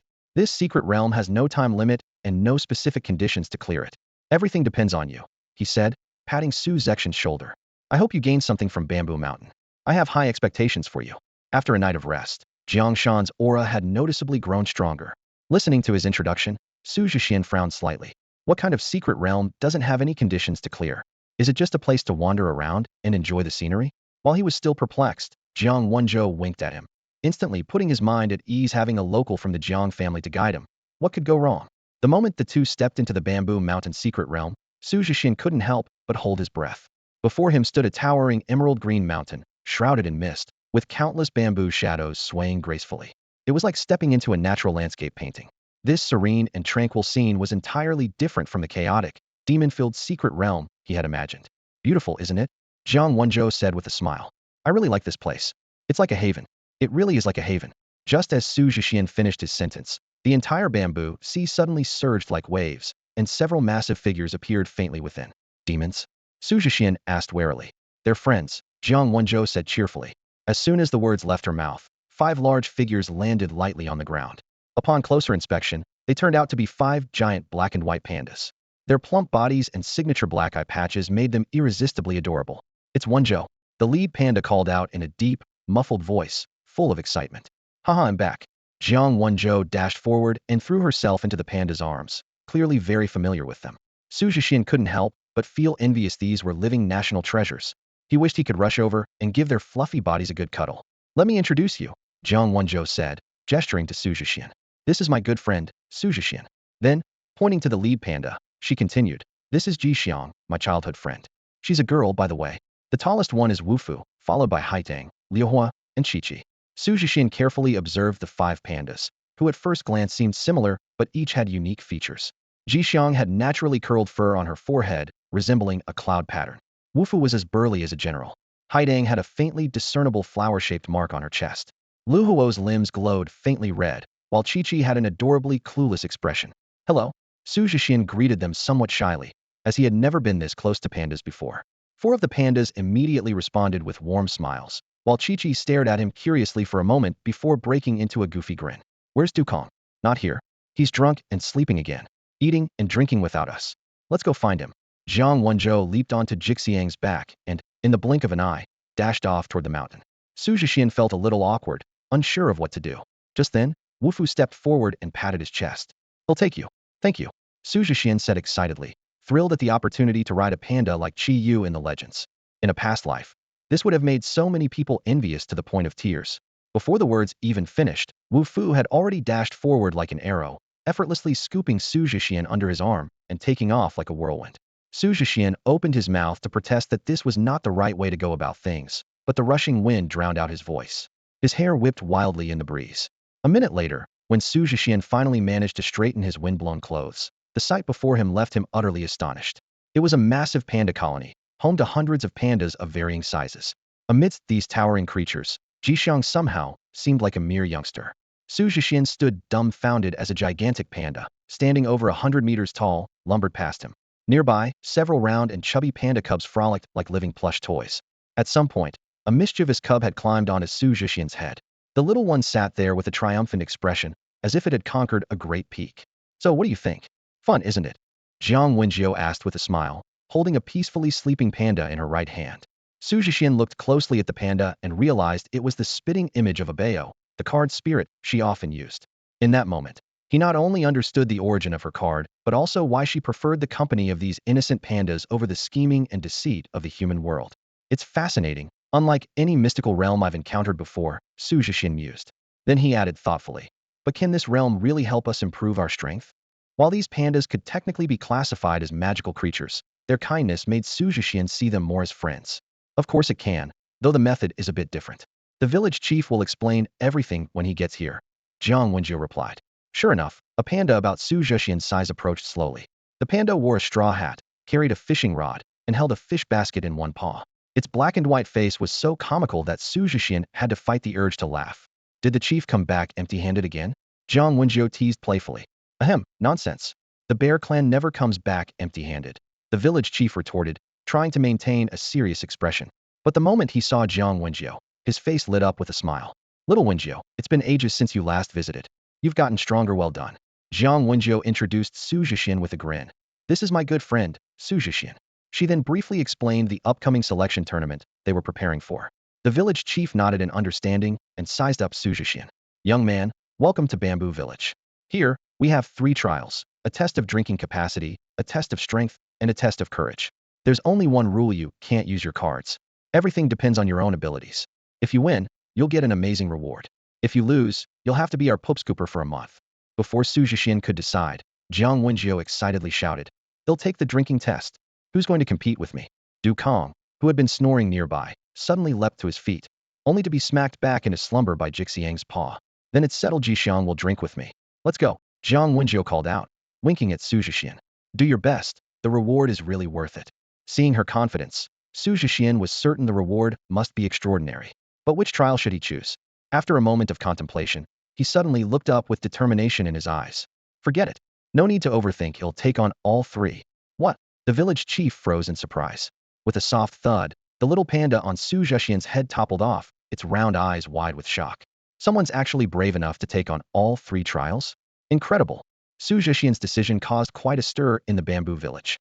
In no time, aside from Jixiang, pandas of all sizes swarmed over, forming a circle and curiously observing this audacious human.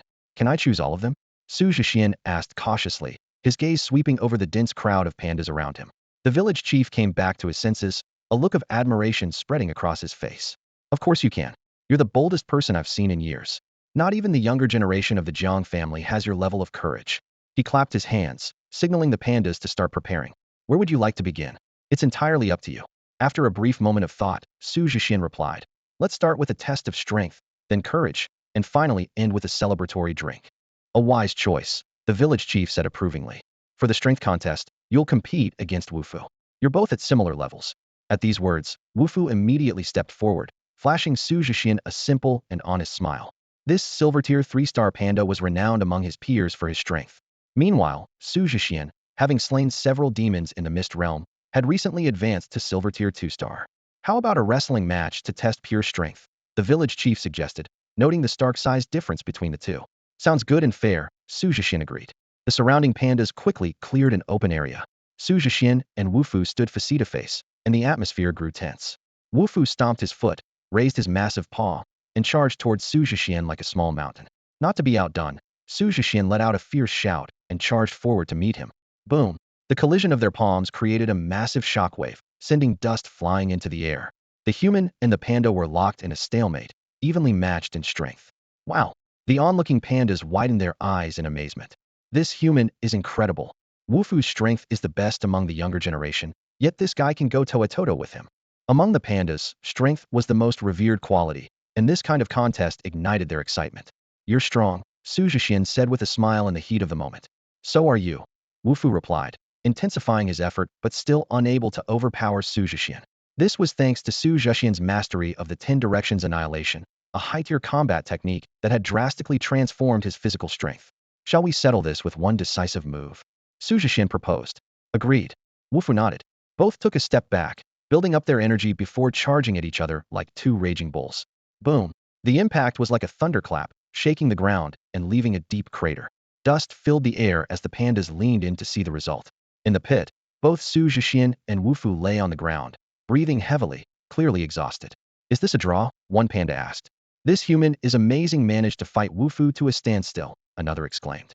Even in defeat, he earns respect, a third added. However, the village chief shook his head. Wufu lost. Xu Zhexian is the winner. Seeing the puzzled looks of his kin, he pointed to Xu Zhexian's position. Xu Zhexian didn't take a single step back, while Wufu retreated 5 steps. That's the difference. The pandas suddenly understood and erupted into cheers, crowding around Xu Zhexian to congratulate him. In this strength-revering community, the strong earn the highest respect. I admit I almost lost, Wufu said with a candid smile. My level is higher, but since you didn't retreat, it's my loss. The human and the panda exchanged a smile, a mutual respect evident between them. Well done, the village chief said with satisfaction. Next is the second challenge. Do you need a break? Xu Zhexian shook his head with a relaxed expression. The second challenge shouldn't take much effort either. Then follow me to the Bamboo Mountain secret cavern, the village chief said approvingly. his eyes glinting with anticipation. A group of pandas followed closely behind, eager to witness Xu Zhexian's challenge firsthand. On the way, the village chief explained the origins of the Bamboo Mountain secret cavern in detail. Hidden deep within the Bamboo Mountain secret realm, the cavern was a place their ancestors had used to imprison the souls of slain demons. Though these souls were intangible, they could unleash terrifying mental attacks on anyone who entered, making it an ideal training ground for the Bear Clan to strengthen their mental resilience and overcome fear. After hearing this, Xu Zhexian smiled to himself. He had a unique advantage against such mental assaults, though he chose not to reveal it. If you can walk out of the cavern within an hour, you've passed, the village chief said, pointing to the entrance of the secret realm. We'll be waiting on the other side. Good luck. All right, it shouldn't take too long, Xu Zhexian replied, knowing that sprinting wouldn't help here. He'd have to rely on his mental strength. Waving goodbye to the pandas, he turned and stepped into the cavern. Inside, the cavern was brightly lit but shrouded in an eerie, chilling atmosphere. As soon as Xu Zhexian took his first step, the formless souls of the demons launched a fierce assault on his mind. They cackled wildly within his mental space, attempting to conjure terrifying illusions.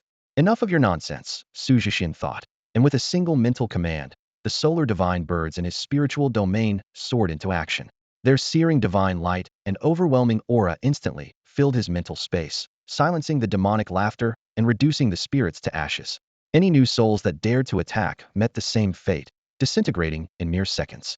This scene played out repeatedly in Xu Zhexian's mind, while he himself walked through the cavern with ease, his pace quickening with each step. Before long, he reached the exit, not even slightly out of breath. I'm done, Xu Zhexian announced, looking at the group of stunned pandas, a faint smile on his lips. The pandas stood frozen for a moment before snapping back to reality. They glanced at the timer by the exit 59.08 seconds. Wait, what? How is that even possible? It took me 3 hours to crawl out last time. Did the demon souls in the cavern go into hibernation or something? The pandas exchanged bewildered looks, their black and white faces filled with disbelief. Combined with their signature dark eye patches, they looked like a group of adorably confused caricatures. The village chief circled around Xu Zhexian, visibly impressed. Remarkable. You've broken our clan's record. Well, maybe I just got lucky, Xu Zhexian said, scratching his head. He didn't have the heart to admit that he had completely ignored the mental attacks, and that the minute he'd spent was simply the time it took to walk through the passage. If he'd run, it wouldn't have even taken 10 seconds. You're being modest. Now for the final challenge, your drinking capacity, the village chief declared, scanning the crowd. Where's Chi-Chi? It's time for them to step up. The pandas looked around in confusion until Chi-Chi finally lumbered over, fashionably late. Many of them facepalmed other than always being a little behind. Chi-Chi was otherwise quite reliable. Chief, I'm here, Chi-Chi called out, squeezing to the front with a goofy grin. Haven't started yet, have we? You've got this, bro. Those demon souls aren't scary at all. Xu Zhexian blinked, then pointed at the timer. I've already finished the challenge. Chi-Chi blinked back, glancing at the timer. Oh, only 59.08 seconds, huh? Xu Zhexian couldn't help but admire the panda's composure. Well then, let's get started on the next. Before he could finish his sentence, a thunderous roar from the crowd interrupted him. What? That broke my record. The record holder of the Zhushan secret cave was Chi-Chi, a seemingly soft and cuddly bear warrior whose strength was not to be underestimated. Chi-Chi possessed two incredible talents, dullness and simplicity. Dullness allowed it to delay all pain and reduce damage by 70, while simplicity enhanced its physical and mental defenses by 70. The perfect combination of these talents made Chi-Chi an almost invincible existence. However, today, Kiki's most prized record in the Zhushan secret cave was shattered by an even more formidable being, Xu Zhexian. At this moment, Kiki's round panda eyes were wide open, staring unblinkingly at Xu Zhexian, trying to discern what made this human capable of breaking its record. What are you staring at? The village chief knocked Chi-Chi on the head with a fishing rod. You should know there's always a mountain beyond the mountain, and a bear beyond the bear. Now go. It's your turn to compete.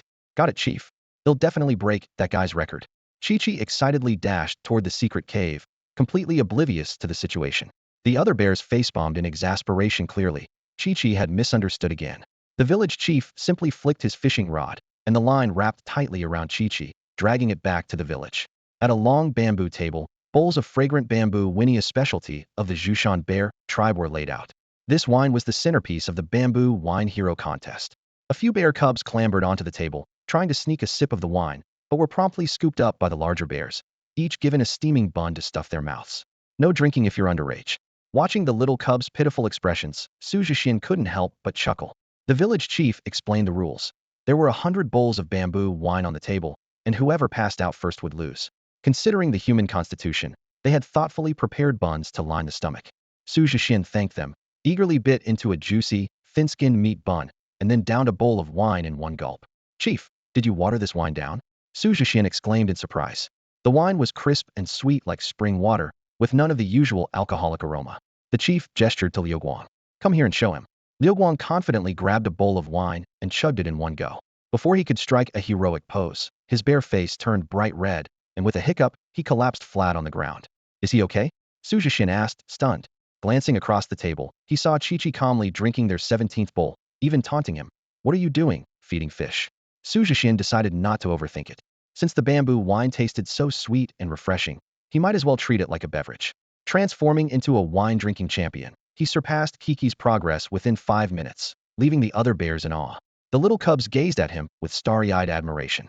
Xu Zhexian drank bowl after bowl, his movements smooth and effortless, surpassing even the best drinker in the village, Xiao Jier. By the time he finished his 100th bowl, Qi had only managed to reach her 89th. How are you not even a little drunk? Qi slurred, her large, adoring eyes hazy as she gazed at Xu Zhexian. Before she could finish her sentence, she collapsed beside Liu Hua, both falling into a deep slumber. The bears erupted into cheers once again. The village chief beamed with joy, more delighted than if he had caught a big fish.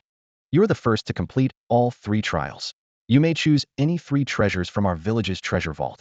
This bamboo wine is no ordinary drink, the village chief explained while stroking his beard. It was brewed by our bear ancestors using special treasures and the spring water from Bamboo Mountain. If someone with ill intent drinks it, we can sense it immediately. But those with good intentions will earn our friendship. To drink 100 bowls without getting drunk signifies extraordinary talent. As he spoke, Jiang Wenji came bounding over, her cheeks glowing like a summer sunset. You actually managed to outdrink Qi? That's incredible. She knew full well how strong Qi was. She was the best in the entire village. As for Liu Hua, he was far too weak to even be worth mentioning. Not only did he beat Qi, but he also surpassed Wu Fu in strength and broke the record in the secret chamber, the village chief praised. In all these years, this is the first time I've seen such a remarkable young man. Jiang Wenji was astonished. Completing all 3 trials in such a short time? That's unbelievable. It was just luck, Xu Zhexian said modestly. A win is a win, the village chief chuckled. Come on, let me take you to the treasure vault. Pick anything you like, don't hold back. The village chief led the 2 deeper into the village, while the bears continued their lively feast. Little red pandas clutched their buns, munching happily, and muttered about growing up quickly so they could drink the bamboo wine. This was the daily life of Bamboo Village, always filled with laughter and joy. Inside a bamboo hut, the village chief performed a spell, and a purple bamboo door materialized out of thin air, slowly opening. Go ahead, they'll wait for you here, the chief said with a cheerful smile, gently pushing the 2 into the vault before standing guard outside. The village chief sure is bold, Xu Zhexian remarked as he stepped into the treasure vault. Aren't they afraid we might clean the place out? Jiang Wenji shook her head with a soft laugh. You've passed the 3 trials, so you're one of us now. The village chief always trusts his own people unconditionally. She then revealed the secret behind the bamboo wine to Xu Zhexian. I see, Xu Zhexian said, finally understanding and marveling at the wisdom of the bear ancestors. Though the bear tribe was small in number, it was these clever methods of self-preservation that had kept them safe. Go ahead and pick something. Treat it like your own home, Jiang Wenji said with a smile. She had played in the treasure vault often as a child, though that was before she had awakened her abilities. Xu Zhexian nodded and began exploring the vast treasure vault. Shelves were lined with all kinds of rare equipment, materials, and herbs. Suddenly, something caught his eye: 2 crystal cards labeled grass and trees as soldiers.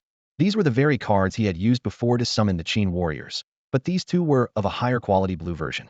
Got it, Xu Zhexian thought with excitement, already planning to use these cards in the upcoming team battle against the Stick Nation. This swarm tactic was perfect for his strategy.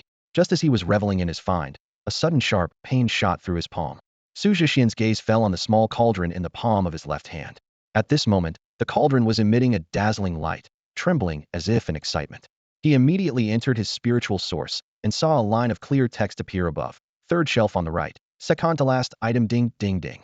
This discovery made Xu Zhexian's heart race. The fragments of the 9 provinces cauldron were here. He quickly walked to the indicated spot, where an ancient copper coin lay quietly on the shelf. The inscriptions on its surface were blurred with age. Just as he reached out to touch it, the coin transformed into a streak of light and embedded itself directly into his palm. In an instant, the aura of the small cauldron grew significantly stronger. Within the spiritual source, the 9 cauldrons divine chronicles reappeared, this time with more complete content. Specifically, the cauldron's ability to sense the fragments of the 9 cauldrons increased by 2.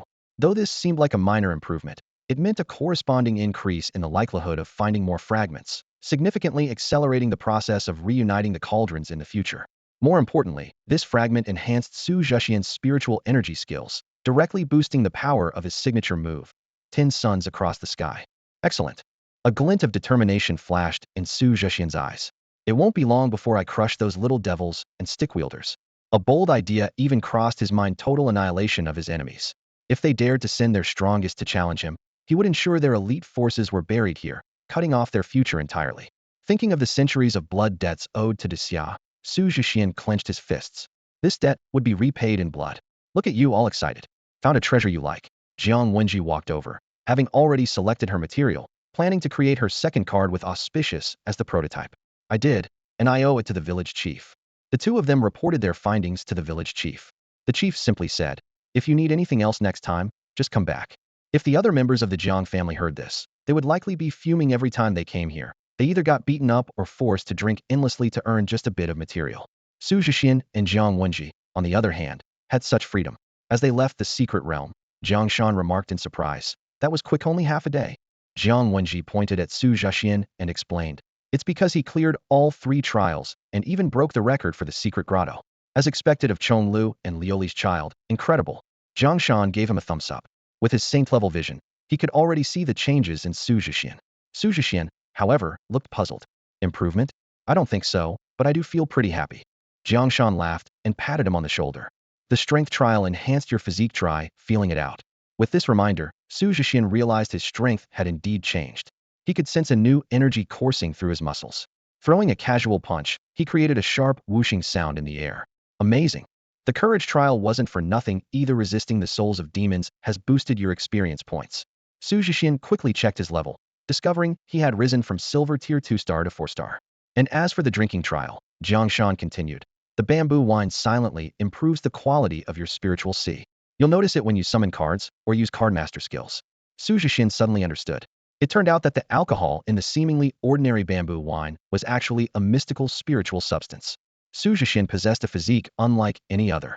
While other cultivators would stagger like drunkards after consuming bamboo wine, his extraordinary spiritual core could instantly absorb the essence of such a divine substance. This was the secret behind his ability to remain unaffected no matter how much he drank. Had it been ordinary wine, even a single cup might have rendered him unconscious. Jiang Shan gazed at the young man before him, a smile of satisfaction on his face. He was well aware of the profound mysteries within the Bamboo Mountain secret realm. It was through the subtle influence of this place that he had been able to embark on the path of greatness. Thank you. Xu Zhexian bowed deeply to Jiang Shan with utmost sincerity. The value of this secret realm was far beyond that of ordinary ones found in the outside world. Jiang Shan quickly helped him up, a flicker of emotion flashing in his eyes. There's no need for thanks. I do this for Xia. He paused, his voice trembling slightly. Reclaiming those 2 cities for us old folks depends on you now. Seeing Jiang Shan's reddened eyes, Xu Zhexian felt a pang in his heart. This was the long-cherished hope of countless people of Xia. I won't let you down, he promised firmly, his voice resolute. There was only a day and a half left until the Wanxiang selection. Xu Zhexian stayed at the Jiang family residence, intending to make his final preparations for the upcoming battles. He was determined to arm himself to the teeth. In his room, he meticulously assessed his current strength. Xu Zhexian. Level, silver rank, 4 star, 16.1. Core card, Ancestral Dragon Ingzheng. Subordinate cards, God of War by Qi, Timeless Prime Minister Li Si, Great Qin Elite Warriors. Equipment cards, Qin Swords 2. Domain card, Qin Wind No Clothes. Cardmaster skills, 10 Suns in the Sky, Annihilation Techniques. Current lifespan, 3,220 years. His strength was considerable, but in this contest that could determine the fate of the nation, he needed more trump cards. Xu Zhexian decided to reconstruct the Great Qin Elite Warriors. He had calculated that the blue-grade, Grass Soldiers Everywhere card could accommodate 3,000 elite warriors. All he needed was to purchase materials from the 9 provinces marketplace and expend 600 years of lifespan to complete the reconstruction. With the reinforcement of the Qin Wind No Clothes domain spirit, the more warriors he had, the greater their combat strength would become. Whether in group battles or duels, he would be nearly invincible. An hour later, Xu Zhexian, holding a spiritual brush, completed the newly reconstructed Great Qin Elite Warriors. 3,000 soldiers, some riding war horses, others driving chariots, exuded an overwhelming aura of ferocity and valor. 9 provinces vanguard Great Qin elite warriors. Quality, blue. Level, 10 star. Category, infantry. Skills, clashing steel, fight to the death. Traits, nameless soldiers. Advancement path, 5 element warriors, celestial sky soldiers. Bond, stalwart, old Qin. He decided to save the remaining grass soldiers everywhere, card for crafting units from other dynasties. With 2,620 years of lifespan left, Xu Zhexian fell into contemplation. With a strong army at his disposal, it was time to add another commanding general. He laid out a blank card and focused his energy, brush in hand. Gradually, the image of a towering general took Shopee figure standing atop the Great Wall, wielding a Qin sword and shield, with a longbow slung across his back. His piercing eyes, sharp as those of an eagle, scanned the horizon. He stood like a guardian deity, protecting the northern border of Great Qin. Carefully, Xu Zhexian inscribed on the back of the card, the biography of Meng Tian, Chapter 28. Meng Tian, a man of Qi origin. Golden light flashed, and yet another brilliant general, both wise and valiant, descended. Guardian of the frontier Meng Tian. Quality, gold. Level, 10 star. Category, general. Skills, impenetrable defense, beacon fires ablaze, prison without walls. Traits, protection. Advancement path, Great Wall of Meng Tian mountains and rivers of 9 provinces Meng Tian. Bond, loyal and fearless, awe-inspiring presence.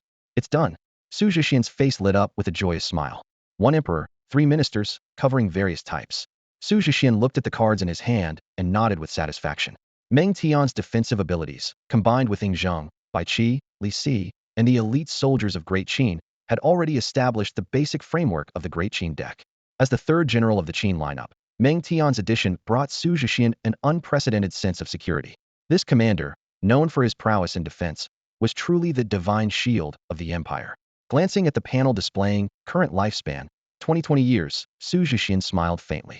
With 1 month remaining before the competition, he set a small goal for himself to raise his lifespan to 10,000 years. It wasn't greed, but rather a precautionary measure. After all, the other 2 nations would undoubtedly pour all their resources into cultivating their prodigies and might even equip them with special tools. If any unexpected situations arose, having this buffer would give Xu Zhexian the confidence to go all out. Moreover, with the support of the small cauldron, the power of the 10 suns had reached a new peak. He was eager to see who could withstand it. Time flew, and the day of selection arrived quickly. According to the rules of the Wanxiang Academy, each top scorer could bring only 1 family member. In the end, Jiang Shan and Jiang Huaxiong accompanied the 2 candidates. When Xu Zhexian gave the accompanying spot to Jiang Huaxiong, the latter was so moved that he almost called him godfather. As for Su Zhongluo and Yu Liuli, they were already well acquainted with the Wanxiang Academy's trial grounds and were waiting there. In the early morning, the 4 of them arrived at the Blossoms flower shop on Xiang Street in Tianchu City. After the shopkeeper verified Jiang Wenzhou's admission letter, they were granted access to a private passage. Xu Zhexian, on the other hand, simply passed through with facial recognition.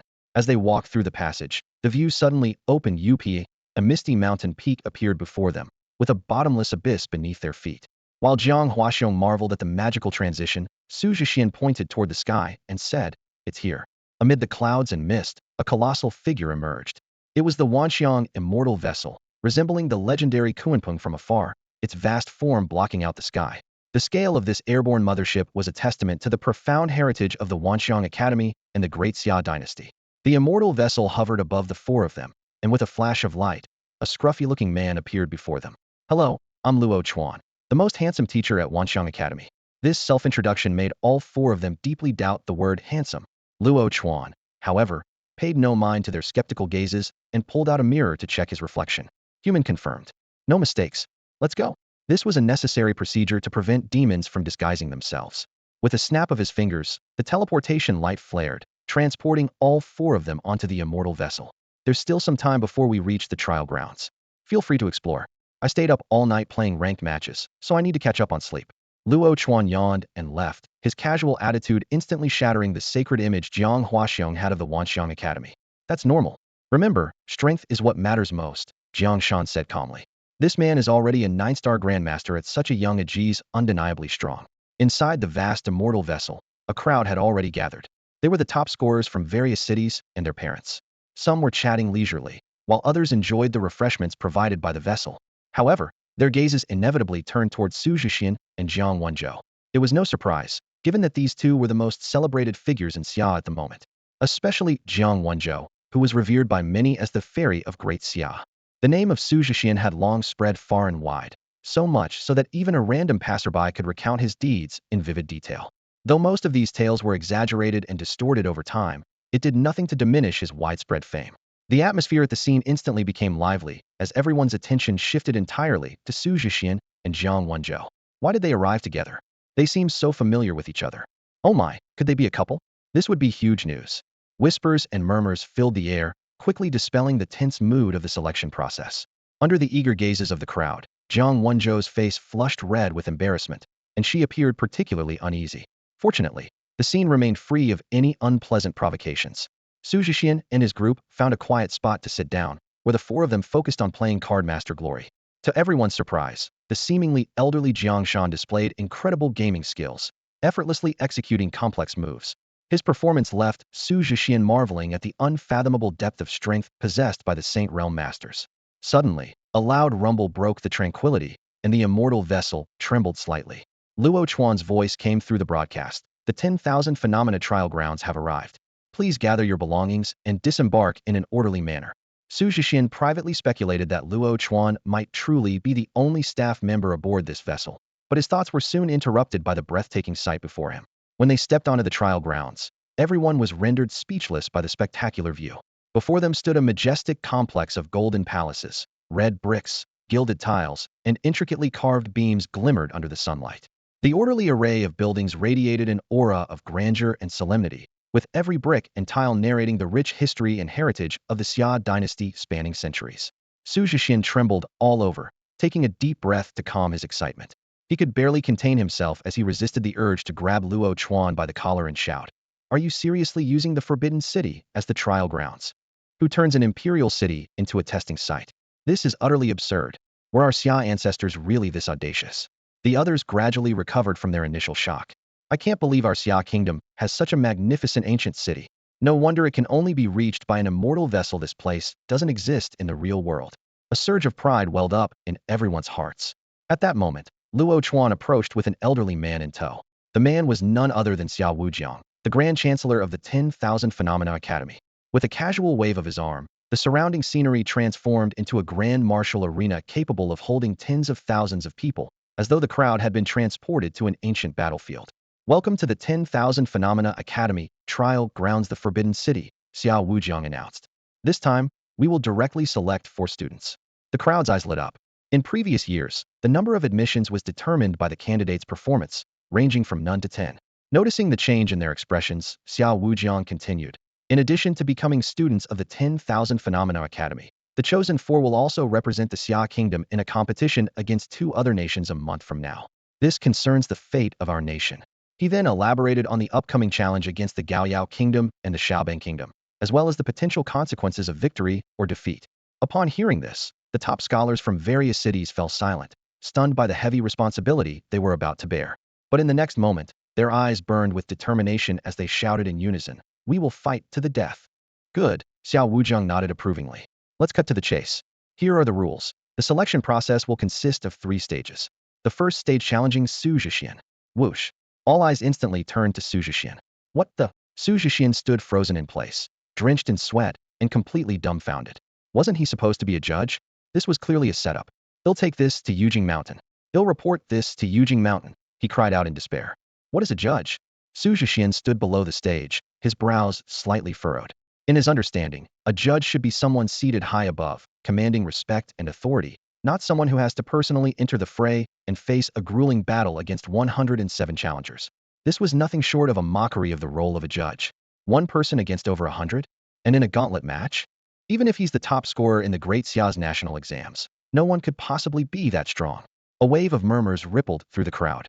The champions whispered among themselves, while the parents exchanged looks of astonishment. This method of having a judge battle the candidates not only seemed dismissive of everyone present, but also incredibly unfair to Xu Zhexian. Xiao Wujiang slowly raised his hand, signaling for silence. His gaze swept across the entire venue as he spoke in a steady tone. "I understand many of you are confused, so allow me to clarify. First and foremost, Xu Zhexian was pre-admitted to the Wanxiang Academy even before the national exams. Therefore, today his role is that of a judge, not a candidate." The moment these words landed, all eyes in the room turned sharply towards Xu Zhexian, as if piercing through him like arrows. The expressions of over 100 champions and their parents grew complicated: admiration, envy, and skepticism all intertwined. No wonder he was the first to clear a major secret realm single-handedly. But were no pushovers either. Can he really fight 100 people back-to-back without faltering? Under the fervent stares, Xu Zhexian wished he could bury his head in the ground. Fortunately, Xiao Wujiang continued just in time. Second, Xu Zhexian will serve as the sole core of this year's Three Nations tournament. The Wanxiang Academy has opened 4 spots for this event, and the goal is to form the strongest team around him. As such, his judgment of potential teammates carries the highest priority. These words were like a bombshell detonating in the room. Representing Great Xia in such a prestigious competition, what an extraordinary honor. After their experiences in the Guanshan Moon Secret Realm, the champions' love for their nation had only deepened, and they were eager to serve. At the same time, they were confident in their own abilities and felt a tinge of dissatisfaction about Xu Zhexian being the sole core. Clearing a secret realm alone was certainly impressive, but it didn't mean they were inferior. Without a trial, how could they accept this arrangement? This trial is meant to make sure he earns your respect, Xiao Wujiang said bluntly, instantly igniting the tempers of some fiery champions. Xu Zhexian's face darkened immediately, and he cursed inwardly. This old man really knows how to stir the pot. Did he even consider how I feel? As if reading Xu Zhexian's mind, Xiao Wujiang turned to him, a faint smile playing on his lips. This is also an opportunity for you to fully understand your potential teammates. Find the ones who complement you best and build the strongest team. After a brief pause, he added, of course, if you get knocked down, someone else will take your place as team leader. Though phrased as an explanation, his words were clearly meant to motivate the champions even further. The atmosphere in the room instantly grew tense, like a drawn bowstring ready to snap. The true purpose of this first trial had become clear. Only the one who triumphed in this chaotic battle would stand victorious in the end.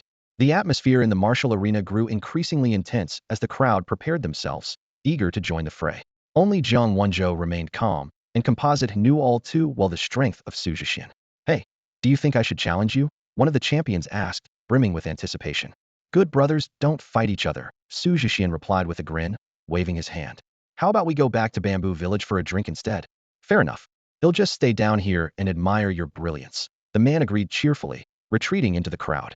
Zhang Wenzhou quietly pulled out a small gourd, taking a discreet sip as a glint of satisfaction flashed in his eyes. At that moment, a platform slowly rose in the center of the martial arena. Xu Zhexian sighed softly and stepped onto the stage. As a member of the Xu family, he never shied away from a challenge. He was well aware that Su Zhonglou and Yu Liuli were likely watching from the shadows. This first trial was undoubtedly a test set up by his difficult-to-please parents. Standing at the center of the stage, Xu Zhexian surveyed the crowd. The slight trace of social anxiety that lingered earlier vanished, replaced by a surge of boldness.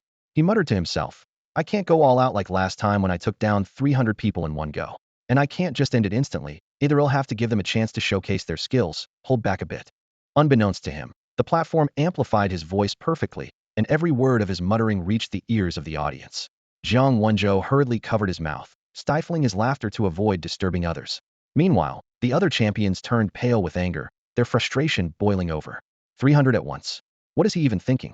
300 people could drown him in sheer numbers. How arrogant. What does he mean by holding back? Does he think so little of us? Just because he's the #1 in Daxia doesn't mean he's untouchable. Let's take him down. Before the words had fully settled, a nimble figure leapt onto the stage. It was a young woman clad in dark red battle attire, her sharp movements accentuating her confident demeanor. Her finely chiseled features exuded a commanding presence. My name is Fong, from Wind City, and am this year's champion of the Dicky City region, she declared, standing tall with an air of defiance. Xu Zhexian studied her thoughtfully. Why do I feel like you look like someone? Ugh, you're the one who doesn't look like a person. Arrogant jerk, Fong snapped, glaring at him fiercely. Wait, hold on. That's not what I meant, Xu Zhexian quickly clarified. I was just wondering, do you know Senior Fong from Beijing Academy? She's my sister. Fong replied proudly, lifting her chin.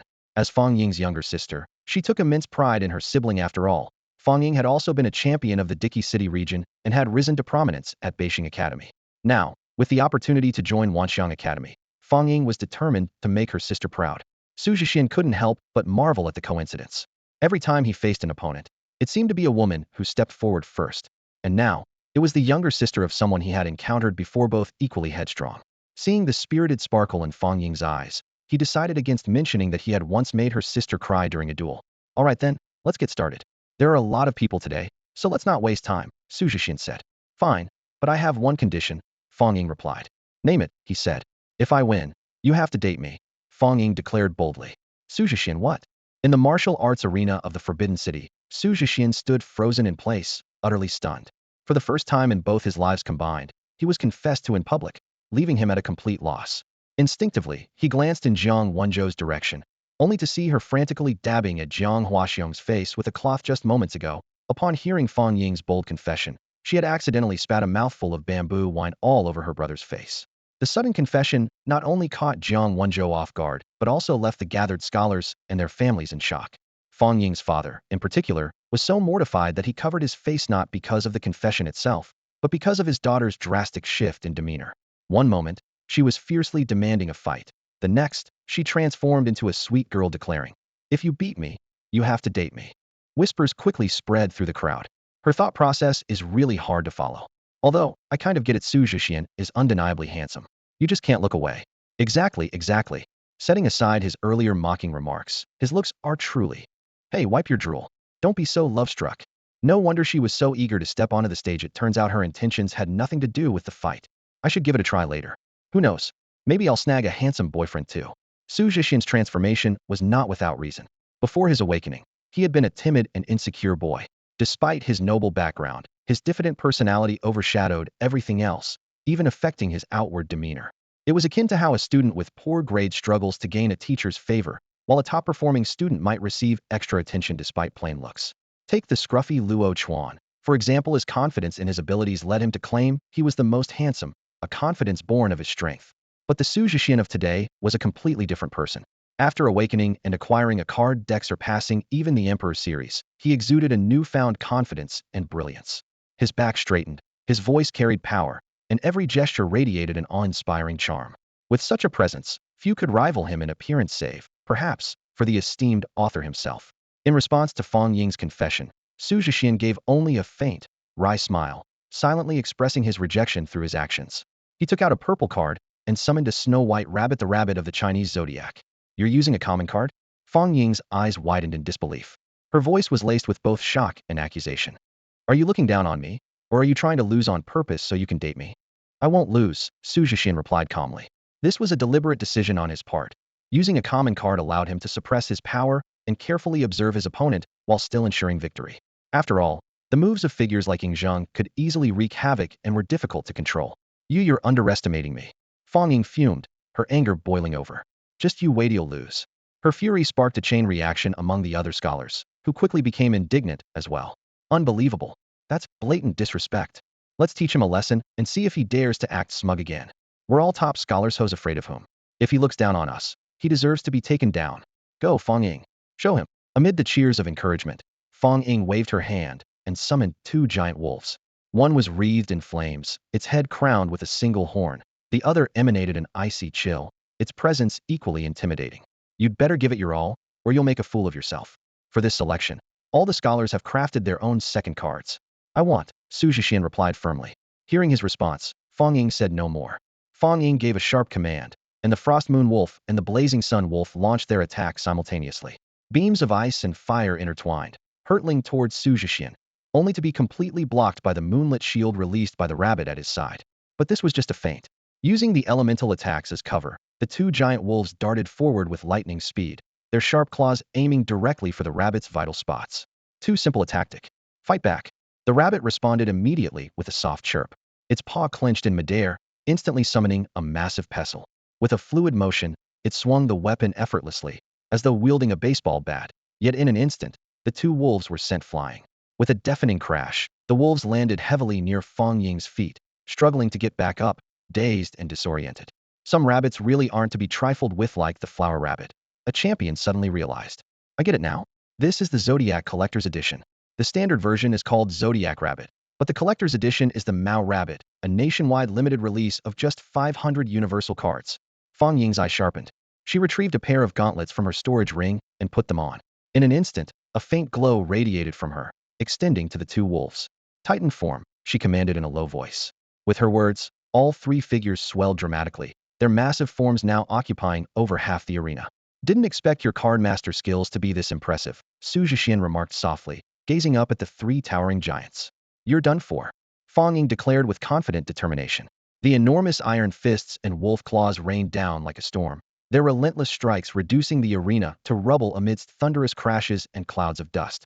When Fong and the wolves reverted to their original forms, she waved away the dust, searching for her opponent. But then, a calm voice echoed from above. Is that all you've got? Anything else? What? How are you flying? Fong looked up in disbelief. It turned out that the Mao rabbit not only provided defensive shields and the pestle weapon, but also granted its user extraordinary speed and leaping abilities. Xu Zhexian had already dodged the attacks, leaving only an afterimage. On top of that, he had cleverly used the U-Rooster card to gain the ability to hover in midair. Looks like that's it.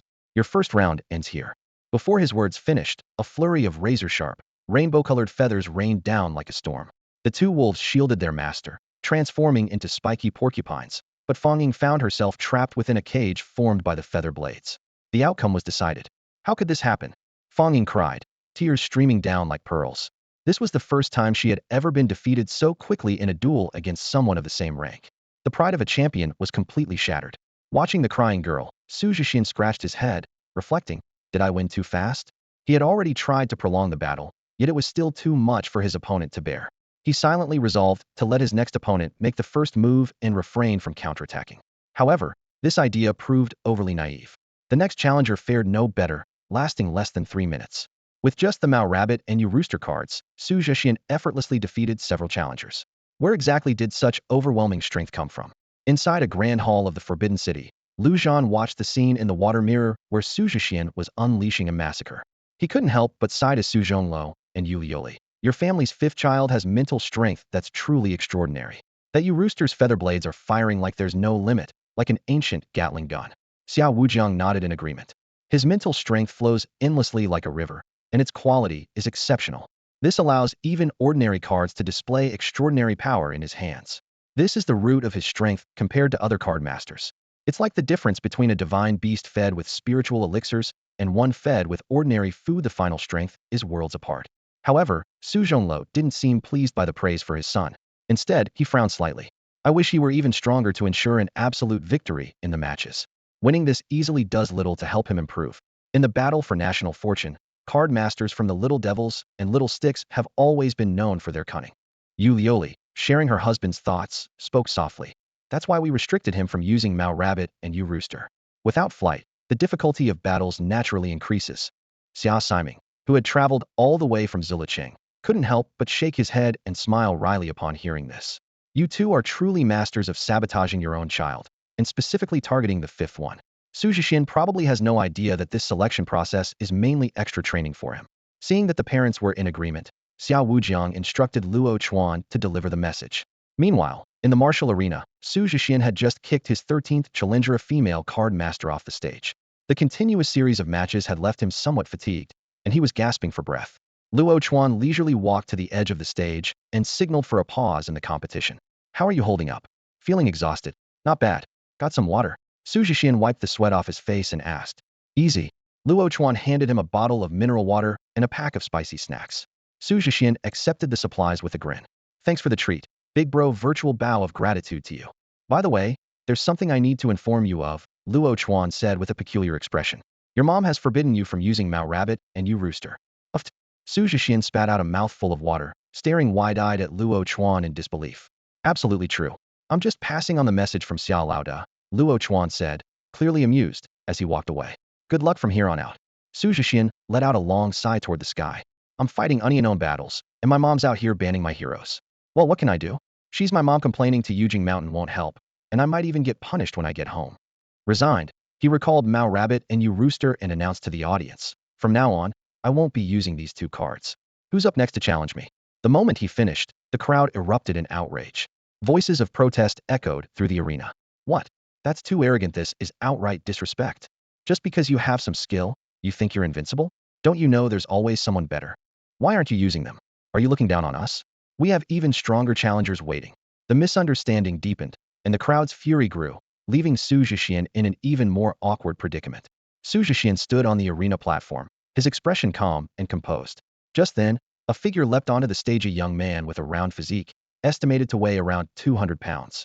He resembled a walking potato but had a face marked by thick eyebrows and large, earnest eyes. My name is Qin Shi Huang, from Tianming City. I also have a collector's edition of the 12 zodiac cards. I won't take advantage of you. Let's settle this with the zodiac cards alone. Xu Zhexian nodded slightly. All right, but you'd better give it your all because I'm choosing teammates. Win against me first, then we'll talk. Who knows? I might end up taking the champion spot for myself. Qin Shi Huang grinned and revealed 2 cards. 12 Zodiac, Ox. Grants the user strength, with defensive and taunting abilities. 12 Zodiac, Snake. Grants the user venom, with poison and stealth skills. Interesting. I'll use the same, Xu Zhexian replied, materializing the identical 2 cards. The battle erupted instantly. The 2 oxen locked eyes, both charging and taunting to control the battlefield. Just then, Qin Shi Huang's massive figure vanished in an eerie manner. Xu Zhexian frowned as his opponent's snake suddenly spat venom before disappearing as well. Moments later, a single monkey hair floated down and transformed into dozens of chattering monkeys, surrounding Xu Zhexian. You thick-browed, wide-eyed schemer. Trying to outwit me? Shield up, Xu Zhexian commanded. His ox immediately cast a protective barrier around him. In that split second, a dagger glowing with green light silently slashed at Xu Zhexian's throat, while a giant snake emerged, its ghostly blue fangs striking viciously at his vital points. Bang! The shield held firm, completely unfazed, and instead sent Qin Shi Huang and his snake flying backward. Your shield isn't normal, Qin Shi Huang stammered, his body numb as he stared at Xu Zhexian in disbelief. It's just thicker than usual, Xu Zhexian replied nonchalantly. With a swift counterattack, he punched Qin Shi Huang's ox, sending it flying, and commanded his snake to spray venom, wiping out the horde of monkeys. How is this possible? Even the venom's range is wider than mine. Qin Shi Huang struggled to his feet, overwhelmed by self-doubt. His original plan had been to use taunts to control his opponent, confuse him with the monkey's clones, and finish with a coordinated strike from himself and the snake. But reality had dealt him a harsh blow. This is the difference in the quality of mental energy. The type of mental energy you possess fundamentally determines the strength of the shield you create, Xu Zhexian explained. I even used an additional monkey card, and still couldn't beat you. I lost, Qin Shi Huang admitted dejectedly, too embarrassed to mention that he had also used a stealth skill. Looking at your chubby figure, I thought you'd be a tank. Turns out you're taking the assassin route. Quite deceptive and clever, Xu Zhexian remarked with interest. I'll give you another chance. Use your best deck. Show me how this chubby assassin managed to become the top talent of Tianming City. Qin Shi Huang's head shot up. Really? Of course. A Xia Kingdom person never lies to another Xia Kingdom person. Qin Shi Huang was so excited that his ample frame quivered with delight, his eyes gleaming with anticipation. The fact that Xu Zhexian was willing to give him a chance to showcase his abilities undoubtedly signaled some level of interest. Perhaps he really had a shot at becoming a teammate. The arrogance he had displayed when stepping onto the stage earlier was now completely forgotten, as he unconsciously acknowledged Xu Zhexian's strength. Haha, thank you. Qin Shi Huang rubbed his hands together and solemnly pulled out 2 purple cards. My cards are Puppeteer and Mechanical Wolves. As the cards glowed, a wooden figure as rotund as Qin Shi Huang himself, along with hundreds of steel-like wooden mechanical wolves, instantly filled the entire arena. The spectators in the stands immediately burst into chatter. Whoa, so this guy's playing a swarm strategy. No wonder he looks so well-fed. This style isn't for anyone who isn't loaded. He probably avoided using the mechanical beasts earlier to prevent damage that might affect the later rounds, huh? A swarm strategy paired with an assassin? What an odd combo. The crowd's discussion revealed the characteristics of the swarm strategy. It relied on the Puppeteer, a core card, to consume large amounts of materials to create mechanical beasts. These beasts acted as extensions of the Puppeteer, inheriting its quality, and could be enhanced with speed, defense, and attack power, or even arranged into unpredictable formations. While this strategy could overwhelm opponents with immense pressure in a short time, it also had a major drawback: it was incredibly expensive. Once the mechanical beasts were defeated, they would be permanently destroyed, requiring significant resources to replenish. Interesting. Let's give it a try. I want to change my cards, Xu Zhexian said calmly, nodding. To him, an ordinary swarm strategy was nothing special. His Qin elite warriors were not only stronger and more numerous, but also wouldn't suffer permanent losses. All right, Qin Shi Huang wasn't bothered by Xu Zhexian's composure. He knew such calmness could only come from genuine strength. A whoa! The hundreds of mechanical wolves let out an ear-splitting howl, their wooden bodies gleaming coldly. They surrounded Xu Zhexian from all directions, moving like hunters closing in on their prey. I have a question: if I destroy your mechanical beasts, you won't feel bad, right? Xu Zhexian asked, but received no reply. Qin Shi Huang's seemingly clumsy figure had already vanished into thin air. Oh, I'll take that as a no, Xu Zhexian mused, realizing that Qin Shi Huang was using the pack of wolves as cover to sneak around, just like when he had earlier used a small monkey to disrupt his opponent's vision. As the wolves closed in, they all opened their jaws simultaneously, unleashing streams of searing flames. The hundreds of fiery streams converged into an overwhelming blaze, a surprise attack that would catch most off guard. Even if one managed to evade the flames, the wolves' claws would follow relentlessly. And the greatest threat of all was Qin Shi Huang, hidden in the shadows. Quite an intricate plan, layer upon layer. Clever. But the same trick won't work twice, Xu Zhexian remarked as he once again had the ox spirit reinforce his shield. The dazzling white glow emanating from the shield left the hidden Qin Shi Huang frustrated. Seriously, that shield is absurdly thick, Qin Shi Huang muttered, watching as the ox spirit's shield effortlessly withstood the wolf's flames without even a dent. He felt a pang of despair, but refused to waste this rare opportunity. Despite his round physique, he moved with surprising agility, darting about like a nimble butterfly. Yan Shi commanded the mechanical wolf pack to launch a frenzied assault, while quietly inching closer to Xu Zhexian. At that moment, two of the mechanical wolves nearest to Xu Zhexian suddenly exploded. The violent shockwave caused the unprepared Xu Zhexian to stumble back a step. In the blink of an eye, a figure appeared behind Xu Zhexian, a dagger gleaming coldly as it aimed straight for a vital spot. I told you, you can't break the shield, Xu Zhexian said, turning his head with a faint smile tugging at the corner of his mouth. But Qin Shi Huang was smiling too. The audience erupted into collective gasps. Another Qin Shi Huang had silently appeared, taking advantage of Xu Zhexian's momentary turn to deliver a lethal strike. Moo! A loud bellow from Chou Nyo resonated across the arena, and a radiant light instantly enveloped the stage. Its taunt skill activated, forcing all enemies to instinctively redirect their attacks toward Chou Nyo, including Qin Shi Huang. The deadly dagger was immediately diverted away from Xu Zhexian's vital point. How is this possible? Qin Shi Huang's eyes widened in disbelief. Everything was calculated perfectly, but I didn't expect Chou Nyo's taunt range to be this absurd. He quickly retreated, only to be knocked to the ground by a mechanical wolf. In the next moment, he found himself tightly bound. It turned out that Shi, disguised as a mechanical wolf, had seized the opportunity to strike. Looks like you've lost, Xu Zhexian said with a cheerful grin as he looked at the now thoroughly tied-up Qin Shi Huang. I admit defeat, completely, Qin Shi Huang said with a wry smile on his round face.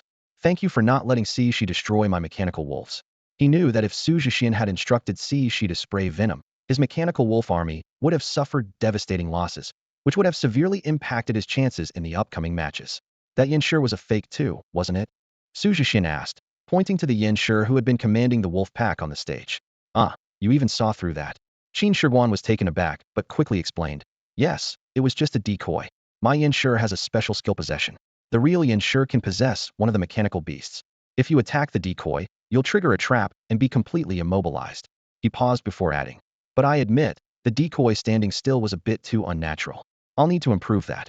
Thanks for the advice, Qin Shi Huang said sincerely. Actually, I have two cardmaster skills, stealth and dual illusions. The crowd erupted into a chorus of astonishment. The top scholars and their families were amazed. This seemingly harmless chubby boy was far more formidable than he appeared. To have mastered two perfectly complementary skills so early was a rare and remarkable feat, a true wolf in sheep's clothing. His overwhelming swarm attack tactics were already powerful, but combined with his unpredictable assassination techniques, he was an incredibly challenging opponent. If not for facing Xu Zhexian, victory would have been well within his grasp. This also underscored Xu Zhexian's extraordinary strength. Identical cards and skills in his hands could produce vastly superior results.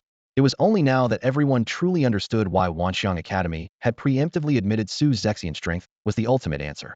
Xu Zhexian motioned for Shi to release Qin Shi Huang and said with a smile, You're truly a top scholar. You have a natural talent for being an assassin. Haha, thanks for the compliment. I'm going to become the king of assassins. Alright, king's man, you can step down now. Hey no, I said the king of assassins. I know, the king of assassins man. With that, Xu Zhexian gave Qin Shi Huang a light kick, sending him off the stage. Alright, next. Inside the grand hall, Li Qingyan entered accompanied by a young man with snow-white hair, a relaxed smile gracing her face. Upon seeing the white-haired man, Xiao Wujian, Xia Siming, and the others immediately rose to their feet and bowed respectfully, their demeanor revealing their reverence for this esteemed figure. What brings you here? Su Zhongluo asked. The white-haired man's gaze fell on the image of Xu Zhexian in the water mirror, a faint smile playing on his lips. The spiritual realm is calm, so I thought I'd take some time to see how our emperor is performing. With the Moon Lord paying such close attention, how could our little Wu disappoint? Yu Li said proudly. This white-haired man was none other than Bai Yueming, one of the 7 palace lords of the 7 Treasures Palace in Yujing Mountain. As the chief overseer of the Xia Kingdom's spiritual realm defenses, he also participated in major national decisions. The decision to center the current 3-nation competition around Xu Zhexian was made collectively by the 7 palace lords. If not for the others being tied up with official duties, they would have surely come to witness the event as well. After all, Xu Zhexian was the sole possessor of an emperor card in the Xia Kingdom. The water mirror displayed Xu Zhexian deftly thwarting an assassination attempt at Qin Shi Huang. Li Qingyan was amazed. He resolved such a powerful attack using only standard cards? Although I knew Xu Zhexian was extraordinary, I didn't expect him to win so effortlessly without even using his emperor card. Those blessed with the aura of an emperor are indeed remarkable, Bai Yueming remarked with admiration. He understood well that even they, at Xu Zhexian's age, could not have single-handedly faced the champions of 107 cities. This first challenge was no small feat, but due to Xu Zhexian's stellar performance in the Battle of Deer, the 7 palace lords had agreed to the request of Xu Zhongluo and his wife, allowing him to face the competition alone. Now it was clear not only could Xu Zhexian prevail, but he did so with ease. Thanks to him, the cities of the spiritual realm are no longer the same, Bai Yueming said softly, his simple statement sending shockwaves through the others present. The spiritual realm cities are different? What do you mean? Xia Siming asked urgently. Bai Yueming's face lit up with a rare expression of joy. Because of the emperor. He then revealed astonishing news. 2 days ago, the 5 defensive cities on the Xia Kingdom's spiritual realm front Mount Tai, Mount Heng, Mount Song, Mount Hua, and Mount Hengshan suddenly experienced a strange phenomenon. At first, Bai Yueming and other high-ranking officials thought it was an invasion by high-level demons. However, upon investigation, they discovered that the 5 cities, led by Mount Tai, were enveloped in golden light, which eventually condensed into a faint golden barrier. This signified that the cities of the Xia Kingdom's spiritual realm had finally gained their own protective barrier. Though the barrier was still in its infancy and might not withstand prolonged assaults from demons, it was enough to bring countless spiritual realm card masters of the Xia Kingdom to tears of joy. Other nations had long been protected by barriers that kept demons at bay, while the Xia Kingdom had relied solely on walls and the sacrifice of countless lives, year after year. More importantly, this development hinted at the possibility that the Xia Kingdom had birthed an Emperor Carta revelation significant enough to shake the world.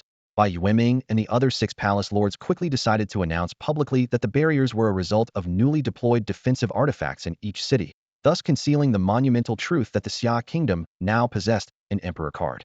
The 7 palace masters were brimming with confidence in protecting Xu Zhexian. Their greatest assurance came from the unique pale golden barrier of the 5 cities, a stark contrast to the white barriers of other nations' rulers. Xia Kingdom could confidently claim it was merely an artifact effect, and whether the Xia card masters were aware or not, it would not affect the grand scheme. The atmosphere in the grand hall was extraordinarily lively. The men grinned foolishly, while tears sparkled in the corners of the women's eyes. The fact that Xu Zhexian, at just the silver rank, could influence Xia Kingdom's fate filled them with exhilaration. What made them even prouder was that this validated the supreme power of Xia's emperor. They envisioned a future where, upon reclaiming lost territories and with the emperor stabilizing the nation's fortune, the destiny of Xia would soar like a divine dragon. At that moment, Bai Yueming presented an even more thrilling vision. With Xu Zhexian's current growth rate, he might just catch up in time for the world-renowned emperor's battle. Is that really possible? Xu Zhongluo suddenly stood up, slamming the table in excitement. This emperor's battle, held once every 50 years, appeared to be a friendly exchange among the cardholders of various nations' rulers. In reality, it was a fierce competition for dominance over global influence and resources. The results of the battle would reshuffle the rankings of the world's monarchs, with higher positions granting greater access to resources and authority. The Xia Kingdom, without an emperor, had always been excluded, left at the mercy of others. Bai Yueming's eyes sparkled with determination and passion. When he becomes strong enough, and when Xia is fully prepared, we will announce to the world Xia's emperor has arrived. The crowd's gaze towards Xu Zhexian in the water mirror shifted. This was the priceless treasure of Xia, requiring even more meticulous cultivation than an unpolished gem. In the water mirror, after Qin Shi Huang stepped down, over a dozen challengers took turns facing Xu Zhexian, only to be effortlessly defeated by him, using just 2 common cards. His mastery of Chou Niu and Si Shi grew sharper with each battle. If he were to use any of the other 8 zodiac cards, the fights would end even faster. Aren't there 10 zodiac cards besides Chou Niu and Si Shi? Li Qingyan asked curiously. Yu Liuli shrugged and winked. I'm the one who forbade him from using Mao Tu and Yu Ji. What? Li Qingyan rolled her eyes, feeling sorry for Xu Zhexian for having such a strict mother. Bai Yueming couldn't help but laugh. As expected of the most mischievous Yu Liuli, even her training methods are unique. TCH, Yu Liuli turned to Xiao Wujiang. Xiao Wu is immensely important to us. Whether it's the Emperor's battle or the Tri-Nation duel, the stronger he is, the better. Old Xia, sent out another notice ban him from using Chou Niu and Si Shi. He's gotten too comfortable with them, and there's no challenge left. Though the others thought Yu Liuli was being overly harsh, they had no choice but to comply with the strict mother's orders. Ridiculous. If this isn't bad, then what is? Tell me. At the martial arena, Xu Zhexian glared angrily at Luo Chuan, whispering his complaint. He had thought he could finally rest after over 30 consecutive battles, only to find out that Chou Nyo and Si Shi were now off limits. This was clearly a targeted increase in training difficulty, so frustrating that he wanted to cry. Xu Zhexian stood on the stage, his emotions tangled like being trapped in an endless cycle of exams. He couldn't help but recall his student days, tormented by his mother. Every time he easily solved a test paper, she would dismiss it as too simple and hand him something harder. And just as he adapted to the new difficulty, he'd be pushed to an even higher level of competition. At this moment, Xu Zhexian felt like that furious teenager who wanted to flip the table in frustration. Relax, buddy. Luo Chuan patted Xu Zhexian on the shoulder, his slick, shiny hair gleaming under the lights. Look at Met his handsome and still single and am not as down as you. Xu Zhexian glanced at Luo Chuan's hairstyle and couldn't help but comment. Brother, maybe you should wash your hair? No time, man, rank matches come first. Who cares about washing hair? Luo Chuan handed Xu Zhexian a bottle of water, slipping into his flip-flops as he pulled out his phone. This is the trendiest look right now. As he walked off, his voice echoed from afar. Come on, guys, let's crush this promotion match. Almost silver rank. Xu Zhexian silently finished the bottle of water and stepped back onto the stage. His expression was filled with resignation. Let me just say this up front, I'm not trying to mock anyone. I just gotta notice, Chou Nyo and Si Shi are banned too. Apparently, they think it's too difficult. The entire arena fell into a stunned silence. Being told the difficulty had been lowered twice in a row was nothing short of trampling on their pride. The champions in the audience flushed with anger, storming towards the stage. Brother Xian is just too strong. Jiang Huaxiong clenched his fists, his eyes brimming with admiration. If Li Huan were here, he'd be completely crushed. Jiang Wenjia's beautiful eyes reflected Xu Zhexian's figure as she silently assessed him. In terms of raw strength, he surpasses Wu Fu. Even without his cards, he could probably defeat quite a few people. She watched each battle intently, though her gaze turned slightly displeased whenever a girl stepped forward to confess to Xu Zhexian. Just then, a graceful figure leapt onto the stage. Wu Weiwei, the champion of Tianhui City. Her movements were as light as drifting willow fluff, but her gaze was sharp as a blade. Without hesitation, she revealed her cards, falling petals, willow, and dandelion. Suddenly, a massive willow tree sprouted from the stage, its lush green branches cascading down, enveloping Wu Weiwei in a shimmering emerald glow. Please guide me. Xu Zhexian nodded slightly, appreciating her crisp and efficient style. Facing such an unusual plant-based opponent, he thought for a moment before summoning two zodiac cards, the tiger and the dragon. The purple dragon soared through the clouds, circling above his head and exuding an overwhelming aura. The majestic Yin tiger stood imposingly in the arena, its golden fur streaked with black stripes radiating an awe-inspiring presence. Clouds follow dragons, winds follow tigers. The combination of the Yin tiger and Chun dragon in the Zodiac Collector's Edition was truly one of a kind, as the only two cards with elemental attack attributes. Wu Weiwei, seeing Xu Zhexian summon the Yin tiger and Chun dragon, wasted no time in launching her offensive. The branches of her falling blossom willow shot forth like serpents, lashing through the air towards Xu Zhexian. The scene vividly resembled the legendary Whomping Willow. Xu Zhexian remained calm, lightly tapping his finger. The Yin tiger responded instantly, unleashing a deafening roar that conjured a tempestuous gust, forcibly altering the trajectory of the willow branches. Then, with a leap into the air, its golden figure slashed through the branches with razor-sharp claws, severing them entirely. Impressive, Wu Weiwei said with a faint smile. But it's not over yet. She commanded the falling blossom willow. Transform into swords. The broken branches regenerated in an instant, morphing into countless willow swords as thin as cicada wings. True to their name, these swords danced gracefully in the wind like fallen blossoms, their movements unpredictable. The Yin tiger's powerful claws swiped at them but missed, and the seemingly delicate willow swords left slashes across its body. Blazing flames, Xu Zhexian commanded in a low voice. Golden flames erupted around the Yin tiger, reducing the approaching willow swords to ashes. Yet Xu Zhexian refrained from counterattacking, as if granting his opponent the opportunity to make her move, just as he had done with previous challengers. Wu Weiwei understood his intent and nodded slightly. Then you'd better be careful. This time, she directed the falling blossom willow to launch a relentless assault. Branches and willow swords intertwined, the vibrant green branches cleverly concealing the similarly colored swords, making the attack even more deceptive. Raging winds and blazing fire, defend.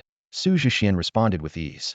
The Yin tiger's golden flames fused with the howling wind, creating a blazing storm that shielded Xu Zhexian completely. Every incoming branch and willow sword disintegrated upon contact with the storm, and the fiery embers painted a dazzling spectacle in the air. Though the falling blossom willow now stood bare, Its roots were furiously absorbing energy from the earth, initiating its self-repair process.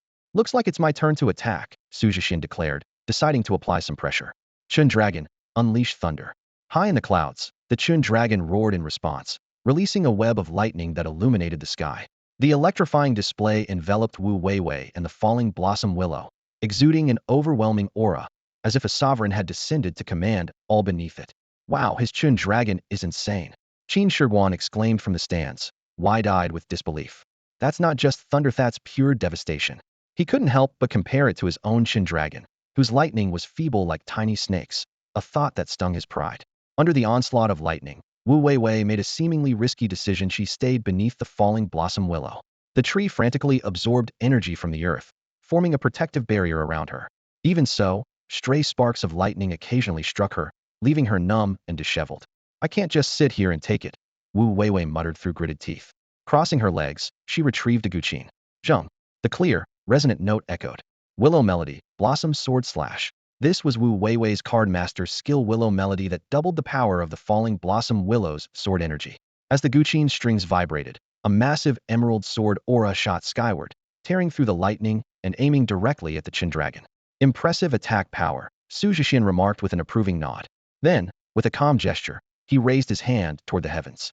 As Xu Zhexian lightly tapped his finger, a purple celestial dragon descended from the heavens. On the stage, the Yin tiger let out an earth-shaking roar, leaping into the air amidst a dazzling golden light.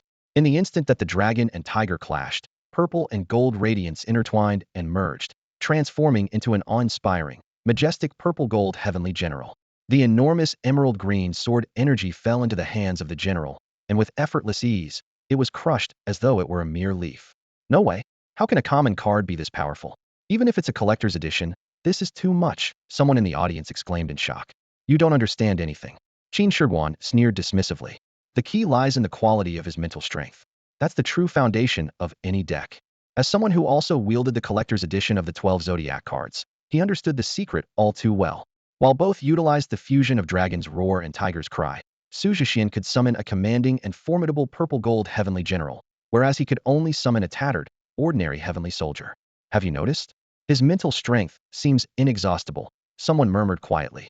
At most, he takes a sip of water and rests for a moment before returning to the battlefield. Who could possibly match his recovery abilities? After over 30 intense battles, the terrifying details of Xu Zhexian's strength began to surface. The pride of the top contenders was slowly being eroded by his overwhelming power. Yet, on the stage, Wu Weiwei wore a confident smile, as if victory was already in her grasp. I've been waiting for you to use this move, Wu Weiwei said, her lips curling upward. Every step of her strategy had been leading to this moment. In her view, summoning the heavenly general must have consumed a significant amount of Xu Zhexian's mental energy. Such a powerful move would inevitably leave him in a weakened state, the perfect opportunity for her finishing blow. Bloom of the Dandelion, activate. Unbeknownst to anyone, the stage was already filled with near-invisible, transparent dandelions, scattered everywhere, even clinging to Xu Zhexian and the purple-gold heavenly general. At Wu Weiwei's command, the dandelions erupted with brilliant light, voraciously absorbing the mental energy of the beings they attached to. Under this force, the purple-gold heavenly general could no longer maintain its form and dissolved back into the celestial dragon and tiger. What an incredible skill! This is practically a game-ending move. The audience erupted in excitement. So all that relentless sword energy assault earlier was just to quietly spread the dandelions. Her strategy is brilliant, and it even drains the opponent's mental energy. That's not all. Someone pointed to the stage. Look at Wu Weiwei's falling blossom willow. It's recovering rapidly, and so is she. All the absorbed mental energy is being fed back to her. The top contenders fell into deep thought, trying to put themselves in Xu Zhexian's shoes to find a way to counter this. But they came up empty-handed. They wondered if Xu Zhexian would reveal his true cards, only to realize that with his mental energy drained, there was no way to manifest any cards. It looks like Xu Zhexian has no choice but to concede. However, Xu Zhexian's thoughts at that moment were entirely different from everyone else's. Drained of mental energy? He couldn't feel a thing. With his vast, seemingly infinite mental reservoir, not to mention a strand of golden mental energy 100 times stronger than that of an ordinary person, how much could Wu Weiwei possibly absorb in this short time? It wasn't even a third of what he expended when commanding Ying Zheng to unleash the 6 harmonies unification. Should I pretend to struggle a bit? Xu Zhexian mused to himself. At most, let her absorb a year of my lifespan. What's the worst that could happen? She overdoses on it. Xu Zhexian effortlessly slew the demon, his expression remaining calm and composed. To Wu Weiwei, however, this scene was utterly shocking. She could distinctly feel the vast, ocean-like spiritual energy emanating from him, so overwhelming that she was nearing her own absorption limit, her cheeks involuntarily flushing red. What astounded her even more was that not only had the fallen Sakura willow been restored to its original state, but Xu Zhexian himself appeared as calm as ever. It was simply too unbelievable. After some thought, Xu Zhexian calculated inwardly. Perhaps it would be better to feign weakness so they wouldn't think I'm handling this too easily and increase the difficulty of the trials. With this in mind, he deliberately retrieved the Fangtian halberd from his storage ring, his expression turning into one of gritted determination. They'll fight you to the end. Xu Zhexian raised the Fangtian halberd high and charged at Wu Weiwei with Qianlong and Yinhu by his side, his stance exuding the desperation of a last-ditch effort. The sight was enough to stir anyone's emotions. Seeing this, Wu Weiwei let out a sigh of relief, confidence returning to her face. She was in perfect condition, while her opponent seemed to be at his limit. Victory was within her grasp. But in that fleeting moment, the battlefield was suddenly engulfed by the deafening roars of a dragon and tiger. The thunderstorm power imbued by Qianlong and the blazing firestorm power granted by Yinhu merged and intertwined on the Fangtian halberd. A dazzling purple-gold light shot into the sky, transforming into a magnificent three-legged golden crow that illuminated the entire battlefield. The sudden brilliance blinded Wu Weiwei temporarily. When she finally reopened her eyes, the tip of the Fangtian halberd was already pressed against her throat, and the once majestic fallen Sakura willow lay severed into two pieces on the ground. This Wu Weiwei let out a bitter laugh and sighed. I concede. The scholars watching from the stands all displayed expressions of regret. They had thought Xu Zhexian was finally about to lose, but the tables turned in an instant. Soon, they began consoling one another. Wu Weiwei had performed remarkably, forcing Xu Zhexian to use his weapon and depleting his spiritual energy. Even if he had time to recover, it would be difficult for him to return to his peak state. Inside the palace, the crowd watched the battle unfold through a water mirror. Li Qingyan suggested pausing the competition to allow Xu Zhexian to recover his spiritual energy. Bai Yueming agreed, praising Xu Zhexian for holding out for so long. Xiao Wujiang laughed so heartily that his face wrinkled, while Su Zhonglo signaled for them to continue observing. He was well aware of his son's extraordinary determination to win. Yu Lioli also nodded in agreement, though this time she refrained from suggesting a ban on Qianlong and Yinhu. Xu Zhexian was secretly delighted. His feigned weakness strategy had worked perfectly. In reality, his spiritual energy was so abundant that he could cast forbidden spells at will. With the assistance of Qianlong and Yinhu, and the ability to wield the Fangtian halberd for martial techniques, his combat power had actually surpassed its previous peak. Ahem, let's continue. Next challenger, Xu Zhexian said, pretending to lean weakly on the Fangtian halberd, his body swaying as if he could collapse at any moment. The arena was alive with the sound of fierce battle. Xu Zhexian, wielding the Fangtian halberd, fought with an aura of dominance, accompanied by the radiant forms of the celestial dragon and tiger. Each of his strikes carried a sharp, unstoppable momentum. Yet, he always seemed to win by the narrowest of margins, leaving his challengers with a glimmer of hope before crushing it with the bitterness of defeat. Damn it, I was so close. Same here. I had him cornered, but he still managed to find a flaw and take me down in one move. Below the platform, the defeated contestants sat in a circle, their faces a mix of frustration and reluctant admiration. They watched Xu Zhexian, drenched in sweat and panting heavily, with a newfound respect. What impressed them even more was that, even in such a state, he refused to reveal his true trump card. Unaware of their murmurs, Xu Zhexian was secretly pleased with himself. By leaving his opponents a sliver of hope and forcing them to go all out, he could gauge their full strength without drawing too much attention from the powerful figures observing. However, this act was starting to take its toll. It was exhausting to maintain the facade. Let me take a sip of water and rest for 5 minutes, Xu Zhexian said, leaning on his halberd and sitting at the edge of the platform, feigning fatigue as he sipped from his flask. His performance only reinforced the belief that he was at his limit. Big sis, how many has it been now? I've lost count, Jiang Huaxiong asked. 68. Jiang Wenzhou replied with a smile. Brother Xian is like a war god. He can keep this up and keep winning. Huh? Jiang Huaxiong looked baffled, staring at Xu Zhexian's seemingly exhausted form, unable to comprehend his sister's confidence. Jiang Shan lightly smacked his younger brother on the head. You'll understand if you keep watching, you little fool. Jiang Wenzhou knew Xu Zhexian too well. He was the type who relied on overwhelming strength to crush all opposition. If he ever faced a true crisis, he wouldn't hold back to unleash a thunderous strike to annihilate the threat. He was a man of decisive action, never one to drag out a fight. Against his enemies, it was either a swift, lethal blow or a clean retreat, never a prolonged struggle. After the despairing ordeal in the Guanshan Yu secret realm, Xu Zhexian had vowed never to let himself fall into such peril again. His current strategy of playing weak was merely a test to find teammates who could work seamlessly with him, completing the final piece of the puzzle for Daxia's destiny. For that goal, he was willing to endure a little humiliation. With the keen insight of a saint-level expert, Jiang Shan, paired with Jiang Wenzhou's analysis, had long since seen through Xu Zhexian's act. If even Jiang Shan had figured it out, it was no surprise that Xu Zhexian's parents were also in on the ruse. That rascal really had us fooled, Su Zhonglo muttered, covering his face in embarrassment at being duped. What do you mean? What did he fool us about? Li Qingyan asked, curiosity piqued. Yu Lioli rolled her eyes at Li Qingyan. No wonder little Wu calls you the clueless ant. You can't even see that he's holding back. From Wu Weiwei onward, every challenge had been meticulously orchestrated by Xu Zhexian. He was like a director behind the scenes, subtly ensuring that each opponent performed to their fullest potential without even realizing it. Li Qingyan, you've noticed too? Li Qingyan asked, looking utterly confused. Lu Zhan couldn't help but laugh. Ahem, to be honest, I didn't notice, but I'm not asking too many questions either. His acting skills are truly top-notch. It's effective in confusing opponents during battles, Xia Siming analyzed. Xia Wujiang nodded in agreement. However, by Yueming directly exposed Xu Zhexian's intentions. He's just afraid we'll make things harder for him, like a student dreading their parents assigning extra homework. Even if they know how to solve the problems, they'll pretend to think it through slowly and write deliberately, just to finish within the time limit so the parents won't assign more and will just let them go to bed. Yu Luli's beautiful eyes widened. Since we've figured it out, how can we let him off so easily? Keep banning his dragon and tiger cards. Let's see what other tricks he's got. Xiao Wujiang immediately messaged Luo Chuan. Looking at the new instructions on his phone, Luo Chuan sighed helplessly. Ugh, here we go again. Can't a guy just rank up in peace? He shuffled toward the arena in his slippers. On the stage, Xu Zhexian had just defeated another top scholar. Turning around, he saw the disheveled but charming Luo Chuan approaching. Damn, they've caught on so quickly. Xu Zhexian chuckled bitterly. Luo Chuan made a 6 gesture with his hand. Yeah, but you've done well. You've already taken out quite a few. Xu Zhexian shook his head and sighed. Fine, no need to say more. I get it. This time, I'll raise the stakes for myself. No zodiac cards allowed. Luo Chuan stared at him in shock, as if looking at a madman. Are you for real? Or are you planning to throw the match? Of course not. But I have one condition. Can you relay it for me? Go ahead. They can all hear you. Luo Chuan said, pointing to the sky. They'll give up using zodiac cards, but I want to use a mount card. After that, you can't ban my mount card.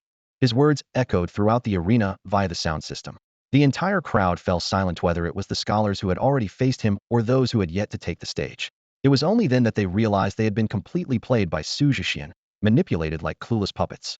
The defeated scholars were seething with humiliation, while the unchallenged ones secretly felt relieved for not rushing in. Now, with Xu Zhexian voluntarily giving up his zodiac cards, hope flickered in their hearts. If he wasn't even using cards anymore, then losing to him would truly be a testament to their own lack of skill. They've agreed, Luo Chuan conveyed. But once you pick a mount, you can't change it. Yu Lioli and Li Qingyan have seen your 8 steeds before. They're fast, but considering you're not using zodiac cards, it seems fair. Oh, and they said you can use your own cards if you start to struggle. Xu Zhexian's lips curled into a confident smile. Oh, I see. Trying to provoke me, huh? Trying to push my buttons? I don't need my cards at all. They're completely unnecessary. His bold declaration struck a nerve with the scholars watching below. Are you implying we're trash? If any participants from the Battle of the Deer were present, they would certainly sympathize with the scholars' indignation. Back then, they too had been dismissed as trash by Xu Zhexian, only to later realize the painful truth: they really were no match for him. And that sting of realization was the hardest pill to swallow. All right, then I'll choose. Xu Huang, a magnificent pale yellow steed, gracefully appeared beside Xu Zhexian. It affectionately nuzzled its master with its head, its silky, flowing mane swaying gently with the motion. Its long, powerful legs and agile frame exuded the untamed spirit and majesty unique to such a fine horse. What a stunning mount! Luo Chuan couldn't help but reach out to pet it, but Xu Huang deftly dodged his hand. The proud horse seemed to silently convey, "Keep your dirty hands off me, you scruffy creature." Wait, did you just say pick? Do you have more horses like this? Luo Chuan asked in astonishment. Not many, just 8, Xu Zhexian replied casually. Luo Chuan was instantly filled with envy, almost to the point of tears. He didn't even have a single ride. Even the crane fairy refused to carry him. You should just keep climbing the ranks. I'll keep trying too. Not playing anymore. I lost my promotion match. It's all my teammates' fault for being so bad. Luo Chuan grumbled angrily. Xu Zhexian shook his head helplessly. Losing a silver tier promotion match? Unbelievable. But no worries. I'll help you climb ranks later. I'm insanely good. Really? Then I'll wait for you to carry me. Luo Chuan's face lit up with delight. Another pro was willing to help him. Xu Zhexian mounted his horse, gripping his Fongtian halberd, his sharp gaze sweeping across the surroundings. His every move radiated an unmatched aura of dominance, leaving the champions in the stands in awe. Gasps of admiration echoed through the crowd, and the girl's eyes sparkled with adoration. That face, that presence, I was absolutely right to confess to him earlier. Exactly. Is there any girl who wouldn't like him? Most of the girls had hearts practically floating in their eyes. Meanwhile, the boys collectively groaned. Ugh, he's showing off again. I wish I could be that cool. No worries, this guy doesn't affect us. He's at Wanxiang Academy, and our chances of getting accepted there are practically zero. Yeah, but we're killing it at Beijing Academy and Qingmu Academy, right? Still, we've got our pride, we have to give it everything we've got to beat him. The boys, fired up, quickly sent a new challenger to the stage. Meanwhile, Xu Zhexian silently thought to himself, what a missed opportunity. I should have worn my Mingguang armor too. Then they'd really see what peak-level looks are all about. The new challenger leapt onto the stage, instantly summoning a blood-eyed giant ape and a silver-ringed golden bear. Xu Zhexian, prepare yourself. Bring it on. Xu Zhexian charged forward on horseback. Though lacking the extra boost from armor, his Fongtian halberd, wreathed in golden flames, remained dazzlingly lethal. Every strike exuded overwhelming power and precision, reminiscent of the legendary Lu Bu reborn or the mighty overlord gracing the battlefield. Once unleashed, there was no predicting the outcome. The blood-eyed giant ape and the silvering golden bear were both sent flying in an instant, only to be cleaved in half with a single sweeping strike. They didn't even last a full round. What the? You're a total monster. The challenger's face turned pale as he frantically retreated, unleashing his skills in a desperate attempt to defend himself. Not really, just average, Xu Zhexian replied nonchalantly. This was, in fact, his normal level. Using only his mental energy to execute the combat technique tenfold annihilation, he even mixed in numerous regular attacks without any mental energy enhancement. But you'd better go all out. You wouldn't want to be remembered as the one who got knocked off the stage the fastest, would you? The challenger froze for a moment, then understood. While no one had managed to defeat Xu Zhexian, the longer they lasted, the more they could showcase their strength. Even among losers, there was a hierarchy, strange as that might sound. Screw it, I'm going all in. The two engaged in a fierce battle, trading blow for blow in a seemingly endless exchange. Xu Zhexian maintained his dominance, continuing his winning streak against the champions. The scene on the martial arts arena left the champions stomping their feet in frustration, while the parents watching the match shook their heads repeatedly.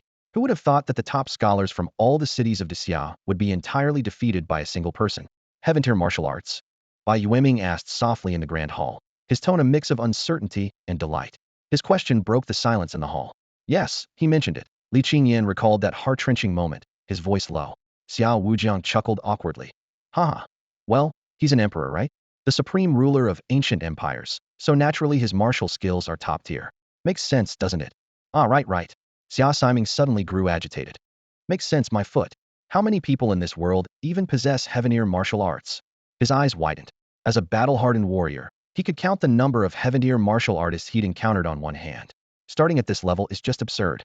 Are all destined emperors like this? Even kings from other nations aren't this over the top, are they?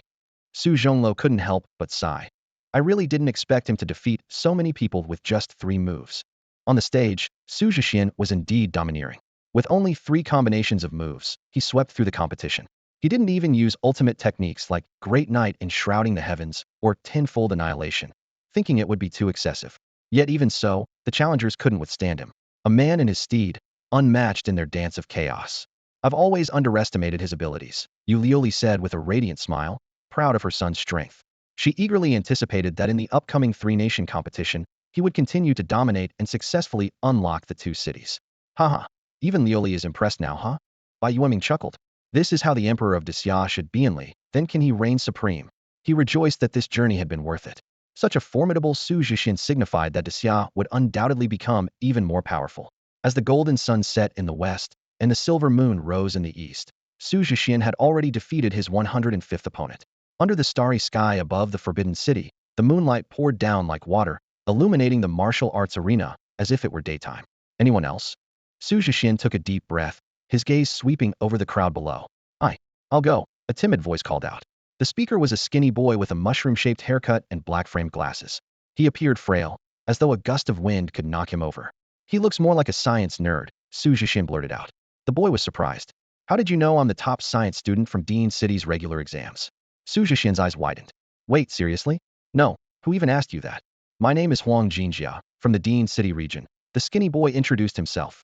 The imposing name reminded Xu Zhexian of Wang Chongling's poem. From the army, through 100 battles in golden armor, will not return until Lulan falls, and Huang Chao's line. The fragrance of blossoms fills Chang'an. The city is adorned with golden armor. It was indeed a majestic name, though the scholarly demeanor of this boy didn't quite match its grandeur. Thanks. I think it sounds pretty cool too. Huang Jinjia beamed with delight. As someone who admired strong individuals, receiving praise from Xu Zhexian, who had single-handedly defeated 100 challengers, naturally made him happy. All right then, let's begin. You go first, Xu Zhexian said, eyeing the boy's frail appearance and worried that he might accidentally knock him out with a single strike. Okay, my card's Mystic Whale and Cambrian Turtle. Huang Jinjia waved his hands, and 2 flashes of light appeared. A small, icy blue turtle materialized on the stage, its round eyes clear and adorably clueless, staring blankly at Xu Zhexian. Looks a bit like a water-spraying turtle, Xu Zhexian remarked curiously. Huh. Suddenly, a sound as dreamy as the ocean echoed through the air. Instinctively, Xu Zhexian looked up to see an enormous, dark-colored whale gliding gracefully through the night sky. That thing's too big to fit in a pot. Xu Zhexian muttered to himself. The night sky over the Forbidden City was adorned with countless stars, shimmering brightly. A massive celestial whale swam gracefully through the sea of stars, its immense body casting dappled shadows under the starlight. The scene brought an abrupt hush to the martial arena, as everyone present was momentarily entranced by this otherworldly sight. The enchanting spectacle seemed to ease their spirits, as if imbued with a sense of transcendent freedom, even washing away the frustration of recent defeats. A whale that can fly? The top scholars murmured among themselves, their gazes instinctively turning toward the contestant clad in golden armor. Prior to this, the participant from Dean City had gone largely unnoticed. If he hadn't volunteered to compete, no one would have paid much attention to the seemingly unremarkable young man. While others often mingled and chatted during the competition, he remained solitary, rarely engaging with anyone. What a fantastical card, and it's a flying type too, Xu Zhexian remarked, snapping out of his reverie with a smile. The young man in golden armor responded with a bashful grin, but said nothing. Go ahead, you can attack first, Xu Zhexian invited with a gesture. All right, but my attack might be a bit strange. The golden-armored contestant hesitated. No problem, the stranger, the better. That's what makes it unpredictable, Xu Zhexian replied cheerfully. The golden-armored boy nodded and then gave his command. Cambrian domain. A charmingly adorable Cambrian turtle suddenly emitted a radiant icy blue glow. In an instant, the entire arena was blanketed in a layer of frost, and the temperature plummeted. A system notification sounded. Cambrian domain activated. Enemies within the domain are slowed by 30. The cardmaster is immune to the slowing effect. Xu Zhexian attempted to move and found that his actions were indeed hindered. Although the slowing effect wasn't as extreme as the immobilizing ability of Li Sis halted progress, it was still among the best in the competition. And then, Xu Zhexian asked expectantly. Well, be careful, the golden-armored contestant said with an awkward chuckle. Whale fall. The celestial whale in the starry sky let out a joyous cry before plummeting like a massive meteor, hurtling straight toward the arena with astonishing speed. Boom! The enormous whale crashed heavily onto the platform, causing the entire arena to quake violently, as if a mountain had been cleaved in two. Debris flew in all directions, but fortunately, the protective barrier around the spectator stands activated in time, preventing any injuries among the audience. My goodness, that's like a meteor strike from outer space, the scholars exclaimed in shock. They realized that, under the slowing effect of the Cambrian domain, Xu Zhexian would find it nearly impossible to evade such a wide-range attack. As the dust gradually settled, the arena was revealed to be in ruins. The golden-armored contestant anxiously began searching through the rubble for Xu Zhexian, worried that he might have truly harmed his opponent. Where is he? No way. I didn't mean to. He rushed to the spot where Xu Zhexian had previously stood, only to find no trace of him. Panic-stricken, he was on the verge of tears. I should have explained the attack method of whale fall beforehand. Golden armor stood in place, anxiously adjusting his glasses that had tilted due to his tension. Just then, Xu Zhexian's voice came from behind him. Not speaking is the right move. This is the proper way to fight. Golden armor turned around in surprise, only to see Xu Zhexian sitting confidently atop Xu Huang, exuding an air of valor. It turned out that in the instant the mystic whale descended, Xu had already urged Xu Huang to evade, leaving only an afterimage in place while his real body had circled behind golden armor.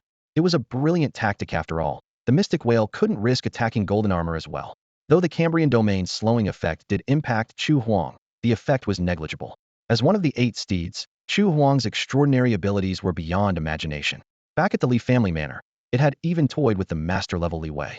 Even under the slowing effect, it could easily counter the mystic whale's attack. Man, you're seriously impressive. That whale drop move is as literal as it gets, Xu Zhexian said with a thumbs up, his admiration clear. Glad you're okay, it scared me to death. Golden Armor replied with relief. Xu Zhexian gave him a reassuring look. Relax. This is the Wanxiang Academy Selection Tournament. Even if we get seriously injured, the big shots here can save us. The stronger you are, the better it is for Xia. Hearing this, Golden Armor finally put his mind at ease. My attack is over. It's your turn now. Wait, that's it. Xu Zhexian was taken aback, pointing at the mystic whale, now swimming freely in the starry sky. Yeah, my attack methods are pretty limited, Golden Armor admitted, scratching his head awkwardly. The champions observing from the stands suddenly understood. That whale drop must have a significant cooldown period. But even if it was his only move, its power was astonishing. They could easily picture Golden Armor's performance in the Guan Shanyue's secret realm. A single whale drop, akin to a nuclear strike, wiping out scores of Fire Demon clan members in an instant. Oh, by the way, the rest of my skills are all defensive counterattacks, Golden Armor added. A defensive card master? Makes sense, Xu Zhexian nodded in agreement. A combination of the Cambrian turtle and mystic whale was indeed a high defense, high health setup, though it seemed a bit incongruous with Golden Armor's demeanor. My skill set is... Hold it, Xu Zhexian interrupted decisively. We're in the middle of a fight, not a practice session. Knowing your opponent's skills in advance. That ruins the fun. I'll take the offensive. All right, Golden Armor's excitement rose. He thrived on being attacked. Without another word, Xu Zhexian launched into an attack. Starting with Molten Sun Dusk, to weaken his opponent, he followed up with a seamless combo of Golden Crow's Dawn and Rising Sun Zenith. Blazing golden light illuminated the battlefield, making Xu Zhexian appear like a god bathed in radiant glory. Facing this fierce assault, Golden Armor reacted swiftly. Cambrian Shield, Mystic Whale Armor, activate. The Cambrian turtle transformed into an ice blue shield, landing firmly in Golden Armor's hand. At the same time, the Mystic Whale in the starry sky descended as a streak of light, coalescing into a shimmering, starlit black armor around Golden Armor. Boom. Xu Zhexian's halberd clashed violently against the Cambrian shield, but Golden Armor stood unmoving. Instead, Xu Zhexian was forced back several steps. Seeing this, Golden Armor broke into a radiant smile. This was precisely his favorite kind of battle. Wow, your defense is solid as a fortress. Impressive, really impressive. Xu Zhexian's eyes lit up, as if he'd discovered an intriguing new toy. It was his first time encountering a pure defensive card master, and the strength of Golden Armor's defense was undoubtedly unmatched among all the champions present. The scene on the arena left everyone utterly stunned. The impenetrable defense of the Golden Armor completely withstood Xu Zhexian's attack, without so much as a tremor. This astonishing display surprised not only Xu Zhexian, but also drew gasps of amazement from the over 100 champions present. This level of defense is unheard of, the champions whispered amongst themselves. Collectively, they began to wonder. If this were under the traditional point-based national exam system, this seemingly ordinary bespectacled man might just clinch the title of Xia's champion with his fortress-like defense. Inside the palace, the crowd watched the match with great interest. Xia Wujiang swiped on his tablet, pulling up footage of the Golden Armor's battles within the Guanshan secret realm. On the screen, the Golden Armor stood firm, shield in hand, like an unyielding mountain, exuding an aura of unmatched dominance, one man holding the line against 1,000. Someone's definitely giving this kid some extra spotlight, Li Qingyan remarked with a smile, his eyes gleaming with anticipation as he eagerly awaited Xu Zhexian's next move to overcome this challenge. Bai Yueming, watching the scene unfold, felt a surge of excitement. Our Xia has never been short of extraordinary talents. If the nation's fortunes can be restored, even more prodigies will undoubtedly emerge. The rise of Xia is just around the corner, he exclaimed, his heart swelling with pride at the strength of the younger generation. On the arena, Xu Zhexian broke into a delighted smile. Since your defense is so formidable, I won't hold back any longer, he declared. Gently patting the Xu Huang beneath him, he commanded, use super light. As soon as the words left his mouth, 4 radiant clones materialized out of thin air. 5 riders now stood in formation, forming a compact battle array as they charged toward the Golden Armor. 5 Fongtian halberds descended from different directions, their momentum unstoppable. My goodness, he can summon 4 clones as well. The champions were dumbfounded, realizing for the first time that Xu Zhexian had been holding back in his previous matches. Their eyes were fixed on the arena, unwilling to miss even a second of the action. Though many had been defeated by Xu Zhexian before, they now found themselves torn, part of them hoping the Golden Armor could withstand this earth-shattering strike, while another part yearned to see Xu Zhexian unleash his full potential. After all, they wanted to witness his true strength. If they were to lose, they wanted to lose utterly convinced of his superiority. Xu Zhexian might not know what others were thinking, but at this moment, he felt an unparalleled thrill in the fight. Standing before him, the Golden Armor warrior, though beads of sweat trickled down his forehead under Xu Zhexian's relentless attacks, remained as immovable as a mountain.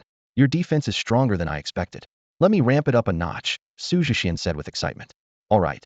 The golden armor warrior responded curtly, though inwardly he was astonished. While he managed to block the attacks, the pressure was immense. Still, as long as he could endure, he had no intention of retreating. Boom, boom, boom. Xu Zhexian summoned his spiritual energy, commanding 5 riders and their steeds to unleash a storm of attacks on the golden armor warrior. Strangely, a faint white glow began to emanate from the golden armor warrior's body. As time passed, the glow became brighter and more tangible. Even more surprising, his state seemed to improve rather than deteriorate. You can get even stronger? Xu Zhexian exclaimed in amazement. The golden armor warrior nodded slightly. My cardmaster skill, revitalization. Revitalization. When the user or an ally takes damage, continuous healing is triggered. Impressive, man. Not only is your defense insanely high, but you can also heal yourself, Xu Zhexian said with genuine admiration. My Cambrian shield boosts my overall defense by 30, and my whale armor reduces incoming damage by 30, the golden armor warrior explained. Hearing this, a thought flashed through Xu Zhexian's mind. You might as well call yourself 3-3 like a mini version of 7-7. But he quickly realized that 7-7 didn't have healing abilities, and this combination of defense, damage reduction, and healing made the golden armor warrior ridiculously overpowered. The battle dragged on for more than 10 minutes. Xu Zhexian was starting to feel fatigued, while the golden armor warrior, apart from some numbness in his shield arm, remained in excellent condition. How about I try counterattacking? The golden armor warrior suddenly suggested. Sure, bring it on, Xu Zhexian replied. Are you sure you can dodge the attack? The golden armor warrior asked. Relax, I'm not an idiot. I won't take it heathen for the sake of pride. If I really can't dodge, I'll use my own cards, Xu Zhexian assured him confidently. With this reassurance, the golden armor warrior felt at ease. He adjusted his glasses slightly, and his demeanor changed in an instant. A burst of intense golden light erupted from his body. His previously mushroom-shaped hairstyle shot upward, turning golden in the light, and his previously slim frame swelled with bulging muscles. It was like a scene straight out of a Scion transformation. Tenfold payback. The golden armor warrior raised his Cambrian shield and slammed it into the ground. A fan-shaped energy wave exploded outward from him. Tenfold payback absorbs 30 of the enemy's attack damage and counters with 1,000 of it. Holy crap, that's insane. Xu Zhexian quickly retreated on horseback, positioning 4 of his doppelgangers behind him to absorb the damage. However, the ferocious shockwave was unstoppable, tearing through everything in its path. Even the 4 doppelgangers barely mitigated the impact. Outside the arena, the spectators rose to their feet, buzzing with excitement. What an unbelievable defensive counterattack. This is the true golden armor. He just transformed tenfold payback is absolutely brutal.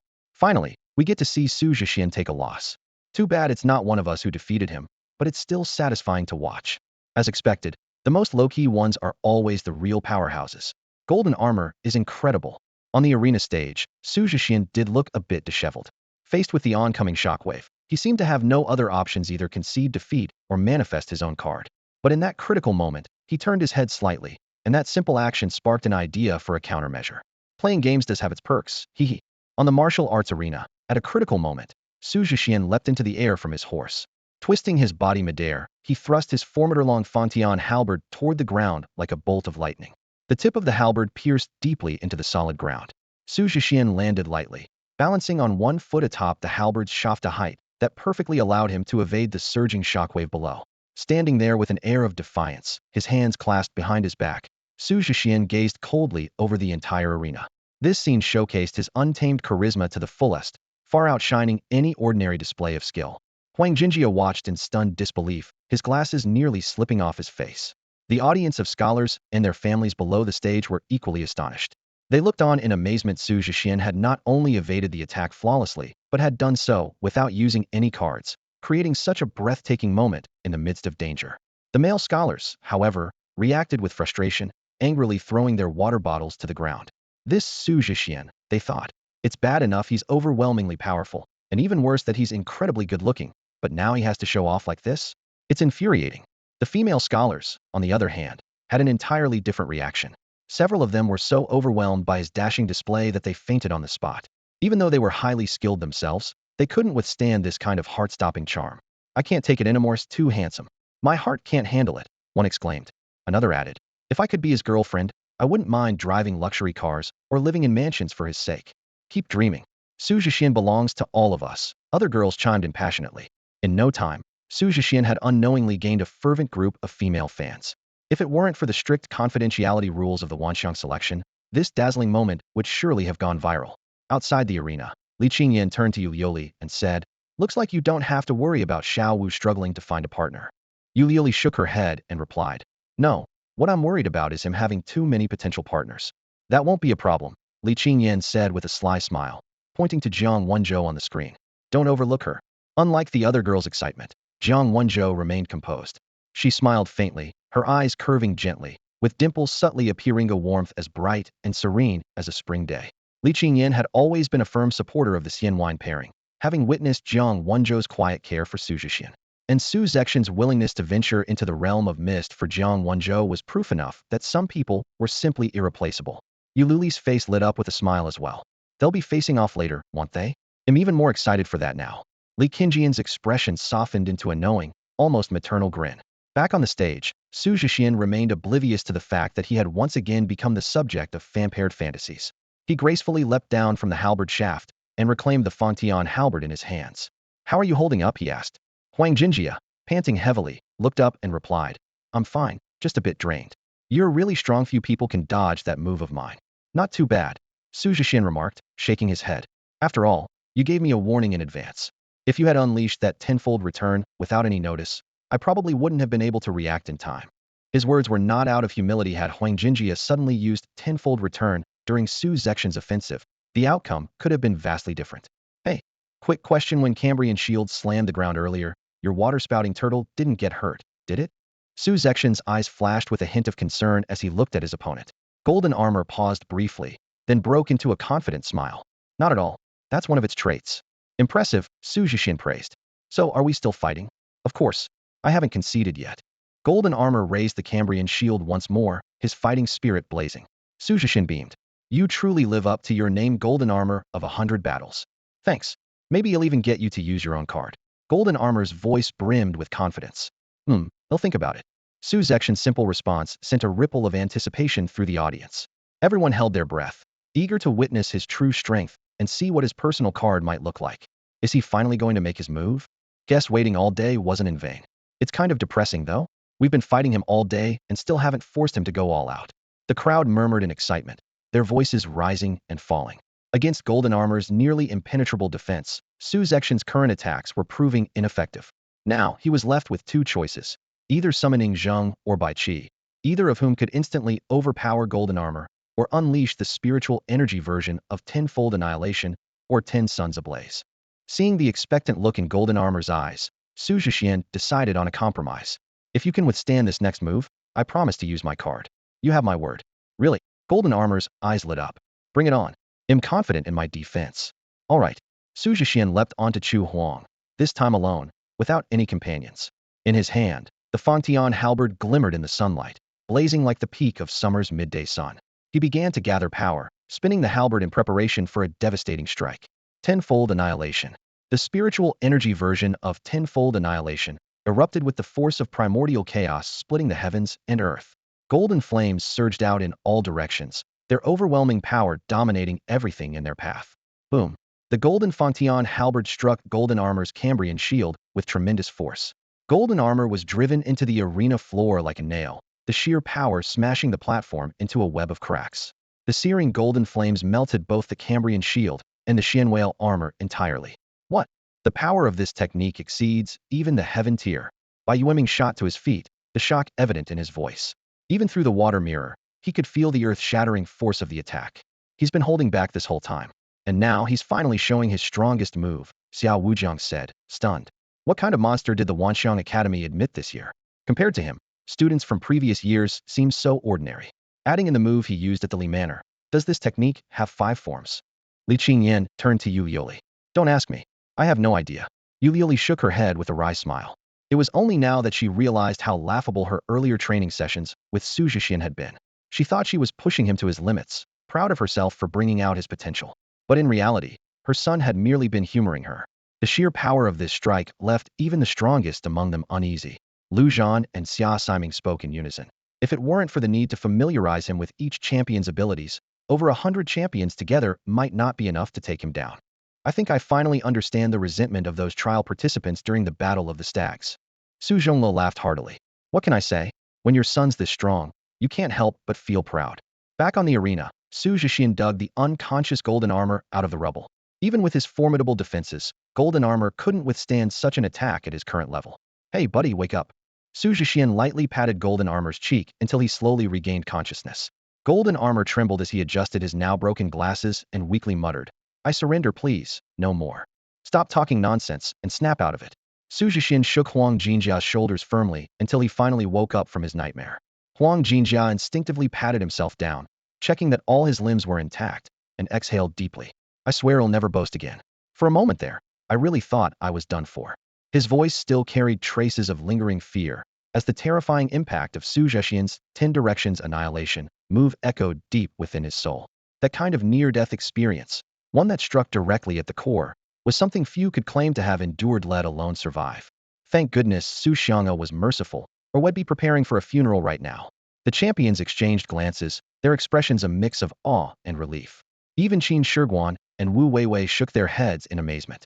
It was only now they fully understood why Xu Zhexian had been pre-admitted to the Wanxiang Academy and recognized as the sole key figure by the Daxiao authorities. The first round is finally over. Xu Zhexian stood on the platform, waving at the crowd.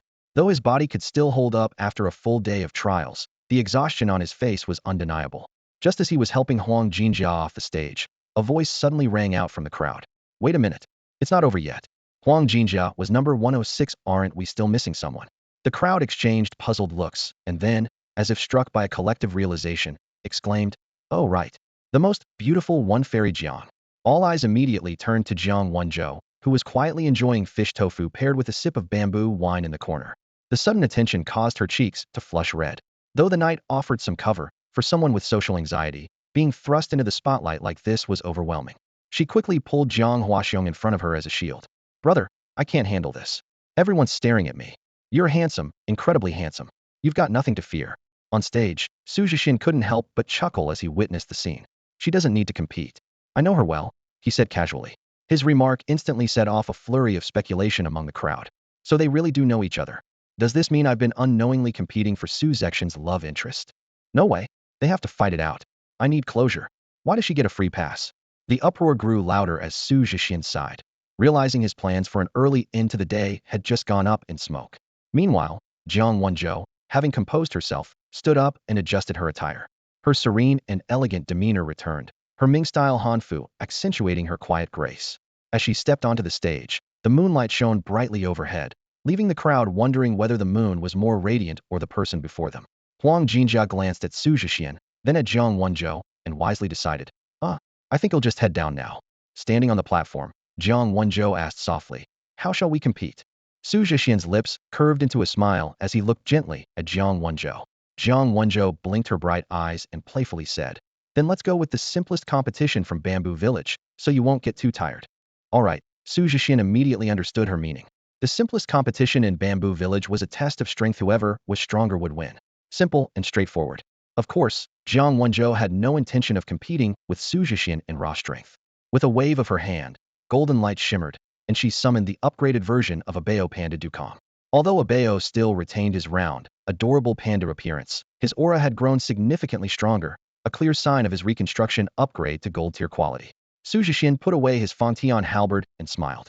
I didn't expect I'd get to compete in strength with Abeo. Abeo gave him an innocent smile, raising his furry paw as if to say, I'm really strong. Here we go. Xu Zhexian clenched his fist and delivered a powerful punch.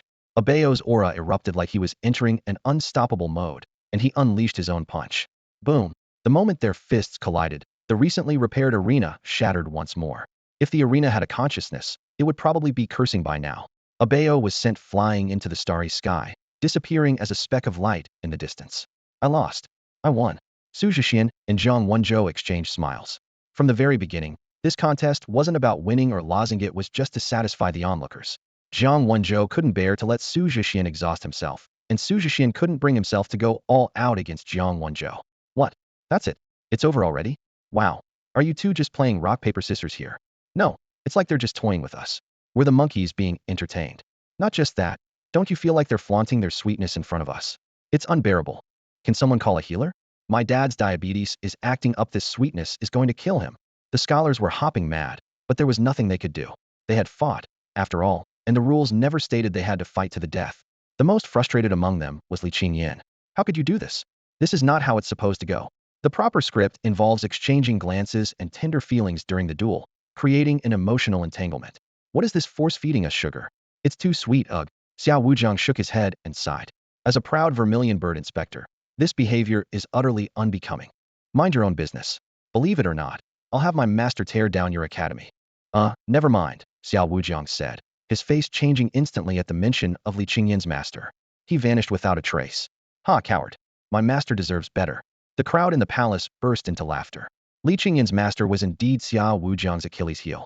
In the blink of an eye, Xiao Wujiang reappeared on the arena, his expression calm and composed once more. I hereby announce the conclusion of the first round of selection. Well done, everyone. I trust you've gained a clear understanding of your own abilities and those of Xu Zhexian. During the third round, Xu Zhexian will be selecting his teammates. Hence, your performance in the second round will be your final chance. For the second trial, we will enter the solo secret realm known as the Yellow Summit of the Forbidden City. This is a unique secret realm born from the historical heritage of the Great Xia dynasty rather than from the invasion of demonic forces. Such native secret realms are categorized into 4 tiers: Heaven, Earth, Profound, and Yellow. Given your current level, the Yellow Tier Forbidden City Summit is accessible. This is a rare opportunity for this year's scholars. Whether or not you clear it, you will receive valuable resources to enhance your strength, aiding your preparation for the third round. Now, please enjoy the feast and the enchanting night of the Forbidden City. With a wave of Xiao Wujiang's hand, the scene around them transformed. Before anyone could fully take in their surroundings, an enticing aroma filled the air. Xu Zhexian looked up to see a large plaque overhead with the bold words, Imperial Kitchen. Wow, the Imperial Kitchen is enormous. I never imagined I'd get to experience the life of an emperor. Well, look at all this food. Zhang Wenzhou's eyes sparkled. Hundreds of traditional round tables were laden with an array of delectable dishes. This is amazing. I think I can eat 10 tables worth. Xu Zhexian swallowed hard, feeling both tired and hungry. Zhang Wenzhou grinned. How about we see who can eat the most? You're on. After satisfying their appetites, Xu Zhexian, Jiang Shan, Zhang Wenzhou, and Luo Chuan sat side by side on the steps.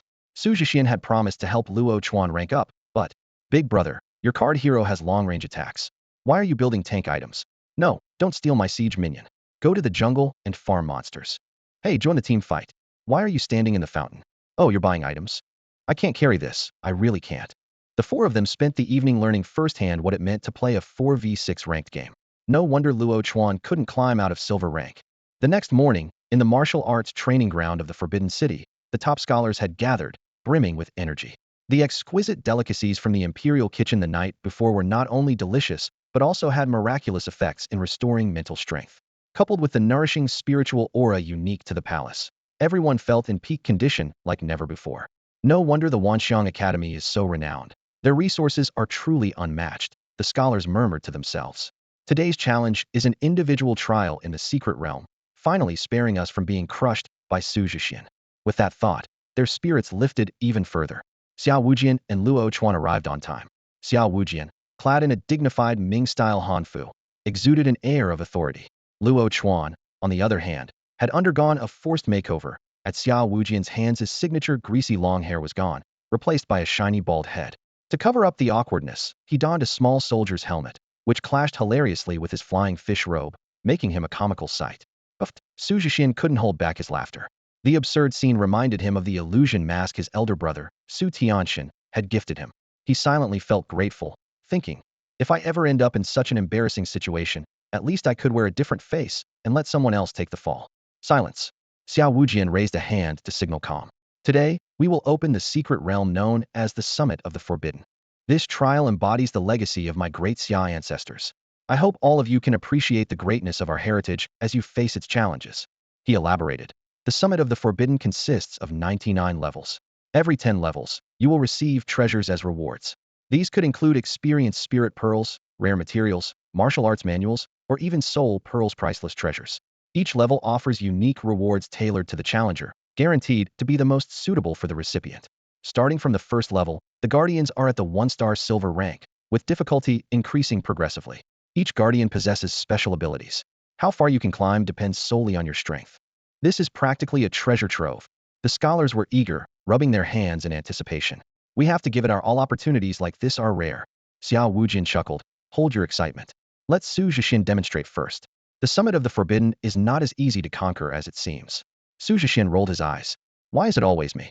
Why do I always have to go first? Old man, you're just trying to throw me into the deep end, aren't you? Stroking his white beard, Xiao Wujian replied calmly. What's the matter? Don't have the confidence to reach the top. Confidence isn't the issue, Xu Zhexian said lazily, cracking sunflower seeds as he spoke. It's just that you keep using me for the tough jobs, and there's no real benefit in it for me. It's hard to stay motivated.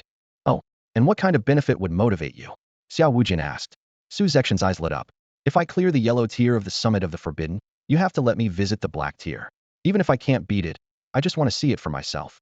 Xiao Wujian pondered briefly, admiring the ambition of this future emperor. Very well. He'll even give you 5 attempts. However, you must clear the yellow tier within an hour. Deal. Xu Zhexian agreed immediately. Beside him, Luo Chuan gave Xu Zhexian a thumbs up, impressed by his boldness. At the summit of the mystic rank's forbidden peak, even the weakest guards start at the gold rank. Xiao Wujiang nodded at Luo Chuan, who immediately pulled 9 cards from his sleeve and skillfully placed them in 9 directions on the martial arena. As surging spiritual energy poured into the cards, they lit up one by one. The forbidden city trembled violently as a radiant ancient tower of golden light rose from the ground, piercing the clouds. Under the sunlight, the tower gleamed magnificently, exuding an unchallengeable aura of authority. The golden gates of the tower slowly opened, and Xu Zhexian stepped inside. The first floor was vast, its walls adorned with exquisite murals that shimmered as Xu Zhexian walked past. Suddenly, 100 genie Wei, each wielding embroidered spring sabers, appeared out of thin air and shouted in unison. Intruders shall be executed without mercy. The numbers are a bit much, and the time is tight, Xu Zhexian sighed softly, calmly drawing an orange glowing card. It's time to show the top scholars what true power looks like. The card glowed brilliantly as Zulong Yingzheng emerged. In an instant, imperial energy filled the air, golden dragons coiled and roared, and the charging Jin Yi froze in their tracks, as if truly standing before their emperor. Zhenga, I'll need your help. Easy. With a wave of Yingzheng's sleeve, 23 five-clawed golden dragons roared and tore through space, obliterating the Jin Yi in an instant. They dissolved into streams of light, merging back into the murals. The faces of the Jin Yi in the artwork remained frozen in expressions of terror. Xu Zhexian strode forward with the commanding presence of a monarch, ascending the stairs to the second level as the 5-clawed golden dragons cleared the way. Outside the martial arena, the top scholars stood up in shock and disbelief. Qin Shi Huang covered his face with a wry smile. Thank goodness Shugo went easy on me yesterday during our sparring match. Wu Weiwei turned to Golden Armor, asking, with that kind of power, are you the only one who could block him? Golden Armor adjusted his new gold-rimmed glasses and analyzed calmly. I could block him, but not for long. Look, every basic attack of his summons 23 golden dragons with no apparent energy cost. He could literally stack damage and grind me down. The top scholars stood frozen in place, watching as Xu Zhexian effortlessly passed through one level after another. At that moment, they finally understood why Xu Zhexian had suppressed his strength to spar with them. If they had faced this full power yesterday, they wouldn't have lasted long enough to even make a move before being blasted off the stage.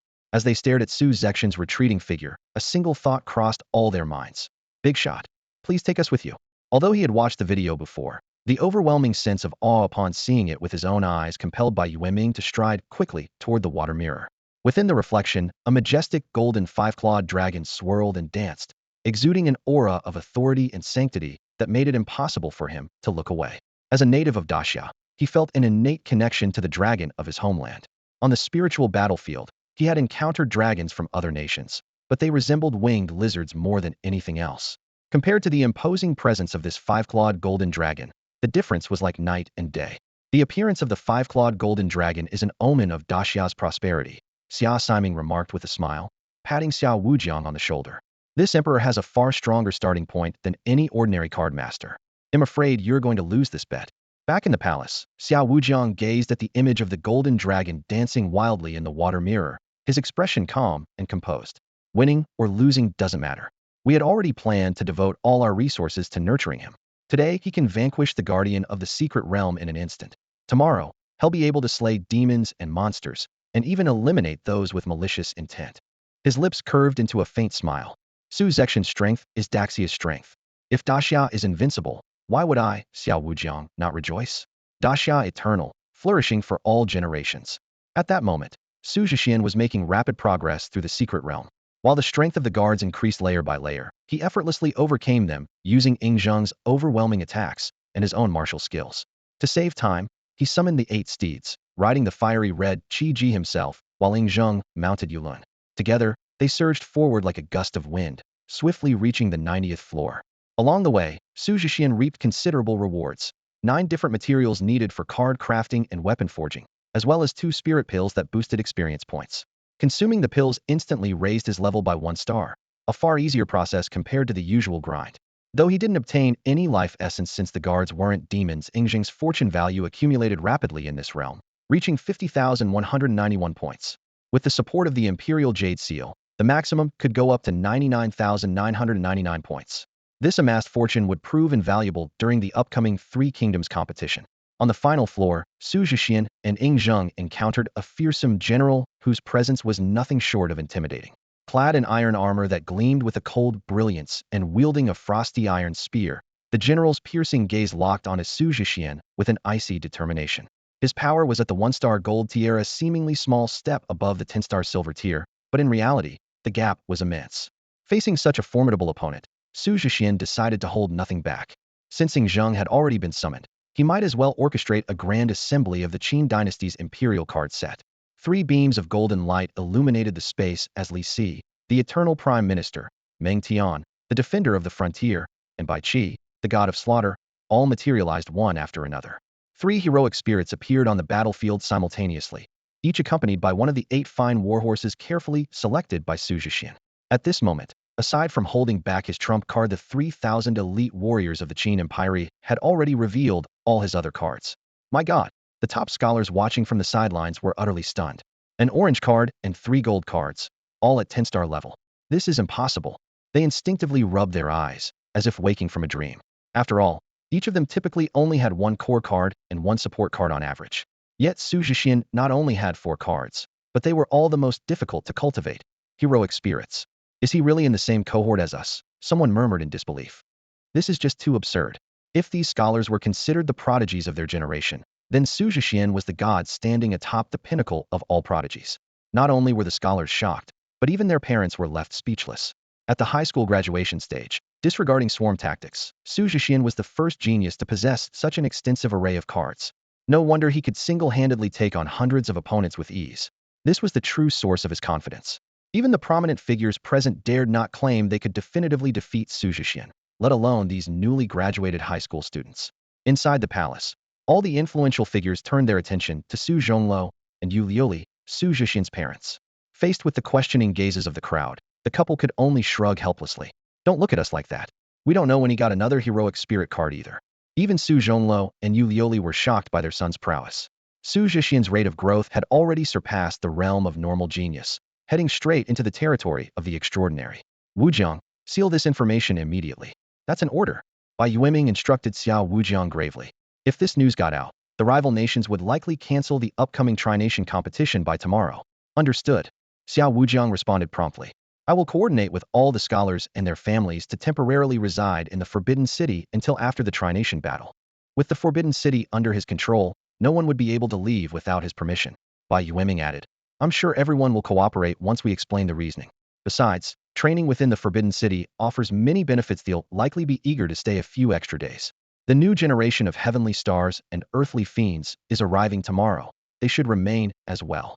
Naturally, I'm sure they'll be more than happy to stay. Xiao Wujiang replied with a smile. Xu Zhexian probably didn't expect that a seemingly small action of his would trigger such a massive ripple effect. At this moment, he was fully focused on his battle with the Forbidden General. Unbreakable. Meng Tian's shield radiated a dazzling light, exuding a weighty aura akin to the mythical Buzhou mountain. Instantly, Zheng and his allies were enveloped in a protective barrier. This was Xu Zhexian's first time manifesting Meng Tian, and even he was surprised by the spirit's formidable defensive capabilities. The skill Unbreakable granted teammates a shield, reducing damage by 20, transferring 25 of the damage they received to Meng Tian, and simultaneously boosting his defense. Combined with Meng Tian's trait Guardian's Aegis Switch increased his defense further as he absorbed more damage for his allies. The overall defensive potency reached astonishing levels. Even more impressive was Meng Tian's control skill Prison of the Earth, which created a prison that trapped enemies for 10 seconds. At this moment, the Forbidden General was confined within, allowing Zheng and the others to launch relentless attacks. Even if the enemy managed to escape the prison, they would immediately be slowed by Li Si's hindered steps effect. By the time Prison of the Earth finished its cooldown, the cycle of confinement would begin anew. This repeated cycle left even a gold-tier combatant with no chance to resist. Meng Tian's offensive skill Beacon Barrage was equally remarkable. Similar to the tenfold counter effect of the golden armor, it converted received damage into fiery beacons, unleashing them as arrows to deal area damage and inflict burning effects. Paired with Ying Zheng's five-clawed golden dragon's lightning attribute, the enemy's health rapidly dwindled. Not to mention, the powerful synergy between Meng Tian and Ying Zheng, loyalty and valor, was a game-changer. As long as Ying Zheng was present, Meng Tian would receive continuous healing, while Ying Zheng gained a critical hit bonus. What seemed like a prolonged battle actually lasted only about 20 minutes. With the flawless coordination of the Qin Empire card set, Xu Zhexian successfully wore down and defeated the Forbidden General. Of course, this strategy was only effective in solo battles within secret realms. If there had been another gold-tier expert present, he might have had no choice but to concede. Glancing at the time, he noted it had been exactly 1 hour. The so-called Forbidden Peak? Speedrun complete. Xu Zhexian remarked casually. Cheers erupted one after another across the martial arena as the champions celebrated Xu Zhexian's stellar performance. With an overwhelming display of power, he swept through all 99 levels of the Forbidden Peak, leaving everyone in awe, especially with his fearless final battle against the golden-ranked general. His courage and dominance completely won over the hearts of all present. The doubts and dissatisfaction of yesterday had long dissipated, replaced by genuine admiration. The champions' eyes sparkled with hope. They could already see the makings of the future war god of Daxia. Inspired, they silently vowed to follow in the footsteps of this prodigy and together defend the honor of their homeland. Xu Zhexian stepped out of the trial tower, waving to the crowd. Despite the seemingly intense duels over the past 2 days, whether in combat or demonstrations, he felt a unique camaraderie among the champions. Like comrades fighting side by side, they pushed each other to improve through friendly rivalry. He knew that on the spirit world battlefields of the future, they would become trusted allies, capable of guarding each other's backs. This was precisely what the Wanxiang Academy and the higher-ups of Daxia hoped for. Only through unity could they safeguard their land. Next up, it's my turn. Perhaps moved by the electrifying atmosphere, the usually reserved Jiang Wenji unexpectedly raised her hand to volunteer, becoming the second challenger of the Forbidden Peak. The champion's eyes lit up. After all, the runner-up of Daxia's imperial examinations was no one to underestimate. Good luck, they cheered in unison. I will, gotta keep up with you, Jiang Wenji replied with a smile, exchanging a knowing look with Xu Zhexian before they high-fived. With Xu Zhexian's example fresh in her mind, Jiang Wenji felt confident about the challenges ahead. As soon as she entered the trial space, she summoned Panda Dukong and Panda Jixiang. Abeo, it's your show?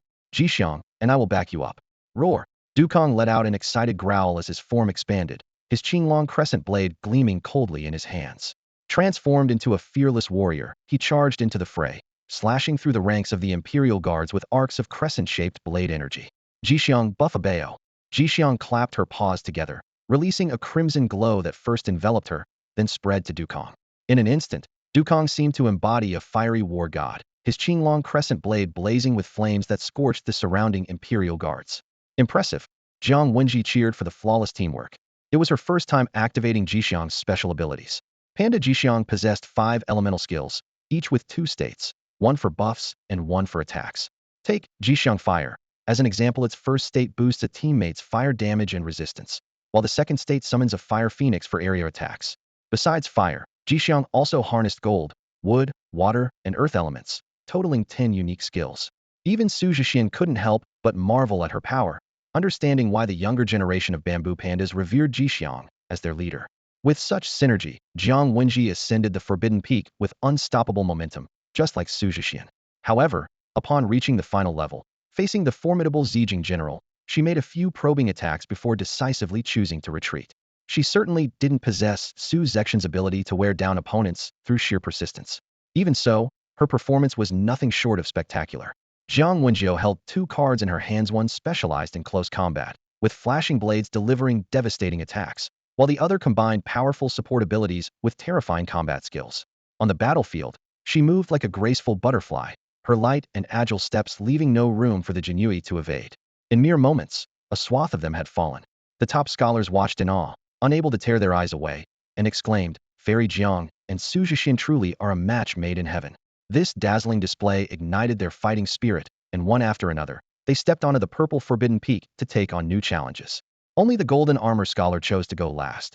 knowing his own strength and unwilling to waste anyone else's time. The fervor of the battles gradually lit up the entire arena, and the scholars became deeply immersed, exchanging insights and strategies with one another. Amid this selection process, bonds of camaraderie quietly began to form, laying the groundwork for the final trial ahead. Meanwhile, aboard the Wanxiang immortal vessel, 108 newly appointed Tiangang and Disha stars were brimming with confidence and engaging in lively conversations. These individuals were the examiners for the third trial and would face the scholars in a series of 5-5 team battles.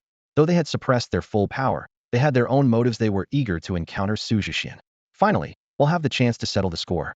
Excitement gleamed in their eyes. It turned out they were participants in the earlier battle of Zhu, where Xu Zhexian had shattered their Dao hearts so thoroughly that it took them a full week to recover. Now that they knew Xu Zhexian was the top scholar of Daxia, they felt a curious sense of pride. Being defeated by such a prodigy didn't seem so disgraceful after all. When the golden armor scholar completed his challenge, Xiao Wujian appeared and announced, "The third trial will begin in 2 days. You will face true opponents in 5-5 team battles. Give it your all." With that, he turned and left. The scholars exchanged uncertain looks. They had assumed Xu Zhexian would lead them in challenges against others, but the plan had clearly changed. The female scholars, in particular, all turned their gazes towards Xu Zhexian, their eyes burning with an intensity that could almost devour him.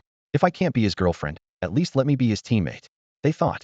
Seeing this pack of eager female scholars, Xu Zhexian immediately worried that Zhang Wenjiu might misunderstand. He quickly found an excuse to slip away. "Ahem, I've got something to take care of. He'll be off now." Without looking back, he bolted as fast as he could. 2 days later, the martial arts arena in the Forbidden City had undergone a complete transformation. The original platform and the mystical tower had disappeared, replaced by a massive, awe-inspiring super canyon.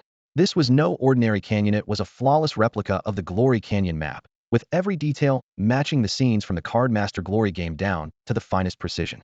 When Xu Zhexian and the top scholars stepped into the arena, they froze in astonishment. The sight before them was so vivid and lifelike that they momentarily doubted whether they were still dreaming. "Hey, how is it? Looks exactly the same, right?" Luo Chuan stood with his hands on his hips, a smug smile on his face. He wore a ridiculous wig of unknown origin, which, while comical, did nothing to diminish his enthusiasm for showing off. "Just 2 days? You did all this?" the scholars exclaimed in amazement. "To be precise, 38 hours and 50 minutes, Luo Chuan replied nonchalantly. "For a spatial-type card master like me, it's just average. But this isn't just a simple game scene copy. There's much more to it." As the scholars looked around, trying to see who else might be participating in today's competition, a melodious chime suddenly echoed through the air. In an instant, a grand circular grandstand capable of seating tens of thousands rose around the canyon. Though the stands appeared largely empty, a striking group of young individuals sat scattered within 108 exceptionally poised and confident elites. Some leaned back casually, others sat elegantly, and a few sprawled out in an imposing manner. Each radiated an air of supreme arrogance, their presence so commanding that the scholars couldn't help but feel the weight of the pressure. "I see my sister," Fong exclaimed suddenly, quickly explaining to the group that these individuals were the creme de la creme from top academies like Beijing Academy and Qingmu Academy. "What? These are our senior students." The scholars erupted in disbelief. "Is Dean Xiao being too harsh? He's pitting us silver-tier rookies against platinum-tier prodigies." Xu Zhexian quietly turned away, retrieving a mask from his storage ring. He donned the face of Ao Tian, recalling how Su Zhongluo had once mentioned that the winners of the deer battle would become instructors for Wanxiang Academy's military training. However, no one had ever said they would also be opponents in the third trial. If he had known, he might have found an excuse to avoid this altogether. At that moment, Xiao Wujiang appeared in the center of the arena without anyone noticing. "Over the past 2 days, I trust you've all made progress, which is gratifying to see." He gestured toward the young elites seated in the grandstand and continued, "These individuals are the newly crowned heavenly stars and earthly fiends of this generation, forged through the trials of the deer battle. They will be your opponents today. Let's give them a warm welcome." Sparse applause followed, while the scholars' faces were etched with bitterness. This competition was destined to be grueling. Even if their opponents suppressed their strength to the silver tier, the perfected card systems and extensive combat experience of these elite prodigies left an insurmountable gap between them. The top scorers' thoughts mirrored those of the trial participants during the deer battle. They all believed that having the most refined cards would allow them to easily defeat Xu Zhexian. However, reality hit them hard, leaving them utterly defeated. Xiao Wujiang glanced at the dejected group of top scorers, a faint smile tugging at the corner of his lips. "Don't be so quick to despair. Listen to the rules of the competition first," he said, holding up 3 fingers. "The rules are simple. First, the combat power of the Tiangang and Disha will be suppressed to below silver rank 5-star. Second, They can only use 2 cards and are not allowed to equip items. Third, since this is a recreation of the Glory Canyon, it's a tower-pushing game. Whoever destroys the opponent's base wins. Hearing the rules, the top scorer's eyes lit up, and even Xu Zhexian raised an eyebrow. Young people often have a more flexible and inventive understanding of games, and with the goal of destroying the base, there were plenty of tactical options. While direct confrontations were inevitable, their chances of winning had certainly increased. Xiao Wujiang continued. The third round consists of 2 stages. First, a 5 vs 5 glory battle, where Xu Zhexian won't participate. In the second stage, Xu Zhexian will select teammates to face off against the 5 strongest Tiangang and Disha. So, perform well, and try to get chosen by Xu Zhexian. With a plop, the salt-baked chicken leg in Xu Zhexian's hand fell to the ground as he froze in shock. Why are there still extra challenges in the third round? Are they crazy? He muttered, quickly squatting down to pick up the chicken leg. Thinking that it hadn't been on the ground for more than 3 seconds, he decided it was still edible. Wasting food wasn't an option. Wait, where did Xu Zhexian go? Xiao Wujiang scanned the area but couldn't spot the young man. He frowned, wondering if Xu Zhexian had caught wind of the rules and fled overnight. But then he remembered this was the Forbidden City. Without his permission to activate the teleportation gates, no one could leave. Left with no choice, he instructed Luo Chuan to lead a search. Luo Chuan was equally puzzled. He was just talking to me earlier, and now he's gone? Could he be hiding somewhere playing ranked matches? Playing ranked without inviting me.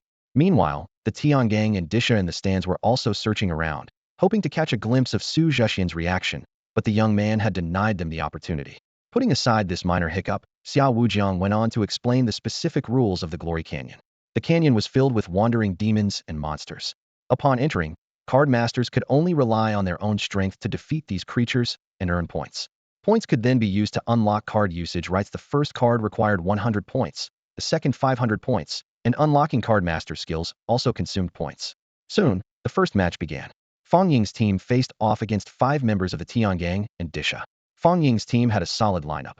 She herself was a melee card master commanding 2 ferocious ice fire wolves. Her teammates included a card master skilled in traps and formations, an archer adept in elemental cards, and 2 swordsmen specializing in control and the other in damage output. Their strategy was straightforward. The 5 of them would lie in ambush in the bottom lane's bushes, aiming to catch the enemy off guard.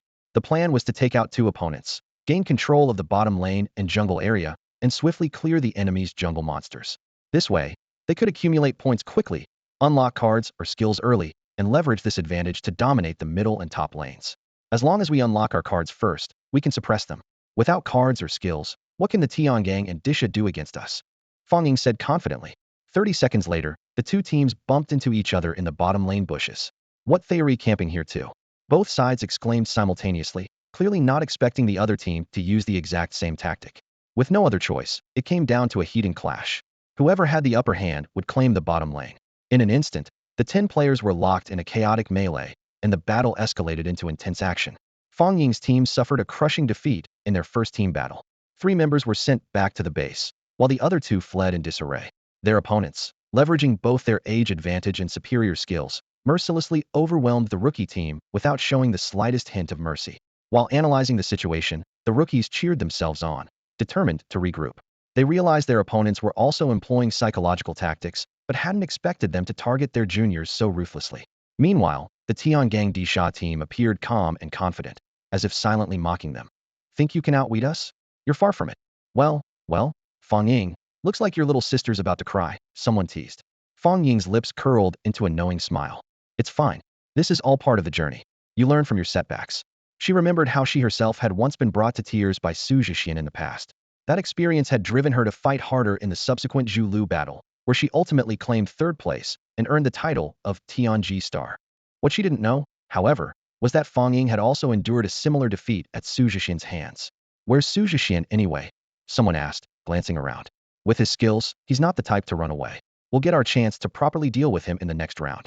But the truth was, Xu Zhexian had indeed slipped away. Finding the 3rd challenge set by Elder Xia suspicious, he decided it was better to seek opportunities elsewhere than to wait for trouble. Quietly, he infiltrated the Wanxiang immortal vessel, only to discover a group of people already waiting for him: Su Zhongluo and his wife, Li Qingyan, Lu Zhan, Xia Siming, and a man with hair as white as snow, Bai Yueming. Well, what a coincidence, Xu Zhexian said awkwardly, undoing his disguise to reveal his true face. Where do you think you're going? Li Qingyan asked bluntly. Just sightseeing. Since I'm here in the Forbidden City, I thought I'd look around, Xu Zhexian replied casually. Sightseeing on the immortal vessel? Planning to make a run for it. Lu Zhan said with a sly smile. Uncle Lu, how could you think that of me? Everyone in Xia knows I fought to the end in the Guanshan Yu secret realm. Xu Zhexian puffed out his chest, feigning indignation. Then why aren't you at the arena watching the competition? Yu Liuli glared at her son, clearly displeased with his antics. Seeing her anger, Xu Zhexian decided to be forthright. Fine, I'll admit it. I'm here to ask for a favor. His words left everyone momentarily stunned. Xia Siming let out a wry smile. So you knew we'd be here waiting for you? Of course, Xu Zhexian said, shrugging. You always make things harder for me. If I can't find you, how else am I supposed to meet you? The group fell silent, realizing that the young man's cunning ran deeper than they had anticipated. Was this the kind of sharp mind one needed to possess the destiny of an emperor? All right, tell us what favor you want. Bai Yueming finally spoke, his interest in the future ruler of Xia growing. Xu Zhexian cautiously studied Bai Yueming. And you are? Although he didn't recognize the man, the subtle respect everyone else showed him suggested that this white-haired figure held a status even higher than his parents. This realization made Xu Zhexian proceed with extra care. It's not uncommon for elders to get so delighted that they might casually hand out 10 or even 100 billion as pocket money. This thought echoed in Xu Zhexian's mind. While money wasn't something he lacked, who could ever resist a red envelope? Yuezhu Bai Yueming. The name sent a shiver through Xu Zhexian's heart. As one of the 7 palace masters of the Xia kingdom, Bai Yueming might have a youthful appearance, but Xu Zhexian knew all too well no one could ascend to such a position without carving a path through mountains of corpses and seas of blood, without building a legacy of unparalleled achievements. These were people who took pride in defending the Xia kingdom and found glory in slaying demons and monsters. Xu Zhexian bowed respectfully to Bai Yueming, then raised his head, his gaze sharp as steel. I want to fight a life-and-death battle. His words exploded like a thunderclap in the hall of the celestial vessel, leaving everyone momentarily stunned. Wait, this is just a selection process. There's no need to escalate it to a life-and-death duel, right? Lu Zhan said with a laugh. Li Qingyan chimed in, trying to reason with him. You're setting the bar way too high for yourself. Yu Liuli approached, gently ruffling Xu Zhexian's hair with a soft smile. Silly boy, what are you thinking? With your abilities, as long as you stay composed, you're guaranteed to win the 3-nation competition. Guilt flickered in her heart. She felt she might have placed too much pressure on the young man. Though her intent was to push him to unlock his potential and lay the groundwork for reclaiming 2 lost cities for the Xia kingdom, she realized that progress should be gradual. Forcing growth might only backfire. But Xu Zhexian shook his head, his eyes unwavering. What I mean is, I hope the 3-nation competition will be fought in the form of life-and-death duels. The moment he said this, Su Zhongluo, Bai Yueming, and the others froze, casting questioning looks his way. Yes, I want the enemy dead. Xu Zhexian's tone was icy, his words dripping with killing intent. I want the Gaoyao nation and Bang nation to have no successors for the next 10 years. Against my enemies, I want to be a tyrant. He had already devised a plan. In this battle for national destiny, the opposing nations were sure to send their strongest young talents. If he could kill them all in the competition, given the population size of those countries, it would take at least a decade to produce another genius of their caliber.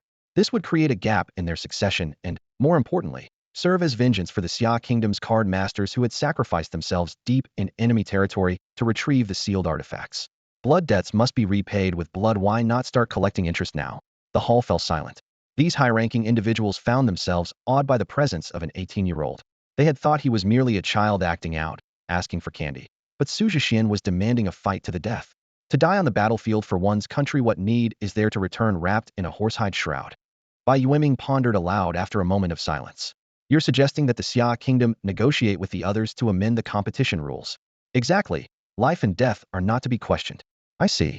Bai Yueming paused briefly. What about your future teammates? Do you think they'll agree? A faint smile tugged at Xu Zhexian's lips. Before confirming my teammates, I'll ask for their consent. Besides, in this 3-nation competition, I won't lose. Are you certain? Su Zhongluo's expression turned serious. Your son is cautious and values his life. Do you really think I'd be foolish enough to take a chance without a guaranteed win? Su Zhongluo suddenly burst into hearty laughter. With a commanding stride, he headed toward the door. Very well. Then it's time to make use of the gift I prepared for you. Wait for me in the Forbidden City. I'll return within a month. His footsteps echoed with determination, his mood clearly lifted. Where did Dad go? Xu Zhexian turned to Yu Liuli, a trace of worry flickering in his eyes. Yu Liuli's lips curved slightly. To gamble with his life. The words sent a jolt through Xu Zhexian's heart. He stared at his father's retreating figure, his nose tingling with emotion, a whirlwind of feelings surging within him. After all, if even he dared to gamble with his life, how could his father, of all people, back down? Don't worry. Just wait patiently for your gift, Bai Yueming said, patting Xu Zhexian on the shoulder with a light-hearted tone. He's the white tiger inspector, not some white cat inspector. Hearing this, Xu Zhexian felt reassured. If Bai Yueming spoke with such confidence, his father would surely be fine. All right, I'll head out then. He waved goodbye to the group before turning and stepping off the celestial vessel, already imagining the rewards he'd soon receive and looking forward to watching the glory battle in peace. As the father and son gradually disappeared from view, Xia Siming couldn't help but sigh. The saying like father, like son really rings true here. Lu Zhan, however, scoffed. That only applies to the Su family. Just look at Xu Zhexian's composure and then think about my good-for-nothing son. The mere thought of his troublesome offspring made Lu Zhan's blood pressure rise. Not necessarily, Yu Liuli said with a smile. Who knows? Your son Lu Chun might surprise us all someday. Lu Zhan looked unconvinced. I just hope he doesn't embarrass himself too much in his match against Zhexian later. Although Lu Chun had secured the 5th-ranked Tianyong star in the Battle of Zhulu, making him one of the top young talents in Xia, he was still far behind compared to the 5 children of Su Zhongluo. Among them, Lu Chun was barely scraping the bottom. Inside the martial arena, the Glory Canyon was ablaze with intense battles. Oh, Qin Fatty's already taking the stage, Xu Zhexian remarked, sitting beside Jiang Huaxiong in his true form. Though his presence caught the attention of the Tian Gang and Disha stars, he remained indifferent, calmly chatting with Jiang Huaxiong. You should call him the Nimble Fatty, Jiang Huaxiong chuckled, introducing Qin Shi Huang's performance. This guy is dominating the jungle like it's his personal playground, having a blast. Indeed, Qin Shi Huang led his squad of mechanical wolves to sweep through the jungle, quickly gaining the upper hand and becoming one of the few teams to unlock their card skills ahead of the Tian Gang and Disha stars. He's quite something cunning too, Xu Zhexian commented, watching as Dimingxing Zhou repeatedly fell victim to Qin Shi Huang's ambushes. Frustrated, Zhou eventually launched a reckless pursuit, only to fall into a trap and get surrounded. If not for his teammates' timely rescue, the situation could have turned disastrous. Still, he's not quite there yet, Jiang Wenjua sighed, shaking his head. At equal ranks, and with similar cards, as long as the Tian Gang and Disha stars didn't get overly careless, their overwhelming advantage was hard to overcome. The subsequent matches were thrilling, with the contenders showcasing their unique strategies. Some opted for mid-lane pushes, others dove headfirst into chaotic 10-player brawls, and a few focused solely on sneaky tower rushes, avoiding direct confrontations. Xu Zhexian watched with great interest, particularly impressed by the team of Jiang Wenjua, Wu Weiwei, and Huang Jinjia, who at one point pushed their opponents all the way to the high ground, leaving the Tian Gang and Disha stars in a cold sweat. Ultimately, the Tian Gang and Disha stars managed to turn the tide with their overwhelming bursts of power. The team battles lasted until dusk. Seeing the impressive performance of these rising talents, everyone couldn't help but marvel. This generation is even fiercer than we were back in the day. They're all the top scholars from their respective cities, with talents and starting points far above ours. The students present murmured among themselves.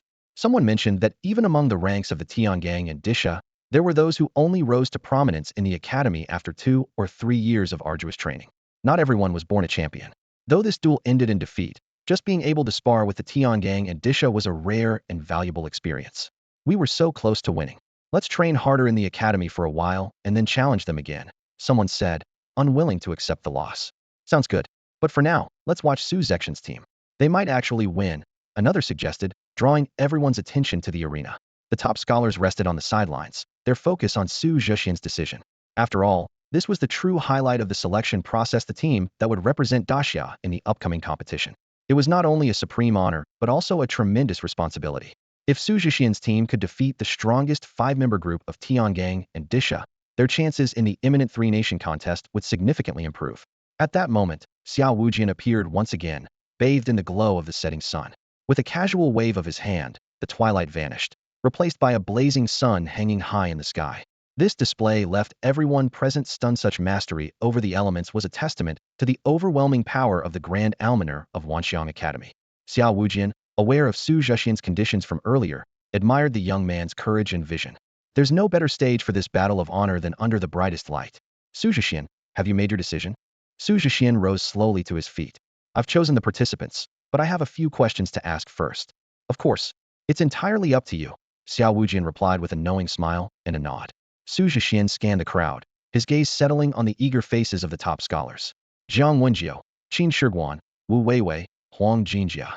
The 4 stood up at once, their excitement hard to conceal. Envious glances from the other scholars landed on them. I've already proposed a rule change to Yujing Mountain, Xu Zhexian announced nonchalantly. For this 3-nation contest, there will be no restrictions on life or death. Participating means you might not come back alive. Think carefully before you answer.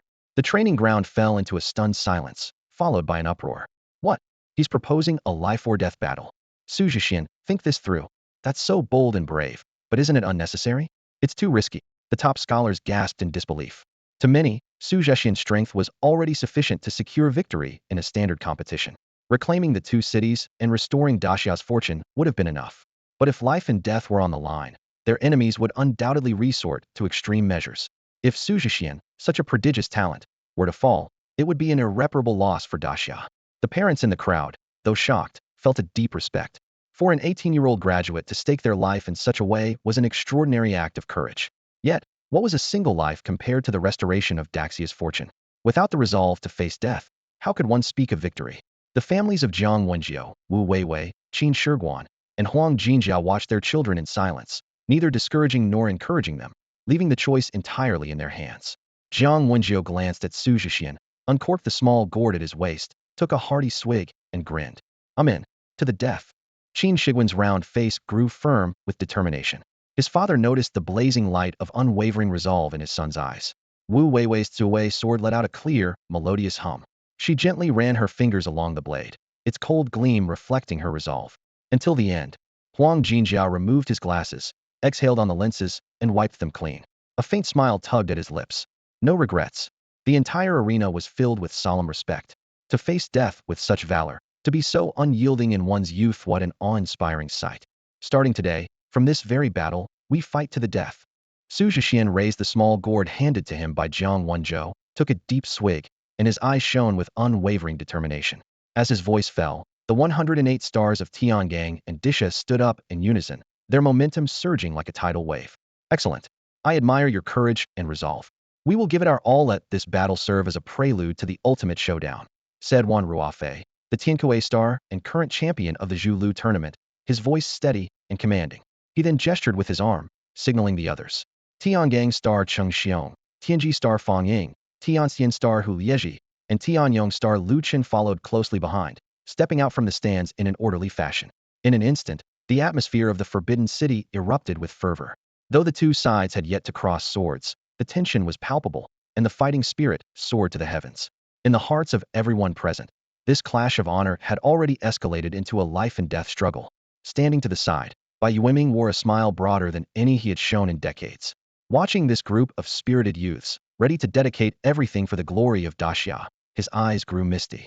He realized it had been a long time since he last shed tears. A century of warfare had forged his resolve into steel, yet today, the passion of these young warriors had melted his hardened heart. At that very moment, Bai Yueming experienced a profound shift in his state of Minda's spiritual awakening. The aura he unintentionally released startled Lu Zhan, Xia Siming, and the others, who quickly broke into expressions of elation. Did you break through? Lu Zhan asked urgently. Divine Realm. Li Qingyan and Yu Liuli cried out joyfully, tears streaming down their faces. Bai Yueming nodded with a serene smile. Luckily, we're in the Forbidden City. Quickly suppress your aura, Xia Siming reminded him hastily. The Divine Realm, as the pinnacle of strength on Blue Star, represented the ultimate deterrent force for any nation. Bai Yueming, having been stuck at the peak of the sacred realm for years, now not only gained several hundred years of life, but also the ability to protect Daxia for centuries to come. Excellent. Our nation's fortune is indeed reviving and even flourishing. This trip was truly worth while. You owe us a celebration, Xia Siming said with a laugh. A pleasant surprise indeed. I hadn't expected this. With the Forbidden City concealing my aura, it can serve as a hidden trump card, Bai Yueming replied, his gaze filled with gratitude as he watched the young warriors battling in the water mirror. Meanwhile, Xiao Wujiang was announcing the new battle rules. He named Xu Zhexian's team the Wanxiang Squad, and Wan Ruofei's team the Tiangang Squad. The rules had been adjusted. The Tiangang Squad's cultivation level would be suppressed to gold rank 1 star, and each member could only use 1 card and 2 card master skills or martial techniques. Wow, that's an even bigger challenge, an entire realm of difference. Brother Xian always gets the toughest conditions. If Brother Xian can pull this off, it'll be incredible. The top scholars exchanged glances, their eyes gleaming with hope. With only a month left until the Three Nations tournament, the official competition rules cap participants at silver rank 10 star or below. If the Wanxiang Squad could defeat the gold rank Tiangang Squad today, they would at least secure their safety in the real tournament, if not sweep the competition. Even so, Xu Zhexian and his 4 teammates were prepared to put their lives on the line for this battle.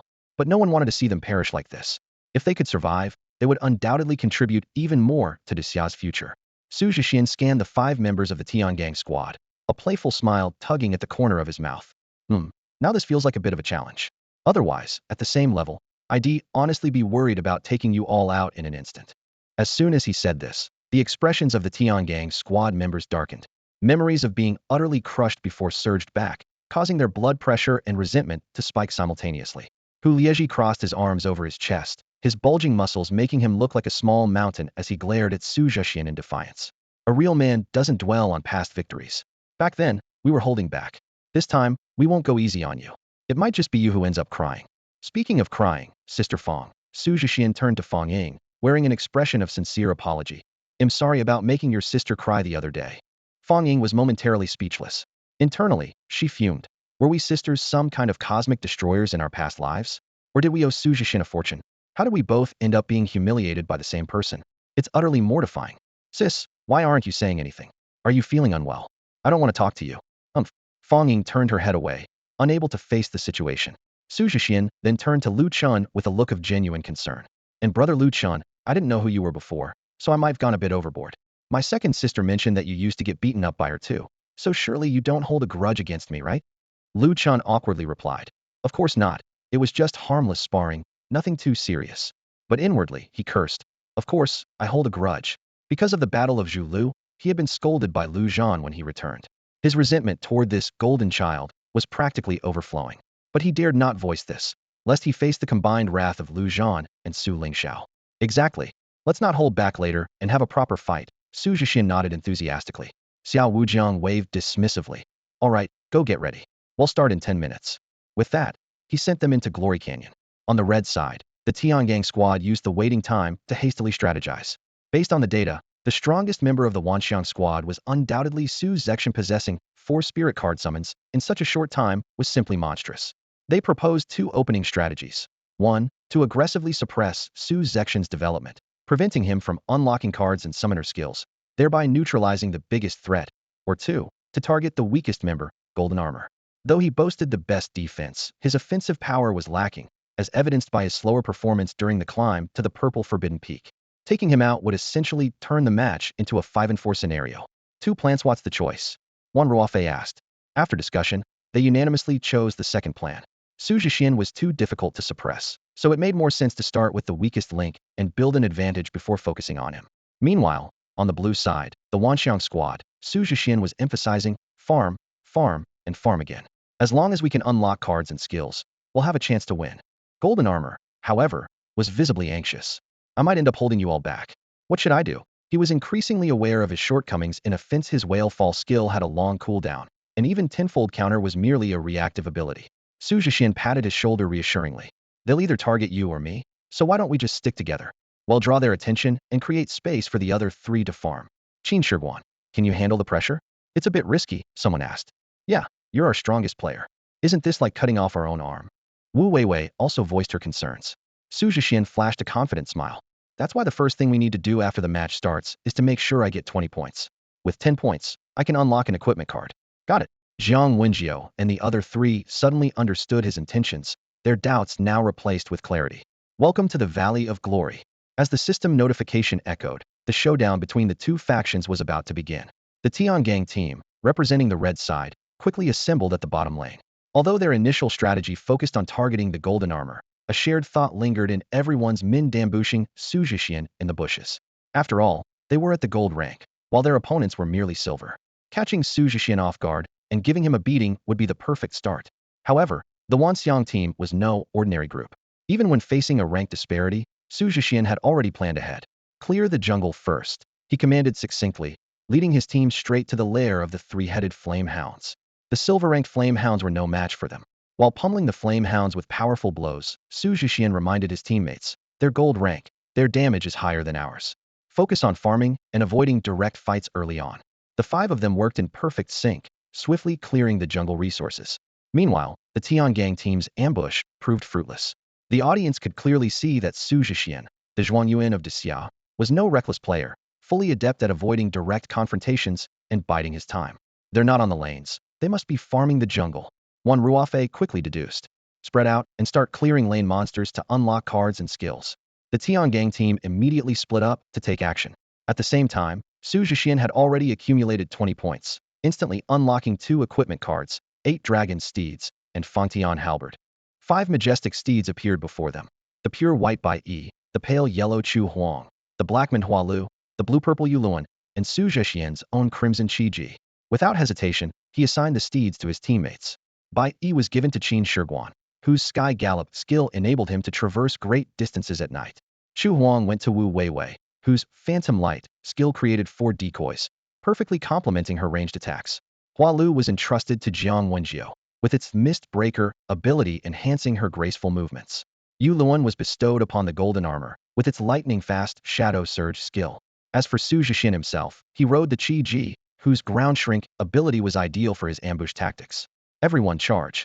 Xu Zhexian commanded, advancing alongside the golden armor toward the top lane. The battle was about to begin. On the battlefield, Qin Shi Huang decisively activated a sweeping mode in the wilderness, guiding Bai Yi and leading the wolf pack to roam freely. Jiang Wenjiu held the mid lane steadily, while Wu Weiwei ventured alone to the bottom lane. What the heck? Is this even possible? The Tiangang and Disha spectators were stunned, riding horses right at the start. In the game glory of card masters, starting with an equipment advantage was extremely rare, yet Xu Zhexian's team each rode one of the 8 steeds, their speed astonishing. This is insane, completely overpowered, the spectators exclaimed. But only sending one person to the bottom lane? That's practically asking for trouble. The bottom lane has the golden duo of Wan Ruofei and Lu Chun. Let's wait and see. Xu Zhexian wouldn't make a move without a plan. Sure enough, Xu Zhexian and Huang Jinjia soon appeared in the top lane. Facing Tiangang's top lane warrior Tianxian Xing Hu Lieji, they launched a fierce assault. Hu Liezi's eyes widened in shock. The lineup before him was completely unexpected. Wang Xiang's strongest spear and shield had teamed up for an attack. At the start of the battle, the small demons in the top lane were worth only 1 point each. Hu Lieji had not yet accumulated enough points to unlock his cards, making it the perfect opportunity for Xu Zhexian. Take him down, Xu Zhexian commanded, and Qi Ji instantly flashed in front of Hu Lieji, its Fong halberd striking with unstoppable force. Hu Lieji retreated in alarm, only to fall into Huang Jinjia's trap. Riding his Yuluan, Huang Jinjia rammed him from behind, knocking him back into position. Xu Zhexian's Fong halberd struck down immediately. Hu Lieji hastily raised his arms to block, and though his golden tier strength and years of body training gave him decent muscle defense, he was still sent flying by the blow. Satisfied with the outcome, Xu Zhexian called for Huang Jinjia to focus on farming the monsters.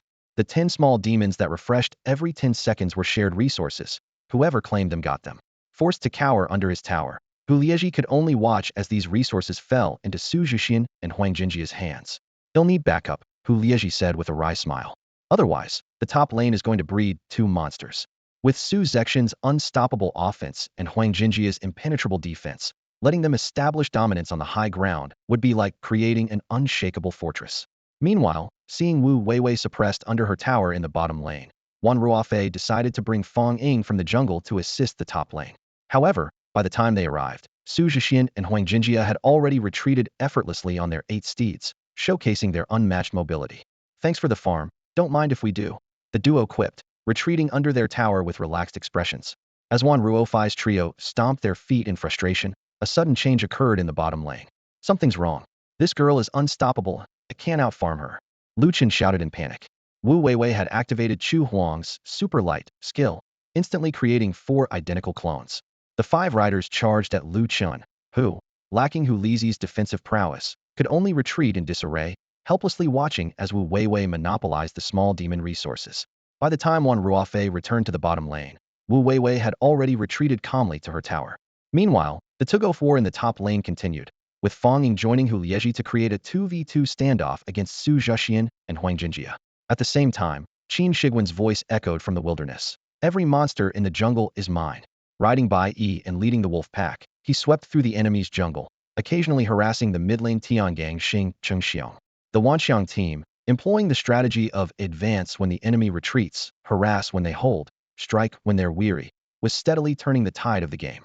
The members of the Tiangang squad were restless in the communication channel. What had initially been an advantageous start had turned into a disadvantage under Xu Zhexian's tactical maneuvers. The 5 peculiar mounts were not only incredibly fast, but also had frustratingly tricky abilities. Most shockingly, the 5 Wu Weiwei dared to directly challenge the duo of Wan Ruofei and Lu Chun. We're getting nowhere with this constant back and forth. One team member gritted his teeth. The plan against the golden armor had completely failed. With the support of his mount, the golden armor was not only astonishingly fast, but also extremely cunning, always darting in for a quick strike before retreating seamlessly.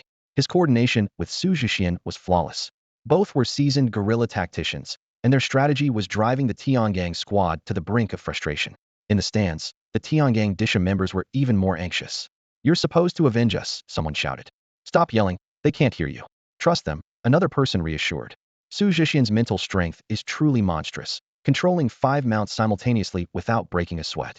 But the top 5-ranked players earned their spot for a reason. Wan Laoda and the others will figure something out. Under the hopeful gazes of the spectators, the Tiangang squad gradually regained their composure. Wan Ruofei made a decisive call. "If we can't outmaneuver them, let's change tactics. Our disadvantage right now is that we haven't unlocked our cards and abilities yet. As long as one of us succeeds, the tide will turn. Focus all your efforts on helping me unlock my card."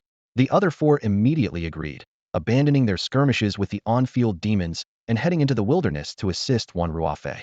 Although Xu Zhexian noticed the shift in their strategy, he was unable to stop them. "Take this opportunity to develop and unlock all your cards," he instructed his teammates. A minute later, a crisp bird call echoed through the wilderness. Wan Ruofei had successfully summoned his card, the Heavenly Star Dragon Sparrow. Heavenly Star Dragon Sparrow. Quality: orange, initial purple. Level: 9 star. Type: avian. Skills: Star Arrow, Stellar Storm, Starlight Aegis. Attributes: Dragon's Majesty, Super Speed.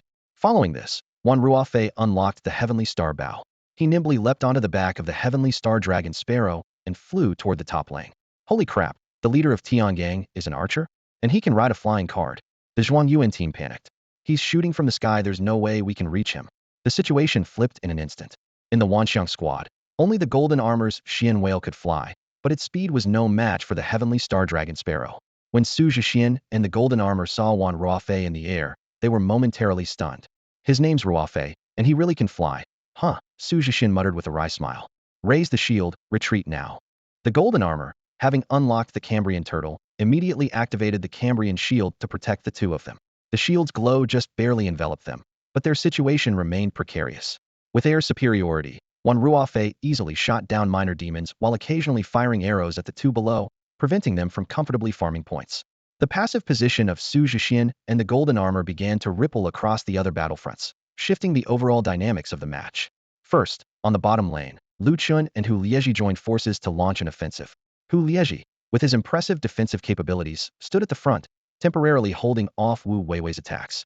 Seizing the opportunity, Lu Chun focused on eliminating monsters and finally unlocked the card he had long anticipated, the Mountain Spirit.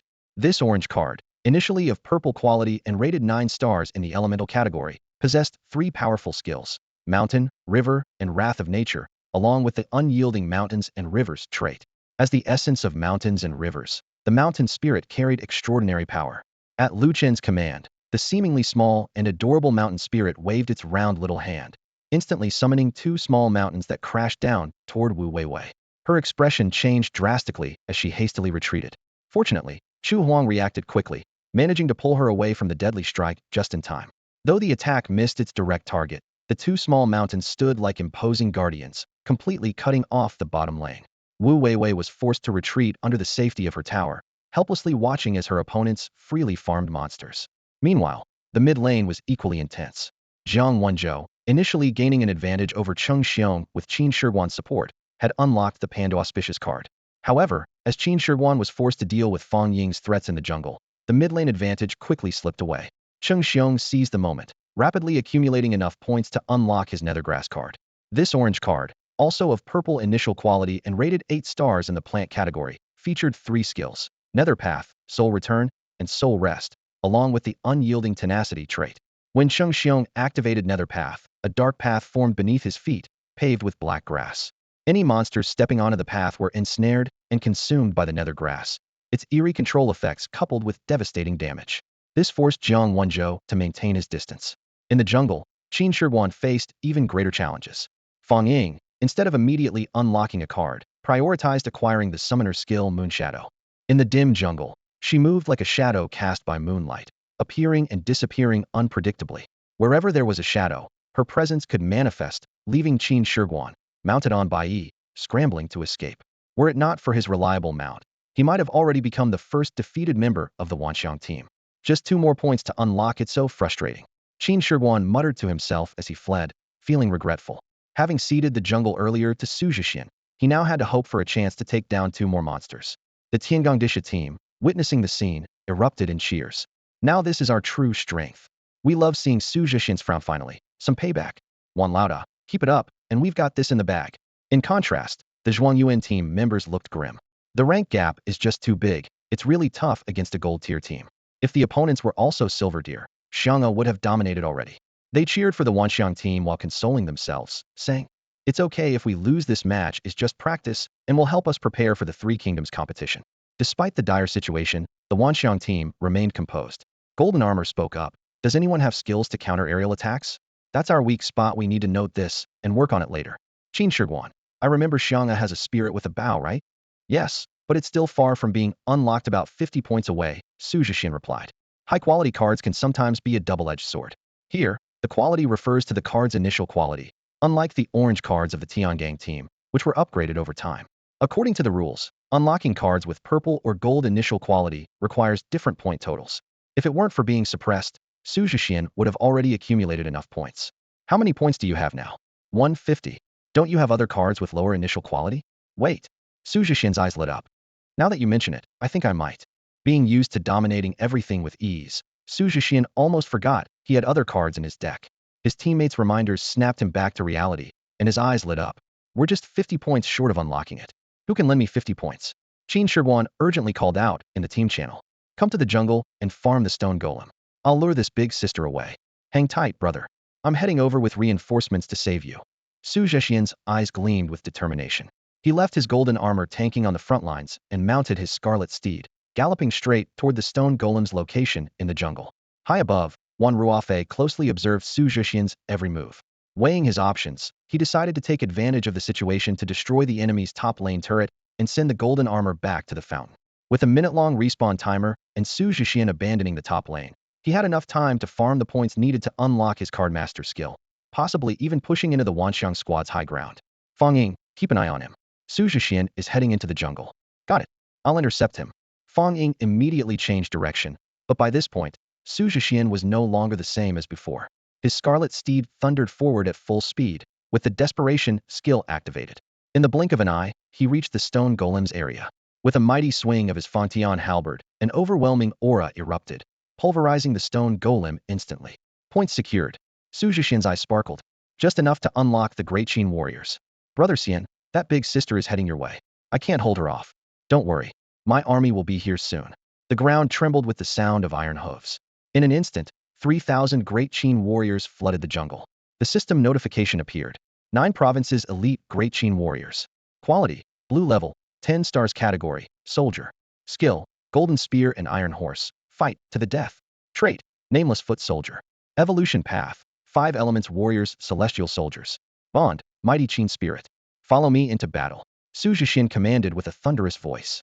Charge! Charge! Charge! High in the sky, Wan Ruofei witnessed the awe-inspiring scene first. His eyes nearly popped out of their sockets. What the hell? How does he still have a card like this? Who? What's going on? Hu Liezhi asked in confusion. Fong, retreat. Don't go any closer. This guy is running a swarm strategy. What the? Stop scaring us. That's impossible, Lu Chen said, incredulous. But Fong was already too late to retreat. The jungle terrain was completely blocked by the overwhelming army. Even if she could transform into her moonshadow form, there was nowhere to escape. Worse still, she hadn't unlocked any cards yet, leaving her utterly defenseless. Qin Shi Huang, who had rushed over in pursuit, was left speechless at the sight of the massive Great Qin army. Dude, you actually brought an army? Am I dreaming? Would I lie to you? Xu Zhexian chuckled. You should have told me you were running a swarm strategy too. This is insane. How many soldiers do you even have? Not too many, just 3,000. Qin Shi Huang was at a loss for words. If anyone was overpowered, it had to be Brother Xian. Sister Fong, kindly take a 1-minute break, Xu Zhexian said, pointing his Fangtian halberd forward. The 3,000 Great Qin warriors surged toward Fong. You insufferable jerk. Ugh, you're so infuriating. Fong stomped her foot in frustration, then swung her tang blade to eliminate herself. There was no way she was going to let herself be mobbed by 3,000 Great Qin warriors in front of a live audience. That would be far too humiliating. The arena erupted with thunderous cheers from the audience. 3,005 against 5, someone exclaimed. Xu Zhexian actually had an entire army hidden away. The tide of the battle had completely turned. The Wanxiang squad's more than 3,000 elite Qin warriors stood in perfect formation, exuding an overwhelming aura, while the remaining 5 members of the Tiangang squad looked utterly isolated. The top scholars in the stands rose to their feet, applauding this astonishing reversal and marveling at Xu Zhexian's display of power. This was the true strength of the top scorer of the Great Xia Imperial examination. Even more surprising was that the Tiangang squad had already lost 1 member. Xu Zhexian's presence seemed destined to shatter conventions. If not for the restriction of his level to the golden tier, the disparity in power would have been even more pronounced. On the sidelines, someone murmured, "I wonder if there's still a chance to avenge the defeat in the Battle of Zhu. The Tiangang members exchanged tense glances, their expressions heavy. Although the Qin warriors were only of blue quality, their overwhelming numbers, more than 3,000, were enough to give even 5 golden tier experts a serious headache. As the old saying goes, enough ants can bring down an elephant. In the palace, Bai Yueming and several other high-ranking officials exchanged shocked looks. No wonder he was so confident about winning the Tri-Nation competition, one of them sighed. If that brat dares to engage in a team battle, it's practically suicide. Xia Siming slumped into his chair, muttering his admiration while a glimmer of joy sparkled in his eyes. During the imperial exam, he manifested this army in the Guanshanhua secret realm, but the numbers weren't anywhere near this large. Xiao Wujiang immediately pulled up the video of Xu Zhexian's performance during the exam and, after a careful comparison, confirmed that the army size had indeed grown significantly. This shows he's still improving. Whatever resources he needs in the future, provide them without hesitation. Even if we don't have them, we must find a way to get them. Bai Yueming was more excited than ever, even more so than when he had broken through to the divine realm. A strong youth leads to a strong nation. With a genius like Xu Zhexian, blessed with Emperor's destiny, Great Xia's last weakness can finally be eliminated. If he becomes powerful, Great Xia will be invincible. Yu Lioli smirked and raised an eyebrow at Li Qingyan. See that? My own child. Impressive, isn't he? Li Qingyan scoffed and walked away. This single dog isn't jealous at all. No matter how strong he is, he still has to call me aunt. Back on the battlefield, the Tiangang squad was urgently discussing their next move. Cheng Xiong summarized in their team channel. The good news is that, except for Fong, we've all unlocked our cards and are close to unlocking our skills. The bad news is twofold. The enemy outnumbers us 601 to 1, and they'll soon unlock all their cards and skills as well. By now, Cheng Xiong had been forced to retreat to the second tower on the middle lane. Xu Zhexian had led his army to rescue Jiang Wenjiu, neutralizing the immediate threat. If Cheng Xiong insisted on pressing the attack, he might end up like Fong. Apart from Wan Ruofei, who had the advantage of flight, the others were being relentlessly pursued, while the remaining 4 members of the Wanxiang squad used the opportunity to develop rapidly. Don't panic. Hold the line, someone suggested. We still have the advantage in our levels. Once we unlock all our skills and cards, our golden tier attacks will make short work of these blue card soldiers. With that, 4 of them shifted to a defensive strategy, while Wan Ruofei leveraged her aerial advantage to rack up points, knowing the enemy currently had no effective counter to airborne units. Xu Zhexian's team, however, was also using this time to grow stronger, leaving the outcome of the battle as unpredictable as ever. As the Tiangang squad retreated, the Wanxiang squad seized the opportunity, fully committing to plundering the battlefield resources. Xu Zhexian commanded 3,000 elite Qin soldiers with seamless precision, dispatching 600 of them to assist Qin Shi Huang in clearing the wild zones. This delighted the rotund assassin specializing in mass production strategies, whose eyes gleamed with tears of excitement. Brother Xian, this battle is so exhilarating. I've never been this well off before. Under Qin Shi Huang's command were also 100 mechanical wolves, supplemented by Xu Zhexian's elite Qin soldiers. With a force of 700 units, his momentum was unstoppable. Once chased into disarray by Fong, he now roamed the battlefield with impunity, even taunting in the public channel. Sister Fong, come out and duel me. Fong, who remained in the base, watched coldly, secretly calculating how to teach this arrogant man a lesson once she unlocked her cards. Soon, the Wanxiang squad had claimed all the resources from the wild zones and minion waves, even demolishing all 6 outer towers of the Tiangang squad. All members of the team, except Xu Zhexian, had enough points to fully unlock their cards, cardmaster skills, and equipment. Due to the sheer number of his cards, Xu Zhexian had only unlocked Zhang, Li Si, and the martial skill, 10 Directions Annihilation. The opponents should have finished unlocking by now, Xu Zhexian said with a sharp glint in his eyes. Let's put some pressure on them. I'll handle the one in the sky. The rest of you lead the elite Qin soldiers to attack. Before his words had fully landed, Jiang Wenjiu and the other 3 led 3,000 elite Qin soldiers straight toward the enemy's high ground. Faced with such a massive offensive, the Tiangang squad was thrown into chaos. The four members split up to defend 3 lanes, as if holding back a tide of demons. Hu Liezi shouted anxiously, Lao Wan, get back here and defend. We need to clear out these 3,000 troops first. But Wan Ruofei was already overwhelmed. Soaring on the back of his Tianxing Longke, he suddenly noticed a shadow speeding toward him from afar. Xu Zhexian was charging in on a winged steed. A flying horse. Wan Ruofei exclaimed in astonishment. How many of these steeds do you have hidden? With your silver tier mental energy, can you even sustain such a massive drain? Just enough, Xu Zhexian replied. His current mount, Lu Air, soared through the skies with its winged assault skill. While it couldn't reach the legendary speed of 90,000 li, it was more than enough to catch up with the Tianxing Longke. Xu Zhexian closed in swiftly, unleashing a great night engulfs the sky, right above Wan Ruofei. Instantly, the heavens plunged into pitch-black darkness, and Wan Ruofei, along with his Tianxing Longke, lost all senses, plummeting like a kite with a broken string. Though he quickly regained consciousness, Xu Zhexian's attacks came crashing down like a tidal wave. The searing flames of molten sunset erupted with a weakening effect, followed by a relentless chain of golden crow's dawn and blazing zenith. Wan Ruofei was blinded by dazzling golden light and overwhelmed by unbearable heat. Yet as the leader of the Tian Gang and Disha forces, he was no ordinary opponent. Back off! With a furious shout, Wan Ruofei unleashed the brilliance of the celestial star dragon sparrow. The radiant starlight transformed into a ferocious gale, layer upon layer, crashing against the golden flames. This was his pride, the Starstorm, a technique capable of not only neutralizing enemy attacks, but also carrying a powerful anti-magic effect. The audience, consisting of the Tian Gang and Disha warriors, lit up with excitement. Finally, after enduring a prolonged defensive stance, Wan Ruofei launched his counterattack. Xu Zhexian and Lu Air were swiftly caught in the eye of the storm, their mental strength immediately suppressed. However, Xu Zhexian remained calm, a faint, almost imperceptible smile playing at the corners of his lips. His power was never limited to spiritual energy alone. It could seamlessly transform into various forms of energy at his will. This isn't cheating, is it? Xu Zhexian murmured softly, his gaze locking onto his target with pinpoint precision amidst the storm. He first unleashed the spiritual energy version of the Great Night Oblivion, plunging Wan Ruofei into an even deeper state of sensory deprivation. Following that, the spiritual energy version of the tenfold annihilation erupted with devastating force. Shriek, the Fontian halberd whirled, and a resplendent golden sun coalesced in the sky. From within the sun, a 3-legged golden crow tore through the void, carrying an apocalyptic might. It ripped through the starstorm with ease, crashing heavily into Wan Ruofei.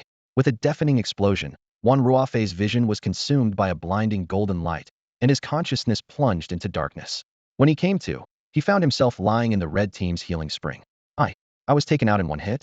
How is that possible? Wan Ruofei stared in disbelief at the golden sun still hovering in the sky. He wasn't the only one. The remaining 4 members of the Tian Gang squad were equally stunned. Wan, what just happened? How did you lose? Hu Liezi bombarded him with questions, his expression a mix of shock and confusion.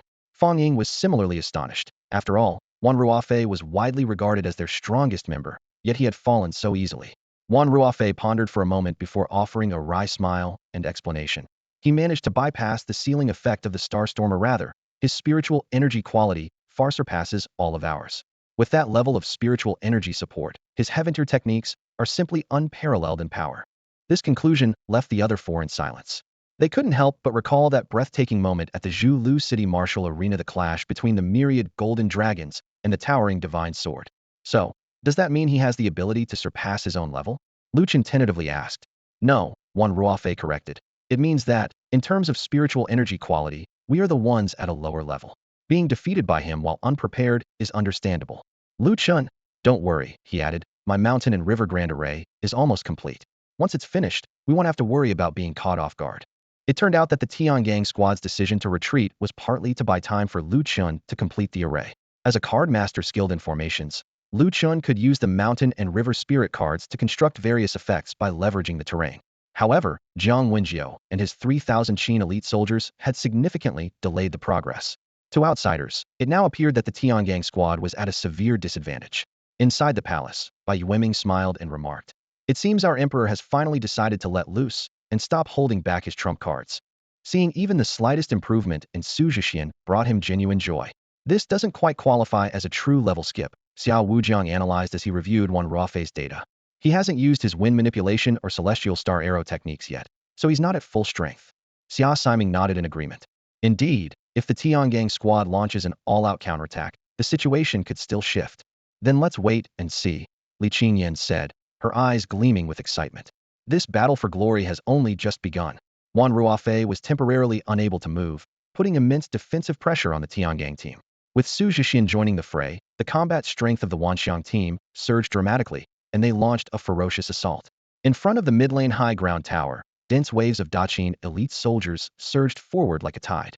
Although Fong and Hu Lieji, along with another teammate, had seen their strength skyrocket after unlocking their cards, allowing them to easily fend off individual Daqin soldiers, they were clearly struggling against such an overwhelming number of enemies.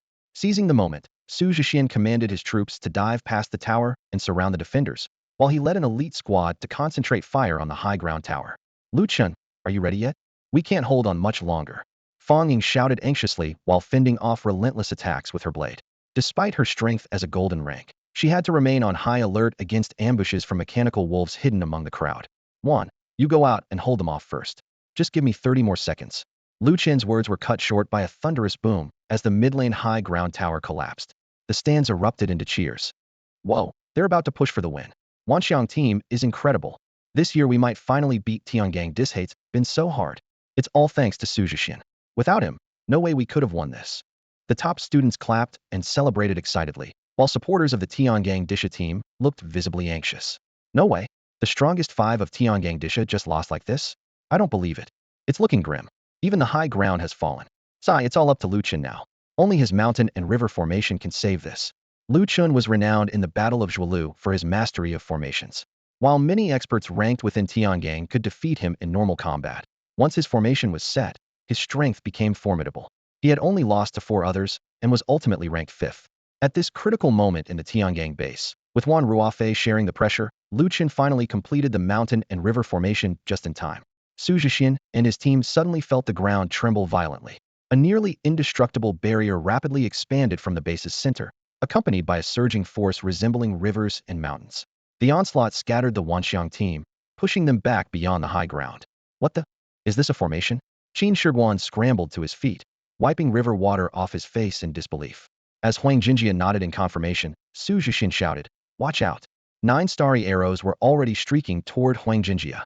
Though he rolled away just in time to avoid them, the starlight from the arrows coalesced into a cage around him. Damn it, I can't get out. Cheng Xiong's figure quietly emerged, a confident smile on his face. Classmates, it's your turn to enjoy a cooldown at the fountain. The path of the netherworld unfolded silently beneath Huang Jinjia, and ghostly grass sprouted wildly, wrapping him tightly along with his shield and armor into a secure cocoon. The attack method of the nethergrass was identical to Wu Weiwei's dandelions, starting by consuming the enemy's mental strength before devouring their physical body. At that moment, a wave of scorching heat erupted from the other side of the battlefield. Hu Lieji, wielding a crimson spear, stood with a blazing lion by his side, moving in perfect sync. The pair resembled 2 fiery monarchs, exuding an overwhelming and suffocating aura. Did you think I was just a defenseless kitten? Come here and meet your end, you little chubby runt. Hu Lieji roared fiercely. The blazing lion let out an earth-shaking roar and unleashed its inferno wrath, sending a tidal wave of fire surging forward. Hu Lieji's spear danced like a fiery dragon as he displayed his unparalleled scorching heaven spear technique. Sensing the danger, Qin Shi Huang immediately commanded his mechanical wolf to shield him and activated stealth mode to evade frantically. Although the mechanical wolf successfully blocked Hu Lieji's attack path, it was instantly reduced to ashes by the raging flames. Thank goodness I'm quick-witted. Qin Shi Huang patted his chest, relieved, but a beam of moonlight silently pierced into his chest. Still feeling smug, chubby?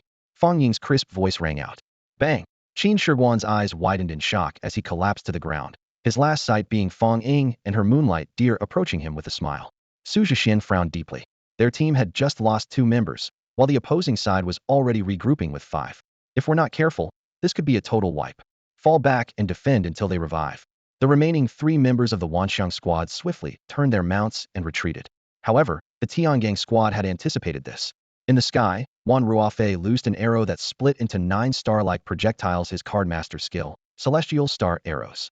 This ability not only dealt widespread range damage, but also had powerful control effects. His target was Xu Zhexian, aiming to dismantle the core of the Wanxiang squad in one strike. You go ahead, I'll hold them off. As the arrows descended, Jiang Wenjie waved her hand, and Panda Dukong instantly grew to an enormous size.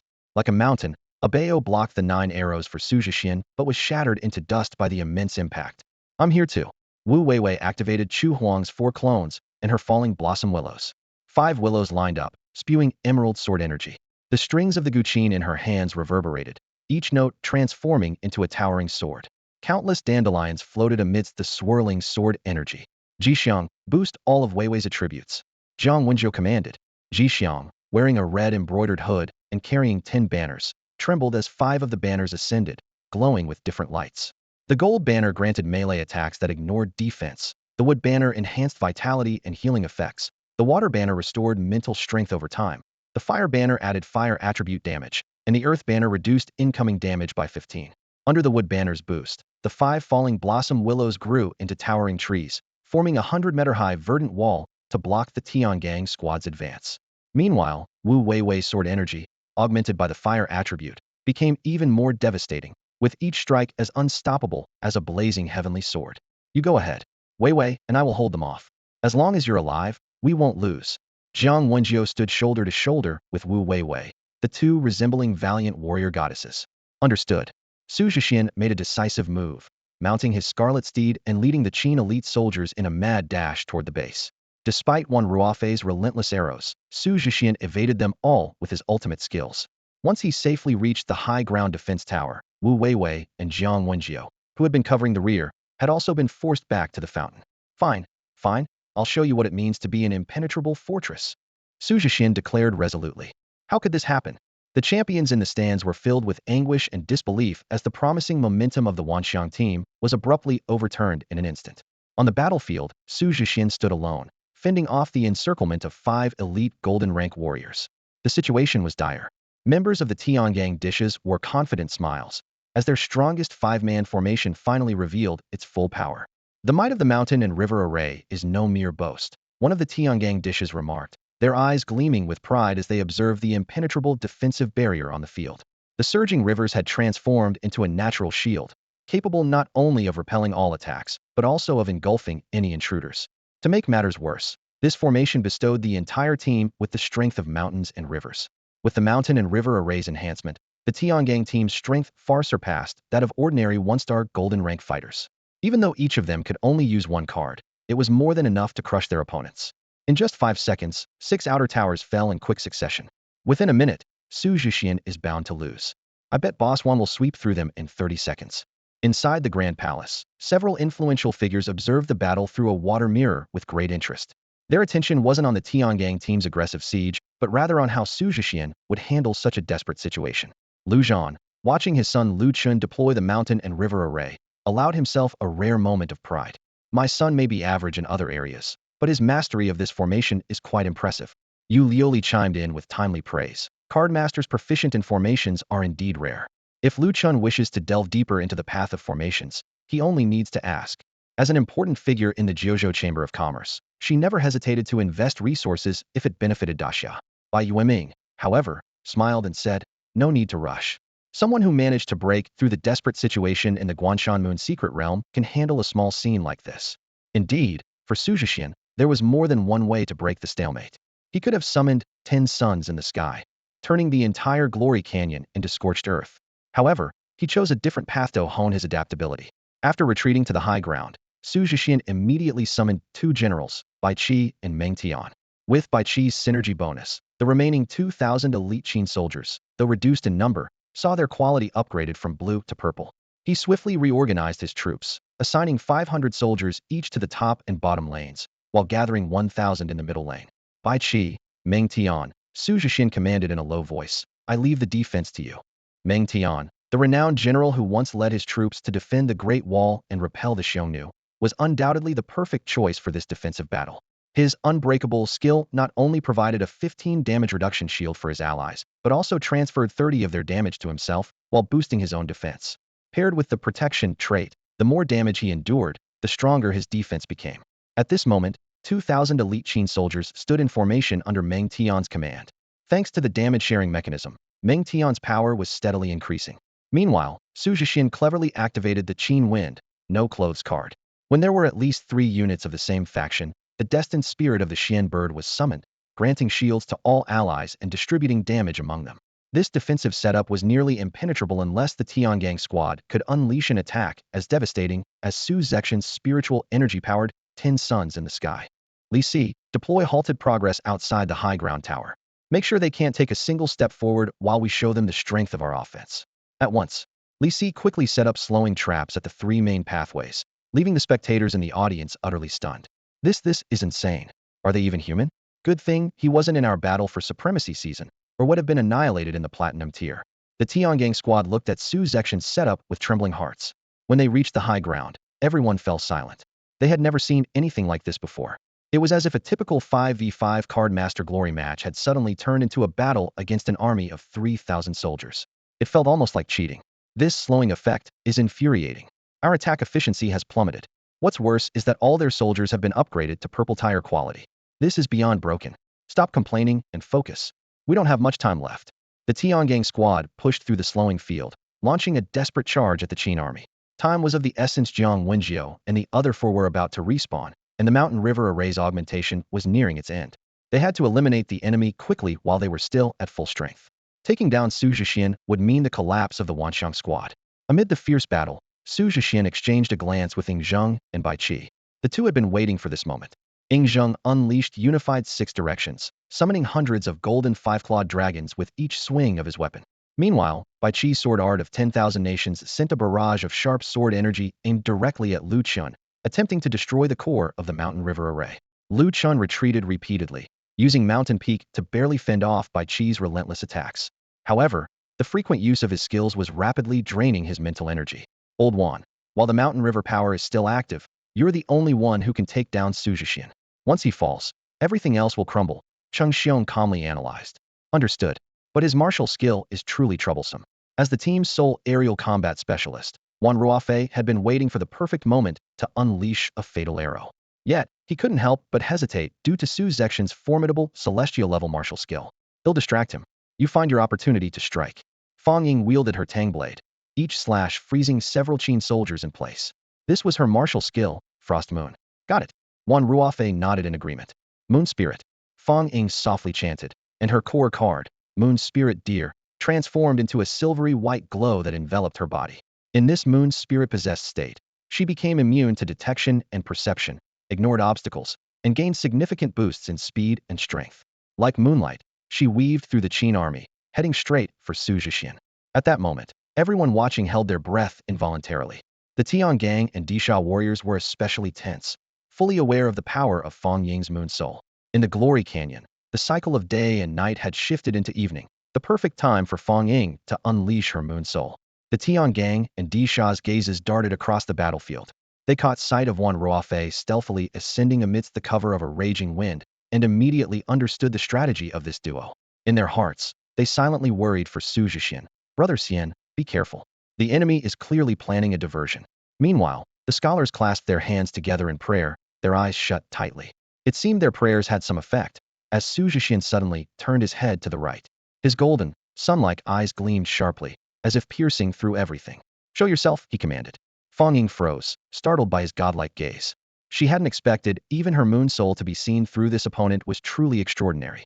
With no other options left, Fong Ying decided to go all in. She summoned her moon soul deer to launch a crescent impact, rapidly closing the distance between herself and Xu Zhexian. The Tang blade in her hand shimmered with a bone-chilling frost, instantly slowing everyone nearby. Clang! The deafening clash of metal rang out as the Fong Tian halberd met the frost moon blade midair. How did you figure it out? Fong Ying couldn't help but ask.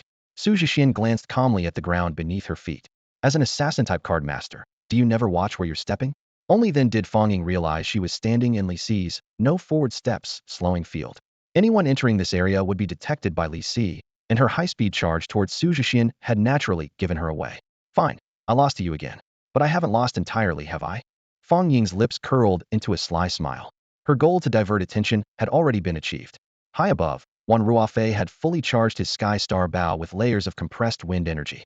This was his wind mastery skill, allowing him to manipulate the power of the wind at will. Hit! Wan Ruofei shouted, his voice booming. The violent wind arrow tore through the air with terrifying force, as if ripping through space itself. The Tiangang and Disha warriors erupted in joy. Ha ha ha! This is the end for Xu Zhexian. Boss Wan's arrow was devastating even at platinum rank. Now, using it at gold rank, it's still enough to annihilate anything. The scholars, on the other hand, sighed quietly. It's over. There's no coming back from this. Brother Xian did his best, but the enemy was just too cunning. Better to suffer a setback now than lose his life in the Three Kingdoms battle. But Xu Zhexian was not ready to concede. Present on the battlefield was Meng Tian, the legendary archer who had once slain countless Xiongnu warriors. He had been accumulating damage, converting it into overwhelming attack power. Calmly, he drew back his bowstring, an arrow of fiery red energy forming. Beacon of War. Releasing the string, Meng Tian's crimson arrow streaked across the sky like lightning, carrying an unstoppable force to meet its target. In an instant, the red arrow collided with the azure wind arrow in a thunderous explosion above the canyon. At that moment, the crimson arrow erupted with a ferocious aura, instantly devouring the azure arrow. As the two arrows collided, the blood-red killing intent materialized in the air, freezing onlookers with dread.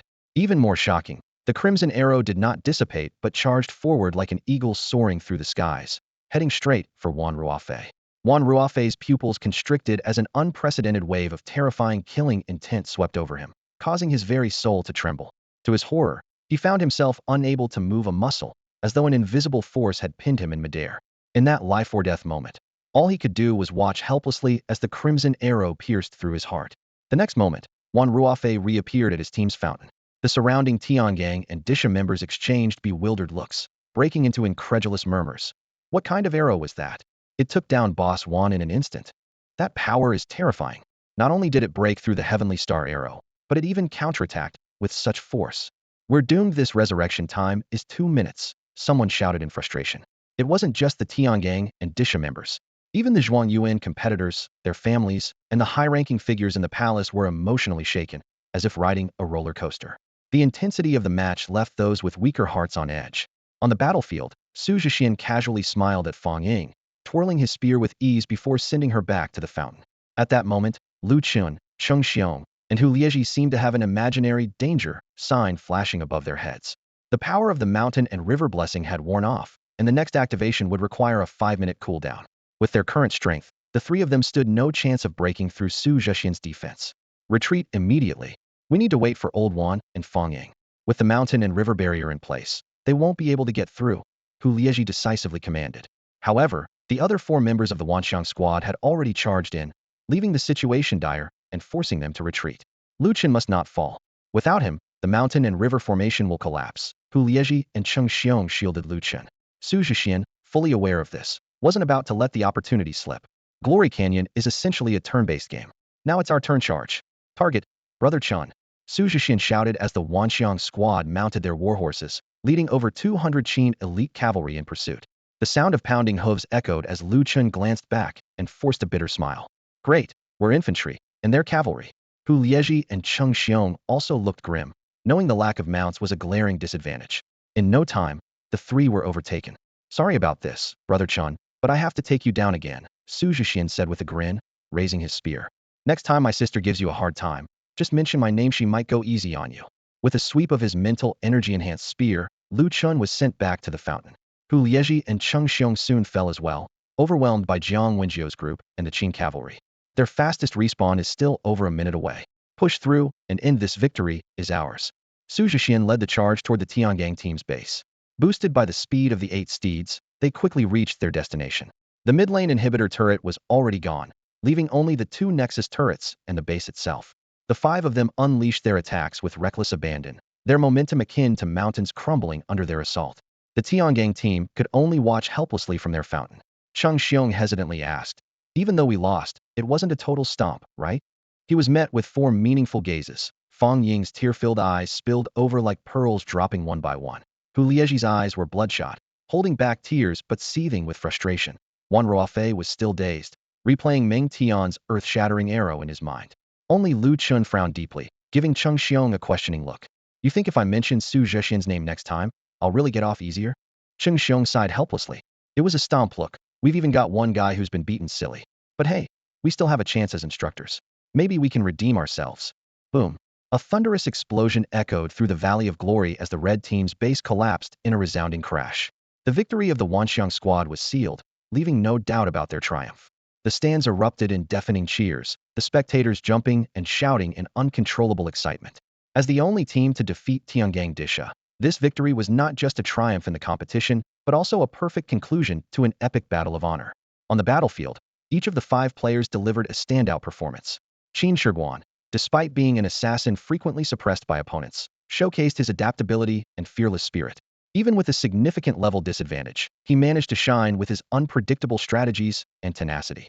Huang Jinjia broke free from the traditional mold of a defensive card master. Though limited in his confrontation with Yumin KO, he consistently seized opportunities, using himself as bait to create openings for his team. Wu Weiwei's performance was particularly dazzling. Holding the line alone on the bottom lane, her seamless coordination of Tong Tian's sword Qi and Liangli was a spectacle to behold. Especially in the final moments, her collaboration with Jiang Xianzi to block the Tiangang team left the audience deeply moved. Her graceful swordsmanship, paired with the elegance of Jiang Xianzi's musical notes, earned them the title of the Twin Legends. Jiang Xianzi's 2 pandas, equipped with cards capable of stacking 5 unique states, demonstrated formidable offensive and defensive prowess, cementing her reputation as a powerhouse.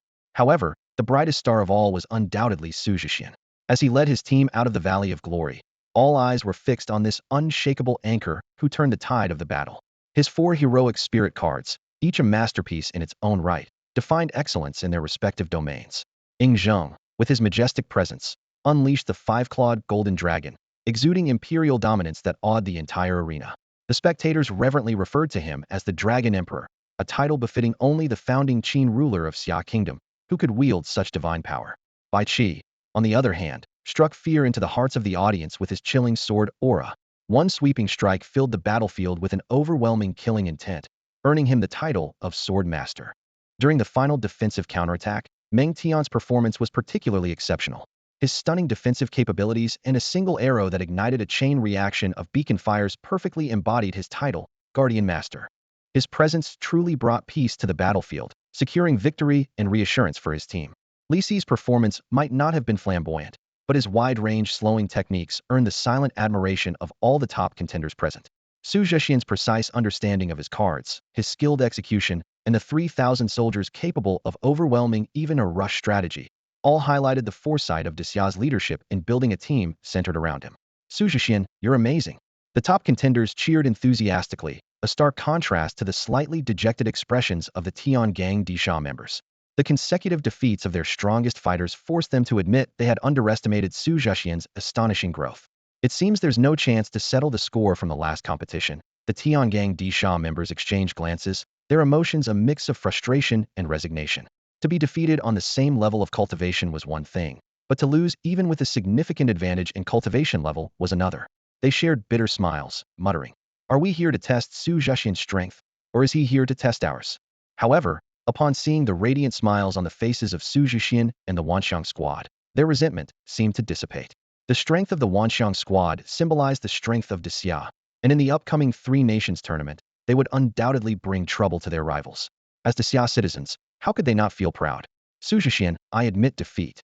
Crush those rivals for us. We look forward to the day you stand at the summit. Someone in the crowd initiated the chant, and the entire martial arena erupted in fervent cheers. Though the audience, including parents, only numbered 300 to 400, their unified voices reverberated through the skies, shaking the Forbidden City. Standing at an elevated position, Bai Yueming's eyes gleamed with approval. Perfect. Those succinct words were his highest praise for this Wanxiang selection. What he had initially thought would be a casual observation turned into a rewarding experience. The exceptional performances of Xu Zhexian and the top contenders aside, Xu Zhexian's contribution to helping him break through to the divine realm alone was an invaluable asset to Xia. Nearby, Lu Zhan and Xia Siming were delightfully discussing the talents of various nations. The 12 knights of the Round Table from Luri, the warriors of Viking, the fighters of Shila, the temple envoys of Maida. They exchanged smiles, concluding, it seems none of them can compare to someone with Xu Zhexian's level of dominance. If we're drawing comparisons, it might have to be with the prodigies of higher dimensional beings, Li Qingyan remarked, counting on her fingers. Like that unparalleled genius from the Zijing Tree Demon Royal clan. If Xu Zhexian were present, he would likely chuckle and mention that he had already crossed paths with these beings. While he hadn't completely overpowered them, he had certainly given them a hard time. The martial arena transformed once again, raising a central platform. Xia Wujiang stood atop it, accompanied by the 5 members of the Wanxiang squad. Surveying the crowd, he burst into hearty laughter. This generation has given us so many surprises. The future of Xia is bound to be even more glorious. Then, with a serious tone, he announced, I believe everyone has witnessed the outstanding performance of the Wanxiang squad. The 5 of them have met all the criteria for admission into the Wanxiang Academy. Congratulations to them. As soon as he finished, the entire martial arena erupted into thunderous applause and cheers once again. Xiao Wujian stood before the crowd, his gaze unwavering as he declared, "You will represent Xia in the upcoming Three Kingdoms competition a month from now. You are our strongest team." He paused briefly, his expression grave. Of course, this battle has also revealed areas that need improvement. Xu Zhexian and the other 4 members nodded silently. The recent fight had made them keenly aware of their shortcomings, and each of them was already contemplating how to address these weaknesses. Although they were confident in defeating the other 2 kingdoms, they dared not let their guard down.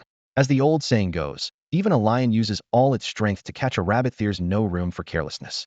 For the next month, Xiao Wujian continued, due to confidentiality, you will undergo special training within the Forbidden City. I've already coordinated with the Beijing and Qingmu academies. Officially, it will be announced that you are undergoing military training. A faint smile appeared on his lips. Coincidentally, the new Tiangang and Disha teams are here. They'll serve as your sparring partners. At these words, the champions erupted in cheers. Training at the Wanxiang Academy with Tiangang and Disha as sparring partners was an incredible opportunity.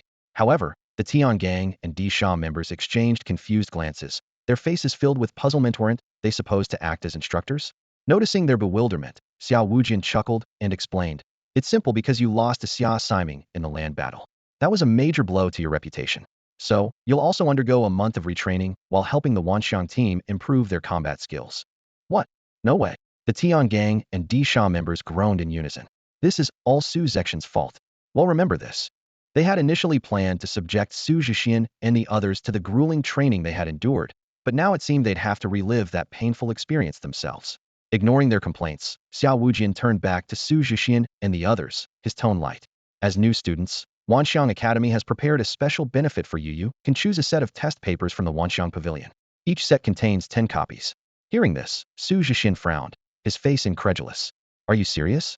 We've been risking our lives, and all we get is a set of test papers? That's just too much. Due to the imminent Three Kingdoms competition, time was of the essence. Xiao Wujiang broke tradition and canceled the grand banquet that usually followed the selection process. Instead, he gave orders for the 108 champions of Daxiao and the 108 Tiangang Disha to immediately enter military training. The training grounds were brightly lit. Standing at the front of the formation was Luo Chuan, dressed in black training attire. His bald head gleamed under the lights, and his sharp gaze swept over the neatly arranged group of trainees. Not bad, more orderly than I expected, Luo Chuan said with a satisfied nod, before straightening his expression. I am Luo Chuan, the most handsome teacher at Wanxiang Academy. From tonight onward, I will be your instructor. Remember, my orders are absolutely no objections allowed. Anyone who disobeys will be kicked out of the team and sent to the imperial kitchen to scrub pots for a month. Standing in the lineup, Xu Zhexian silently mused as he looked at the starkly different Luo Chuan before him. I think I prefer the goofy version of Luo Chuan. Similar thoughts crossed the minds of many, but no one dared voice them. After all, no one wanted to miss out on the opportunity to train at Wanxiang Academy, an experience they could proudly boast about for an entire year once they returned to Beijing or Qingmu Academy. Besides, with their parents still in the Forbidden City, any mistakes would likely result in a stern punishment. The purpose of this training is to strengthen your abilities, Luo Chuan continued. So, for the next month, your mental energy will be completely prohibited. At these words, the group suddenly realized they could no longer access their mental energy, as though they had reverted to a pre-awakened state. After a brief moment of panic, they quickly understood the rationale behind this decision. In a world where cards were used to combat demons, cards were ultimately external tools, supplementary aids, not the core strength. The card master was the true source of power. Over-reliance on cards while neglecting personal cultivation could lead to disaster. Imagine a scenario where all cards were in cooldown wold, they simply wait to be slaughtered by demons? Clearly, a true warrior should be able to rely on their own strength to engage with such threats. This restriction didn't bother Xu Zhexian much, as he could still use his spiritual energy. However, the others had no choice but to adapt to this back-to-basics training method. Tonight's first task is simple, Luo Chuan announced, pulling out his phone and preparing to start a ranked game. Run 10 laps around the Forbidden City. If you finish within 3 hours, you can have a midnight snack. If not, you'll be running all night. The trainees glanced at Luo Chuan, who was already engrossed in his game despite his questionable skills. With little choice, they began running as instructed. At first, most believed that with their silver tier physiques, or higher, 10 laps would be a breeze. However, as they exited the city gates, they quickly realized things were not as straightforward as they had imagined. Xu Zhexian was the first to notice something unusual. By all accounts, one lap around the Forbidden City should be about 4 kilometers, making 10 laps roughly 40 kilometers. Yet the Forbidden City before them seemed far larger than anticipated, perhaps owing to its deep historical foundation. When the last trainee completed the lap, Xu Zhexian finally finished his calculations. It turned out that one lap was a staggering 40 kilometers. Everyone suddenly realized they had been deceived. No wonder the instructor wouldn't assign such a simple training task. Just completing this one lap had taken nearly 2 hours. The trainees' faces were ashen, and even the top-performing scholars couldn't help but feel a sense of despair. This meant they would have to complete 400 kilometers in one night, relying solely on their legs. Even with their extraordinary physiques as card masters, the intensity of this training was daunting. Ordinary people wouldn't even be able to finish one lap. The Tiangang and Disha trainees were on the verge of tears. This training was far more brutal than anything they had ever endured in their military drills. To make matters worse, everyone had gone without food or water all day and was starving. Xu Zhexian could have taken some snacks out of his storage ring, but doing so would not only be too conspicuous, but also go against the purpose of the training. There was no way he would back down from the very first challenge. That wasn't his style. Turning to Jiang Wenji, he saw her cheeks flush red, her forehead glistening with sweat, but she still nodded resolutely, ready to follow Xu Zhexian's lead. Seeing this, Xu Zhexian took the first step forward, and the others gritted their teeth and followed. No one wanted to lose to Xu Zhexian, and running it would be too humiliating. Especially for the golden-ranked Tiangang and Disha trainees, there was no way they would allow themselves to be outdone by silver-ranked underclassmen. Thus, this group of people silently competed with each other, spurring one another on as they pressed forward. TSK, how pitiful. Good thing I'm not that strong, Zhang Huaxiong said smugly, munching on a juicy chicken drumstick as he watched the scene unfold. At that moment, he was arguably the most relaxed person in the Forbidden City. Thanks to Aoshan's care during the Guanshan Yu Secret Realm trials, Zhang Huaxiong's scores barely met the admission requirements for the Northern Star Academy. Accompanying Xu Zhexian and Jiang Wenji as family members during the selection process, he got to stay in the Forbidden City for a month, conveniently avoiding the academy's opening military training.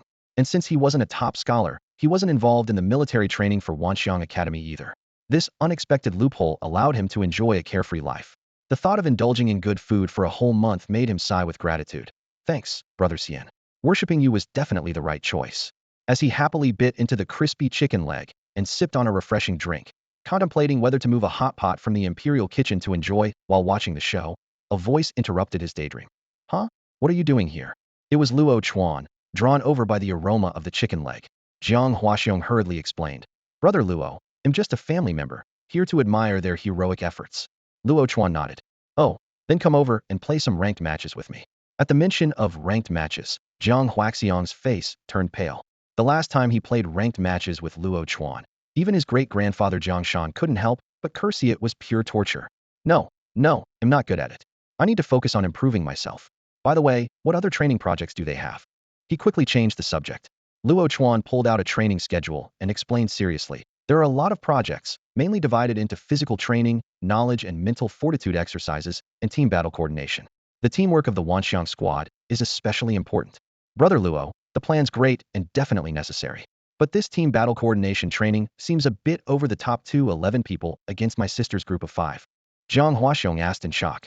It turned out that Luo Chuan planned to shuffle and mix the remaining 211 people Tiangang, Disha, and top scholars into 4 groups of about 53 each, leaving the Wanxiang squad of 5 to engage in close combat team battles with one group every day, without using spiritual energy.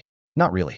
It's not excessive, considering how strong Xu Zhexian is, Luo Chuan replied matter-of-factly. Jiang Huaxiong couldn't argue with that, so he nitpicked instead. But splitting 211 people into 4 groups isn't even it's unsettling. As someone with a touch of perfectionism, the asymmetry bothered him. You're right. It would be perfect with 212 people. We're short by 1. Luo Chuan agreed, his eyes suddenly lighting up. Hey, aren't you free? Why not join in? Jiang Huaxiong bolted. Wishing he could slap himself. Why did he have to bring it up? You said you're not good and need training. This is a great opportunity. Luo Chuan blinked forward, grabbing Jiang Huaxiong by the collar and teleporting him in front of Xu Zhexian and Jiang Wenji. I'll train with you. Supervise each other and don't slack off. Tears welled up in Jiang Huaxiong's eyes as he turned to Jiang Wenji. Sis, I'm suffering inside. After 3 exhausting hours, not a single trainee managed to complete 10 laps.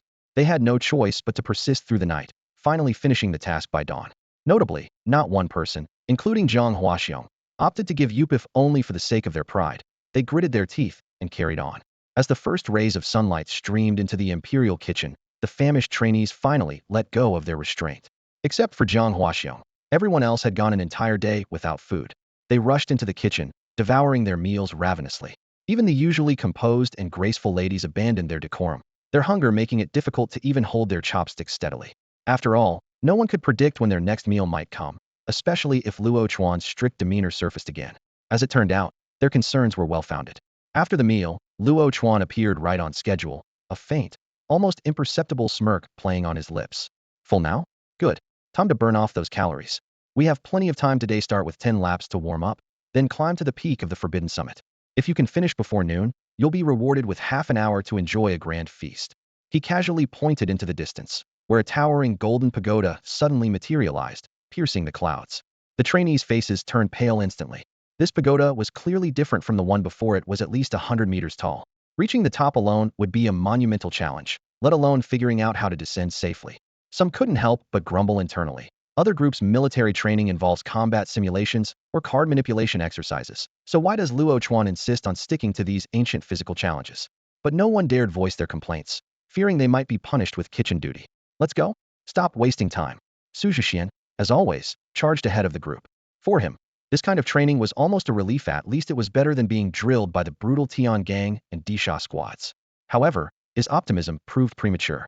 By the time the sun dipped below the horizon, most trainees had barely completed the grueling tasks.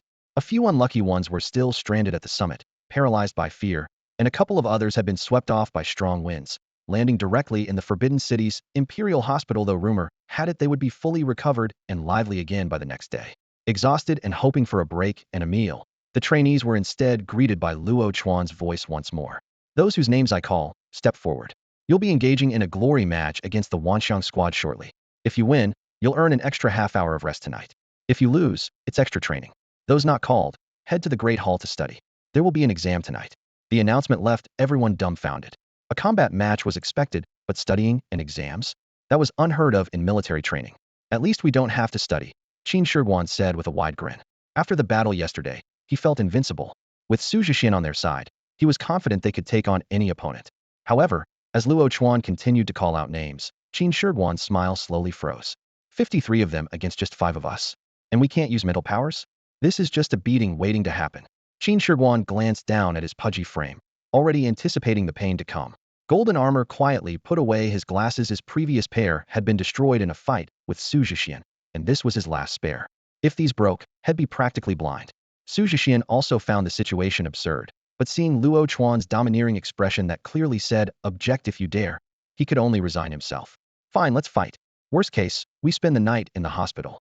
Meanwhile, the 53 trainees, especially the members of Tian Gang and Di Sha, were practically buzzing with excitement. They silently rejoiced. The heavens must be smiling on us. What an incredible opportunity. When Hu Lieji was called out, a smug grin spread across his face. Little did he know just how formidable Xu Zhexian, the victor of the Bamboo Village strength trial, truly was. In the Valley of Glory, gone were the usual demonic minions, jungle creatures, towers, and bases. Instead, the area was filled with crisscrossing trees and bushes, deep fissures, steep cliffs, and rugged peaks and mountains. For the 5 members of Team Wanxiang, this wasn't just a battle, it was a genuine survival challenge in the canyon. I think we should play it sneaky, said Huang Jinjia, adjusting his glasses with a glint in his eyes. Xu Zhexian's interest was piqued. Let's hear it. Fat done, and I will lure them out in front, while the 3 of you circle around for a surprise attack. Qin Shi Huang's eyes lit up as he added, why not make it even bolder? Let Wei Wei and me act as bait. That way, it'll seem less suspicious, and the ambush will be entirely up to you guys. Zhang Wenjiu smirked cunningly. It's settled then.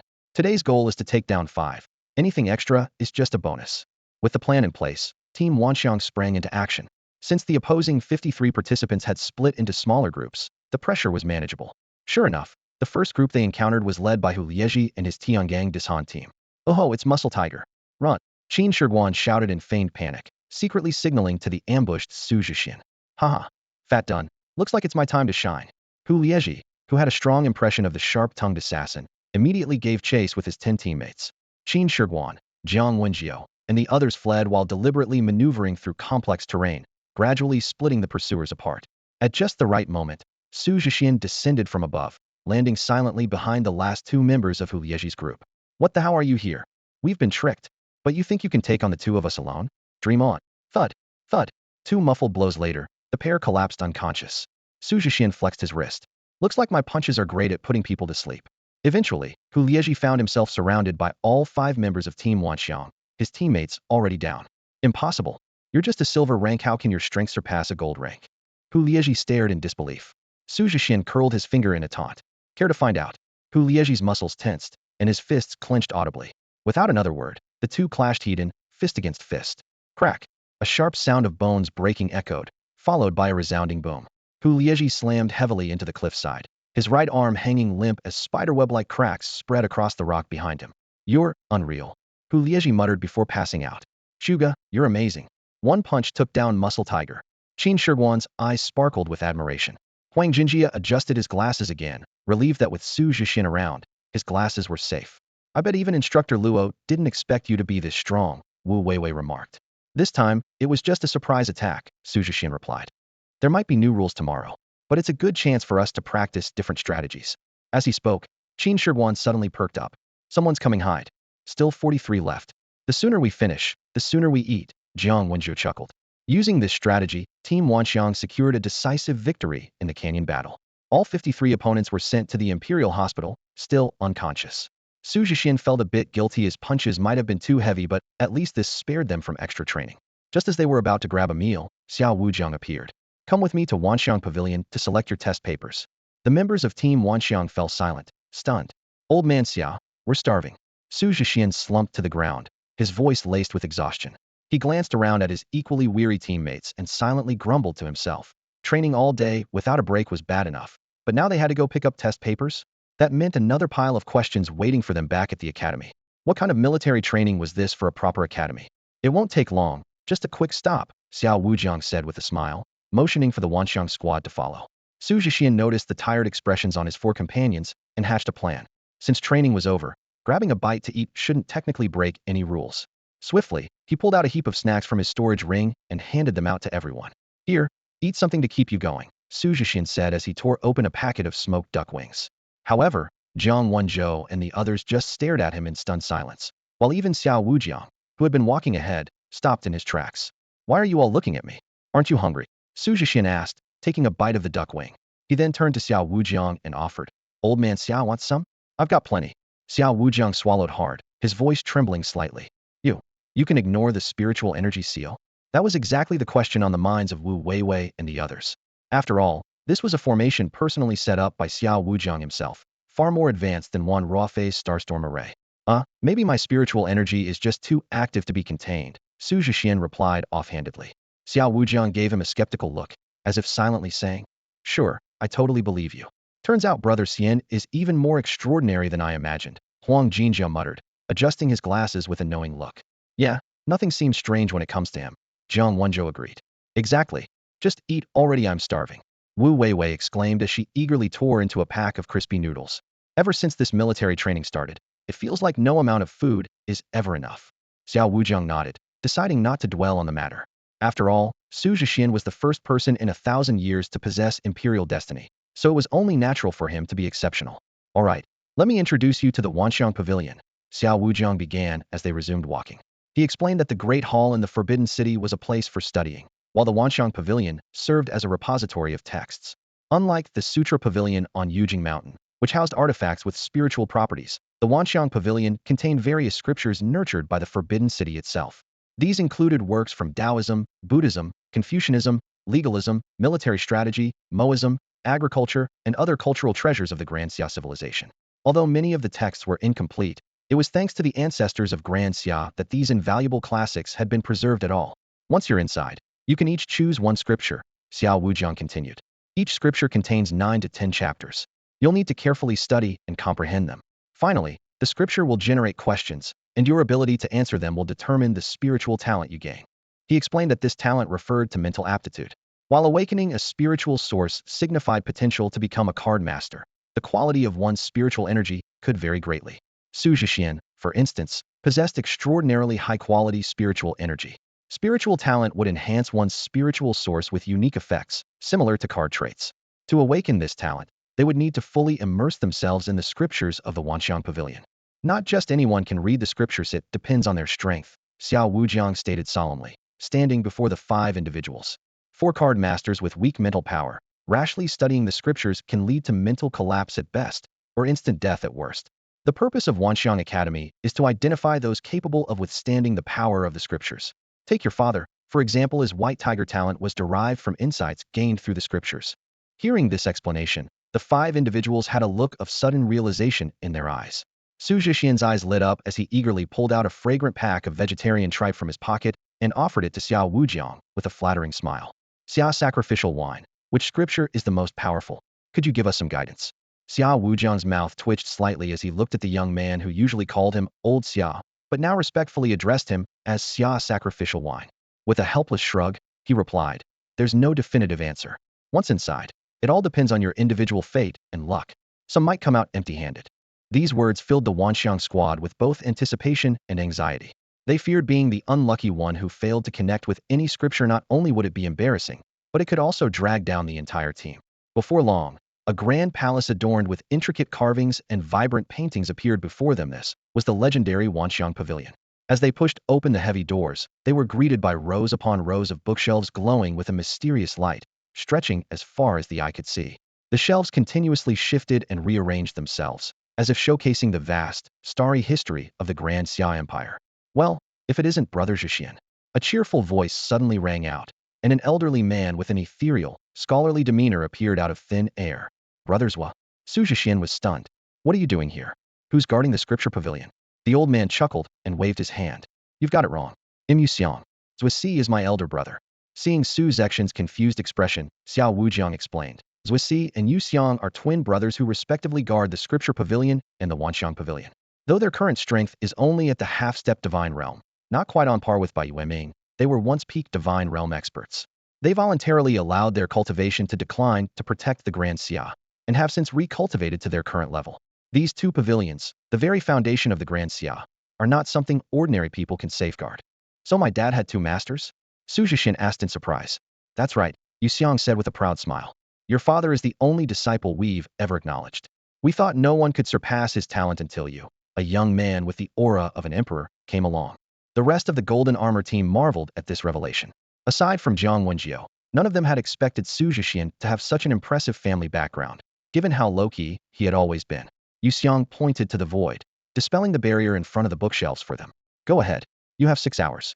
Remember, choose only what resonates most with you. It's better to leave with nothing than to be greedy and harm yourself." Recalling their experience in the scripture pavilion, Xu Zhexian hesitated before asking, "This Wanxiang pavilion only has one level, right?" "Of course," Yu Xiang replied with a smile. "Though there's only one level, it's vast as the sea, more than enough for you to explore." "Got it. When we're done, we'll treat you to a meal."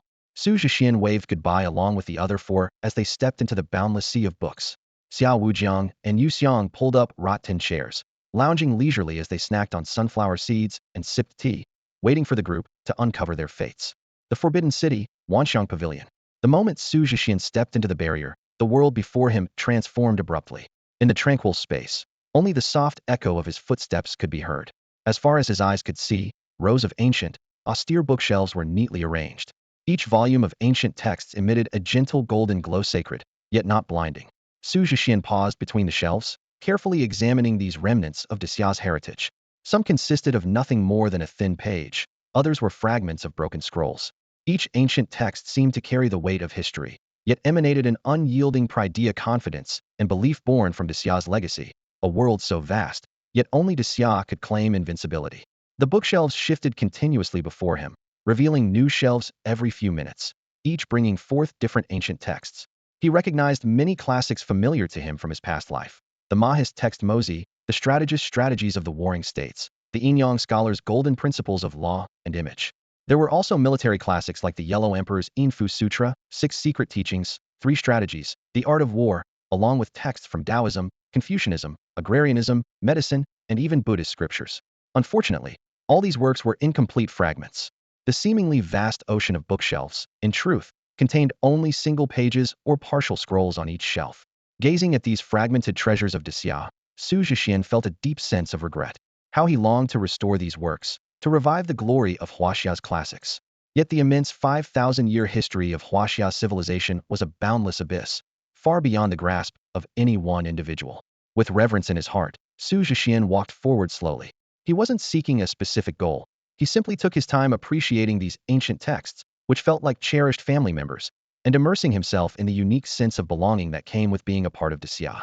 The four companions, Jiang Wenjiu and the others, had dispersed in different directions, but they all shared the same silent respect as Xu Zhexian. After an indeterminate amount of time, Xu Zhexian stopped before a particular bookshelf. On it lay a fragment of one of Taoism's 13 classics, the Yellow Emperor's Info Sutra. He reached out through the soft golden light, only to find that he couldn't touch the half-page fragment. The ancient text emitted a gentle refusal, not rejection, but rather an indication that another text more suited to him awaited further ahead. The scriptures possessed a spirit of their own. Xu Zhexian paused in surprise before recalling the sentient artifacts he had encountered in the sutra repository. Since the Yellow Emperor's Info Sutra had directed him forward, he decided to continue his search. At that moment, Qin Shi Huang had already found the text most compatible with him. Mozi. As he gazed at the faintly glowing golden fragment in his hand, the page transformed into a solid bamboo scroll. This signified that the fragment of Mozi contained the content most suitable for him. By studying it diligently upon his return and passing the associated test, he could awaken a spiritual talent. This revelation left Qin Shi Huang so thrilled that his entire body shook with excitement. For the first time, he felt a burning desire to devour books. In this vast ocean of ancient texts, the other three quickly found manuscripts that resonated deeply with them. The warrior clad in golden armor held a fragment of the Diamond Sutra, his eyes alight with excitement as he clung to it, as if it were a treasure. Wu Weiwei came across a fragment of the Shinong Binchao Jing, which carried a faint herbal fragrance. She gently brushed her fingers across its surface, lost in thought. Jiang Wenjiu's situation was rather special. Two ancient texts simultaneously resonated with Hera Confucian classic, the Book of Documents, and a Taoist work, a fragment of Zhuangzi. Both seemed to possess a spiritual presence, each refusing to yield, insisting on following her. Left with no other choice, Jiang Wenjiu decided to take both texts and consult Yu Xiang and Xiao Wujian. Their response was a pleasant surprise. Not only could she study both at the same time, but she might also gain dual talents. Time passed bit by bit, and yet Xu Zhexian still hadn't found a text that matched him. Exhausted, he slumped to the ground, completely drained of energy as though the sheer enormity of this building had sapped his strength. Unable to hold on any longer, he retrieved a bottle of iced cola from his storage ring and took a satisfying gulp. Just as he exhaled in relief, a faint golden staircase suddenly appeared before him, leading upward and glowing with dazzling rainbow light at its summit. The brilliance was so striking that, if this were a game, it would undoubtedly belong to the highest-tier treasure chest. Seriously? Xu Zhexian froze in disbelief. I thought there was only one level. He hesitantly extended a foot to test the stairs, which proved solid and tangible. Yet, in the brief moment of his hesitation, the golden staircase vanished into thin air. The sight left Xu Zhexian both amused and frustrated, feeling as though he'd missed an incredible opportunity. Calming himself, he began to ponder what had triggered the staircase's appearance. Was it the iced cola? He took a few more sips, but nothing happened. Then, a sudden realization struck him. It was when he'd used spiritual energy to access his storage ring earlier. Xu Zhexian immediately channeled his spiritual energy, and sure enough, the golden staircase reappeared. This time, without hesitation, he stepped onto it. This is the forbidden city of the great Xia dynasty. It wouldn't harm one of its own, right? Here goes nothing. Passing through the radiant rainbow light, his surroundings opened up into a breathtaking scene. Mist swirled around grand palaces, stretching endlessly like a heavenly realm. As he took in his surroundings, a patch of clouds suddenly parted, revealing three large golden characters: Nanshanmen, Southern Heavenly Gate. Did I stumble into the wrong set again? Xu Zhexian was completely bewildered. After his experiences in the Nine Cauldrons Sealing the Gods chapter, he was well aware that this card world was far more intricate than it appeared. The history and culture of Great Xia were steeped in legends of deities and immortals. If one day Great Xia's history could be restored, could these mythical tales of Chinese mythology also return to the mortal realm? As he pondered, the Southern Heavenly Gate and the celestial palace behind it suddenly collapsed with a deafening roar. Two glowing forms materialized before him. One was a fragment of the Nine Provinces cauldron he was all too familiar with, while the other transformed into a palm-sized piece of white paper, smooth as silk yet blank. What is this? Xu Zhexian barely had time to celebrate finding another fragment of the Nine Provinces cauldron, as he turned the blank sheet over repeatedly, in confusion. How am I supposed to read this without any words? Don't tell me I have to write on it myself. In the Wanxiang Pavilion, Xu Zhexian stared at the blank sheet of paper in his hand, a slight frown creasing his brow. He set it aside for now and turned his attention to the newly acquired fragment of the Nine Cauldrons. This fragment had distinctly different patterns compared to the previous two. When he placed it in his palm, it automatically merged into his spiritual core. In an instant, the original two fragments floated into the air, radiating a welcoming glow as if greeting a new companion. Through this resonance, Xu Zhexian finally understood the reason behind the differences in the fragment patterns.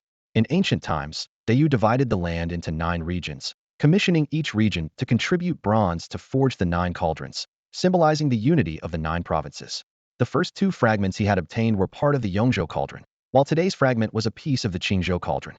Currently, his control over the Yongzhou cauldron reached 2, while the Qingzhou cauldron was at 1. Even more exciting was that his spiritual power amplification had increased from 10 to 15. Xu Zhexian couldn't help but imagine how intense the 10 blazing suns would be if he unleashed the 10 suns in the sky technique during the Trination duel. Suddenly, a thought struck him.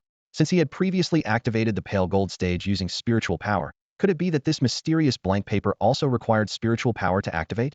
He immediately infused the silk-like paper with his spiritual energy. The surface remained pristine and white, with the only change being that it absorbed his spiritual energy. Still nothing? Xu Zhexian frowned in thought for a moment before gritting his teeth and activating the simulation function. After all, the simulation wasn't restricted to just cards. Since it involved spiritual power, perhaps it also had something to do with lifespan. As expected, the simulation revealed the true nature of the blank paper. It was a fragment of the wordless heavenly book. The earlier celestial phenomenon in the Immortal Palace had been created by the synergy between the wordless heavenly book and the Qingzhou cauldron fragment.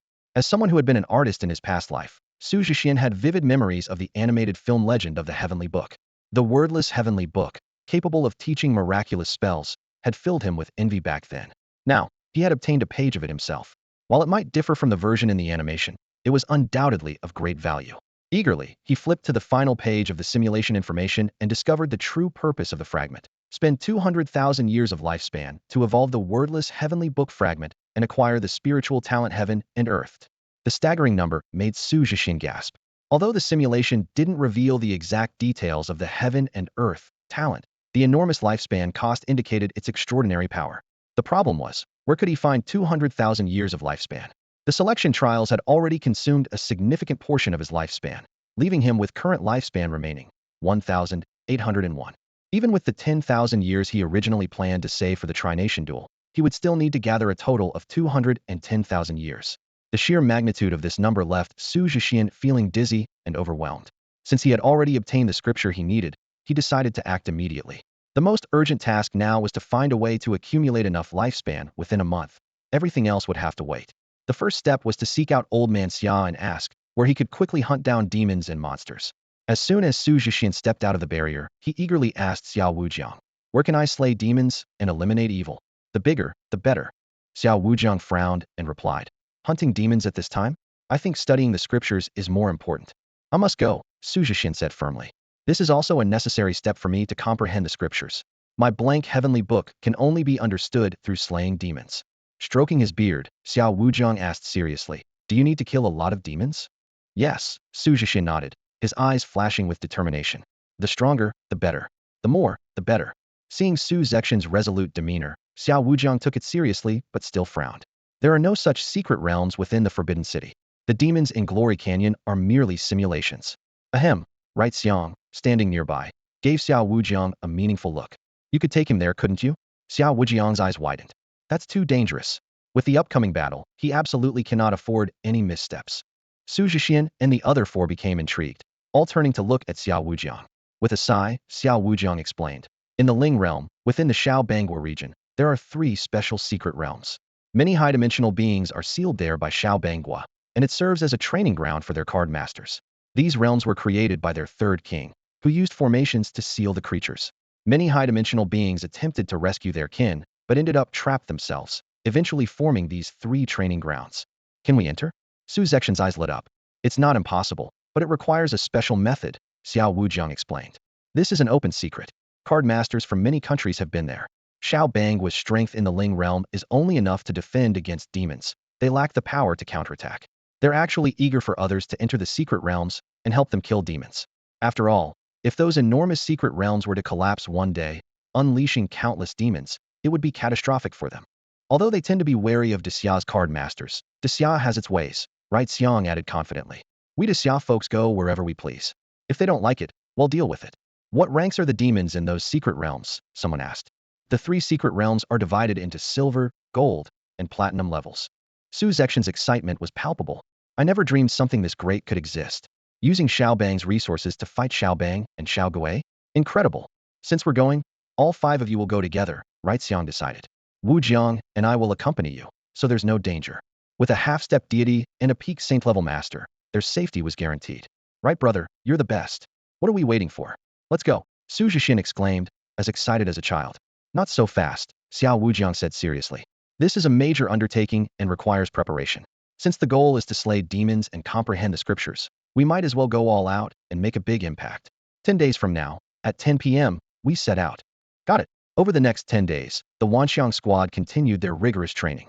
Physical training remained a daily routine, and their sparring matches with the 53 trainees also persisted. The trainees began to grasp teamwork, putting the Wanxiang squad at a disadvantage a few times. For instance, when the squad used a tactic where 4 members acted as bait while Xu Zhexian ambushed the opponents, the trainees countered by sticking together, leaving Xu Zhexian without an opening. Gradually, both sides engaged in lively exchanges, learning and enjoying the process. The knowledge training was straightforward, memorizing texts and solving problems. Anyone who failed faced penalties, no exceptions. However, the mental fortitude training was the trainees' greatest challenge. Luo Chuan insisted they play ranked matches with him every day, causing their card master honor ranks to plummet. Worse, anyone who lost their temper was deemed lacking in mental discipline and required further training. For the trainees, this was even more painful than running 100 laps around the Forbidden City. Meanwhile, Xu Zhexian and his 4 companions, occupied with studying the scriptures, managed to avoid this ordeal. Time flew by, and the departure day finally arrived. Tonight was the night.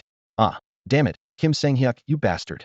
Inside a small airship hovering midair in the spirit realm's Little Bangok region, Choi Jae-hoon was furiously slashing at a training dummy in the practice chamber.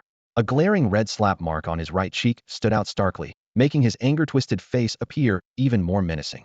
The humiliation from half an hour ago was still fresh in his mind.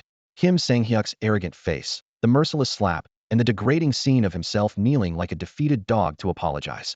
All because of a minor misstep during a formation drill. This so-called golden child of the Kim family, blessed with royal blood, had shown him no mercy. With a vicious swing, Choi Jae-hoon severed the dummy's neck.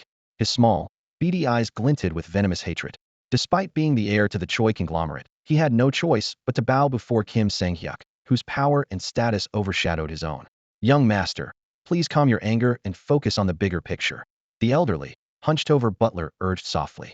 Once we obtain that treasure, even Kim Sang-hyuk will have no choice but to submit to you. Those words reminded Choi Jae-hoon of the true purpose of this mission. Understood. The Songhai Pearl will be mine. A month ago, the Choi family patriarch had stumbled upon the secrets of 3 hidden realms in the Little Bangok region while poring over the notes of the 3rd-generation king.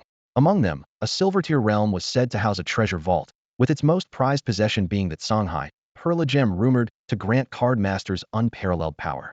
Securing it would not only elevate the Choi family above the Kims as the top financial power, but also give Choi Jae-hoon a significant advantage in the race for the position of Crown Prince. Since the unexpected death of Crown Prince Kim Suk, the Little Bangok court had been rife with intrigue. It was rumored that the 5 contestants representing the country in the upcoming 3 Nations tournament were all under consideration by the current king. Whoever emerged victorious in the tournament would likely claim the Crown Prince title. At present, Kim Sang-hyuk was the frontrunner. Any updates on those nobles from the Sunset Kingdom? Choi Jae-hoon asked, tossing the sword aside and panting heavily. The butler respectfully handed him a towel. Their progress last night was about the same as ours. Irritated, Choi Jae-hoon wiped his face and grabbed a blood-red goblet from the table, downing its contents in one gulp. Recent setbacks had left him on edge. He had initially believed that only the Choi family knew of the Songhai Pearl's location, but half a month ago, a group of Sunset Kingdom nobles had suddenly appeared. Ostensibly here for training, they were clearly after the treasure as well. If they had been ordinary opponents, the Choi family would have already used their influence in Spirit Realm City to eliminate them. However, these nobles were backed by none other than Gilmore Laud, one of the 12 Round Table Knights of the Sunset Kingdom, the same Gilmore who had been humiliated in the Misty Realm by Xu Zhexian. Due to Xu Zhexian's disguise as a Little Bangok native, Gilmore had taken out his frustration on a Little Bangok envoy. This envoy, a descendant of the 3rd-generation king, had fallen on hard times and betrayed his family's secrets to curry favor with Gilmore and revive his clan. As a result, Gilmore had sent his trusted subordinates to compete for the Songhai Pearl. We need to find a way to delay their exploration, Choi Jae-hoon said, narrowing his eyes as he began to devise a plan. Only 1 month remains until the duel, and I must obtain the Azure Sea Pearl. The Azure Sea Secret Realm is a marvel of intricate designa labyrinthine underground maze with hundreds of entrances, each leading to a unique path. To locate the hidden Azure Sea treasury, one must meet several stringent conditions. First, only card masters below the 10-star silver rank are permitted entry. Second, the correct entrance must be found, as only specific routes lead to the treasury.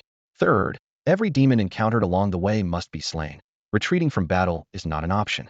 These demons are not randomly placed, they drop directional clues, a guiding light left behind by the third king to prevent his descendants from getting lost in the maze. Unfortunately, he never anticipated that none of his heirs would have the strength to complete the exploration. The maze consists of 9 levels, and the number of demons on each level remains constant. Regardless of the chosen route, advancing to the next level requires ranking among the top 10 in demon kills. Intriguingly, the more demons a team kills, the more frequently they encounter new ones. For instance, if Team A slays 100 demons, Team B slays 50, and Team C slays only 20, the maze will spawn more demons along Team A's path. Since the total number of demons on each level is fixed, Team A's increased kills result in fewer encounters for the other teams. At this moment, the Sunset Knights mentioned by Xu Zhexian are already stationed outside the secret realm, ready for action. Thompson, we need to pick up the pace, one knight whispered. Lord Gilmore has set a return to the realm of mist for 2 months from now. If he obtains the treasures there, his chances of becoming the king's heir will significantly increase. These silver-armored, broadsword-wielding Sunset Nation card masters are Gilmore's trusted followers. The Azure Sea secret realm refreshes daily at midnight, with a few special entrances leading to the correct routes. Missing this opportunity means waiting another day. Before long, Xu Zhexian arrived with his family's card masters.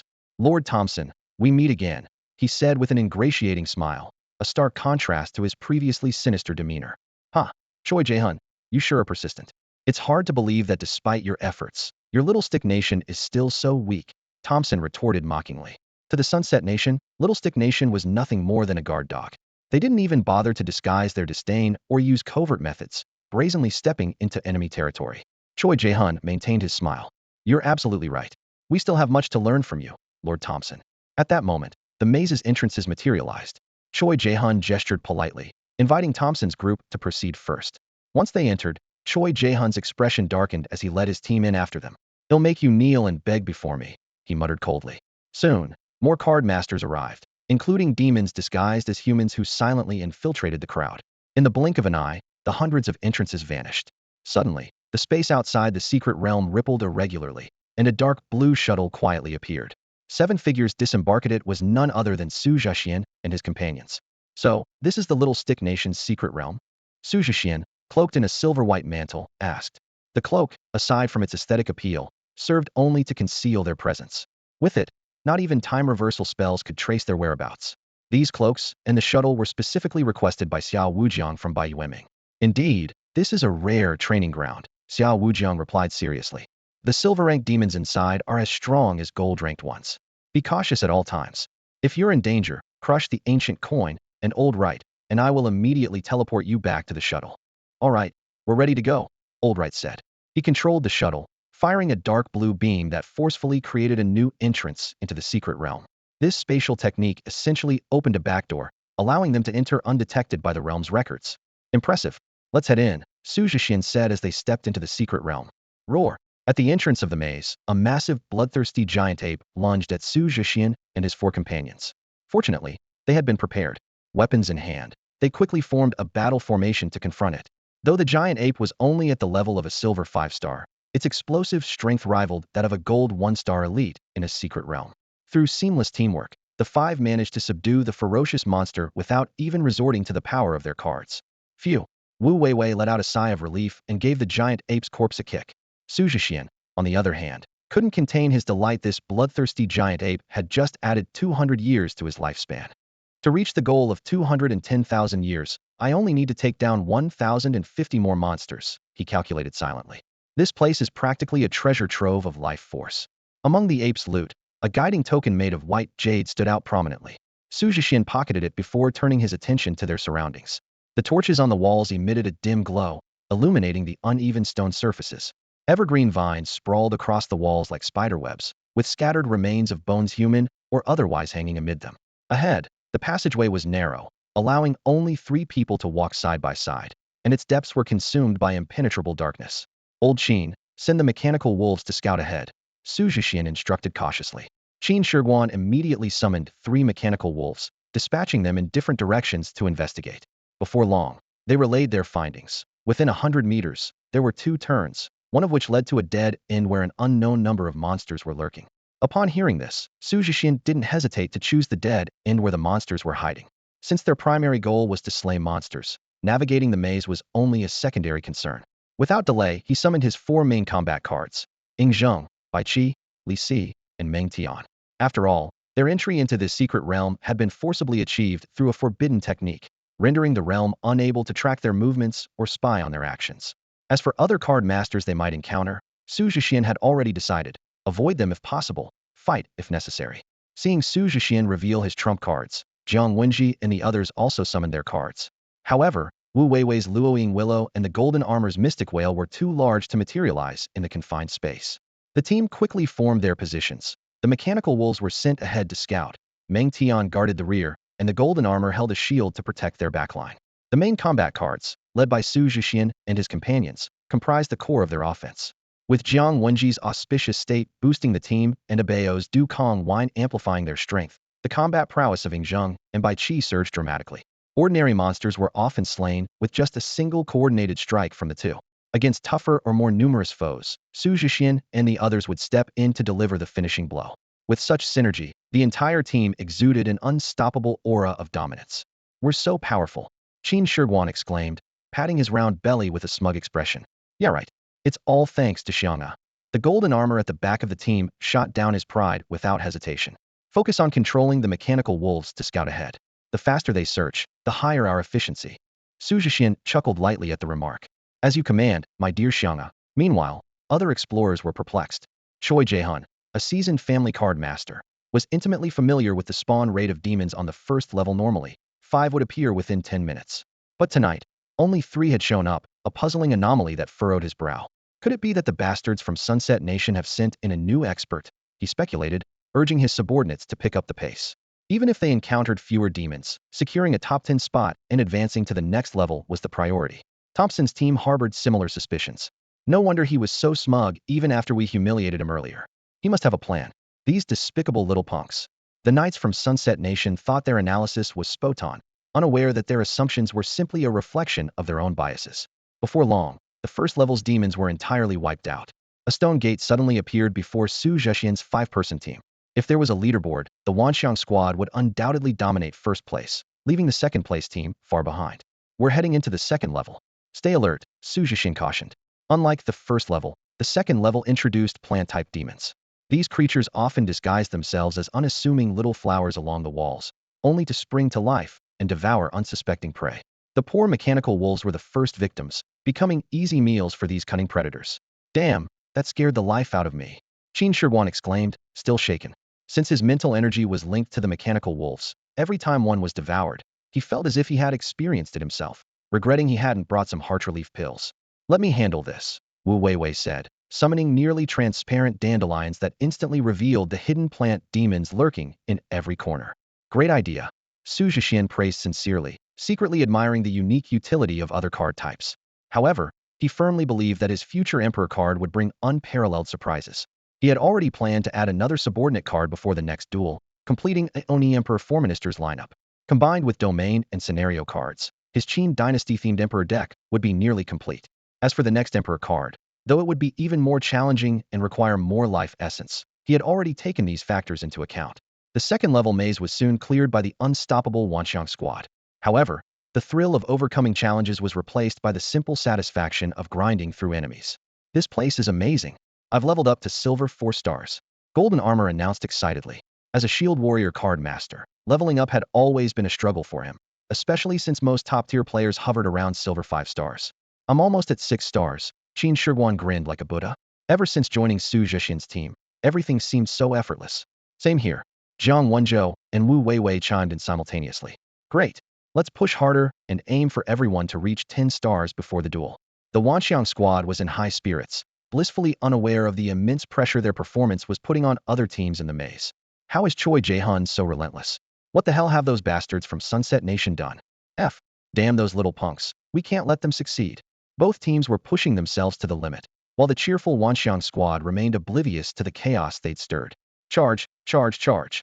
Xu Zhexian, wielding his Fong halberd, rampaged through the maze, cutting down everything in his path. Xu Zhexian. Rank. Silver Tier 6 star 8.1. Current lifespan. 30,213 years. These were the results Xu Zhexian had gained on the third level of the labyrinth. His gaze lingered on the data for a moment, and a faint smile appeared on his lips. The significant increase in his lifespan left him quite satisfied, although he was still far from his goal of 210,000 years. As he delved deeper into the labyrinth, the strength of the monsters would continue to rise, and the lifespan rewards would naturally follow suit. If only lifespan could be gained multiple times, Xu Zhexian thought to himself. I could stay in this labyrinth for an entire year and come out invincible. The rest of the Wanxiang squad had also reaped generous rewards. Except for Golden Armor, who remained at 5 stars, everyone else had advanced to Silver Tier 6 star.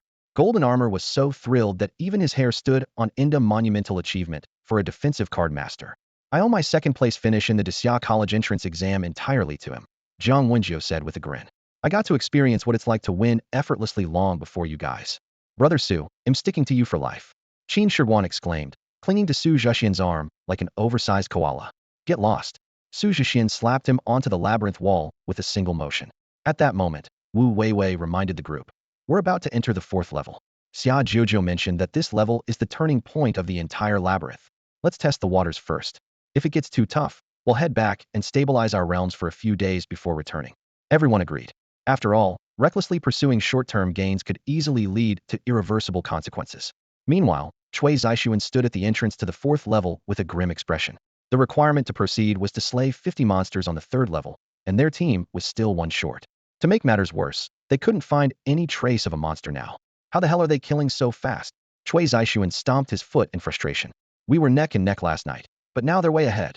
The Thompson squad was equally anxious. If they failed to complete the task assigned by Gilmore, not only would they face death, but their families back in the Sunset Nation would also be in grave danger. That damn Xu Zhexian. If I catch him, I'll kill him. Thompson roared angrily, though there was little he could do but fume. Weaker teams, seeing the situation, decided to withdraw from the secret realm and return another day. This left the 4th level as Wanxiang squad's exclusive territory, with no competitors in sight. Xu Zhexian quickly located a vast open area on the 4th level. They discovered that as long as they killed fast enough, the monsters would keep coming in waves. Seizing the opportunity, they decided to stay put and wait for the monsters to come to them. In the expansive clearing, Xu Zhexian unhesitatingly summoned 3,000 elite warriors of the Qin dynasty.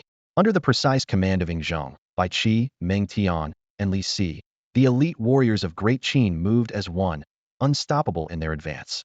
Xu Zhexian sat leisurely on the sidelines, watching his lifespan steadily increase, his grin stretching almost to his ears. An hour later, the traces of demons and monsters had completely vanished, and the entrance to the 5th level slowly appeared before the Wanxiang team.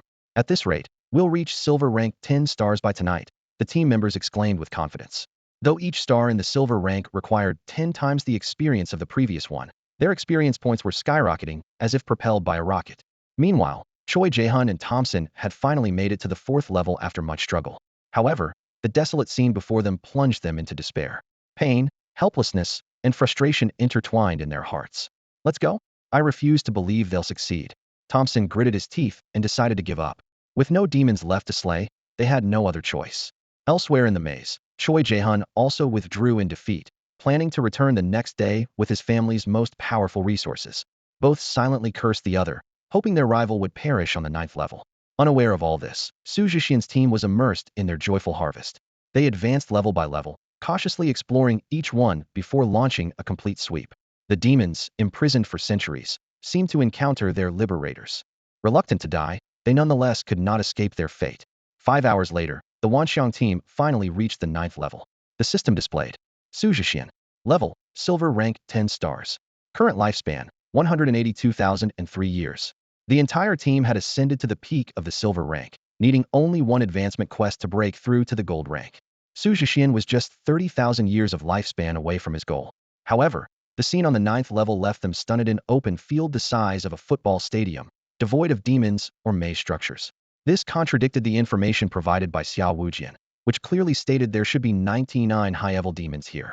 Maybe they're in hiding, Qin Shi Huang suggested, sending out 100 mechanical wolves to scout.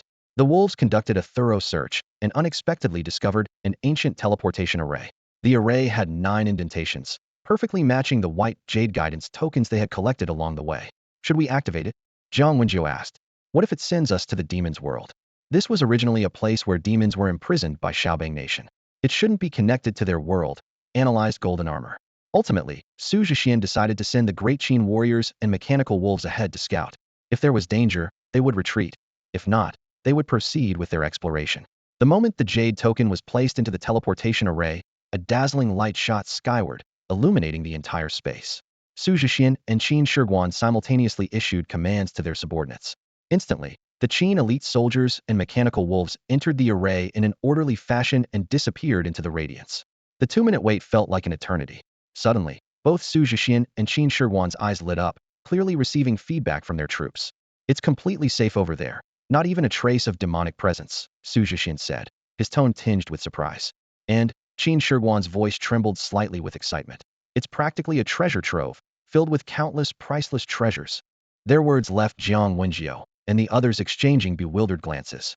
In their understanding, the Songhai Labyrinth had always been a place to imprison demons, at most serving as a training ground for young card masters.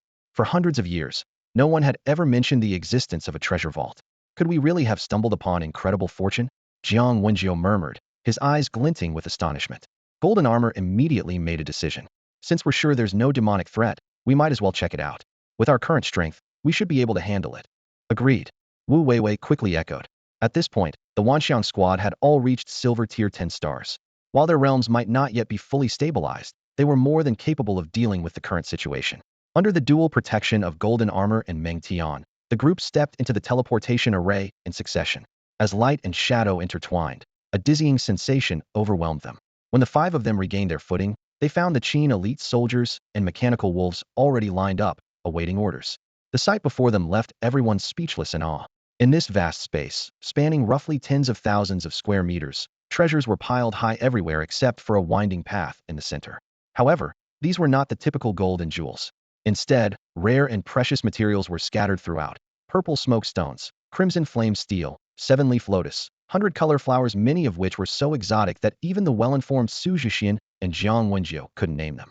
Spiritual artifacts and ancient, mysterious texts were also abundant.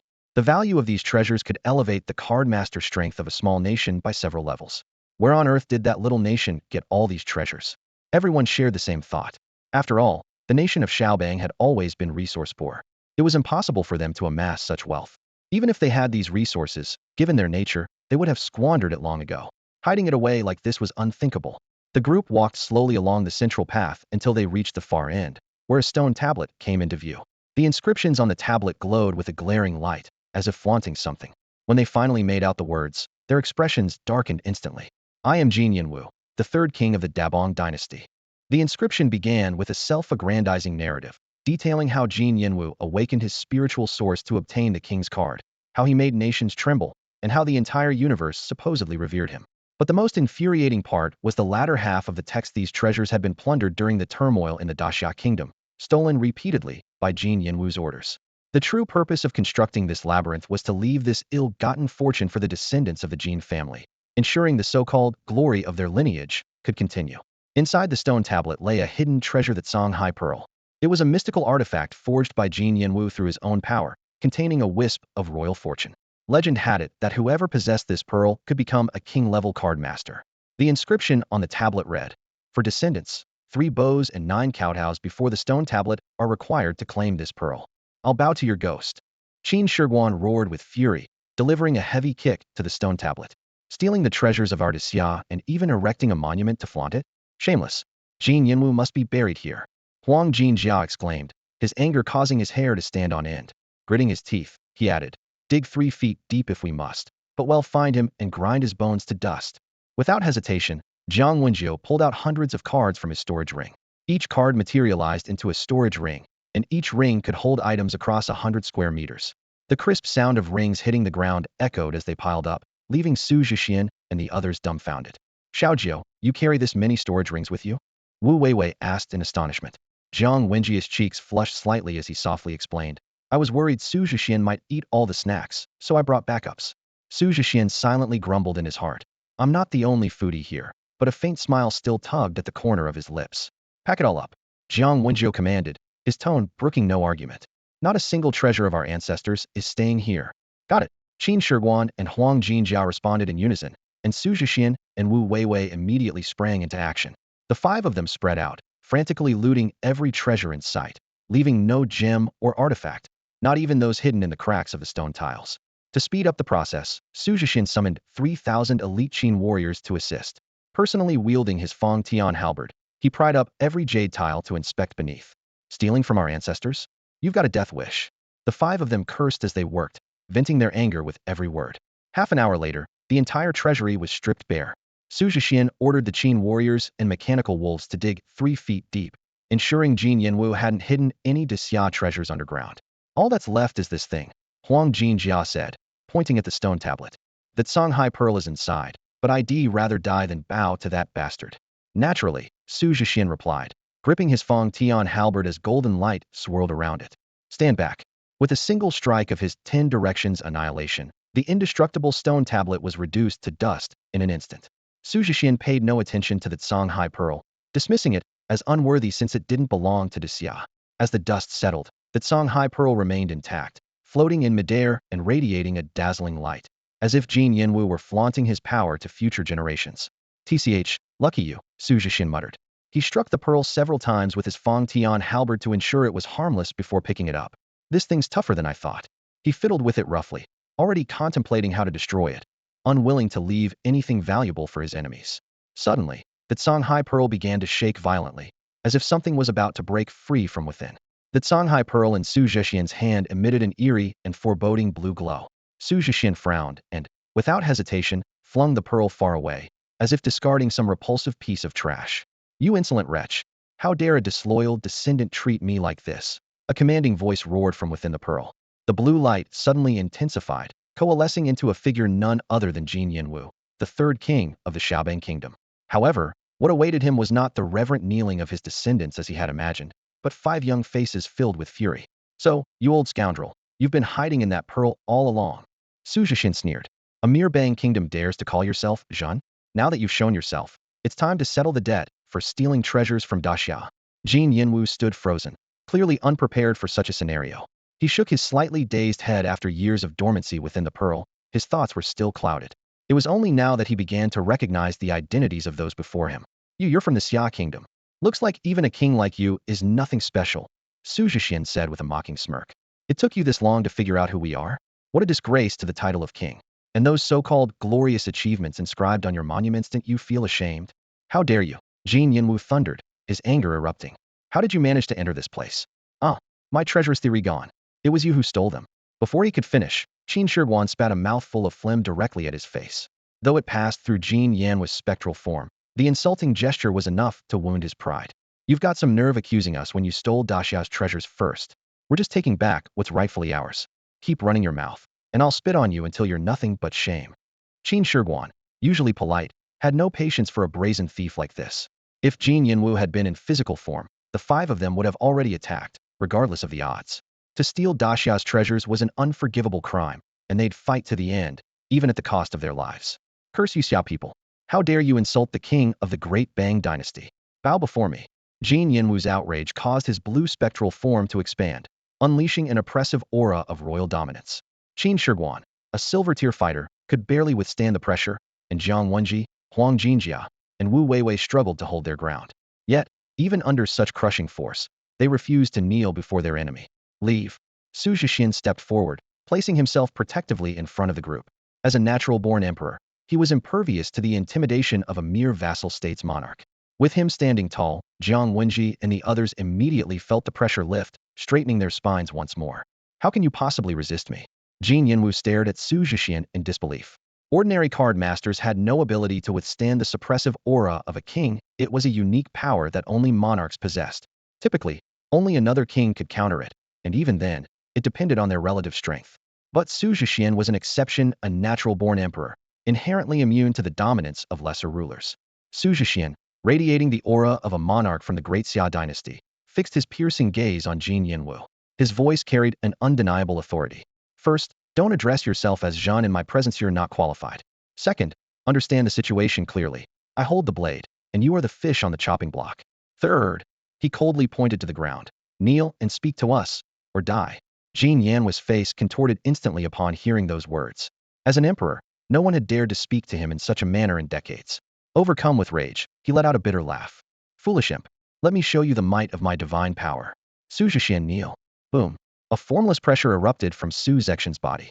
Jin Yanhui's colossal spectral form was immediately forced to the ground, unable to move. Ah, he cried out in a mix of shock and fury, panic swelling within him. This oppressive force was far more terrifying than the time he had once stood before the king of Mida. Xu Zhexian walked forward step by step, lifting his foot to press it directly onto Jin Yanhui's face. Though his foot passed through the spectral figure, the humiliating motion shattered what remained of Jin Yanhui's dignity. As a sovereign, he had never endured such disgrace. Who are you? Jin Yanwu roared in anger. Xu Zhexian sneered disdainfully. A citizen of Xia. Never try to flaunt your power before Yuzi'll never succeed. Beyond his imperial aura, Xu Zhexian wielded fragments of the Nine Cauldrons and the soul suppression technique of the Nine Cauldrons. Dealing with a mere remnant soul like Jin Yanwu was child's play. Su Bro is unstoppable. Golden armor praised from the side. Not wanting to be outdone, Qin Shi Huang waddled over with his round frame and plopped himself down squarely on Jin Yanhui's spectral body. What are you so smug about? Still ended up under your great Xia grandpas, but didn't you? Feels good to do this, come on. Fight me if you've got the guts. Jin Yanhui's eyes burned with fury, humiliation, and rage. A lifetime as a king, only to be stepped on and sat upon. He could barely contain his desire to end it all. Yet survival instincts forced him to endure. Spill it. What are you hiding in this broken pearl, and what's your plan? Xu Zhexian demanded.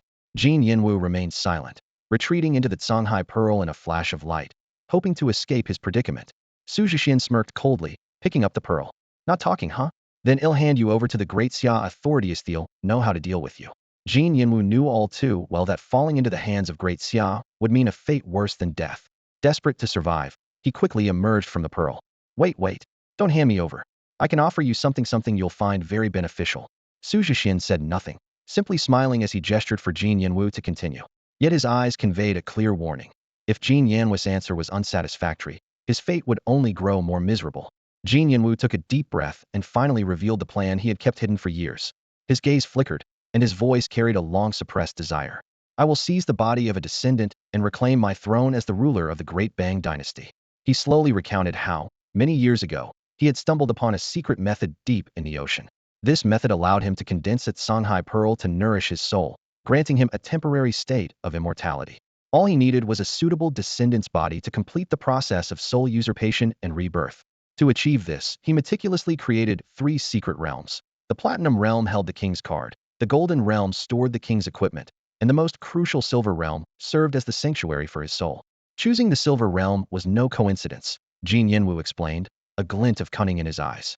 Card masters at this stage are still young, making the risk of soul usurpation minimal and the chance of backlash nearly non-existent. The clues I left for my family were designed to identify the most outstanding candidate. His voice brimmed with unwavering confidence. Starting anew from youth, I want just regain my former strength. It could even surpass it and break into the divine domain. All these rare materials stored here were prepared for me. Had Xu Zhexian and the others not entered the Songhai secret realm, Jin Yanwu might have already succeeded in seizing Cui Zixuan or Gilmore's body. Xu Zhexian grinned widely and laughed. This is your karma. When you plundered Daxiao back then, your failure was already written in the stars. Jin Yanwu's face darkened, yet he stubbornly attempted to negotiate. If you let me reclaim the throne, you will have access to all the resources of the Great Bang Kingdom. With the backing of an entire nation, you could become the strongest card masters. His tone was filled with flattery and desperation. Ridiculous, scoffed the man in golden armor. Your backwater kingdom? What resources could you possibly offer? Great Bang barely produces a handful of strong individuals each year, only surviving under the protection of your overlords. Even your king is nothing more than a puppet. Qin Shi Huang slapped his thigh and laughed heartily. Even if you did have resources, do you think we'd care? Daxia is everything you have, and more. But he'll say, it's quite a first to see a king being suppressed so easily. Though his posture was far from dignified, the sight of Jin Yanhui's increasingly ashen face filled him with satisfaction. Jin Yanwu pinned his last hope on Xu Zhexian, knowing full well that he was the true decision-maker in the group. To his surprise, Xu Zhexian nodded in agreement, leaving Jiang Wenjiu and the others utterly shocked. Jin Yanwu secretly rejoiced, thinking to himself how gullible the young were. Once he returned to the divine domain and regained power, Xu Zhexian would be the first to die. What he didn't know, however, was that Xu Zhexian had already completed a silent simulation upon picking up the Songhai Pearl. Ever since simulating the fragments of the wordless heavenly tome, Xu Zhexian had mastered the art of extracting critical information. He had already uncovered the truth. That Songhai Pearl was forged by Jin Yanwu through the slaughter of countless sea demons, extracting their souls to sustain his immortality. It was these very souls that powered Jin Yanhui's unending existence. But this was only temporary. Nothing lasts forever. Xu Zhexian gazed at the figure of Jin Yanhu before him, his mind flashing with critical information gleaned from simulations. If Jin Yanhu failed to find a host body to possess within 1,000 years, his soul would inevitably dissipate into the heavens and earth. More importantly, the demonic souls within the Songhai Pearl could be converted into lifespan an astounding amount, over 50,000 years, far exceeding the 30,000 he needed to fill the gap. A faint smile played on Xu Zhexian's lips as a plan formed in his mind. Agreeing to Jin Yanhu's demands was merely the beginning. The Nine Cauldron soul suppression technique not only subdued souls, but also had the power to lock them. By sealing part of Jin Yanhu's soul within the fragments of the Yongzhou Cauldron, the old monster's life and death would rest entirely in Xu Zhexian's hands. The three-nation competition is imminent. Xu Zhexian's eyes glimmered with a sharp light. When the time comes, I'll find a pawn for you to possess. Once you ascend to the throne of the small stick kingdom, all its resources will belong to the great Xia. Noticing a few skeptical expressions, Xu Zhexian chuckled softly. The resources of a mere small stick kingdom are trivial. What truly matters is their backer, the mighty Tower Father. Since Jin Yanhu dared to plunder treasures from the great Xia, he must repay the debt tenfold, 100-fold. Xu Zhexian omitted mentioning the lifespan conversion and shared the broad strokes of his plan with Jiang Wenjiu and the others. Brother Xian, you're truly diabolical. Absolutely ruthless. The four of them looked at him with admiration glowing in their eyes. Exactly. If they dared to take from the great Xia, they deserved to pay it back 1,000-fold, 1,000,000-fold. Jin Yanhu was left speechless, caught between astonishment and despair. Was this really just an ordinary youth? He seemed far more ruthless and decisive than this centuries-old monster himself. Any loss inflicted upon the great Xia would be repaid 100-fold by Xu Zhexian. The great Xia never suffers losses, Xu Zhexian declared sharply, his gaze fierce. Because the people of great Xia don't allow it. One day, everything that was taken will be reclaimed 1,000-fold, 1,000,000-fold. You're a demon. Jin Yanhu growled through gritted teeth. Xu Zhexian nodded cheerfully. Thank you for the compliment. You have 3 seconds, choose life or death. I agree. Jin Yanhu answered without hesitation. What did the fate of the small stick dynasty matter to him? All he cared about was surviving and continuing his life of indulgence. Whose orders he followed or whose dog he became was irrelevant. Good, you've made the wisest choice. In half a month, I'll find you a suitable small stick body to inhabit, Xu Zhexian said briskly, already planning to inform Xiao Wujin of the matter upon his return. State-level strategies required collective wisdom to secure even greater benefits for the great Xia. Shall we head back now? Wu Weiwei asked. No, there's still unfinished business, Xu Zhexian replied, retrieving over 100 cards from his storage ring. Each card bore the image of a glossy black explosive flame thunder, a standard weapon of the Beidou Legion used against demons, gifted to him by his third brother, Su Wanfo, for self-defense. All fear stems from insufficient firepower, Xu Zhexian said with a grin. Since we know small stick people will eventually find this treasure vault, we must leave them a little surprise. Can't let them walk away empty-handed, can we? The golden armor, Qin Shi Huang, and Wu Weiwei exchanged glances, then looked at Jiang Wenjiu and Xu Zhexian. You two are truly a match made in heaven.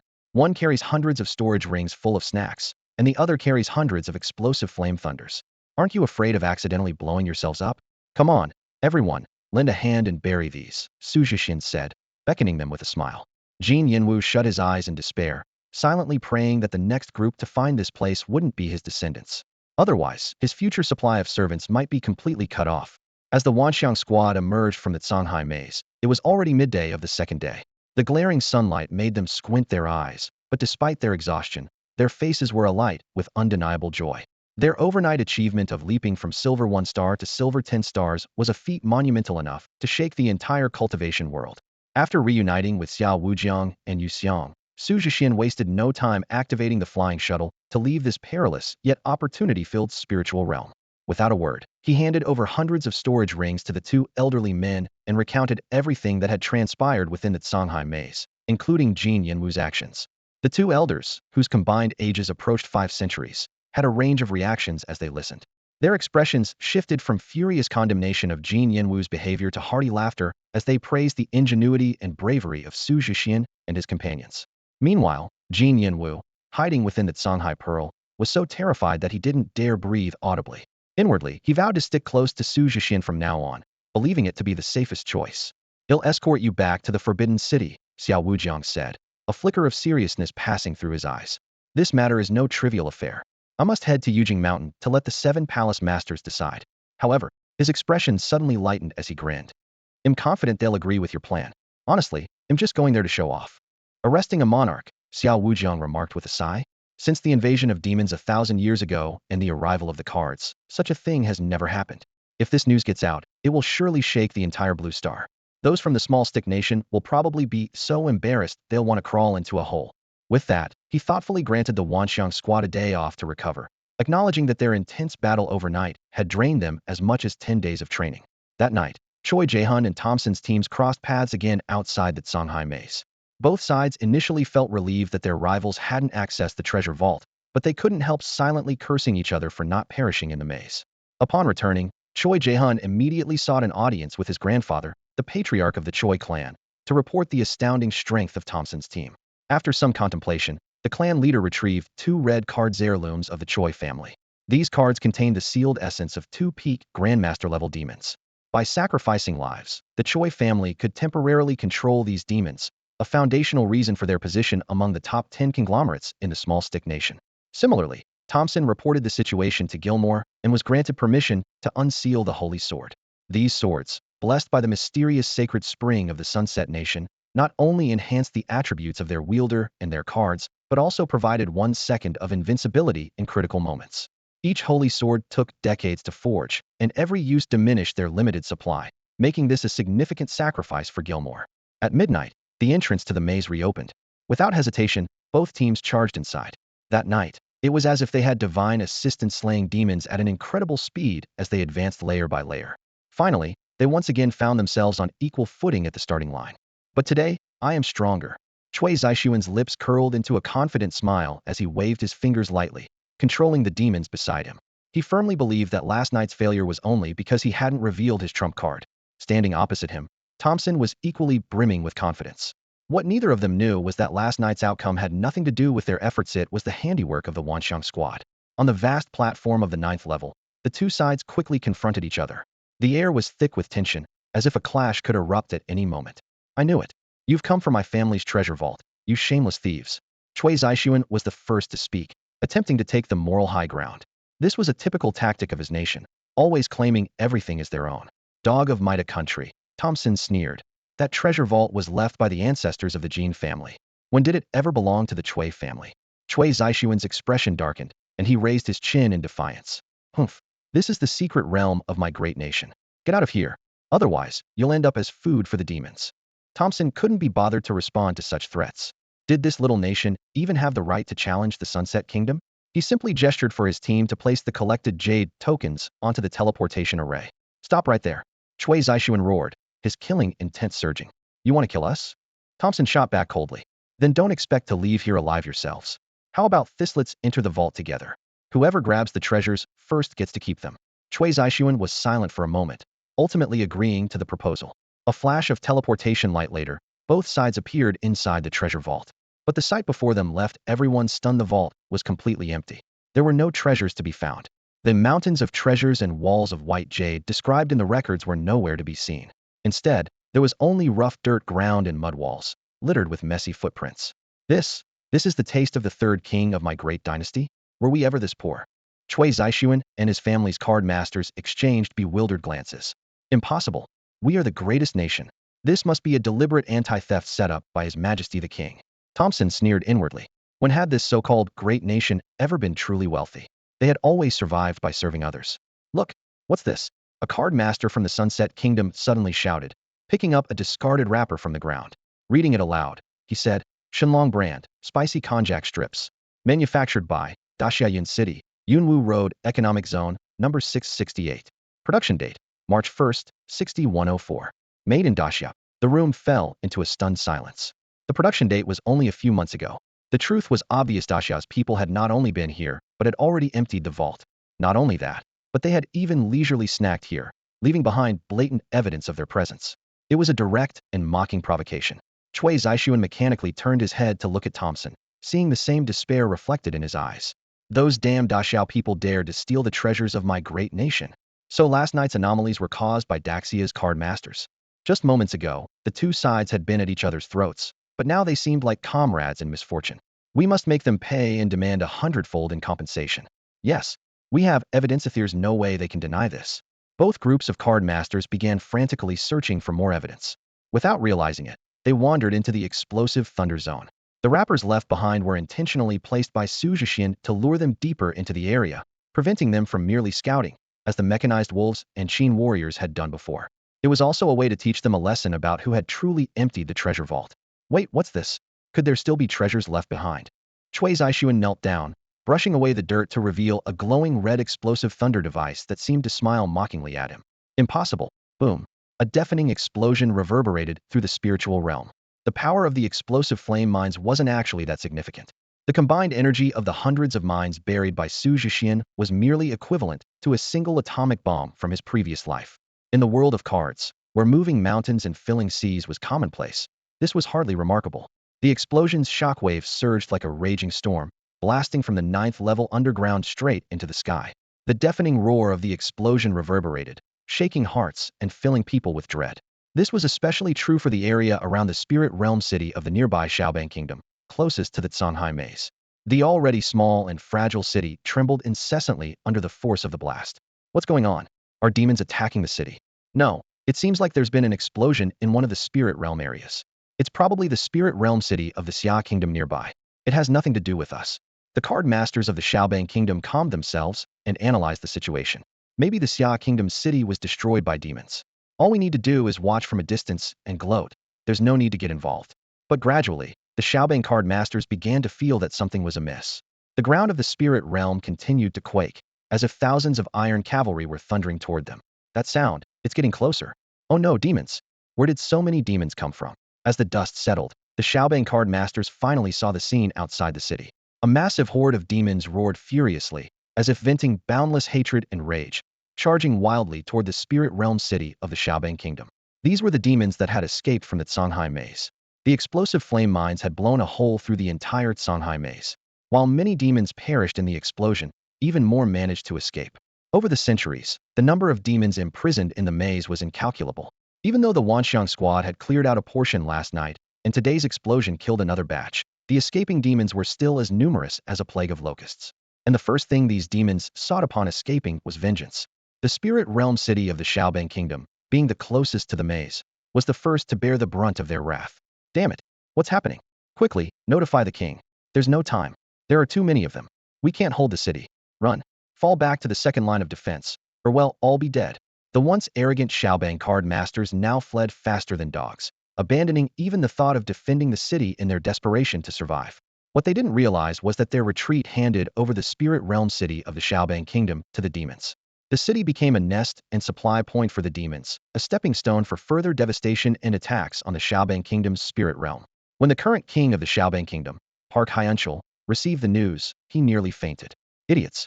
A bunch of cowardly and useless fools. He roared, wishing he could have the entire garrison of the spirit realm city executed. Your Majesty, please send reinforcements immediately, or the demons will soon break through the second line of defense, urged several ministers anxiously. They were terrified that the demons might invade the real Xiaobang kingdom. If that happened, how could they continue to enjoy their power and privileges, doing whatever they pleased? The lives of the common people, of course, were of no concern to them. It had to be said that their mindset was remarkably similar to that of Jin Yinwu. Got it. You may leave now, Park Hyunchul said impatiently, dismissing the ministers with a wave.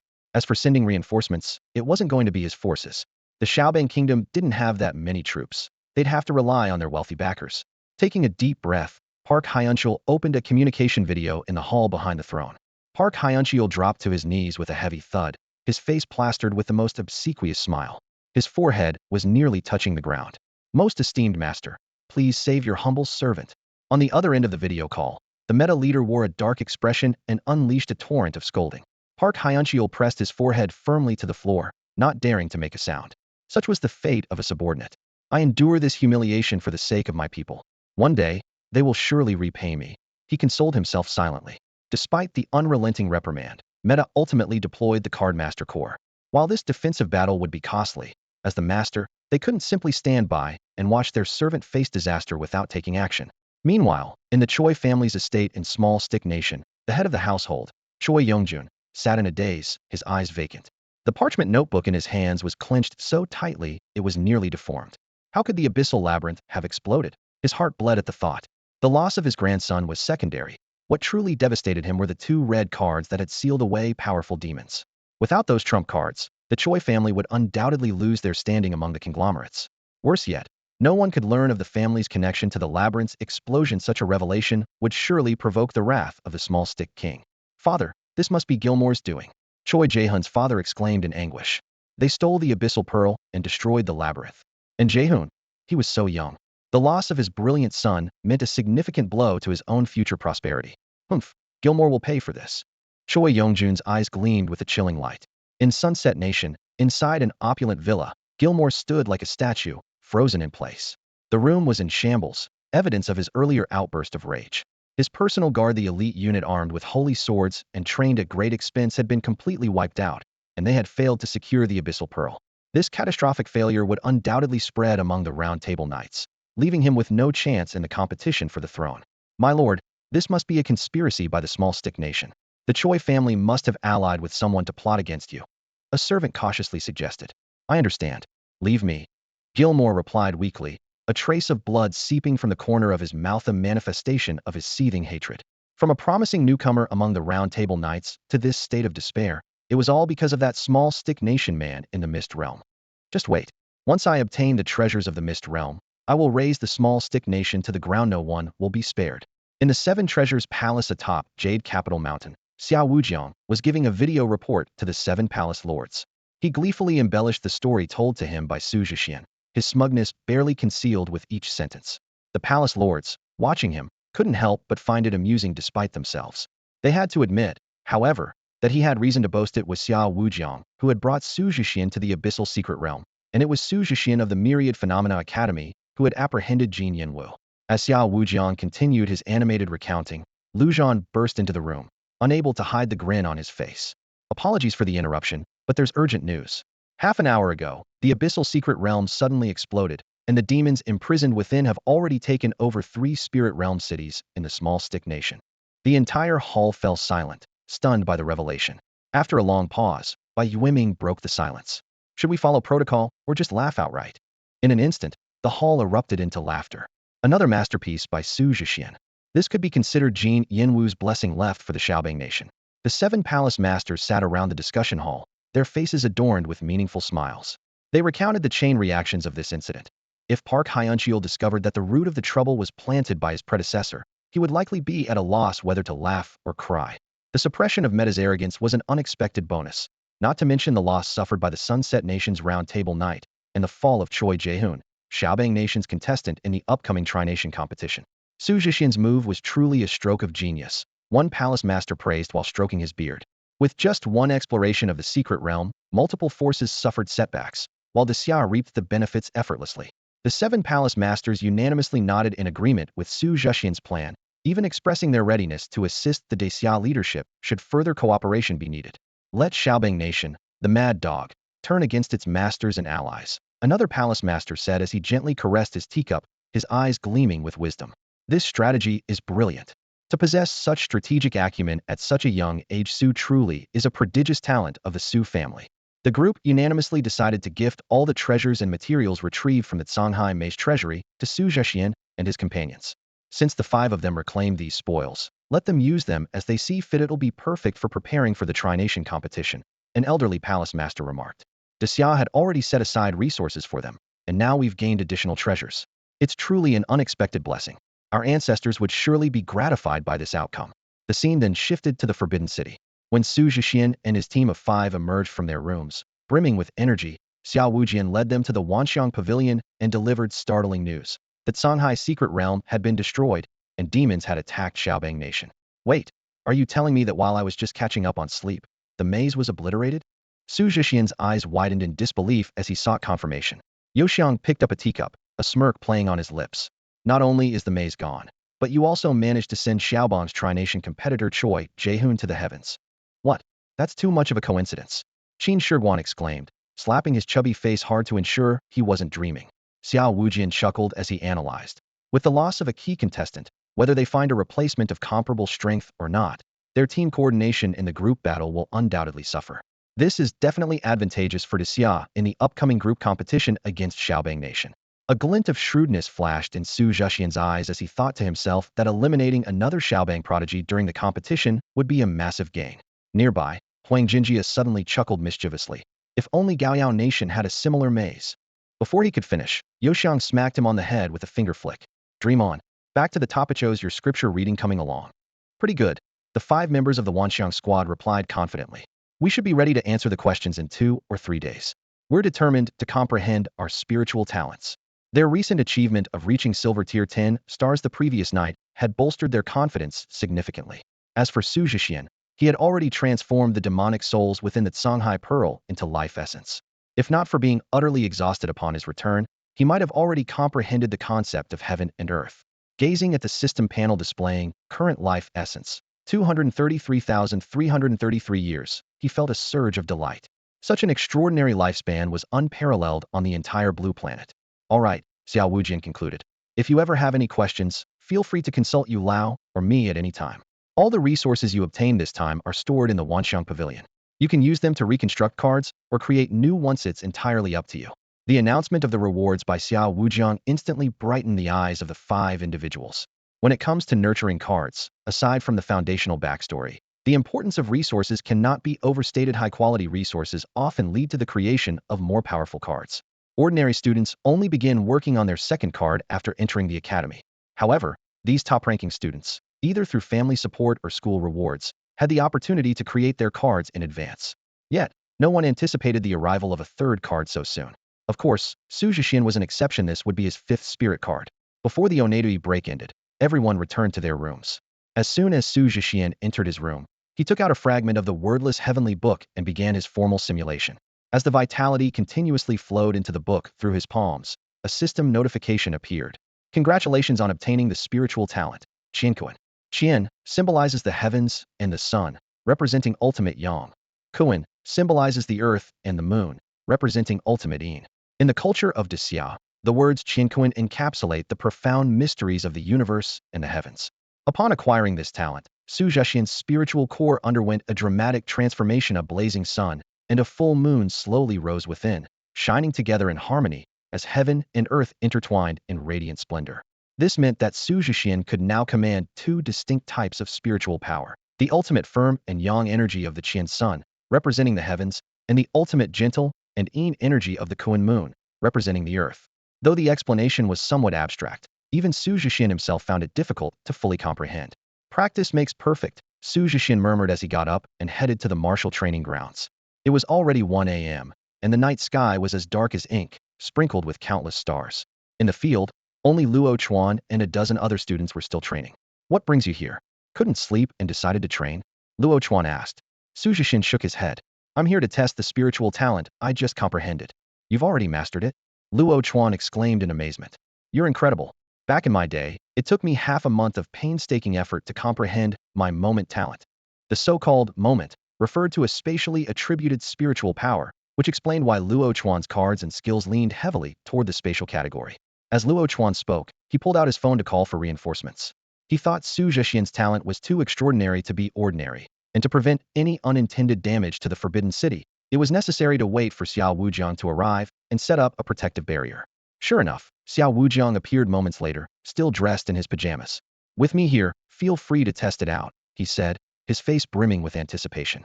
Xu Zhexian never failed to amaze him. The others retreated beyond the barrier to observe. Xu Zhexian calmed his thoughts and focused, channeling the Qian Sun energy to materialize the card of the ancestral dragon, Ingzheng. However, when he saw the changes in the card, he was momentarily stunned. Ingzheng, who was originally seated upon the black jade dragon throne in the Qin imperial palace, surrounded by 12 5-clawed golden dragons, now had a radiant golden sun shining brilliantly behind him. This blazing sun not only enhanced Ingzheng's majestic and divine aura, making him appear as a heavenly emperor overlooking all life, but also caused the eyes of the 12 golden dragons to gleam with dazzling golden light. This was the solar ancestral dragon Ingzheng. Xu Zhexian attempted to summon Ingzheng. As the emperor appeared, golden divine light immediately surrounded him.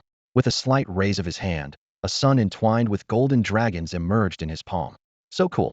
The martial training ground in the Forbidden City was filled with the sound of awe and admiration from the cadets. The moment Ingzheng appeared, the atmosphere ignited with fervor, his entire being radiated with dazzling golden light. as if the sun god himself had descended to the mortal world. Though the cadets were unaware of his true identity, assuming him to be a heroic spirit of the great Xia, the sense of shock and pride left an indelible mark in their hearts. Xu Zhexian gazed at the manifestation of the first emperor, born from the power of the Qin Yuan sun, and couldn't help but marvel. Zhenga, give it a try. Ing Zheng's lips curved into a faint smile as the blazing sun in his palm erupted with brilliant golden radiance. With a graceful flick of his sleeve, 23 crimson gold divine dragons shot into the sky, expanding rapidly under the night to a length of over 100 meters. Their bodies were wreathed in thunder and flames. Unite the 6 realms. The dragons roared as they plunged towards the wooden training dummies on the field. Wherever they passed, flames scorched the air, and lightning exploded in dazzling bursts. Thunderous booms echoed continuously, shaking the entire Forbidden City. The spectacular scene of golden light entwined with lightning jolted awake every sleeping cadet and parent. Even within Wanxiang Pavilion, Xiang immediately activated the defensive barrier. What's going on? Are we under attack? Could it be Instructor Luo Chuan causing trouble again? Amid panicked discussions, people rushed out of their rooms. The sight before them was breathtaking. The pitch-black night sky was illuminated by the crimson gold dragons, their thunderous and fiery presence overwhelming. The sheer majesty of the dragons inspired awe and reverence in everyone. At the heart of it all, Ing Zheng stood in midair, exuding an imperial dominance that seemed almost divine. Has Xiang'e awakened a spiritual talent? Qin Shi swallowed hard and turned to the golden-armored figure in pajamas beside him. The latter adjusted his glasses, carefully observing the celestial phenomenon. This aura feels more like the power of a deity. Neither of them cared about their disheveled attire as they sprinted toward the training ground. Come see this. Jiang Wenji called out to Wu Weiwei, the 2 girls laughing as they filmed the scene with their phones while hurrying to the field. By now, a crowd had gathered, eager to witness the spectacle created by Xu Zhexian and Ing Zheng. While Xu Zhexian felt slightly embarrassed, he couldn't suppress the pride swelling in his heart at Ing Zheng's display. Retracting Ing Zheng, he decided to test the power of Kunz's lunar force. The newly manifested card once again depicted the grandeur of a Qin palace courtiers bowing before the black jade dragon throne. This time, however, the radiant sun was replaced by a silver-white full moon. Bathed in moonlight, the palace appeared serene and solemn. Ing Zheng, seated on the throne, had a deep and penetrating gaze. His resolute features softened slightly under the moon's glow, yet the indomitable and fierce aura of the first emperor remained. If the sunlit Ing Zheng resembled the emperor of the 9 heavens, then the moonlit Ing Zheng was akin to the emperor of Fengdu, ruler of life and death. This heaven and earth talent, it's almost too powerful, Xu Zhexian murmured to himself before declaring loudly. Lunar Force Ancestral Dragon Ing Zheng, summon. An icy chill instantly spread across the area, as if pulling everyone into the depths of the 9 hells. Ing Zheng, adorned with an imperial crown and dressed in a dark dragon robe, was surrounded by a faint purple glow, exuding the aura of a supreme ruler in the darkness. With a slight raise of his right hand, a silver-white moon materialized in his palm, its phases shifting at his command. Crescent, half moon, full moon, cycling seamlessly. The 5-clawed golden dragon from before had transformed into a silver frost dragon, coiling around the moon and emanating an icy chill. Hiss, Xu Zhexian shivered involuntarily. How can it be this cold in the middle of summer? He fixed his gaze on this awe-inspiring spirit and wondered silently. Could this be some kind of darkened version? Ing Zheng did not pause. Raising the blazing sun with his left hand and cradling the radiant moon with his right, his domineering presence was fully revealed.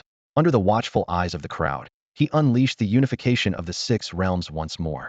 This time, the silver frost dragon was enveloped in a fusion of frost and lightning, freezing everything in its path and illuminating the surroundings with blinding flashes. Wooden training dummies on the martial field instantly turned to shards of ice and were obliterated by the thunderous strikes. Whoosh! Exhaling a deep breath, Xu Zhexian concluded his experiment. He dared not summon any other cards. The commotion was already too overwhelming. However, through these 2 trials, he gained an initial understanding of the power of heaven and earth. On the surface, Ing Zheng's 2 attacks seemed only visually different, but in truth, they were fundamentally distinct. Flames and frost were merely basic manifestations. The transformations symbolized by heaven and earth held far greater potential, awaiting Xu Zhexian's growth to fully unleash them. With his spiritual energy infused with the attributes of heaven and earth, Xu Zhexian felt revitalized, even noticing new effects in his martial techniques. He speculated inwardly that the power of heaven and earth resembled the methods of cultivators, far surpassing the usual traits of a card master. As he ceased his experiments, Xiao Wujiang and Yu Xiang dispelled the barrier, arranging for the students and their families to leave, before leading Xu Zhexian to the Hall of Myriad Phenomena. You saw it too, didn't you, Elder Yu? Xiao Wujiang's expression was grave. Xiang stared intently at Xu Zhexian, his tone serious. This is the power of the divine Riamno, something even purer and stronger. Xu Zhexian was utterly confused. Divine realm? How could I, a mere silver tear, possibly? With Xiang's explanation, Xu Zhexian finally understood the truth. Spiritual aptitude alters the quality of spiritual energy, akin to transforming a spring into an ocean. His heaven and earth power bore a striking resemblance to the celestial forces wielded by divine realm card masters. This power was the foundation for divine realm experts to explore the Tao and combat demonic entities. Your spiritual aptitude must remain a secret, even from us. Yu Xiang and Xiao Wujiang warned with concern. When using it, disguise it as ordinary talents like fire or frost. If others discover that someone your age can wield the power of heaven and earth, you won't just attract demons, there will be those who want to eliminate you before you can grow stronger. Hidden within the Tsang Hai Pearl, Jin Yinwu was filled with dread. These words sounded like a dire warning, had learned far too much. But then, a thought struck him. Serving such a master might be a blessing in disguise. When the time comes to crush Maida and Sunset, wouldn't it be effortless? With this realization, his loyalty to Xu Zhexian deepened without him even noticing. That's all for today. Thank you so much for watching. I hope you guys enjoyed. If you wish to have another part of this recap, please give us at least 1,000 likes. Please don't forget to comment and subscribe to our channel for more content like this. Until next time.